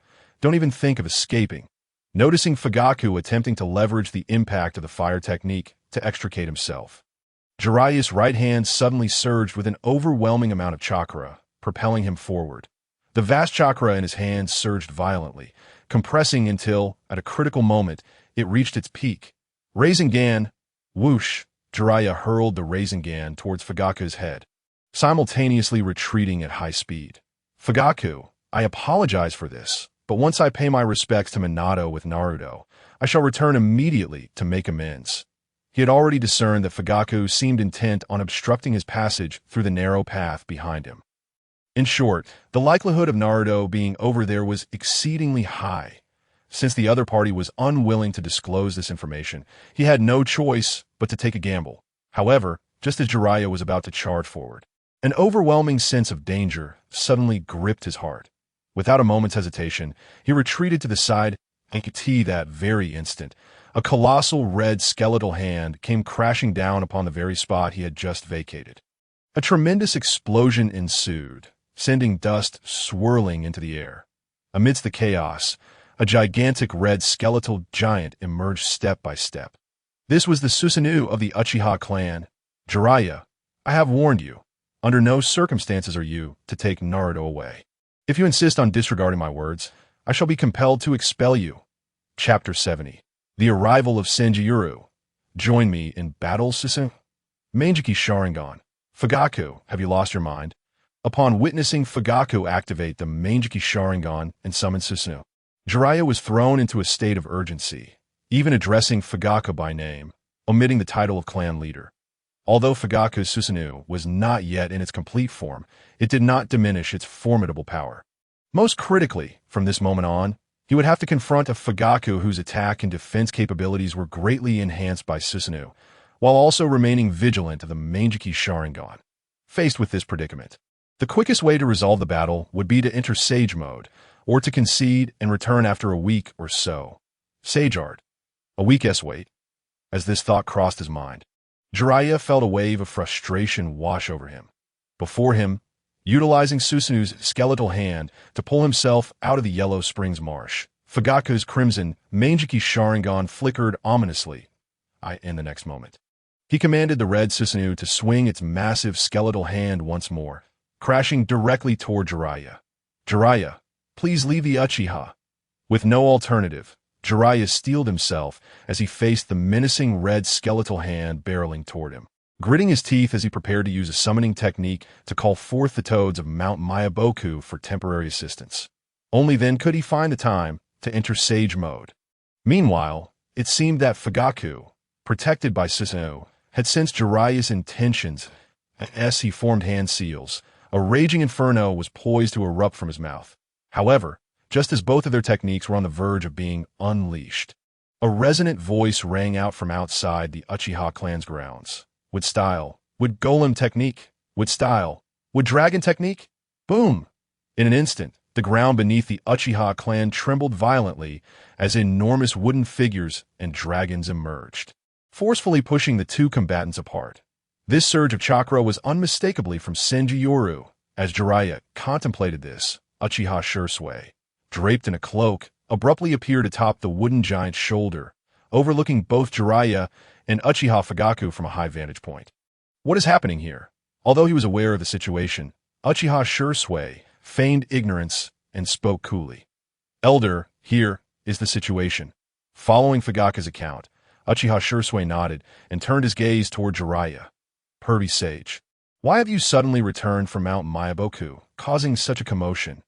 What pervy sage? I am, cough cough. In the next moment, Jiraiya straightened his posture, adjusting his wooden sandals as he struck an exaggerated pose to introduce himself. I am the sage of Mount Myaboku, the Toad Sage, Jiraiya. At your service. Uchiha Shisui and Uchiha Fugaku remained silent, simply observing Jiraiya's self-introduction, feeling a pang of embarrassment at their lack of reaction. Jiraiya cleared his throat and jumped up again. Of course, the title of Toad Sage is merely a name known to the world. There's nothing to hide that I am, without regard for direction, one of the legendary Sannin, the white-haired young sage, a handsome man capable of silencing even the cries of children. Lord Jiraiya, that's me. The entire scene fell into silence. Seemingly unable to endure the awkwardness any longer, Jiraiya suddenly shouted, I say, could you two at least react a little? After all, I am one of the legendary Sannin. Pervy sage, Uchiha Shisui replied with a slight nod. Jiraiya opened his mouth, then after a moment covered his forehead with his hand and sighed in exasperation. You two are utterly unamusing. Now, back to business. I wish to take Naruto to pay respects to his father. Minato, I kindly ask for your cooperation. Clan leader Fugaku, Elder Sen. If it were just Uchiha Fugaku alone, Jiraiya might have pushed the issue. However, with the addition of Senju, who had shown great care for the Uchiha clan and claimed to be a disciple of the first Hokage, he knew that any forceful approach would yield no advantage. Is it merely a matter of waiting a week? What is the hurry? Uchiha Shisui inquired calmly. Indeed, my mission is to continue my journey to find disciples who can bring peace to the world. Thus, after paying respects to Minato with Naruto, I will depart from Konoha. Upon hearing Jiraiya's words, Uchiha Shisui fell silent. Judging from the situation, Jiraiya's departure from Konoha would undoubtedly be more favorable, especially since Jiraiya was also affiliated with Hiruzen Sarutobi. However, if Jiraiya were to remain, then Naruto would undoubtedly have an instructor. This would eliminate the need for Fugaku to act as Naruto-esque caretaker, allowing him to assist with other matters. Additionally, should Jiraiya stay in Konoha, he would avoid encountering Nagato and Konin in the Rain Village. This would enable him to infiltrate the Akatsuki organization with relative ease, ultimately gaining control over it. In short, the advantages of Jiraiya remaining far outweighed those of leaving. However, he could not state this outright. He needed to concoct some justifiable reasons. With this in mind, Uchiha Shisui spoke. I require you to accomplish a task first. Once fulfilled, you may meet Naruto and take him to pay respects to Minato. What task? Speak. Jiraiya stepped forward, his face alight with excitement upon hearing Uchiha Shisui's words. However, just as Jiraiya was ready to proceed, the wooden giant beneath Uchiha Shisui suddenly swung its massive fist to block his path. Elder Senju, what is the meaning of this? Complete the task I assigned first, Shisui replied. What is it? Jiraiya asked, a frown creasing his brow. Very simple. Unleash all your strength and attack me, including your mastery of sage arts. Why? Upon hearing Uchiha Shisui's request, Jiraiya furrowed his brow, perplexed as to the reasoning behind such a demand. Uchiha Shisui had already anticipated Jiraiya's confusion. Your desire to see Naruto and take him to pay respects to Minato is entirely reasonable, and I should not impede you. However, Fugaku and I have our responsibilities to uphold. Since we have taken Naruto from Minato, we must ensure his safety and prevent any unforeseen accidents. With that, Uchiha Shisui unleashed all of his with-style chakra. Speaking coldly, what do you think of this reason? Upon hearing the words, Jiraiya fell silent for a moment, and after a resolute clench of his teeth, the chakra within him began to undergo subtle transformations. Very well. In that case, I shall not hold back. Chapter 71. Entering Sage Mode. The Night Battle of Senju Jiraiya. Come forth. Today, it is I, the great Jiraiya, who shall demonstrate my Sage Mode to you all. Look at me. Hey. What are you doing? How dare you launch a sneak attack? Bang. Before Jiraiya could finish his sentence, the wooden figure beneath Uchiha Shisui swung its fist directly at him. Had he not avoided it in time, he would have surely been reduced to nothing. I know your Sage mode requires time to activate. I shall grant you that time, so hurry. Hearing Shisui's words, Jiraiya was eager to inquire how he knew that. But the moment had passed, and such a question now held no significance. What he needed to focus on was defeating his opponent. With this thought in mind, Jiraiya dedicated himself to entering Sage mode. Keep an eye on the surroundings. Do not let anyone approach. This battle will be conducted with absolute fairness toward Jiraiya. Yes, Elder. Upon hearing Shisui's words, Uchiha Fugaka nodded and promptly turned to leave. Moments later, Jiraiya, who had originally closed his eyes to enter Sage mode, suddenly opened them wide. Two toads now perched upon his shoulders. Hey kid, you always summon us in chaotic situations. No wonder Bunta gets upset. Don't say that. Mother of the child, little Jiraiya has his reasons for doing so. Father of the child, be quiet, for goodness sake. As Jiraiya summoned the sage of Myabaku, Fukasaku, and Shima, the two began bickering atop his shoulders. Witnessing this scene, Jiraiya could only awkwardly smile in the middle, then pointed at his opponent. I sincerely apologize for meeting you in this state, but there is a reason behind ITTO allow Minato's child, Naruto, to pay respects to their parents. I need your assistance in entering Sage mode and defeating his current guardian. Upon hearing Jiraiya's words, Fukasaku and Shima fell silent, ceasing their quarrel. Minato, a fine young lad. What a pity. But you mentioned that boy in the next moment. Both Fukasaku and Shima turned their gazes toward Uchiha Shisui. However, upon seeing the colossal wooden figure, their faces displayed surprise. Such a level of wood release? This boy must be connected to Hashirama. He claimed that the first Hokage was his teacher. Which is likely true. He refuses to let me take Naruto because he promised Minato to protect him. Thus we must first defeat him. And oh wonder, upon hearing Jiraiya's explanation, Fukasaku and Shima nodded slightly. In that case, let us commence, young one. Let us begin, little Jiraiya. Excellent. At their behest, Jiraiya began to enter Sage mode with their aid. Soon, Uchiha Shisui narrowed his eyes slightly. This power, although he had yet to engage Jiraiya in battle. He could distinctly sense the rising danger emanating from his opponent. But what of it? Very well then. Jiraiya in full view of all. Uchiha Shisui spoke calmly, his wood-release chakra surging violently. Upon witnessing this, Jiraiya, having activated Sage mode, flicked his long white hair and pressed his hands together before him, his expression grave. Of course, to ensure that I can take Naruto to pay homage to Minato. This match is one I must win. The next moment, Jiraiya leaped into the air, stepping onto his wooden clogs. Elder Senju, if I inadvertently harm you, I beg your pardon. Fear not. With your incomplete Sage mode, you cannot harm me. Despite being called out, Jiraiya felt no displeasure. Instead, as he hung in midair, he concentrated the rich chakra of Sage arts into his right hand. The Sage chakra surged and compressed rapidly, soon transforming into a Rasengan. Elder Senju, receive this attack, super giant Rasengan. As Jiraiya's voice echoed, the originally head-sized Rasengan began to expand at an astonishing rate, reaching a size dozens of times greater than a standard Rasengan in an instant. Moreover, with the enhancement of Sage chakra, the power of this move had qualitatively increased compared to before. Yet, facing Jiraiya's attack, Uchiha Shisui displayed no fear. Instead, he clapped his hands together. Would release. Advent of the Divine Tree. What? Upon witnessing Uchiha Shisui unleash a powerful technique, even Jiraiya, now in Sage mode, revealed an expression of astonishment. The next instant, the ground trembled violently beneath them. Countless trees and vines erupted from the earth, obscuring the sky and enveloping the area. Even Jiraiya's super giant Rasengan appeared insignificant amidst the dense forest. Boom! With a resounding explosion, the super giant Rasengan detonated against a massive tree, dissipating into nothingness. At that moment, Uchiha Shisui stood calmly behind an innumerable array of trees, observing him. Jiraiya, if this is all you are capable of, then I fear you will not be able to take Naruto away today. Return in 8 or 9 days. Hearing Shisui's words, Jiraiya gritted his teeth. using shadow clone technique to create 3 clones, beginning to navigate through the trees in search of his opponent's true form. After all, with the activation of Wood Release, advent of the Divine Tree, this area had effectively become Uchiha Shisui's domain.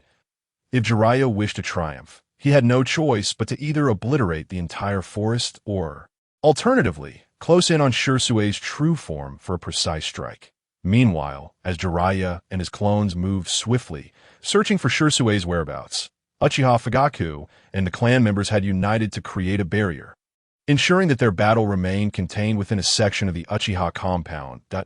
In this manner, no matter how fiercely they fought, it would not endanger the Uchiha clan or young Naruto. Found you. Moments later, Jiraiya finally located Uchiha Shisui's true form. Without hesitation, he lunged forward, his white hair transforming into sharp spikes at that instant. Sage art. Hair needle, 1,000 needles. The next moment, an array of hair locked onto Uchiha Shisui's position and began to unleash a barrage. Whoosh! The white hair needles surged like a tempest, rapidly covering all of Shisui's escape routes. Quick, precise, lethal.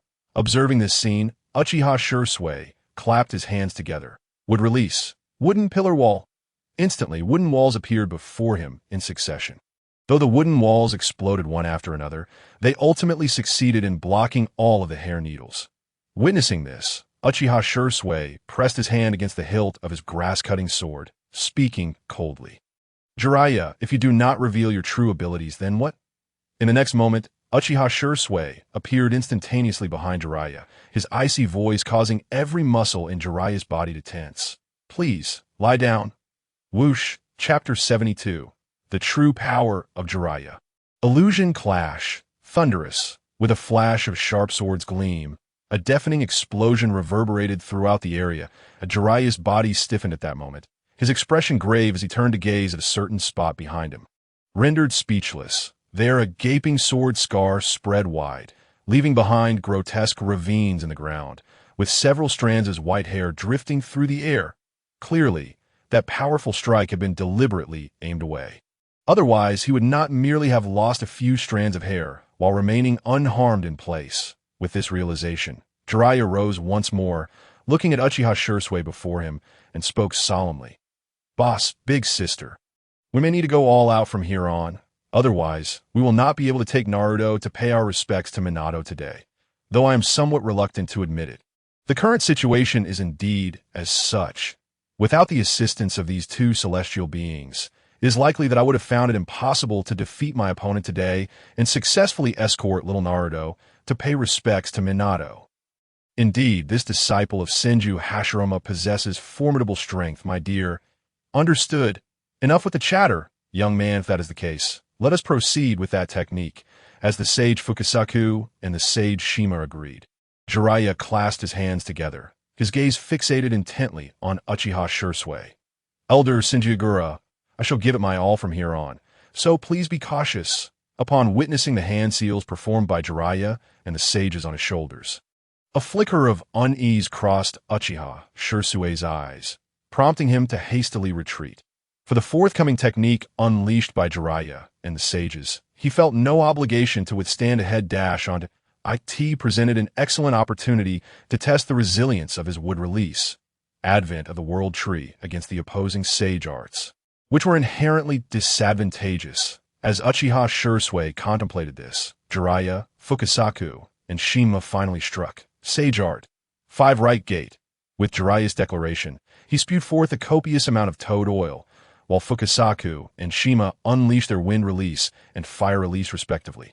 In an instant, the 3 forces surged forth and intertwined, transforming the ground before them into a seething expanse of scorching oil, reaching temperatures of thousands of degrees. Sizzle, sizzle, sizzle, faced with such a terrifying heat. Even the great trees summoned by Uchiha Shisui through wood release, advent of the world tree, began to wither at an alarming rate. Impressive. Uchiha Shisui nodded slightly in acknowledgement of the potency displayed by Jiraiya, Fukasaku, and Shima's combined sage art. 5 right gate. As he had anticipated, the power of this technique was indeed formidable. While it may not completely dismantle his wood release, advent of the world tree, it could erode it significantly. The complete breakdown was merely a matter of time. Moreover, just as Uchiha Shisui began to speak, Jiraiya surged forward, closing the distance between them in an instant. In Sage mode. His speed had received a remarkable enhancement. Elder Senjigura, you have now lost the advantage of the terrain. It is my turn to counterattack. The moment Jiraiya arrived before Uchiha Shisui, he opened his mouth to unleash a colossal, searing fireball, fire release, great fireball technique. Yet in the face of Jiraiya's assault, Uchiha Shisui remained unhurried, retreating while forming hand seals. As Jiraiya's fireball was about to make contact, a faint voice resonated throughout the area. Forbidden technique. Technique of darkness. In the next moment, Jiraiya's vision became shrouded in impenetrable darkness, rendering him unable to pursue his target. In response to this, Jiraiya halted his advance, cautiously scanning his surroundings. This is the forbidden technique of the second Hokage. Truly, as a disciple of the first Hokage, he has mastered even this. Fukasaku and Shima nodded in agreement. Young man, do not let your guard down, my dear. Let us lend a hand to young Jiraiya. He has been through quite a lot. Understood, understood. How troublesome. Just as Fukasaku and Shima reached a consensus, a shadow suddenly appeared behind Jiraiya, silently approaching. Even Jiraiya was unaware of it. After all, Uchiha Shisui had neither drawn his sword, the Kusanagi, nor exhibited any hint of murderous intent. Under such circumstances, Jiraiya could not instinctively react based solely on his intuition. Yet as Uchiha Shisui closed in on Jiraiya, the sages on his shoulders exchanged knowing glances. In the next moment, both sages unleashed a resonant croak, creating a powerful auditory shockwave just before Uchiha Shisui could seize the opportunity. In an instant, Uchiha Shisui found himself ensnared within the illusionary barrier crafted by the sages. Rendered utterly immobile, even his forbidden technique of darkness was dispelled as the caster was restrained. Regaining his sight, Jiraiya formed hand seals once more and explained, Elder Senjigura, this is the sage art, Toad's song of the two sages. You are now ensnared in an illusionary barrier and unable to act. This means, my dear adversary, that you have lost this duel. As Jiraiya completed his statement, he forcefully clapped his hands together. Sage art. Yet before he could unleash a fireball, Fukasaku and Shima simultaneously pivoted and delivered a swift kick to his face. This is called Toad Duet. What poor memory you have. Young Jiraiya, do not mistake it again. Or next time I may not assist you. Understood. Jiraiya felt an urge to retort against Fukasaku, questioning how he had helped when he had received a kick just like Shima had. However, now was not the time for such thoughts. He needed to resolve this battle swiftly. Just as Jiraiya prepared to cast Fire Release, great fireball technique once more to conclude the fight, he was utterly astonished to discover that his opponent had vanished right before his and the sage's eyes. What? As Jiraiya grappled with confusion, Fukasaku and Shima's expressions turned grave. Young Jiraiya, my dear, this disciple of Senju Hashirama is rather extraordinary. Indeed, he must have mastered a more powerful illusion or possesses unique abilities akin to the Uchiha Sharingan or the Hyuga's Byakugan. Upon hearing this, Jiraiya's countenance darkened. Was it truly possible for them to win this duel today? Chapter 73. Another condition. Jiraiya's compromised Jiraiya turned his gaze towards Uchiha Shisui, who stood atop a tree that was nearly dissolved amidst the remnants of wood release. Advent of the World Tree. His expression became quite complex. Initially, he believed that with the combined efforts of Fukasaku and Shima, they would swiftly secure victory in this duel. Yet now, not only had he failed to achieve victory, but the situation had also reverted to its starting point. It appeared that both sides were evenly matched, with neither able to gain the upper hand. However, Jiraiya was acutely aware that given his current grasp of sage arts, even with the assistance of Fukasaku and Shima, he could not sustain this for much longer. In contrast, his opponent, possessing the bloodline of the Senju clan, could engage in prolonged combat without faltering, in simple terms. While the final outcome remained uncertain, they had essentially lost this battle. As Jiraiya, Fukasaku, and Shima contemplated the gravity of the situation, Uchiha Shisui rubbed his ears and ultimately halted 5 meters in front of them. Quite impressive, the illusion crafted by the two sages nearly caught me off guard. Truly remarkable. However, Jiraiya, I believe you're already well aware of how this duel will conclude. Upon hearing Uchiha Shisui's words, Jiraiya felt an overwhelming sense of reluctance, yet he could only nod in silence. Elder Senju Yagura, there's no need for further words. I understand my circumstances that I have lost this duel. Since I have lost, I shall remain in Konoha for a few more days and refrain from acting recklessly as I did today. After saying this, Jiraiya expressed his apologies to Fukasaku and Shima. I am deeply sorry. My elder brother, my elder sister, though I am reluctant to admit it, I have indeed lost this duel. I apologize for the embarrassment. Jiraiya lowered his head with a sigh. Seeing this, Fukasaku and Shima shook their heads but offered words of consolation. Young Jiraiya, although you lost this time, it was merely a matter of endurance. The next time, victory is not out of reach. Indeed, young man, return and diligently practice Sage Mode. Once you have mastered it completely, my sister and I shall accompany you back to reclaim your honor. Elder brother, elder sister, thank you. As Jiraiya gazed at the encouraging expressions of Fukasaku and Shima, a faint smile crept upon Uchiha Shisui's lips. He recognized that his opportunity had finally arrived. Cough, cough, cough.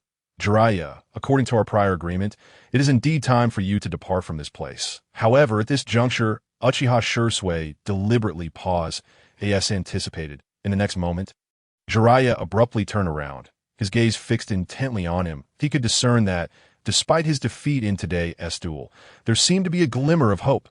Elder Senju Yagura, what do you mean by that? Clap. Just as Jiraiya finished speaking, Sage Fukasaku and Sage Shima delivered a swift kick to his face. Kid, no matter how excited you are, you must allow others to finish speaking first. What is your rush?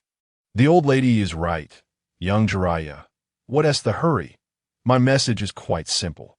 Faced with Jiraiya, who had been subjected to a second education, Uchiha Shisui continued without further pretense, explaining, you are to become young Naruto's teacher. And from now until Naruto can stand on his own, you shall act as his guardian. Guardian? Me. Take care of a child. Stunned by Uchiha Shisui's proposition, Jiraiya found himself at a loss, uncertain whether he should agree. After all, he had trained disciples, but never had he raised a child. However, Elder Senju Yagura, I still have a mission to embark on in the Shinobi world, seeking disciples who can bring peace to it. Thus, I fear I cannot accept such a condition. Uchiha Shisui had evidently anticipated Jiraiya's refusal. Therefore, in the next moment, he calmly continued to persuade him. Jiraiya, you claim to be in search of a disciple who can bring peace to the Shinobi world. So, I ask you, why can't that disciple be young Naruto? Upon hearing Uchiha Shisui's words, Jiraiya fell into a moment of silence. Indeed, since he had been traversing various lands within the Shinobi world in search of a disciple who could bring peace, why couldn't that disciple be Naruto? With the bloodline of the Uzumaki clan, a father who is his own disciple, the fourth Hokage of Konohagakure, Minato Namikaze, and now he had even become the Jinchuriki of the Nine Tails. Perhaps young Naruto truly could be the disciple capable of bringing peace to the Shinobi world. Yet while it was no issue for him to teach Naruto, becoming a caretaker seemed daunting. Cough, cough, cough, it appears I lack the necessary experience. Jiraiya, perhaps young Naruto is indeed the disciple you have long sought, one who could bring peace to the Shinobi world. Give it a try. Should you encounter any issues along the way, feel free to ask me. In my absence, you can seek out Fugaku. Realizing Uchiha Shisui had reached this point, Jiraiya could not deny feeling a stir of emotion. Yet his heart still wrestled with one final struggle. Elder Senju Yagura, I also have a mission to investigate the potential threats lurking at the borders of the various nations. You see, this is simple. Just leave it to me. How about it? Is there any problem? All his reasons were deftly countered by Uchiha Shisui, leading Jiraiya to ultimately sigh in resignation and utter, no, there are none. Upon Jiraiya's agreement, Fukasaku and Shima exchanged glances and then bid farewell to Jiraiya. Since the matter has concluded, we shall take our leave. Kid the old man and I will be waiting for you at Mayaboka Mountain. They needed to relay this information regarding Senju Yagura back to the head of Mayaboka Mountain. The Toad Sage, as they departed, Jiraiya expressed his gratitude. Thank you both for your efforts this time. Moments later, as Jiraiya began to assist the Uchiha clan in reconstructing the other half of their compound, Sarutobi Hiruzen, who stood solemnly at the entrance of the Umbu headquarters, listened intently to his subordinate's report. You mean to say that once Jiraiya entered Sage Mode, even with the principles of the 5 elements at play, he merely fought to a draw against Senju Yagura? Indeed, Lord Third. Upon hearing the Umbu member's response, a glimmer of excitement flashed in Sarutobi Hiruzen's eyes. If that is the case, then, with Jiraiya's involvement, coupled with Kakashi and Shisui, their collective strength would subtly overshadow that of Senju Yagura and Uchiha Fugaku. This news could not be more fortuitous for him. However, there remained one pressing issue: how to persuade Jiraiya to willingly remain and assist him. Chapter 74. Sarutobi Hiruzen's Confusion. How did I win again? In the Uchiha clan's reception room, Jiraiya cradled young Naruto in one arm while using the other to cover his mouth, repeatedly seeking assistance from Uchiha Fugaku and Uchiha Mikoto. What is happening now? Did I mistakenly hold the wrong child again? Hey, don't you dare urinate on me, and certainly not in my face. Stop laughing and help me, please. Observing the situation, Uchiha Fugaku nodded to Uchiha Mikoto, and they resumed their game of chess.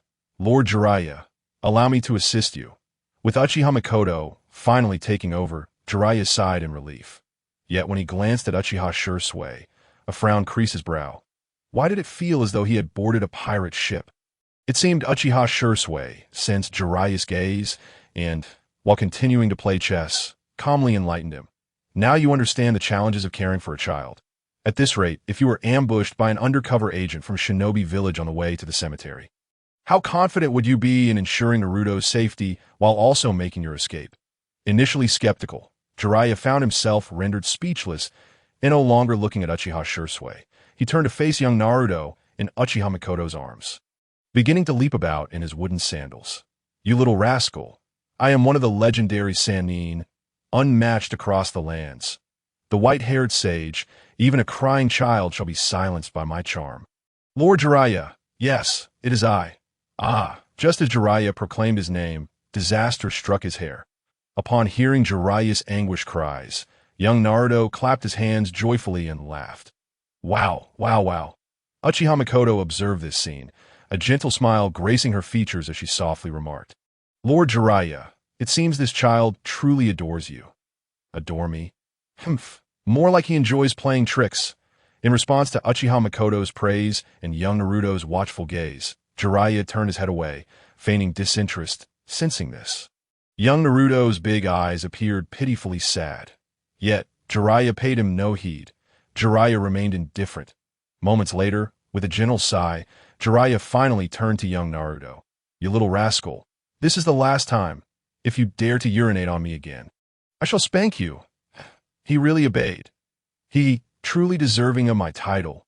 Just as Jiraiya proudly lifted his chin, his expression abruptly shifted to one of despair as he slowly turned to the other cradle beside him. Before him, Uchiha Sasuke was gnawing fiercely at his backside.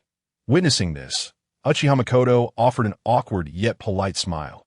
Lord Jiraiya, it appears you are indeed quite popular with children. Just look at how much Sasuke adores you. Jiraiya glanced between Uchiha Mikoto and the little Uchiha gnawing at his rear, remaining silent for a moment. At a certain point, Jiraiya erupted with a thunderous roar. You little brat, let go of my behind.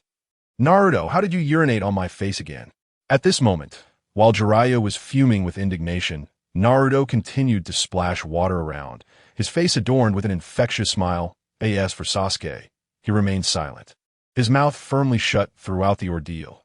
Although Uchiha Shisui observed the scene unfold before him, he showed no inclination to intervene.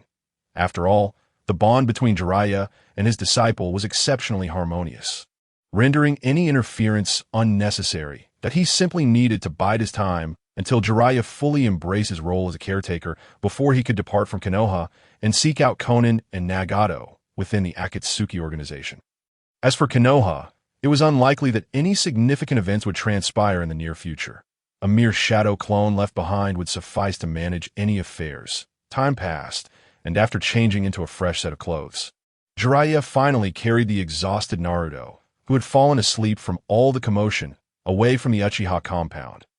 Upon entering the Konoha cemetery, as he stood before the two tombstones, his eyes involuntarily closed, mourning silently for Minato and Kushina. Moments later, when he reopened his eyes, a profound sense of melancholy washed over him. Minato, he thought, Elder Shinjigura has informed me of that day's events. You sacrificed yourself to ensure Naruto could survive the impending upheaval in the Shinobi world. To protect our village, you remain as dependable and steadfast as ever, heeding your master's words.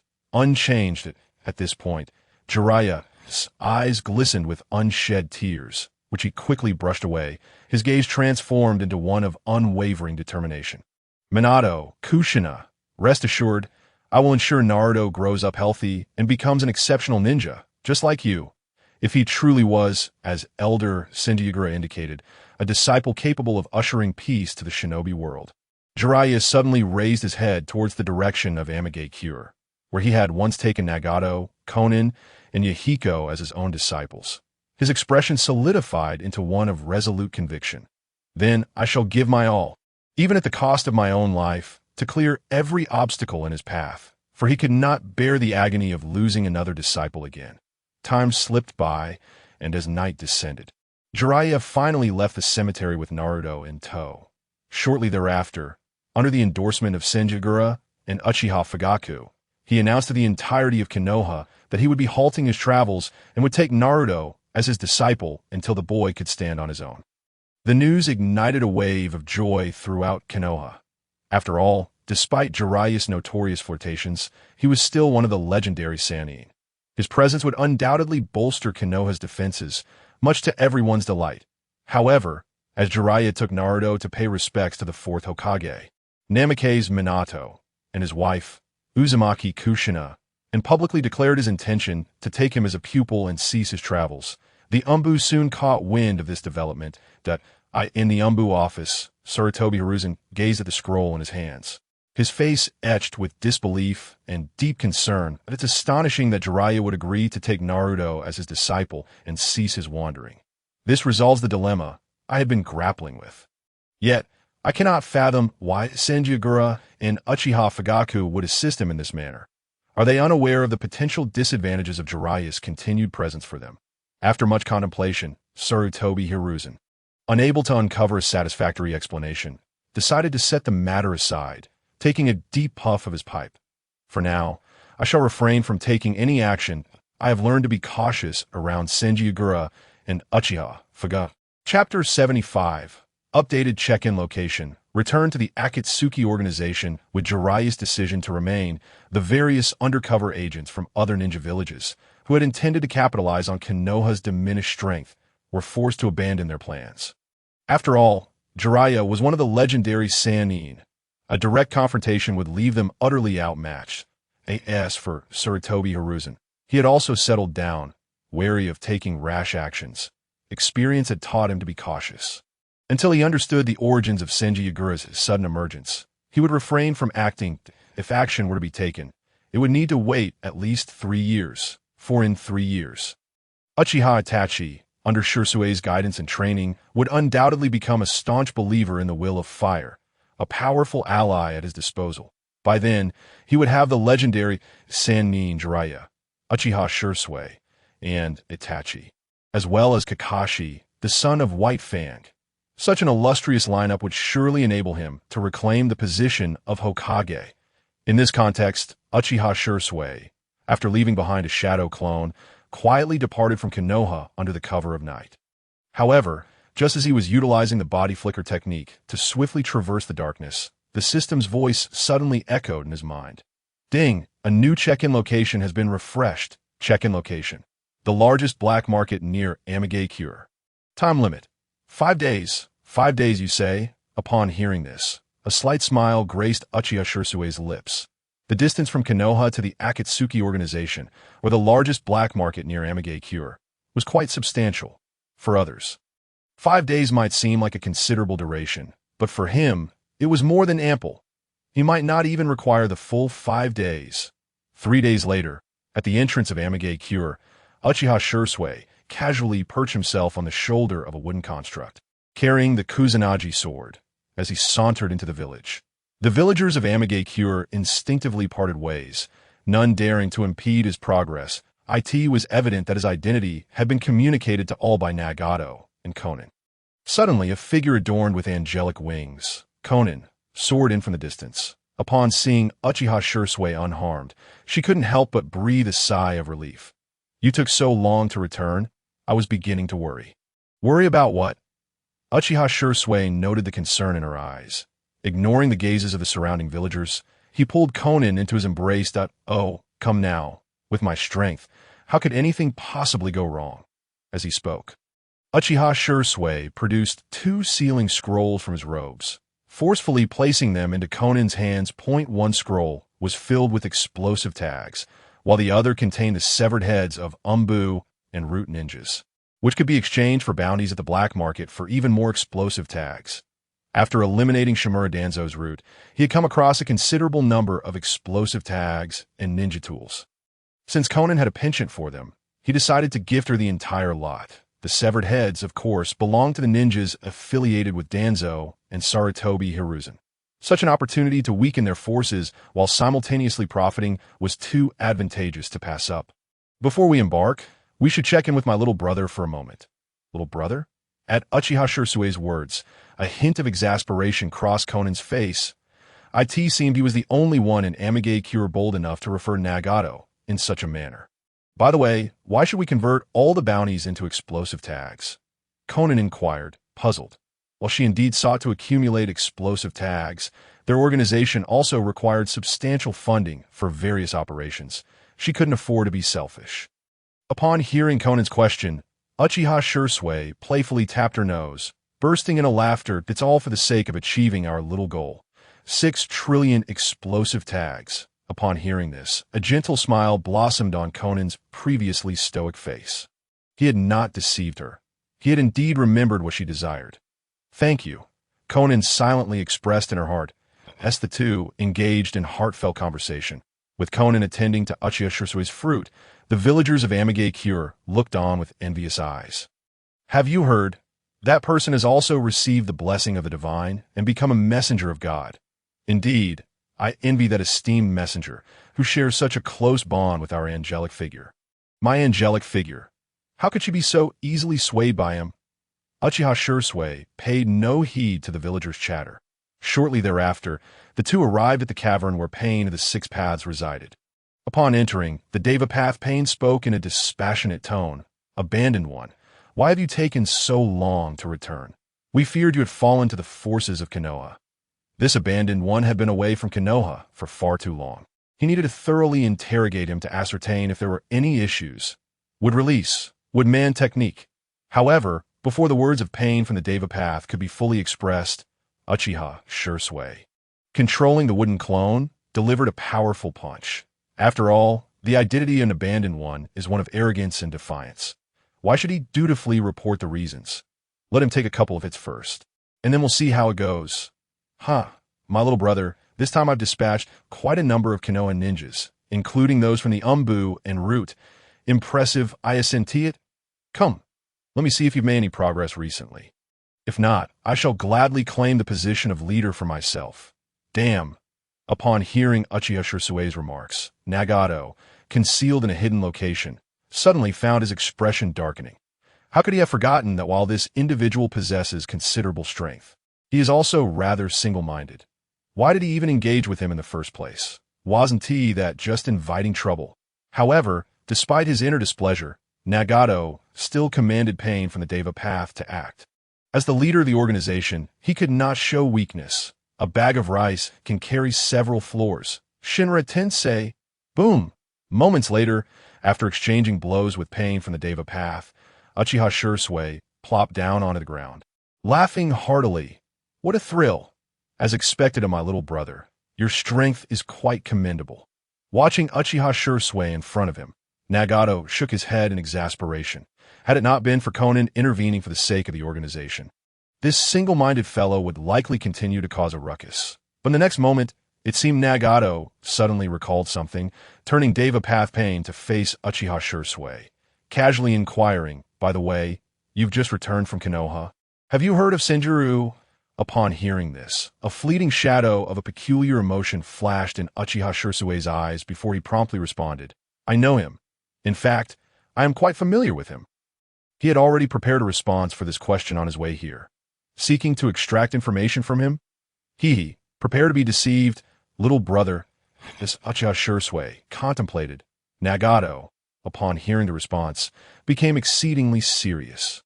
In an instant, the atmosphere in the room grew immensely tense. Chapter 76. The Great Deceiver goes online. Heading to the black market utilizing the shared vision from Devapath Pain, Nagato scrutinized Uchiha Shisui. While the chakra within him began to surge, if, during the ensuing conversation, he detected any signs of deception, he would strike with unrelenting force to incapacitate him. The power of Senjutsu is said to be formidable, and he, like you, possesses the ability to wield with release. I am quite intrigued. You claim to know him. Why not share your insights with me? What do you think you are? Just my little brother. Why should I answer you? Uchiha Shisui disdainfully waved his hand at Devapath Pain and then reclined on Conan's lap. He even closed his eyes, appearing utterly relaxed, seemingly oblivious to the fact that Devapath Pain might seize this opportunity to strike him. Seeing Uchiha Shisui in such a posture, Nagato was momentarily taken aback. He honestly had not anticipated such a response from him. Cough, cough, cough. This information could be beneficial for Akatsuki's future plans. Does that concern me? I am on holiday today. Uchiha Shisui continued to lounge on Conan's LP as long as you tell me. Your reward will be guaranteed.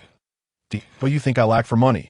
Uchiha Shisui nonchalantly retrieved a sealing scroll from his pocket and tossed it to Conan. Instinctively, she unsealed the scroll, and in the next moment, an avalanche of bills erupted from it, swirling through the air. Nagato was momentarily stunned, rendered speechless as he grappled with what to say. Engaging in dialogue based on principles was futile. This fellow was far too stubborn. Attempting to sway him with money proved futile as well. He seemed to be wealthier than Nagato himself. More importantly, he genuinely craved the intelligence regarding Senjutsu that Uchiha Shisui possessed. While Nagato was overwhelmed with frustration, Conan, sitting beside Uchiha Shisui, suddenly spoke up. Abandon one, the identity information of Senjutsu is crucial for our upcoming actions. Could you share with us? You wish to know? Conan nodded. Why didn't you say so earlier? You are my partner. Sharing information is quite normal. Uchiha Shisui shifted his head to nuzzle against her. This. Conan showed no resistance, as if everything were perfectly natural. Didn't I just say that it doesn't matter who speaks? Nagato questioned, perplexed. You are my little brother, not my partner. What use is your inquiry? Witnessing Nagato being outmaneuvered once more, Conan unexpectedly felt her spirits lift. Ever since Yahiko's incident, Nagato had remained sullen and reticent, exhibiting a cold demeanor towards everything. Even when he occasionally spoke, it was solely concerning the organization's operations, rarely touching upon personal matters. Yet now, after interacting with the man before her for a while, Nagato displayed emotions of helplessness and awkwardness, a stark contrast to his usual self. Truly, he was quite special. As Nagato fell silent, Conan quietly mused to herself. Uchiha Shisui abruptly sat up and addressed them. About that Senjutsu you mentioned, I know him. He is a disciple of Senju Hashirama and possesses considerable strength. Before leaving, I fought him a few times. Our strengths are about evenly matched. Where? Nagato quickly inquired, sensing he had stumbled upon a key piece of information that I told you. You won't get any, just as Uchiha Shisui was about to retort. Conan quickly popped a grape into his mouth. Never mind, for Conan's sake, I will answer your question. By the way, Conan, have you grown? Are your measurements still 88, 58, 85? It seems I have indeed grown a bit. Conan glanced down at her body and nodded. That's good. Little brother, were you just about to ask where Senjutsu and I originated from? Yes, seeing Uchiha Shisui finally ready to discuss serious matters. Nagato's eyes lit up. Actually, it's not much of a secret. If you inquire a bit, you could easily discover that under the care of the third Hokage in Konoha, the Senju clan's treatment in the village deteriorated over time. Ultimately, to avoid senseless power struggles, some members of the Senju clan chose to retreat. Upon reaching this point, Uchiha Shisui shrugged nonchalantly. And that includes Senju Utabi, by the way, when I last parted ways with him. He seemed to have sustained injuries. Injured? Hearing Uchiha Shisui's words, Nagato furrowed his brow, and then he recalled someone. Uchiha Obito. No, at this moment, Nagato was unaware that the Uchiha Madara he thought he knew was actually Obito in disguise. How strange. Why would Uchiha Madara deceive me? Nagato murmured softly. Obito had previously informed him of encountering a formidable enemy in Konoha who could also wield wood release. Yet this opponent turned out to be injured? Was it that this person had not exerted themselves in their mission, or were they engaged in some other operations unbeknownst to him? Overthinking the matter, Devapath Pain also murmured softly to this. Although Uchiha Shisui heard, he pretended to remain oblivious, feigning impatience as he said, "Little brother, do you have anything else you wish to know? If not, please refrain from interrupting my conversation with my partner." Nothing more. Devapath Pain shook his head lightly, then waved goodbye to him and Conan. Conan, since the Abandoned One has returned, you should accompany him on a mission to recruit new members. The organization is currently in dire need of manpower. I understand. Conan nodded slightly in response to, in the next moment, Devapath Pain turned and left. He needed to ascertain what that individual had been doing in Konoha the night the Nine-Tails broke free from its seal.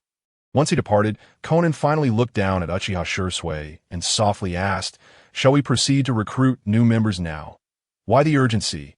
I mentioned that today is a holiday, and it has indeed been quite some time since I left the organization. Do share with me how you have been faring lately. As Xiao Nan heard this, she momentarily paused, a faint smile gracing her lips. Very well. Throughout the day that followed, Uchiha Shisui learned from Xiao Nan about the recent plans and circumstances of the Akatsuki organization. As for the matter of visiting the largest black market near the Hidden Rain village, he had no cause for concern. Tomorrow would suffice. Little did Uchiha Shisui know that while he was engaged in a conversation about life with Xiao Nan, a man with icy eyes was stealthily approaching the largest black market near the Hidden Rain village, a bag in hand containing several bloodied heads. Were Uchiha Shisui present, he would undoubtedly recognize this individual as Kaku, the immortal man who mastered forbidden techniques. Chapter 77. The first encounter with Kakuzu, winning people over with money. On the following morning, Uchiha Shisui, accompanied by Xiao Nan, stepped into the largest black market near the Hidden Rain village. Ding! Congratulations, host, for completing the sign-in location. The largest black market near the Hidden Rain village. Ding! Congratulations, host, for receiving the sign-in reward. Mastery of wood release, technique of the ranking. Wood release, technique of the ranking. The very technique once employed by Senju Hashirama to counter Uchiha Madara as Susanoo. Quite impressive. It is worth noting that in those days, Uchiha Madara had utilized Susanoo against the Nine-Tails, ultimately transforming it into the formidable complete-body Susanoo. In that form, the Nine-Tails possessed terrifying destructive power. Nevertheless, even so, Senju Hashirama managed to successfully block its assault with the wood release. Technique of the ranking. This underscores the technique's formidable strength. While Uchiha Shisui pondered this, he approached the reception area of the black market, producing the heads of the Umbu and root members from Konoha, awaiting the attendant to settle the accounts at that moment. A pair of icy eyes suddenly turned toward them. Uchiha Shisui, unfazed, retaliated by swiftly drawing his Kusanagi sword. "You sneaky rat, come out!" Clash. The Kusanagi sword and shuriken clashed, creating a flurry of sparks in midair. Forcing the opponent back by 2 steps, dust swirled, obscuring the vision of all present. "You possess considerable strength." The next moment, the man who had been pushed back stepped forward, coldly stating. Uchiha Shisui, taken aback, realized his fortune. He had unexpectedly encountered a potential recruit for the Akatsuki organization. This individual before him was none other than Kakuzu, the immortal man who mastered forbidden techniques. Upon this realization, Uchiha Shisui spoke directly. "You re not bad yourself. Would you care to join our organization?" Although the current leader of the Akatsuki was still Nagato, he planned to gradually manipulate Nagato, exacerbating the conflict between him and Uchiha Obito, and using the Kodo Umatsukami to control everyone within the Akatsuki except himself. In no time, the true leader of the Akatsuki would be him. Hearing Uchiha Shisui's words, Kakuzu furrowed his brow, initially intending to swiftly eliminate the two for some quick cash. He began to scrutinize Uchiha Shisui and Xiao Nan's attire. Your mask is low quality, your clothing is average, and your coat barely passes. Together, your outfits are hardly worth a few coins. It seems your organization is quite impoverished. I think I will decline your invitation. Uchiha Shisui's expression turned incredulous. Truly, Kaku, you only see money. The next moment, Kakuzu brushed past the two, tossing a bloodied head to the attendant. The attendant, upon seeing this, promptly handed Kakuzu a pouch of coins. After receiving the pouch, Kakuzu deliberately flaunted it before Uchiha Shisui and Xiaonan. Look, I only needed to complete one assassination to earn such a bounty. Can your Akatsuki match this? In response to his boast, Uchiha Shisui and Xiaonan remained silent. There was no need for them to defend themselves. Soon enough, others would do so on their behalf. Indeed, moments later, the attendant carefully presented several sealing scrolls to Uchiha Shisui, his face filled with respect as he bowed and said, "My lords, here is your bounty. Just moments ago, the identities corresponding to those heads have been thoroughly verified. Konoha, all those heads belong to Konoha." He could not fathom how these two seemingly youthful individuals possessed such status. Otherwise, how could ordinary ninjas dare to act against the foremost ninja village, Konoha? Moreover, they were not merely ordinary ninjas. They were members of Konoha's Umbu and Root. At the same time, upon seeing the sealing scrolls in Uchiha Shisui's hands, Kakuzu was thoroughly taken aback. Sealing scrolls. The bounty of these two was even contained within sealing scrolls. In the black market, ordinary bounty tasks were typically settled with payments in bags. However, for high-level bounty tasks, or for assassins completing an exceptionally large number of tasks, the black market's attendant would seal the bounty into scrolls as payment. The bounty contained within a single sealing scroll was astonishing. Even I received such a payment only a few times a year. How could you obtain so many in one go? As he spoke, Kakuzu appeared to suddenly realize something, his eyes lighting up. Wait, what exactly was the task you undertook? And what is your organization? Kakuzu was anxious, truly anxious. He was incredibly curious about all the information regarding the two before him. Meanwhile, Uchiha Shisui, casually toying with the sealing scrolls, responded nonchalantly. Do you wish to know how to earn such wealth? Would you like to learn about our organization? Absolutely. If you join our organization, I shall tell you. Upon hearing Uchiha Shisui's words, Kakuzu hesitated for a moment before directly agreeing. Very well. I shall join. For him, the specifics of the organization mattered little. What was crucial was how to amass more wealth.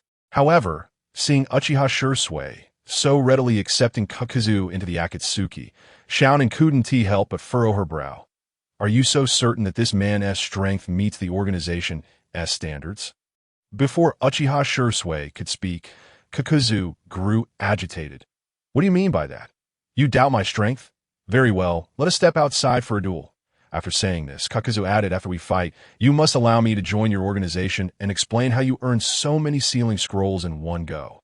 That is only natural. Moments later, Uchiha Shisui and Xiaonan led Kakuzu to a clear area. Kakuzu, seeing this, impatiently waved his hand at the two that you may come at me together. I can handle it alone.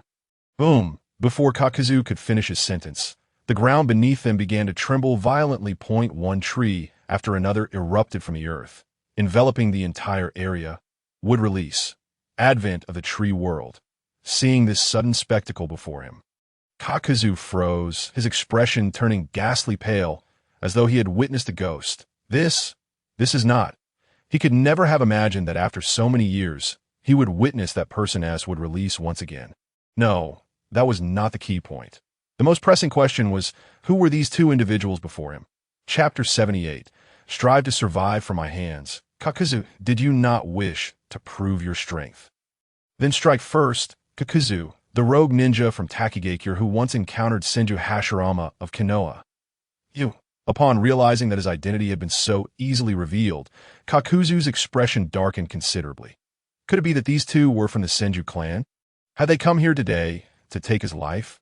The more he thought, the more frantic he became, cautiously eyeing Uchiha Shisui while slowly retreating. This place was no longer safe for him to survive. He must leave immediately. Just as Kakuzu was preparing to flee, a series of wooden walls appeared without warning, accompanied by a deafening crash, sealing off all his escape routes. Don't be so tense, just indulge me in a little conversation first. Uchiha Shisui, cradling Conan in his arms, looked at Kakuzu with a benevolent expression, his hands clasped together. Back then, you were dispatched by the higher-ups of Takigakure to assassinate Senju Hashirama, but ultimately you failed and returned only to face their cruel retribution. Abandoned in such a manner, you resorted to breaking out of prison and stealing the secret technique of Takigakure, the Doton, Tsuchi no Yurei, and used this forbidden jutsu to claim the hearts of all the high-ranking officials at that time. Am I correct, Kakuzu? So what if you are? Kakuzu remained vigilant, his gaze fixed on him. Yet in the next moment, Uchiha Shisui suddenly clapped his hands in applause. Exactly. I have the utmost appreciation for those who distinguish between gratitude and resentment. You risked everything to assassinate the illustrious Senju Hashirama for the sake of your village. That is loyalty. You avenged your abandonment by eliminating those despicable individuals, cleansing the atmosphere of Takigakure. That is righteousness. Kakuzu's vigilance gave way to a flicker of confusion. What exactly was this guy up to? If he admired him, then why unleash such a formidable technique right away? This would release Shinran SH-10, and had he been just a tad careless, he would have likely been obliterated. You have met all the criteria for my admiration. Theoretically, I could spare your life and allow you to join my organization, teaching you how to amass great wealth, not killing me, and even teaching me how to make a fortune. At that moment, Kakuzu's eyes lit up. But what is it? Just as Kakuzu shouted out, Uchiha Shisui's hands were once again clasped together. Would release. Birai no Jutsu. In the next instant, a wooden shield resembling a fang ghoul was seized by another wooden figure beside Uchiha Shisui. If you wish to receive everything I promised, then you must prove your strength and strive to survive in my presence. For the subordinates I recruit cannot be weaklings. With Uchiha Shisui's declaration, the wooden figure wielding the grotesque shield took a step forward. Advancing toward Kakuzu, in the next moment, that fearsome shield came crashing down. Boom! Is it over just like that? Conan, nestled in Uchiha Shisui's embrace, inquired with a puzzled expression that do not rush. The game has only just begun. Just as Uchiha Shisui's words fell, a hint of surprise flickered in Conan's eyes. Before her, in a massive pit carved by the wooden figure's brutal strike, Kakuzu's hands had turned black, bracing against the blow with sheer will. Although his insides quaked violently, and he coughed up a mouthful of blood, nearly being obliterated, he ultimately managed to withstand the attack. Would release. Tsuchi no Yari, Doton. Tsuchi no Yari can harden the body, providing both offense and defense. Very well. Then let us continue. Boom! With Uchiha Shisui's voice echoing, the wooden figure struck again. Having learned from his previous encounter, Kakuzu chose to evade rather than confront the wooden figure head-on. After all, the opponent had stated that as long as he could survive, that was sufficient. Why then should he opt for a direct confrontation? Had he noticed the wooden figure's lack of agility? If so, then let us test this tactic once more. Would release. Moku Bunshin no Jutsu. As Uchiha Shisui clapped his hands, two wooden clones surged toward Kakuzu from different directions, coordinating their assault with the wooden figure. Damn it! Faced with the two approaching wooden clones, Kakuzu gritted his teeth and quickly formed hand seals. The speed of these wooden clones matched his own. If he continued to evade, he would inevitably be struck. Instead of waiting for his demise, he resolved to charge forward and eliminate the two wooden clones. Only then could he seize a glimmer of hope. Secret technique. Shokushiken. Whoosh! Strange black tendrils erupted from Kakuzu's body, ensnaring the two wooden clones before they could close. S long as he could dodge the wooden figure's fists while inflicting substantial damage to the clones. He could endure this round. Fire release. Kakitai. In the next moment, from the Doton, Tsuchi no Yurei mask on Kakuzu's body, a torrent of flames erupted like an ocean. The fire spread rapidly toward the wooden figure and its clones, slowing their advance. Fire indeed counters wood. However, this would only hold for a brief moment. He needed to unleash a more devastating jutsu. With that thought, the Doton, F-ton mask on Kakuzu's body expelled a high-pressure windball. The resulting vortex caused the massive vines beneath him to explode violently. Wind release. Yush! Using the explosion as cover, Kakuzu narrowly evaded the wooden figure's follow-up attack after the two clones had struck.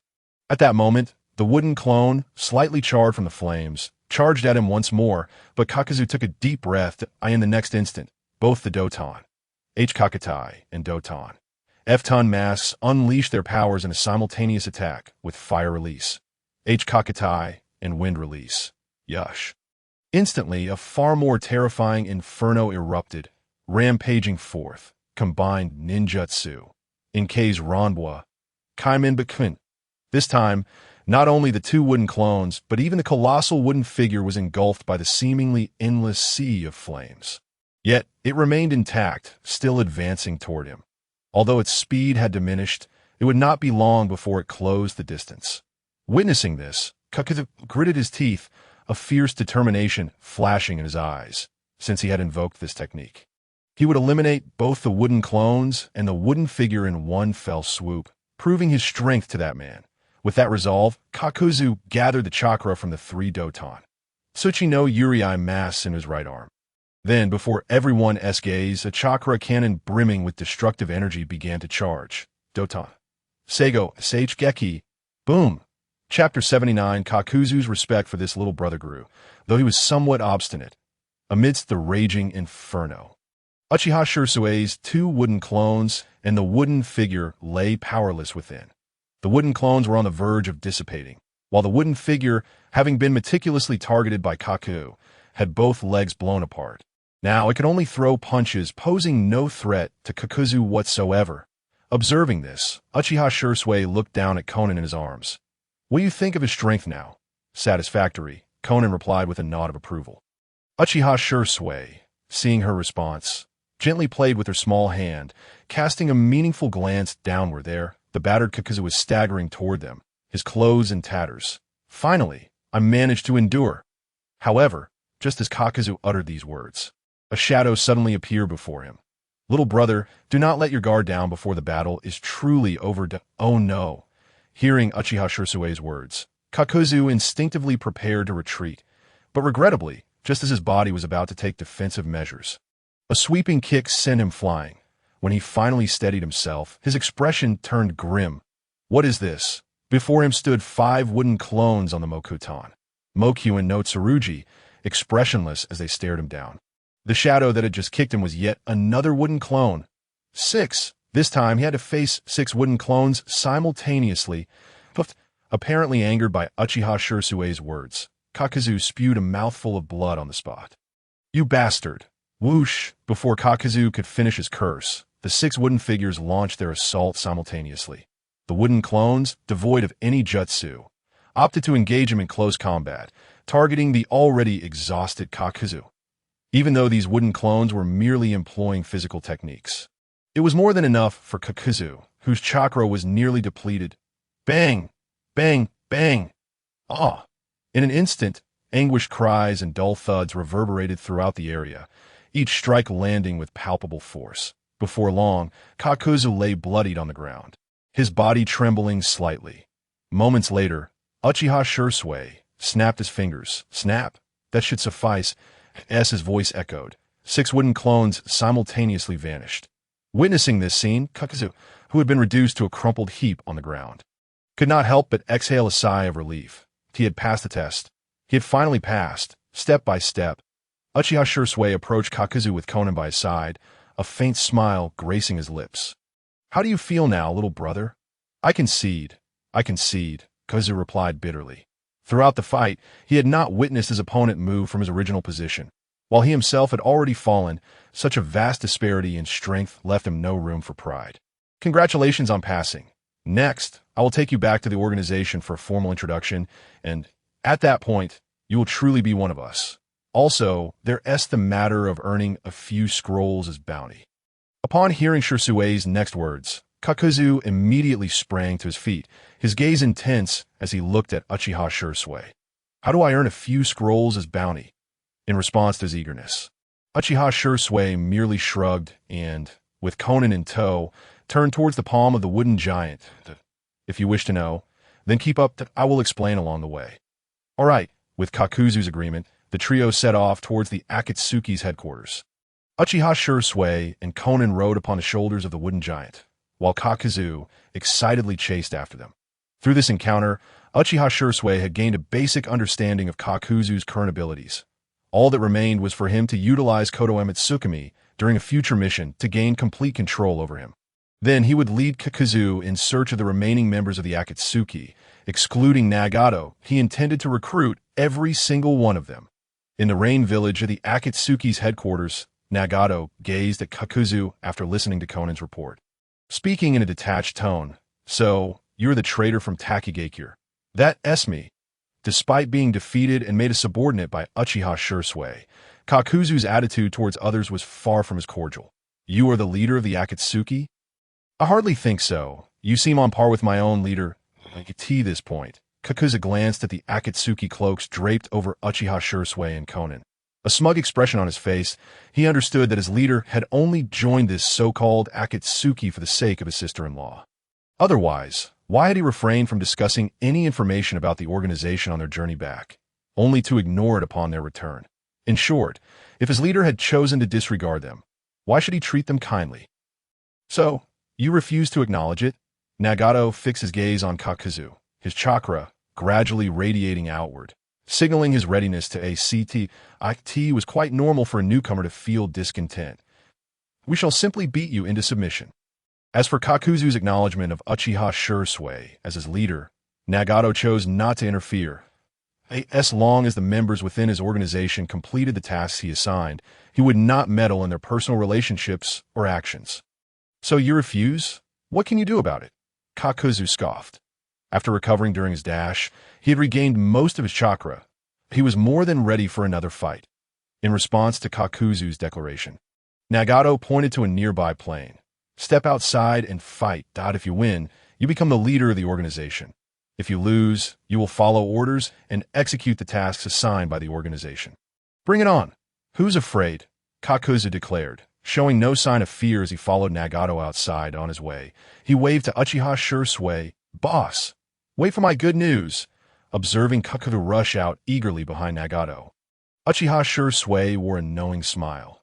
Moments later, on the distant plain, Nagato's voice rang out that "I am pain, the god of this world." In front of Kakuzu, Nagato began to levitate, looking down at him from a lofty height. Following this, an overwhelming surge of chakra erupted in that area, instantly engulfing Kakuzu's form. Shinra Tensei.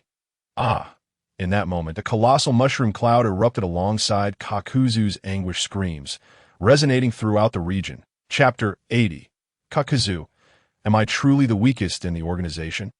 It hurts. Under the watchful eyes of all, Kakuzu clutched his waist, taking slow, pained steps behind Nagato, his clothes tattered and his complexion grim. Had he not been concerned about embarrassing himself in front of his leader, he would have collapsed onto the ground long ago. "I'm sorry, boss. I've let you down. It's all right. You couldn't defeat him, but he cannot defeat me either.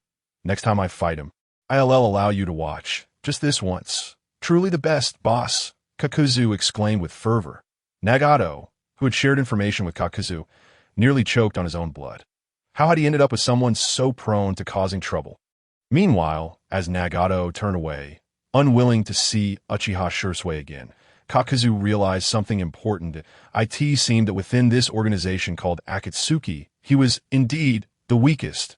When Nagato had defeated him earlier, he had mentioned that the strength of the other 5 members was only marginally below his own. Defeating him posed no challenge at all. If he was not being deceived, then the title of the weakest member truly fell upon him. Wait, suddenly, a thought struck him, and he turned to look at Konan, who stood beside Uchiha Shisui. Could I defeat her? I should be able to. However, she was the woman of his leader, and he clearly could not lay a hand on her. This left him back at square one, still the weakest. As Kakuzu began to grapple with this dilemma, an unusual vortex suddenly materialized among them. Upon witnessing this, Kakuzu's eyes lit up. Is this guy also a member of the organization? If so, then defeating him would shift the title of the weakest onto him. Unaware of the spark of ambition in Kakuzu's eyes, Uchiha Obito spoke, his voice cold and detached. How is a recruitment plan for newcomers progressing? The moment Uchiha Obito appeared, he regarded Nagato with an air of superiority. For in his eyes, he was Uchiha Madara, the man who could rival the first Hokage, Senju Hashirama. It's going well. Aside from the earlier outcast, the traitor from Takigakure, Kakuzu, has also joined. Kakuzu from Takigakure. His strength is indeed considerable. Uchiha Obito acknowledged with a slight nod. By the way, where is that outcast? It is said that he can use would release, just like Senjuro. They are both behind me. At these words, Uchiha Obito instinctively turned to look at Uchiha Shisui and the others. Then, in an instant, Senjuro.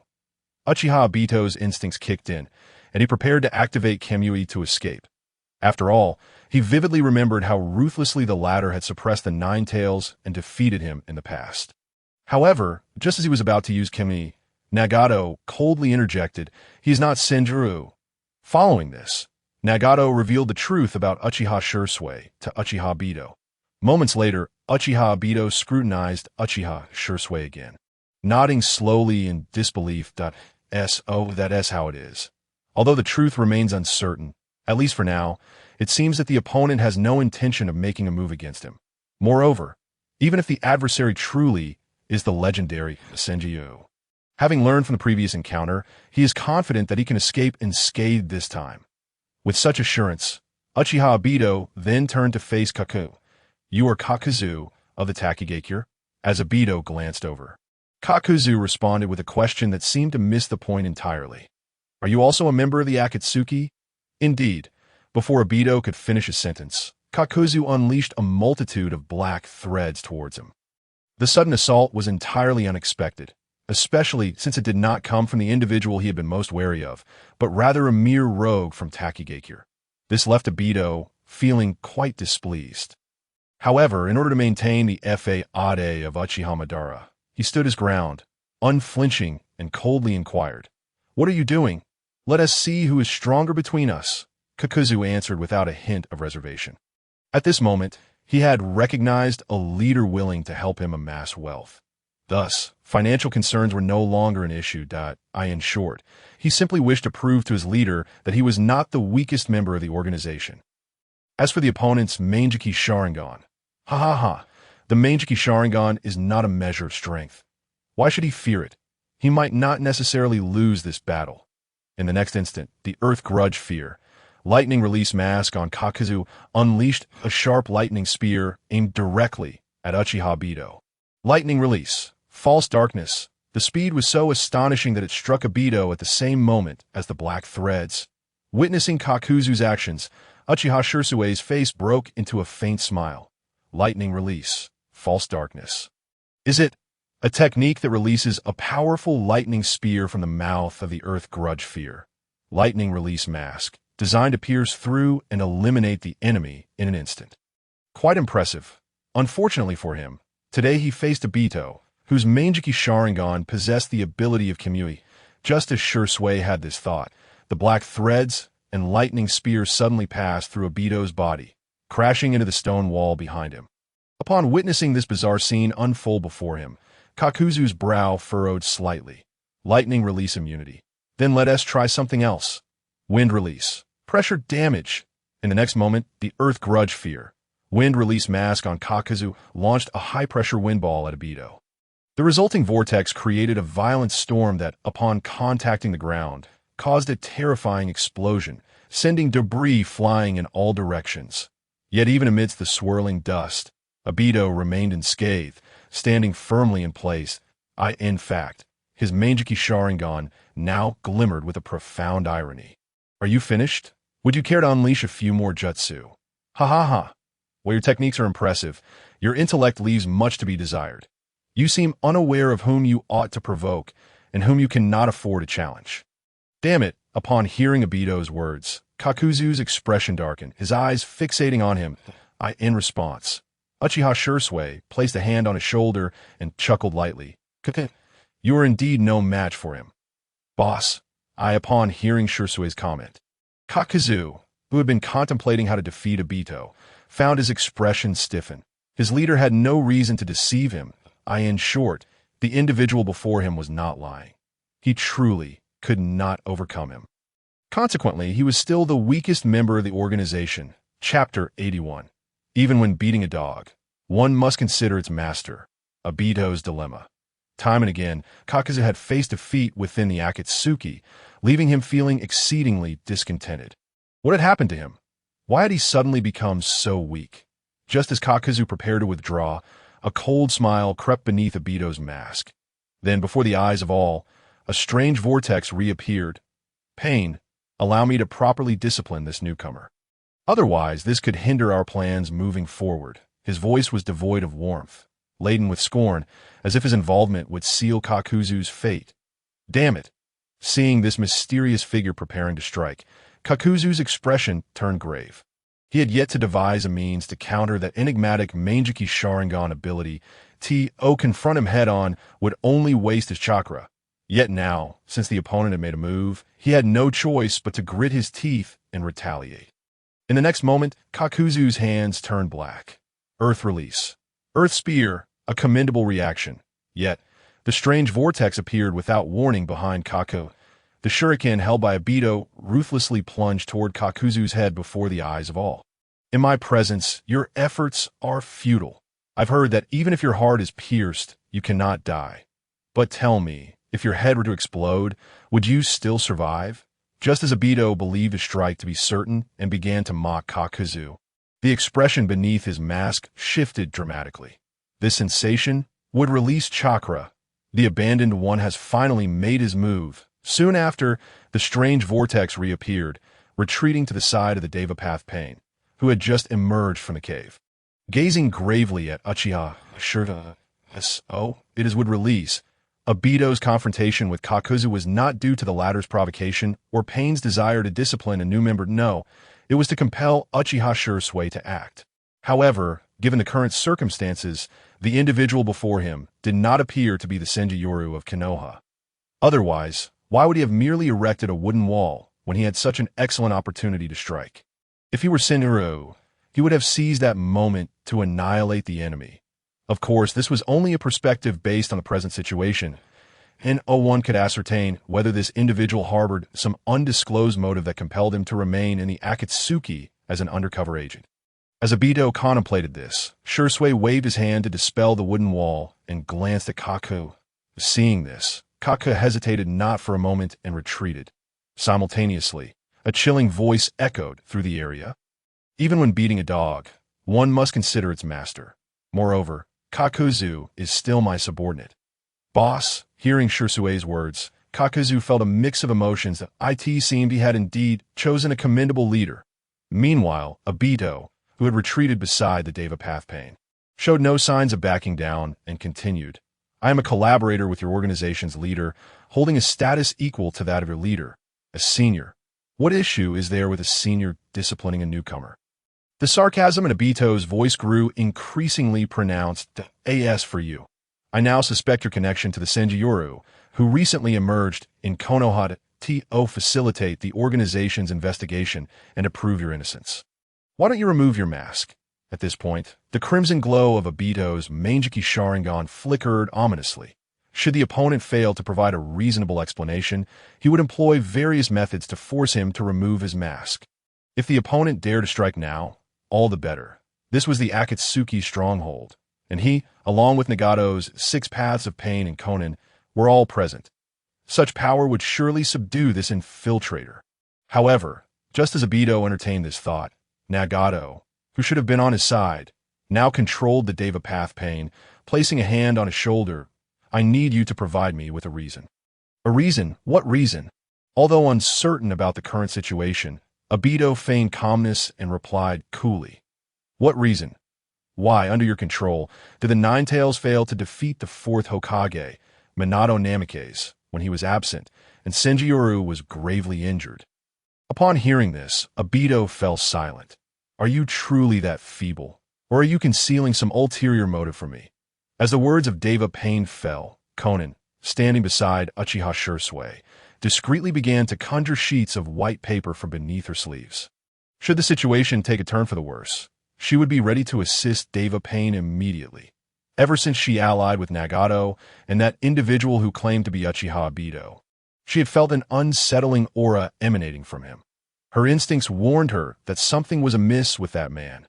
However, lacking any tangible evidence, and with Nagato endorsing his ideology, she could only choose to remain silent. Gradually, she accumulated explosive tags in the shadows, ensuring that if the day arrived when he truly betrayed them, she could lend her strength to Nagato in overcoming him. After all, if that man was indeed Uchiha Obito, relying solely on Nagato's power would prove insufficient.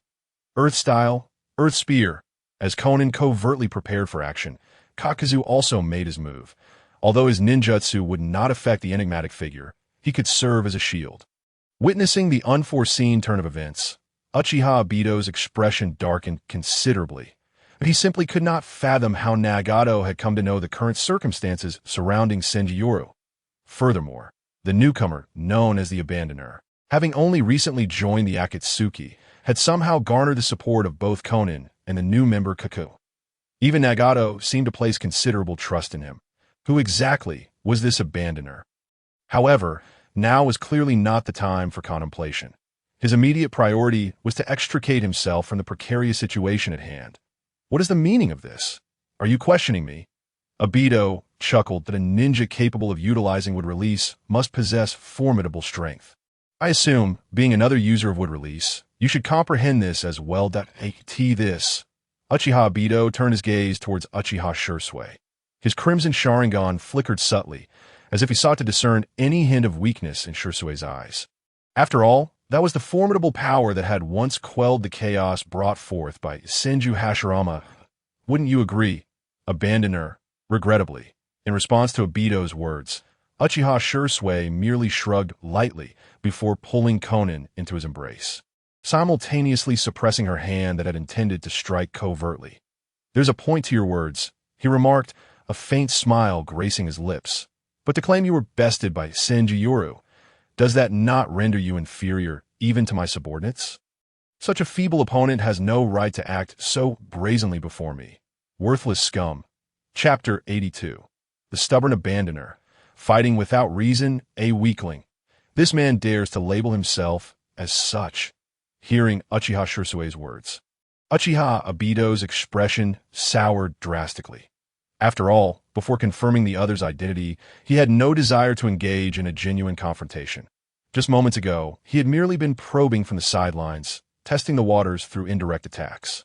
Yet now, the opposing party had audaciously declared him a weakling, while he was perceived by both Nagato and Konan as Uchiha Obito, capable of contending with the first Hokage, Senju Hashirama. Thus, should he falter now, Konan, already harboring doubts about his identity, might slip from his grasp. Konan's suspicion regarding his true identity was something Obito had long been aware of, however, due to her significant standing in Nagato's heart as an important ally. He had refrained from dealing with her. While Obito pondered in silence, strategizing his next move, Uchiha Shisui continued to speak, his voice laced with mockery and amusement. By the way, little brother, when has the Akatsuki ever required collaboration with such weaklings? If such weaklings could stand on equal footing with the leader of the organization, then, wait. Let me explain, my position is due to, however, Uchiha Shisui offered Obito no opportunity to elaborate, clapping his hands together with a resounding impact. Boom! In the next moment, the ground began to tremble violently, fissures spreading rapidly as the earth erupted. Soon, towering wooden figures and menacing wooden dragons rose to their feet. Devapane, and both he and Konan now stood atop the shoulders of the wooden giants. The four gazed down upon Uchiha Obito, the situation slipping further from his control. Weakling, will you face us all in combat alone, or shall we all confront you together? At this sight, Uchiha Obito's expression morphed into one of utter dismay. That man had even summoned a wooden giant beneath Devapane's feet. Was he not forcibly aligning Nagato against him? Such a scenario was utterly intolerable. Pain, what is the meaning of this? You are the leader of the organization. How can you allow someone who has only recently joined to act so brazenly? Devapane remained silent, observing the unfolding scene with calm detachment. To compel him to intervene against the Abandoner. Not only would it be exceedingly difficult, but even if he could, it would come at an exorbitant cost. Moreover, This individual who claimed to be Uchiha Obito was merely a temporary ally in his eyes. To risk injury for the sake of someone who might betray him at any moment? Impossible. His life was dedicated solely to realizing Yahiko's vision for the world. Furthermore, through their recent interactions, he had come to regard the Abandoner as equally valuable, if not more so, than the one who claimed to be Uchiha Obito. In terms of identity, the Abandoner hailed from the Senju clan and possessed intelligence that rivaled that of the self-proclaimed Uchiha Obito. In terms of strength, based on current circumstances, the Abandoner appeared to hold the upper hand. As for trust, both men shared a common ideology with him and the organization, rendering them equally matched. However, the Abandoner was evidently far more amiable than the one claiming to be Uchiha Obito. It was precisely for this reason that Nagato chose to observe, showing no inclination to command Deva Pain to intervene. Nagato, witnessing Deva Pain's lack of intention to act, found Uchiha Obito's demeanor increasingly unsettling. What is the meaning of this? Are you truly prepared to engage in battle with me? Nothing of the sort. I simply find you displeasing, Shisui retorted. And if you truly wish to fight, then come forth. Stop your incessant prattle. Boom. The moment Uchiha Shisui's voice fell, the wooden giant on which Kaku stood swung a massive fist downward. Instantly, the earth quaked violently, dust swirling in the air. Observing Shisui's readiness for confrontation, Nagato felt a headache coming on. Fight without hesitation, as expected of you, Abandoner. However, this could serve as an opportunity to draw out some of the tricks that the one claiming to be Uchiha Obito possesses. Yet just as Uchiha Shisui prepared to command the wooden giant to strike again, Uchiha Obito bellowed from below, I have uncovered the truth. It is all a misunderstanding, a mere misunderstanding. Cease your actions at once. Beside him stood White Zetsu, who had just informed him that Senjuro had appeared at the Uchiha clan stronghold, alongside Uchiha Fugaku. In short, the Abandoner and Senju were indeed two distinct individuals. Regrettably, Nagato shook his head gently in response to Obito's plea for peace. Think that one could halt the actions of that single-minded individual with mere words. Impossible, as anticipated the very next moment. Uchiha Shisui's boisterous laughter echoed throughout the area. You think I will stop simply because you asked me to? That would be quite undignified for me. You, weakling, wasting my precious time with your incessant whining. Let me first deliver a beating to relieve my frustration. Wood release, wood pillar wall, wood release, 4-pillar prison technique, wood release, wood barrier technique, wood release, advent of the tree world. What a lunatic! This was Uchiha Obito's immediate thought upon hearing Uchiha Shisui's words. In the next moment, Nagato and the others could only watch as trees surged forth, entwined with vines, swiftly enveloping the entire area. Simultaneously, wooden figures brandished menacing shields, wooden dragons lashed their tails, and wooden clones armed with shurikens hurled themselves in a singular direction. Then, boom!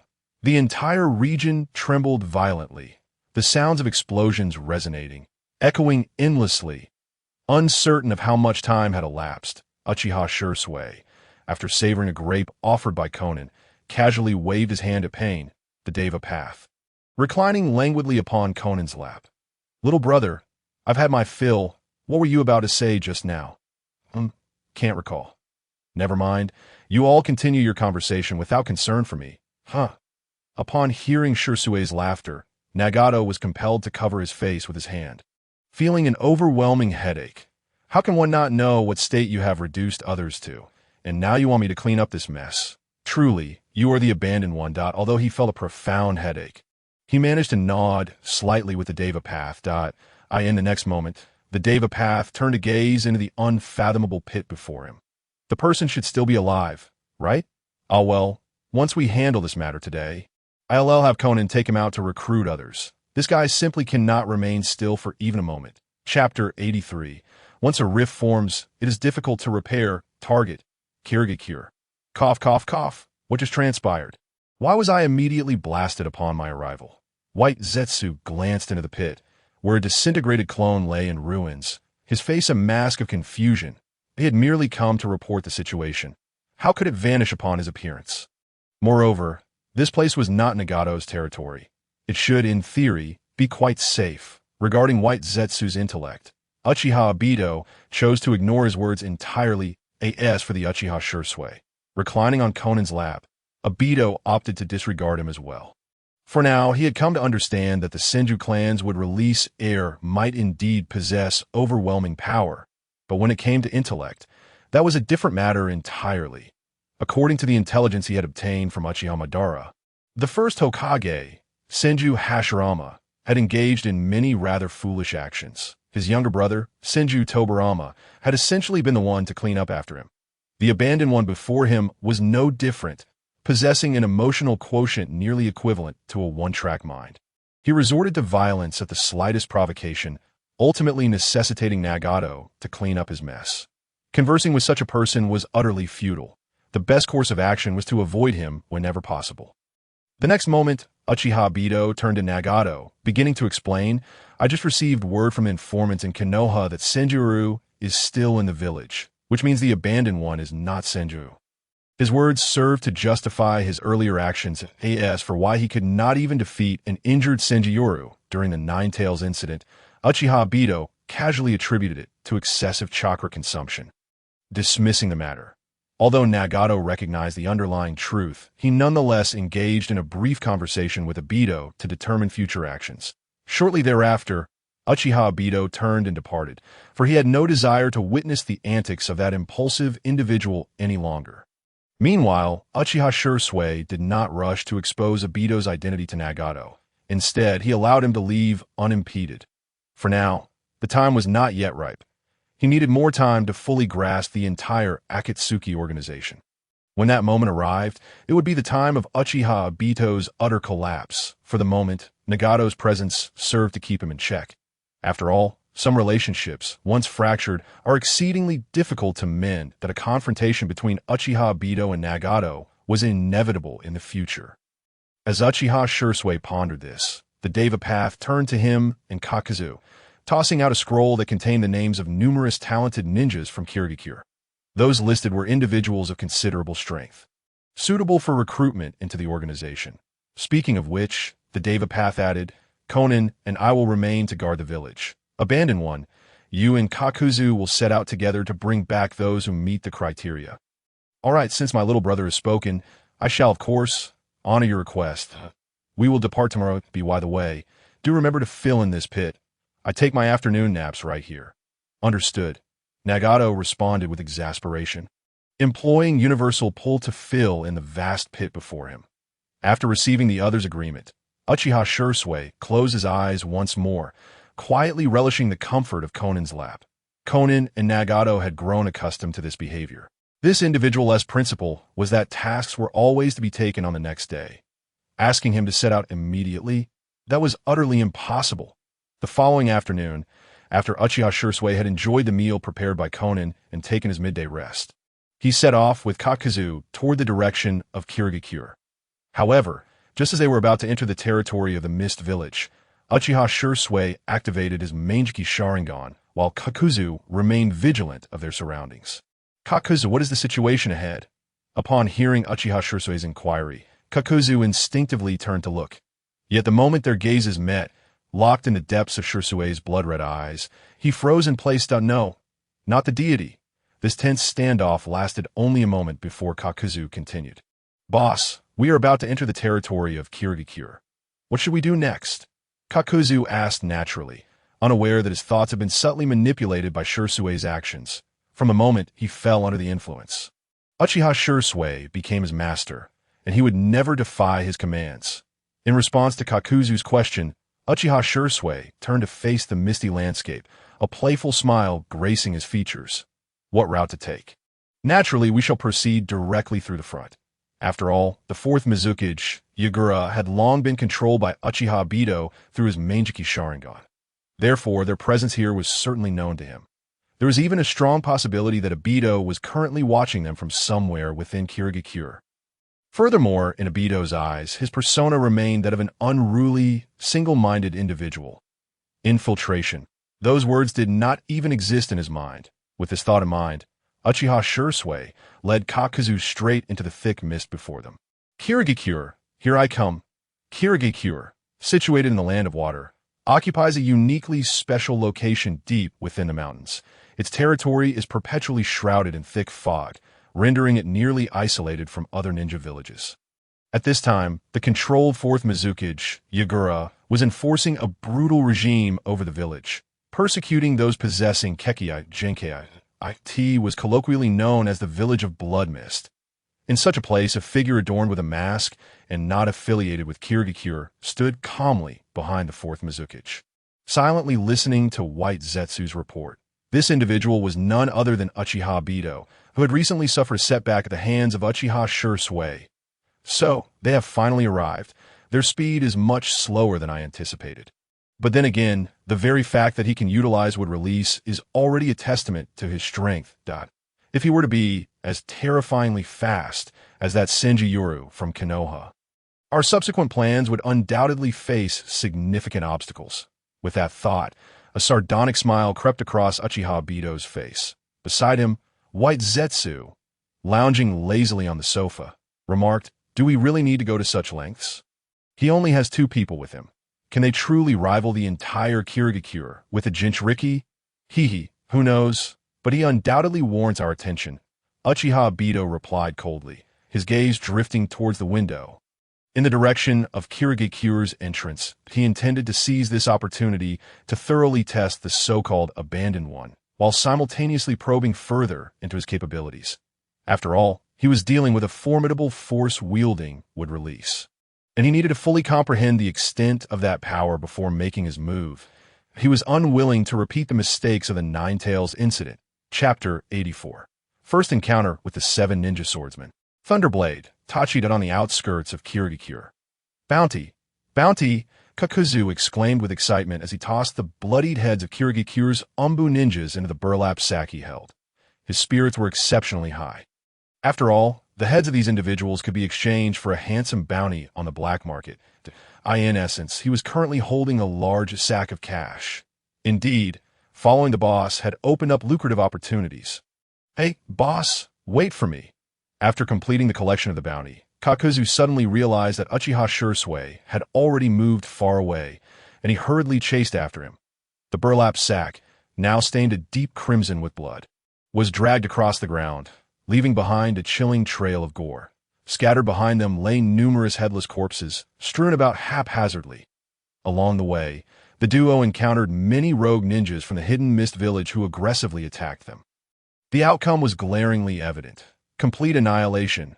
Remarkably, Uchiha Shisui had yet to lift a finger. All those foes had been dispatched solely by Kakuzu. This scene was, of course, witnessed by Uchiha Bito in the 4th Mizukage's office. However, he remained unfazed, a glimmer of amusement dancing in his eyes. For this spectacle was merely in its infancy. Whoosh! In the very next moment, 3 elite Genin from the Hidden Mist village launched a simultaneous assault from 3 different directions. Yet their target was not Kakuzu, but rather Uchiha Shisui. This man was presumably hired as protection for that young lad. Eliminate the boy, and the guardian would naturally depart. Indeed, let's strike together and eliminate him. In the face of the coordinated assault by the 3 elite Genin, Uchiha Shisui exhibited no change in his demeanor. He turned to Kakuzu and casually inquired, "How long will it take?" Boss, with such weaklings, it will be a swift resolution." Upon hearing Uchiha Shisui's affirmative response, Kakuzu's eyes gleamed with excitement. "I shall claim your bounty." In the next instant, Kakuzu's wrists and arms detached. Countless black threads erupted from his limbs in a frenzied display. Tentacle punch, what is this? Faced with the rapidly advancing black threads, the 3 elite Genin from the Hidden Mist village wore expressions of grave seriousness. Unfortunately, they had underestimated their opponent, with a splatter of blood. One of the black threads shot forth from Kakuzu's arm, piercing directly through the heart of one elite Genin. Kakuzu grinned wickedly.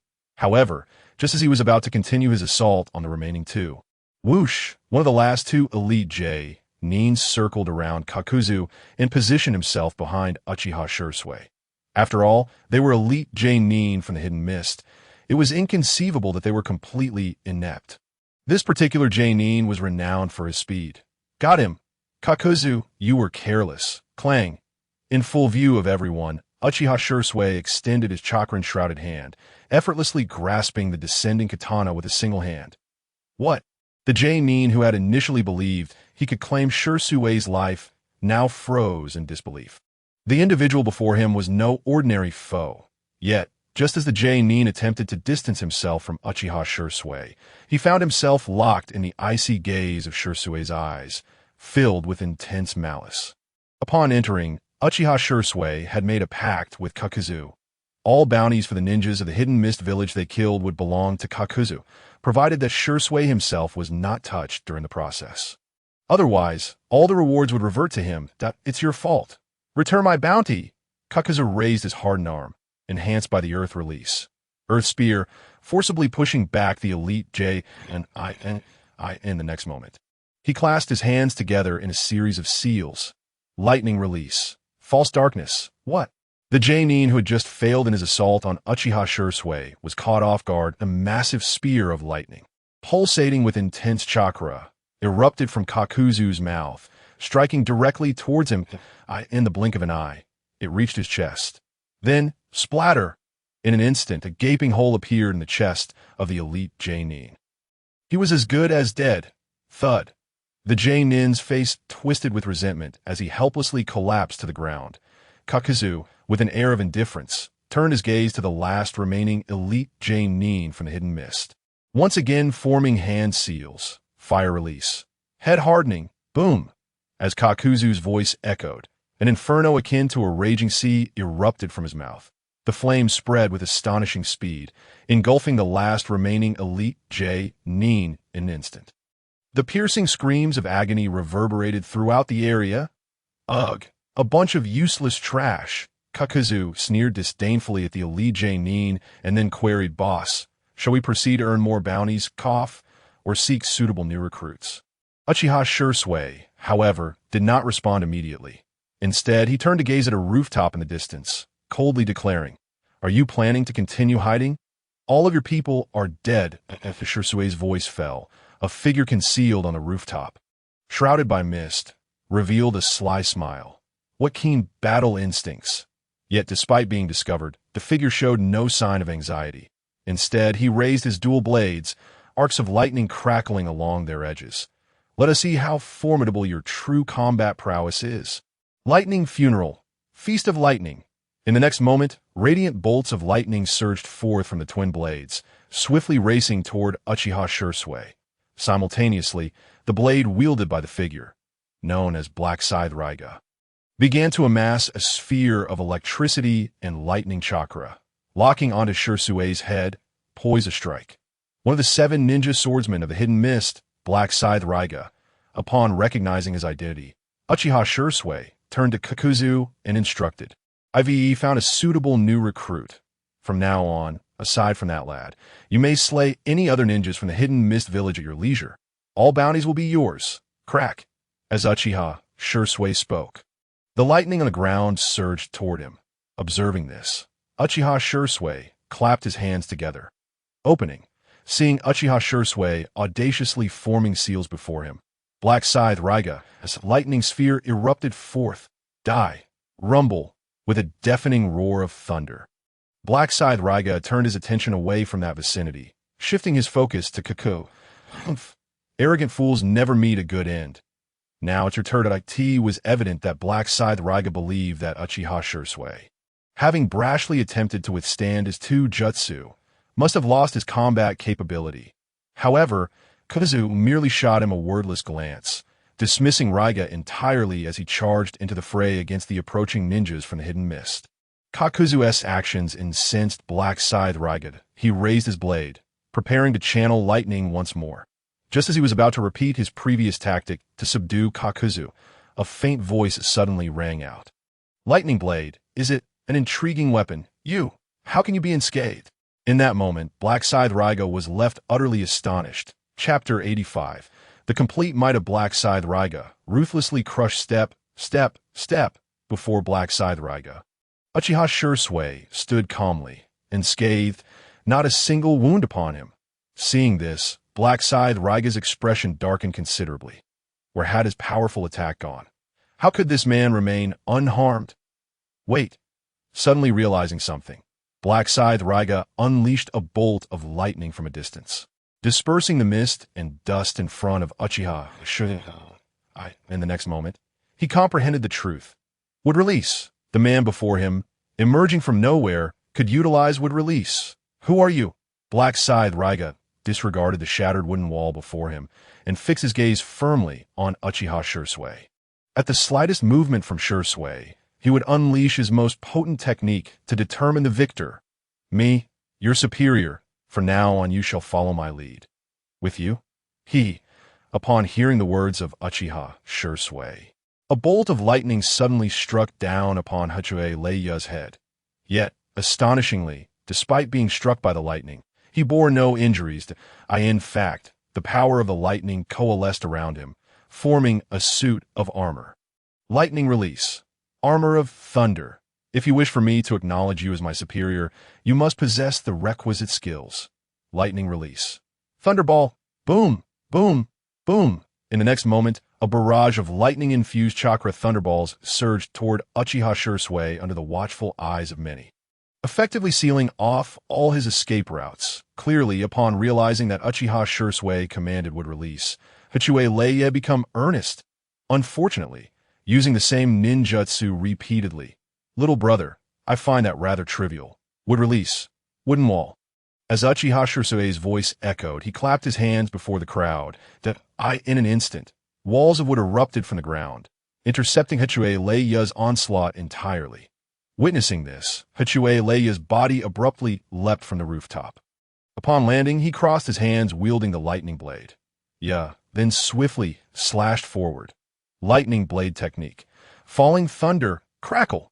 In that instant, the ferocious power of lightning surged from the lightning blade. Rampaging toward Uchiha Shisui. Moreover, just as the violent lightning was about to close in on Uchiha Shisui, Hachue Leiya raised the lightning blade. High above in that moment, ominous thunder rumbled ominously from the clouds above Uchiha Shisui. Following that, a bolt of lightning descended from the heavens, crashing toward his head.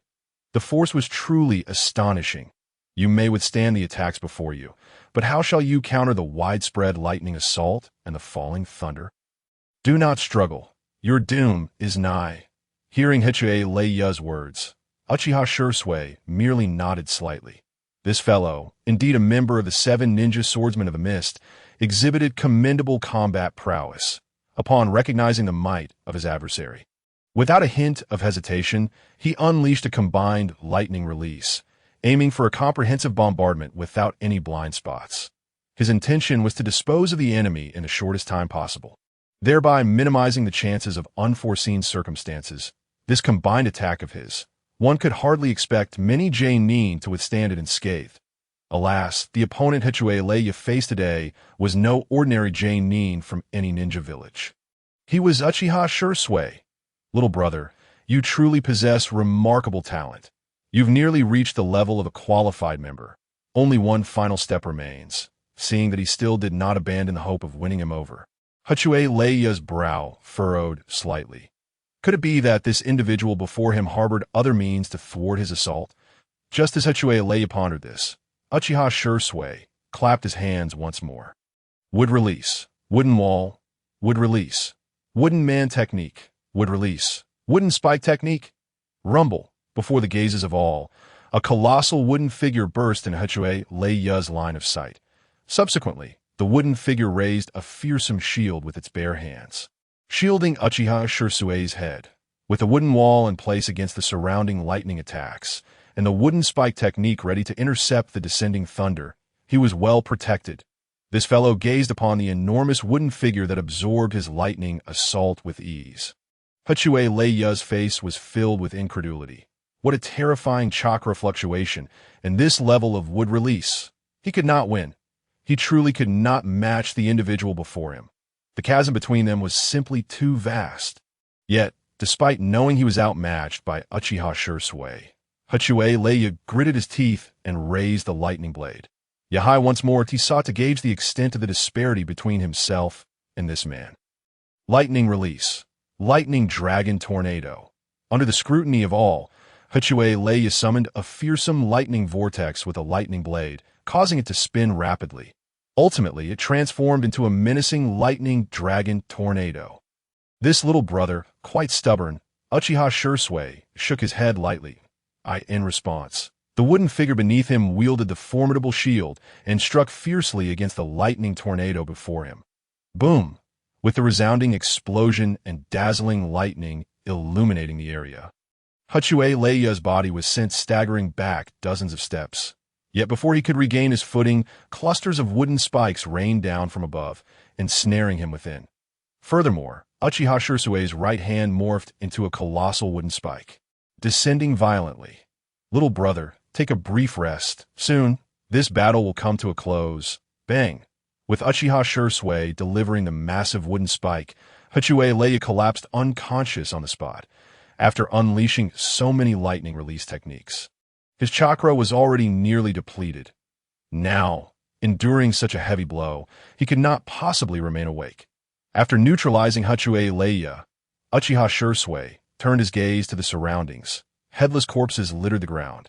A stench of blood filled the air, and pools of crimson were forming rapidly. Yet, concerning this, and the vigilant gazes of the ambush members from the Mist Village, Uchiha Shisui paid them no heed. Instead, he turned his attention toward the direction of the Mizuki's office. A warm smile graced his face. Fourth Mizuki, is this how your Mist Village treats its guests? However, in response to Uchiha Shisui's brazen declaration, the fourth Mizuki, Yagura, sat in his chair, bloodied and in a daze, speechless. Clearly, under control, he was utterly incapable of responding to Uchiha Shisui's inquiry.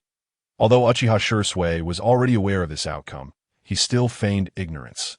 Shouting out loud, since the hospitality of the Mist Village is so unique, we must naturally adhere to local customs. Kakuzu, unleash your wrath.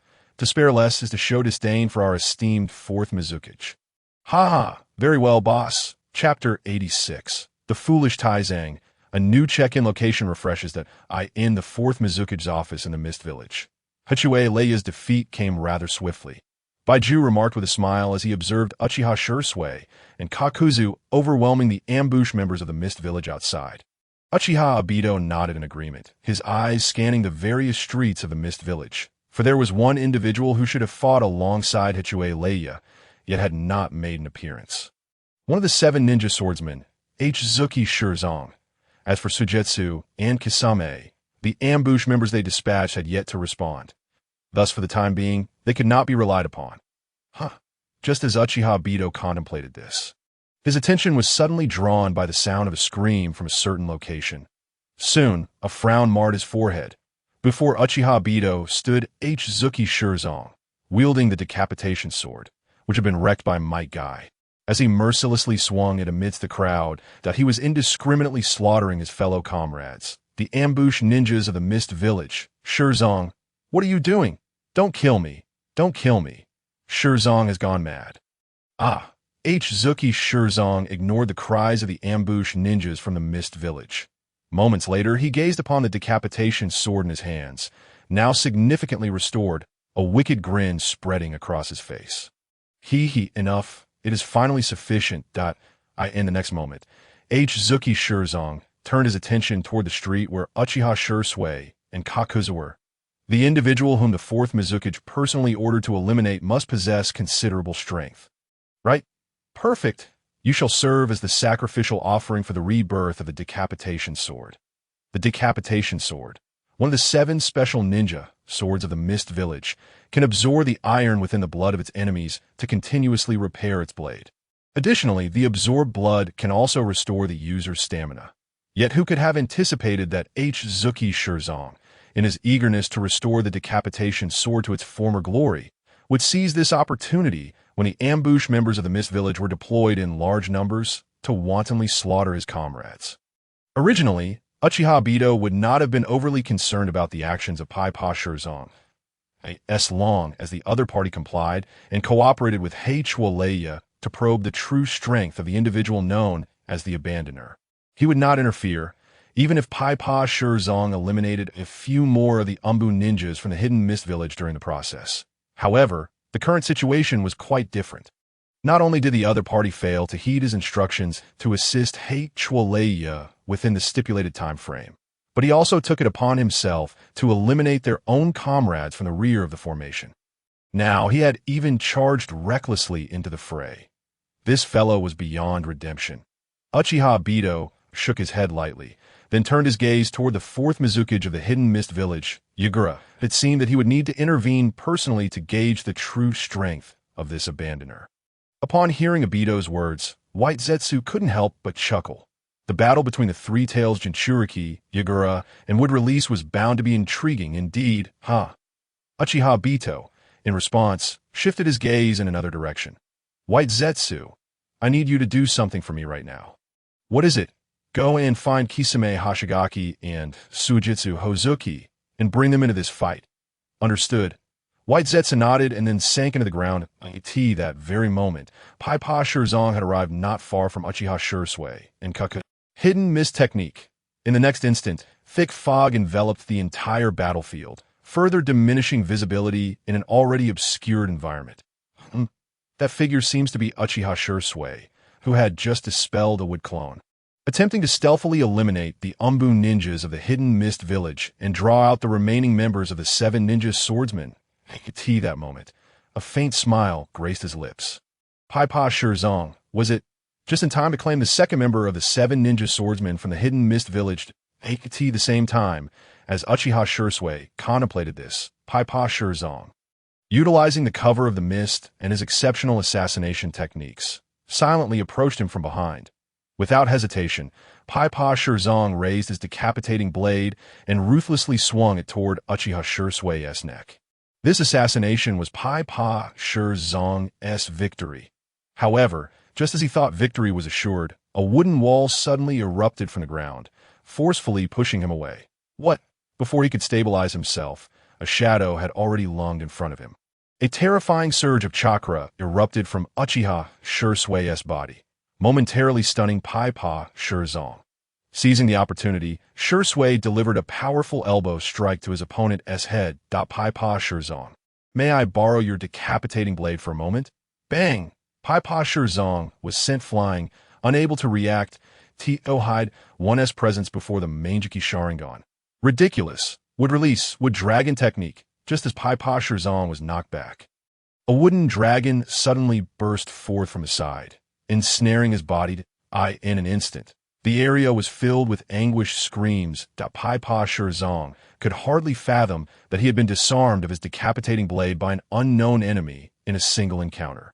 Simultaneously, he found himself bound by the opponent's ninjutsu. He had been defeated in an instant. Be quiet. I'll just borrow your blade for a bit, and I'll return it shortly. Uchiha Shisui laughed heartily, brandishing the decapitating blade as he charged toward the surrounding Umbu ninjas of the hidden mist village. The slaughter commenced anew. Observing Uchiha Shisui's actions, Pai Pa Shirzong's expression shifted rapidly between anger and confusion. He could not comprehend the true intentions of this individual who had come to the hidden mist village. He could have slain him, but chose not to. Moreover, beside him, the incapacitated Chualeya, who had been knocked unconscious by a barrage of wooden spikes, had likewise escaped death. Yet, at a certain moment, Pai Pa Shirzong seemed to realize something, abruptly turning to gaze at the wooden dragon. His face turned ashen. He was utterly shocked.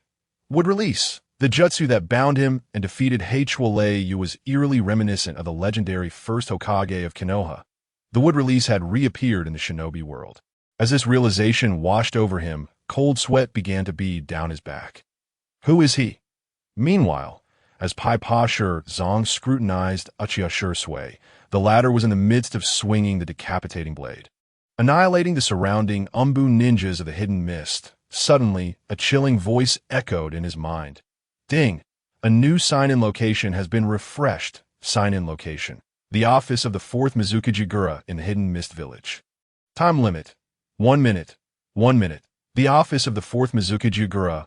Upon hearing the system's announcement, a playful expression emerged on Uchiha Shisui's face. Currently, he was masquerading as the Abandoner, an entity perceived by others as lacking advanced body flicker techniques.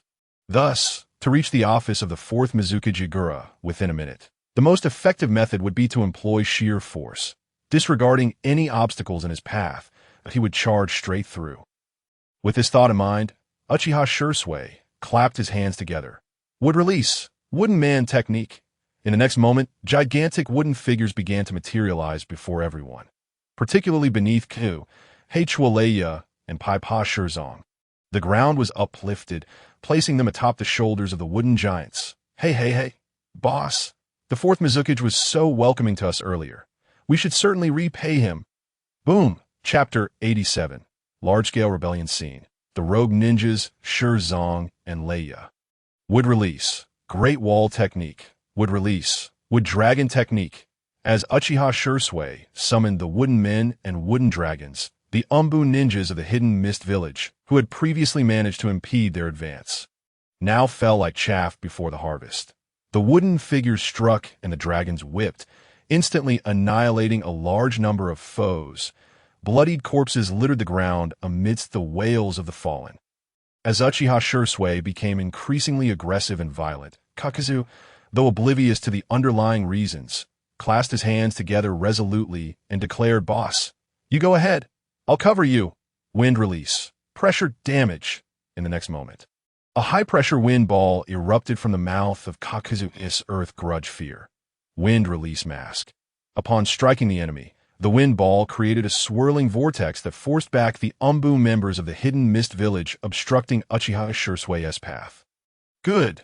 Hearing Kaku's words, Uchiha Shisui nodded slightly. He then directed the wooden figures beneath him and the wooden dragons flanking him to charge forward. As Uchiha Shisui initiated his assault, the ninjas of the hidden mist village, who had just received orders from the fourth Mizukage, regardless of whether they were Umbu or regular ninjas, began to launch a collective effort to halt Uchiha Shisui's advance. Witnessing this unfolding scene, Kakuzu snorted coldly. In an instant, he clasped his hands together forcefully. Dare to lay hands on my boss? Ridiculous. Composite ninjutsu. Flame wind raging waves. Spectral explosive flames. As Kakuzu's voice echoed, the Earth Grudge Fear. Fire release mask and the Earth Grudge Fear. Wind release mask unleashed their respective fire and wind techniques simultaneously. In an instant, a vast sea of flames engulfed the ground, blocking the path of the majority of the ninjas from the hidden mist village. However, even so, a portion of the hidden mist ninjas managed to circumvent the inferno, launching an attack from behind Uchiha Shisui. Witnessing this, Kakuzu's expression darkened. Damn it. Even though the high-level combatants of the hidden mist village were either dealt with by Uchiha Shisui or had yet to appear, there were still far too many ninjas deployed by the hidden mist village. With only himself and the assistance of the wooden figures and dragons, it was impossible to completely block their advance. Moreover, after utilizing so many techniques, his chakra reserves were running low, unless they could summon more combat power on their side. Suddenly struck by inspiration, Kakuzu divided a portion of his chakra to create a clone. Intending to borrow the decapitating blade from Uchiha Shisui, he then turned and shouted at Hchualeya and Pai Pa Shirzong. My boss mentioned that the hidden mist village is currently embroiled in internal strife, with slaughter erupting everywhere. Even for formidable ninjas like the 7 ninja swordsmen, there is no guarantee of perpetual survival. Thus, rather than languishing in a state of perpetual anxiety, it would be far more prudent to join my leader and venture forth into the world. After a moment of contemplation, Kakuzu added, Moreover, by aligning with my leader, there are ample bounties to be earned. However, Hchualeya and Pai Pa Shirzong did not immediately acquiesce to Kakuzu's suggestion. Instead, they began to weigh the pros and cons of such a decision. After all, becoming rogue ninjas would condemn them to a life of relentless evasion, perpetually on guard against assassination. Yet there was one point in which Kakuzu was mistaken. Shortly after their fourth Mizukage seized control, the village commenced a brutal purge of ninjas possessing bloodline limits. From that moment onward, the atmosphere of the village grew increasingly sinister. Each day, individuals vanished without a trace. And when they were eventually discovered, it was as lifeless corpses. The once pristine mist in the air had transformed from white to a chilling crimson, reeking of blood. Indeed, there seemed to be little worth clinging to in this place. Rather than remaining here, it might be more beneficial to explore the outside world. The first to see the light was Pai Pa Zong. It was evident that he was profoundly dissatisfied with the atrocities committed by the fourth Mizukage. Yagura, as soon as he voiced his thoughts, Kakuzu's shadow clone promptly tossed him the decapitating sword. Catch, old friend, we meet again. Upon receiving the sword, Pai Pa Zong leaped into the fray, confronting the ninjas from the hidden mist who had circled around Kaku. Let it be known, should your organization prove tedious or weak, I shall not hesitate to annihilate you all. In the next instant, Pai Pa Zong swung the decapitating sword. Thud, thud, thud. Ah! In an instant, the area was filled with the sounds of anguished cries and the splattering of blood. Kakuzu chose to disregard Pai Pa Zhang's threatening words. Their organization weak? Ha! Once Pai Pa Zong joined, if he were too arrogant, he would likely end up receiving a beating similar to Kakuzu's past experience. As for tedium, such a notion was utterly inconceivable. Following my leader would yield abundant bounties. How could such a life be dull? Whoosh! At a certain moment after Pai Pa Zong engaged in battle, Kakuzu suddenly turned and struck at Heichi Leia. Lightning release. False darkness. A spear of lightning surged through the air, just as Heichi Leia instinctively prepared to defend himself. The spear pierced through a hidden mist Umbu ninja poised to ambush him. Witnessing this, Heichi Leia, wielding the lightning blade, Fong, fell into a moment of silence before lifting his gaze towards the direction of the fourth Mizukage's office. Muttering softly, "Have I been presumed to be a traitor even before providing an answer, fourth Mizukage? If so, then I have no other choices left." In the next moment, Heichi Leia turned to Kaku, the lightning on his sword flickering ominously. "Why are you aiding me?" "Who is aiding you? Don't be so self-absorbed. This is merely my leader's command. Otherwise, I would eagerly await your demise, to exchange your head for a bounty in the black market." Upon hearing this, Heichi Leia let out a cold laugh. "I at your leader's command." How amusing! Heichi Leia pondered this. Two hidden mist Umbu ninjas moved stealthily behind him, their weapons trained directly on his vital points. They intended to take his life without hesitation. Indeed, there is no need for courtesy. Eliminate him. Precisely. Kill Heichi Leia. You deem me a rogue ninja? Heichi Leia's lightning blade. Fong crackled with intense energy. In that case, I suppose I am now entitled to eliminate you. In an instant, a terrifying bolt of lightning descended from the sky, engulfing both targets. Boom! Simultaneously, as Heichi Leia and Pai Pa Zong formally betrayed the hidden mist village and joined the fray, Uchiha Shisui hurled a hidden mist Umbu ninja's corpse. Smashing through the door of the Mizukage's office, dust billowed and splinters flew as he emerged, stepping atop the fallen body, a congenial smile gracing his face. "Fourth Mizukage, it is a pleasure to meet you." Chapter 88. Do you deem me beneath you? Ding! Congratulations, host. You have successfully checked in. Check-in location: the fourth Mizukage Yagura's office in the Hidden Mist Village. Ding! Congratulations, host. You have received a check-in reward. Mastery of wood release. All-encompassing bag technique. The all-encompassing bag technique. Is it not too shabby? As Uchiha Shisui mused, his body suddenly tilted sideways, effortlessly evading a punch thrown by the fourth Mizukage Yagura. Our fourth Mizukage remains as enthusiastic as ever. While dodging Yagura's attacks, Uchiha Shisui continued. Though you are rather rude, allow me to make a brief introduction. Akatsuki, the Abandoners. It is a pleasure to meet you. With the utterance of those 7 words, the Mizukage's office began to tremble violently. More accurately, the entire Mizukage building was quaking. Wood release. Advent of the tree world. In the next moment, before the eyes of all present, colossal trees began to sprout, their countless vines ruthlessly battering the structures of the Hidden Mist Village. In merely that fleeting moment, the majority of the Hidden Mist Village was reduced to ruins, with casualties numbering in the countless. As he gazed upon the village that had instantaneously transformed into a wasteland, Uchiha Obito, concealed within the village, furrowed his brow slightly. The actions of this individual, known as the Abandoner, seemed excessively reckless. Attempting to control him and bend him to his will would prove challenging. Observing this, White Zetsu couldn't help but remark, has this fellow lost his mind to unleash such a potent technique as wood release? advent of the tree world within the Mizuki's building. The ruthlessness of his actions was no less formidable than that of the legendary Hashirama Senju. Upon hearing White Zetsu's words, a glint of intrigue flickered in Obito's eyes. Wait a moment. While this individual's would-release technique is undeniably powerful, he deliberately avoids attacking his own allies during his onslaught.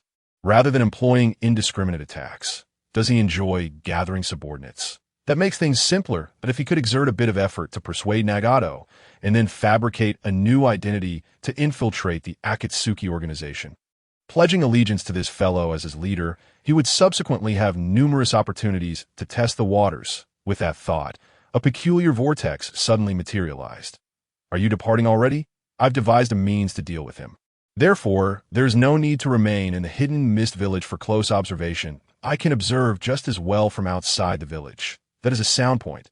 White Zetsu agreed, promptly departing alongside Obito.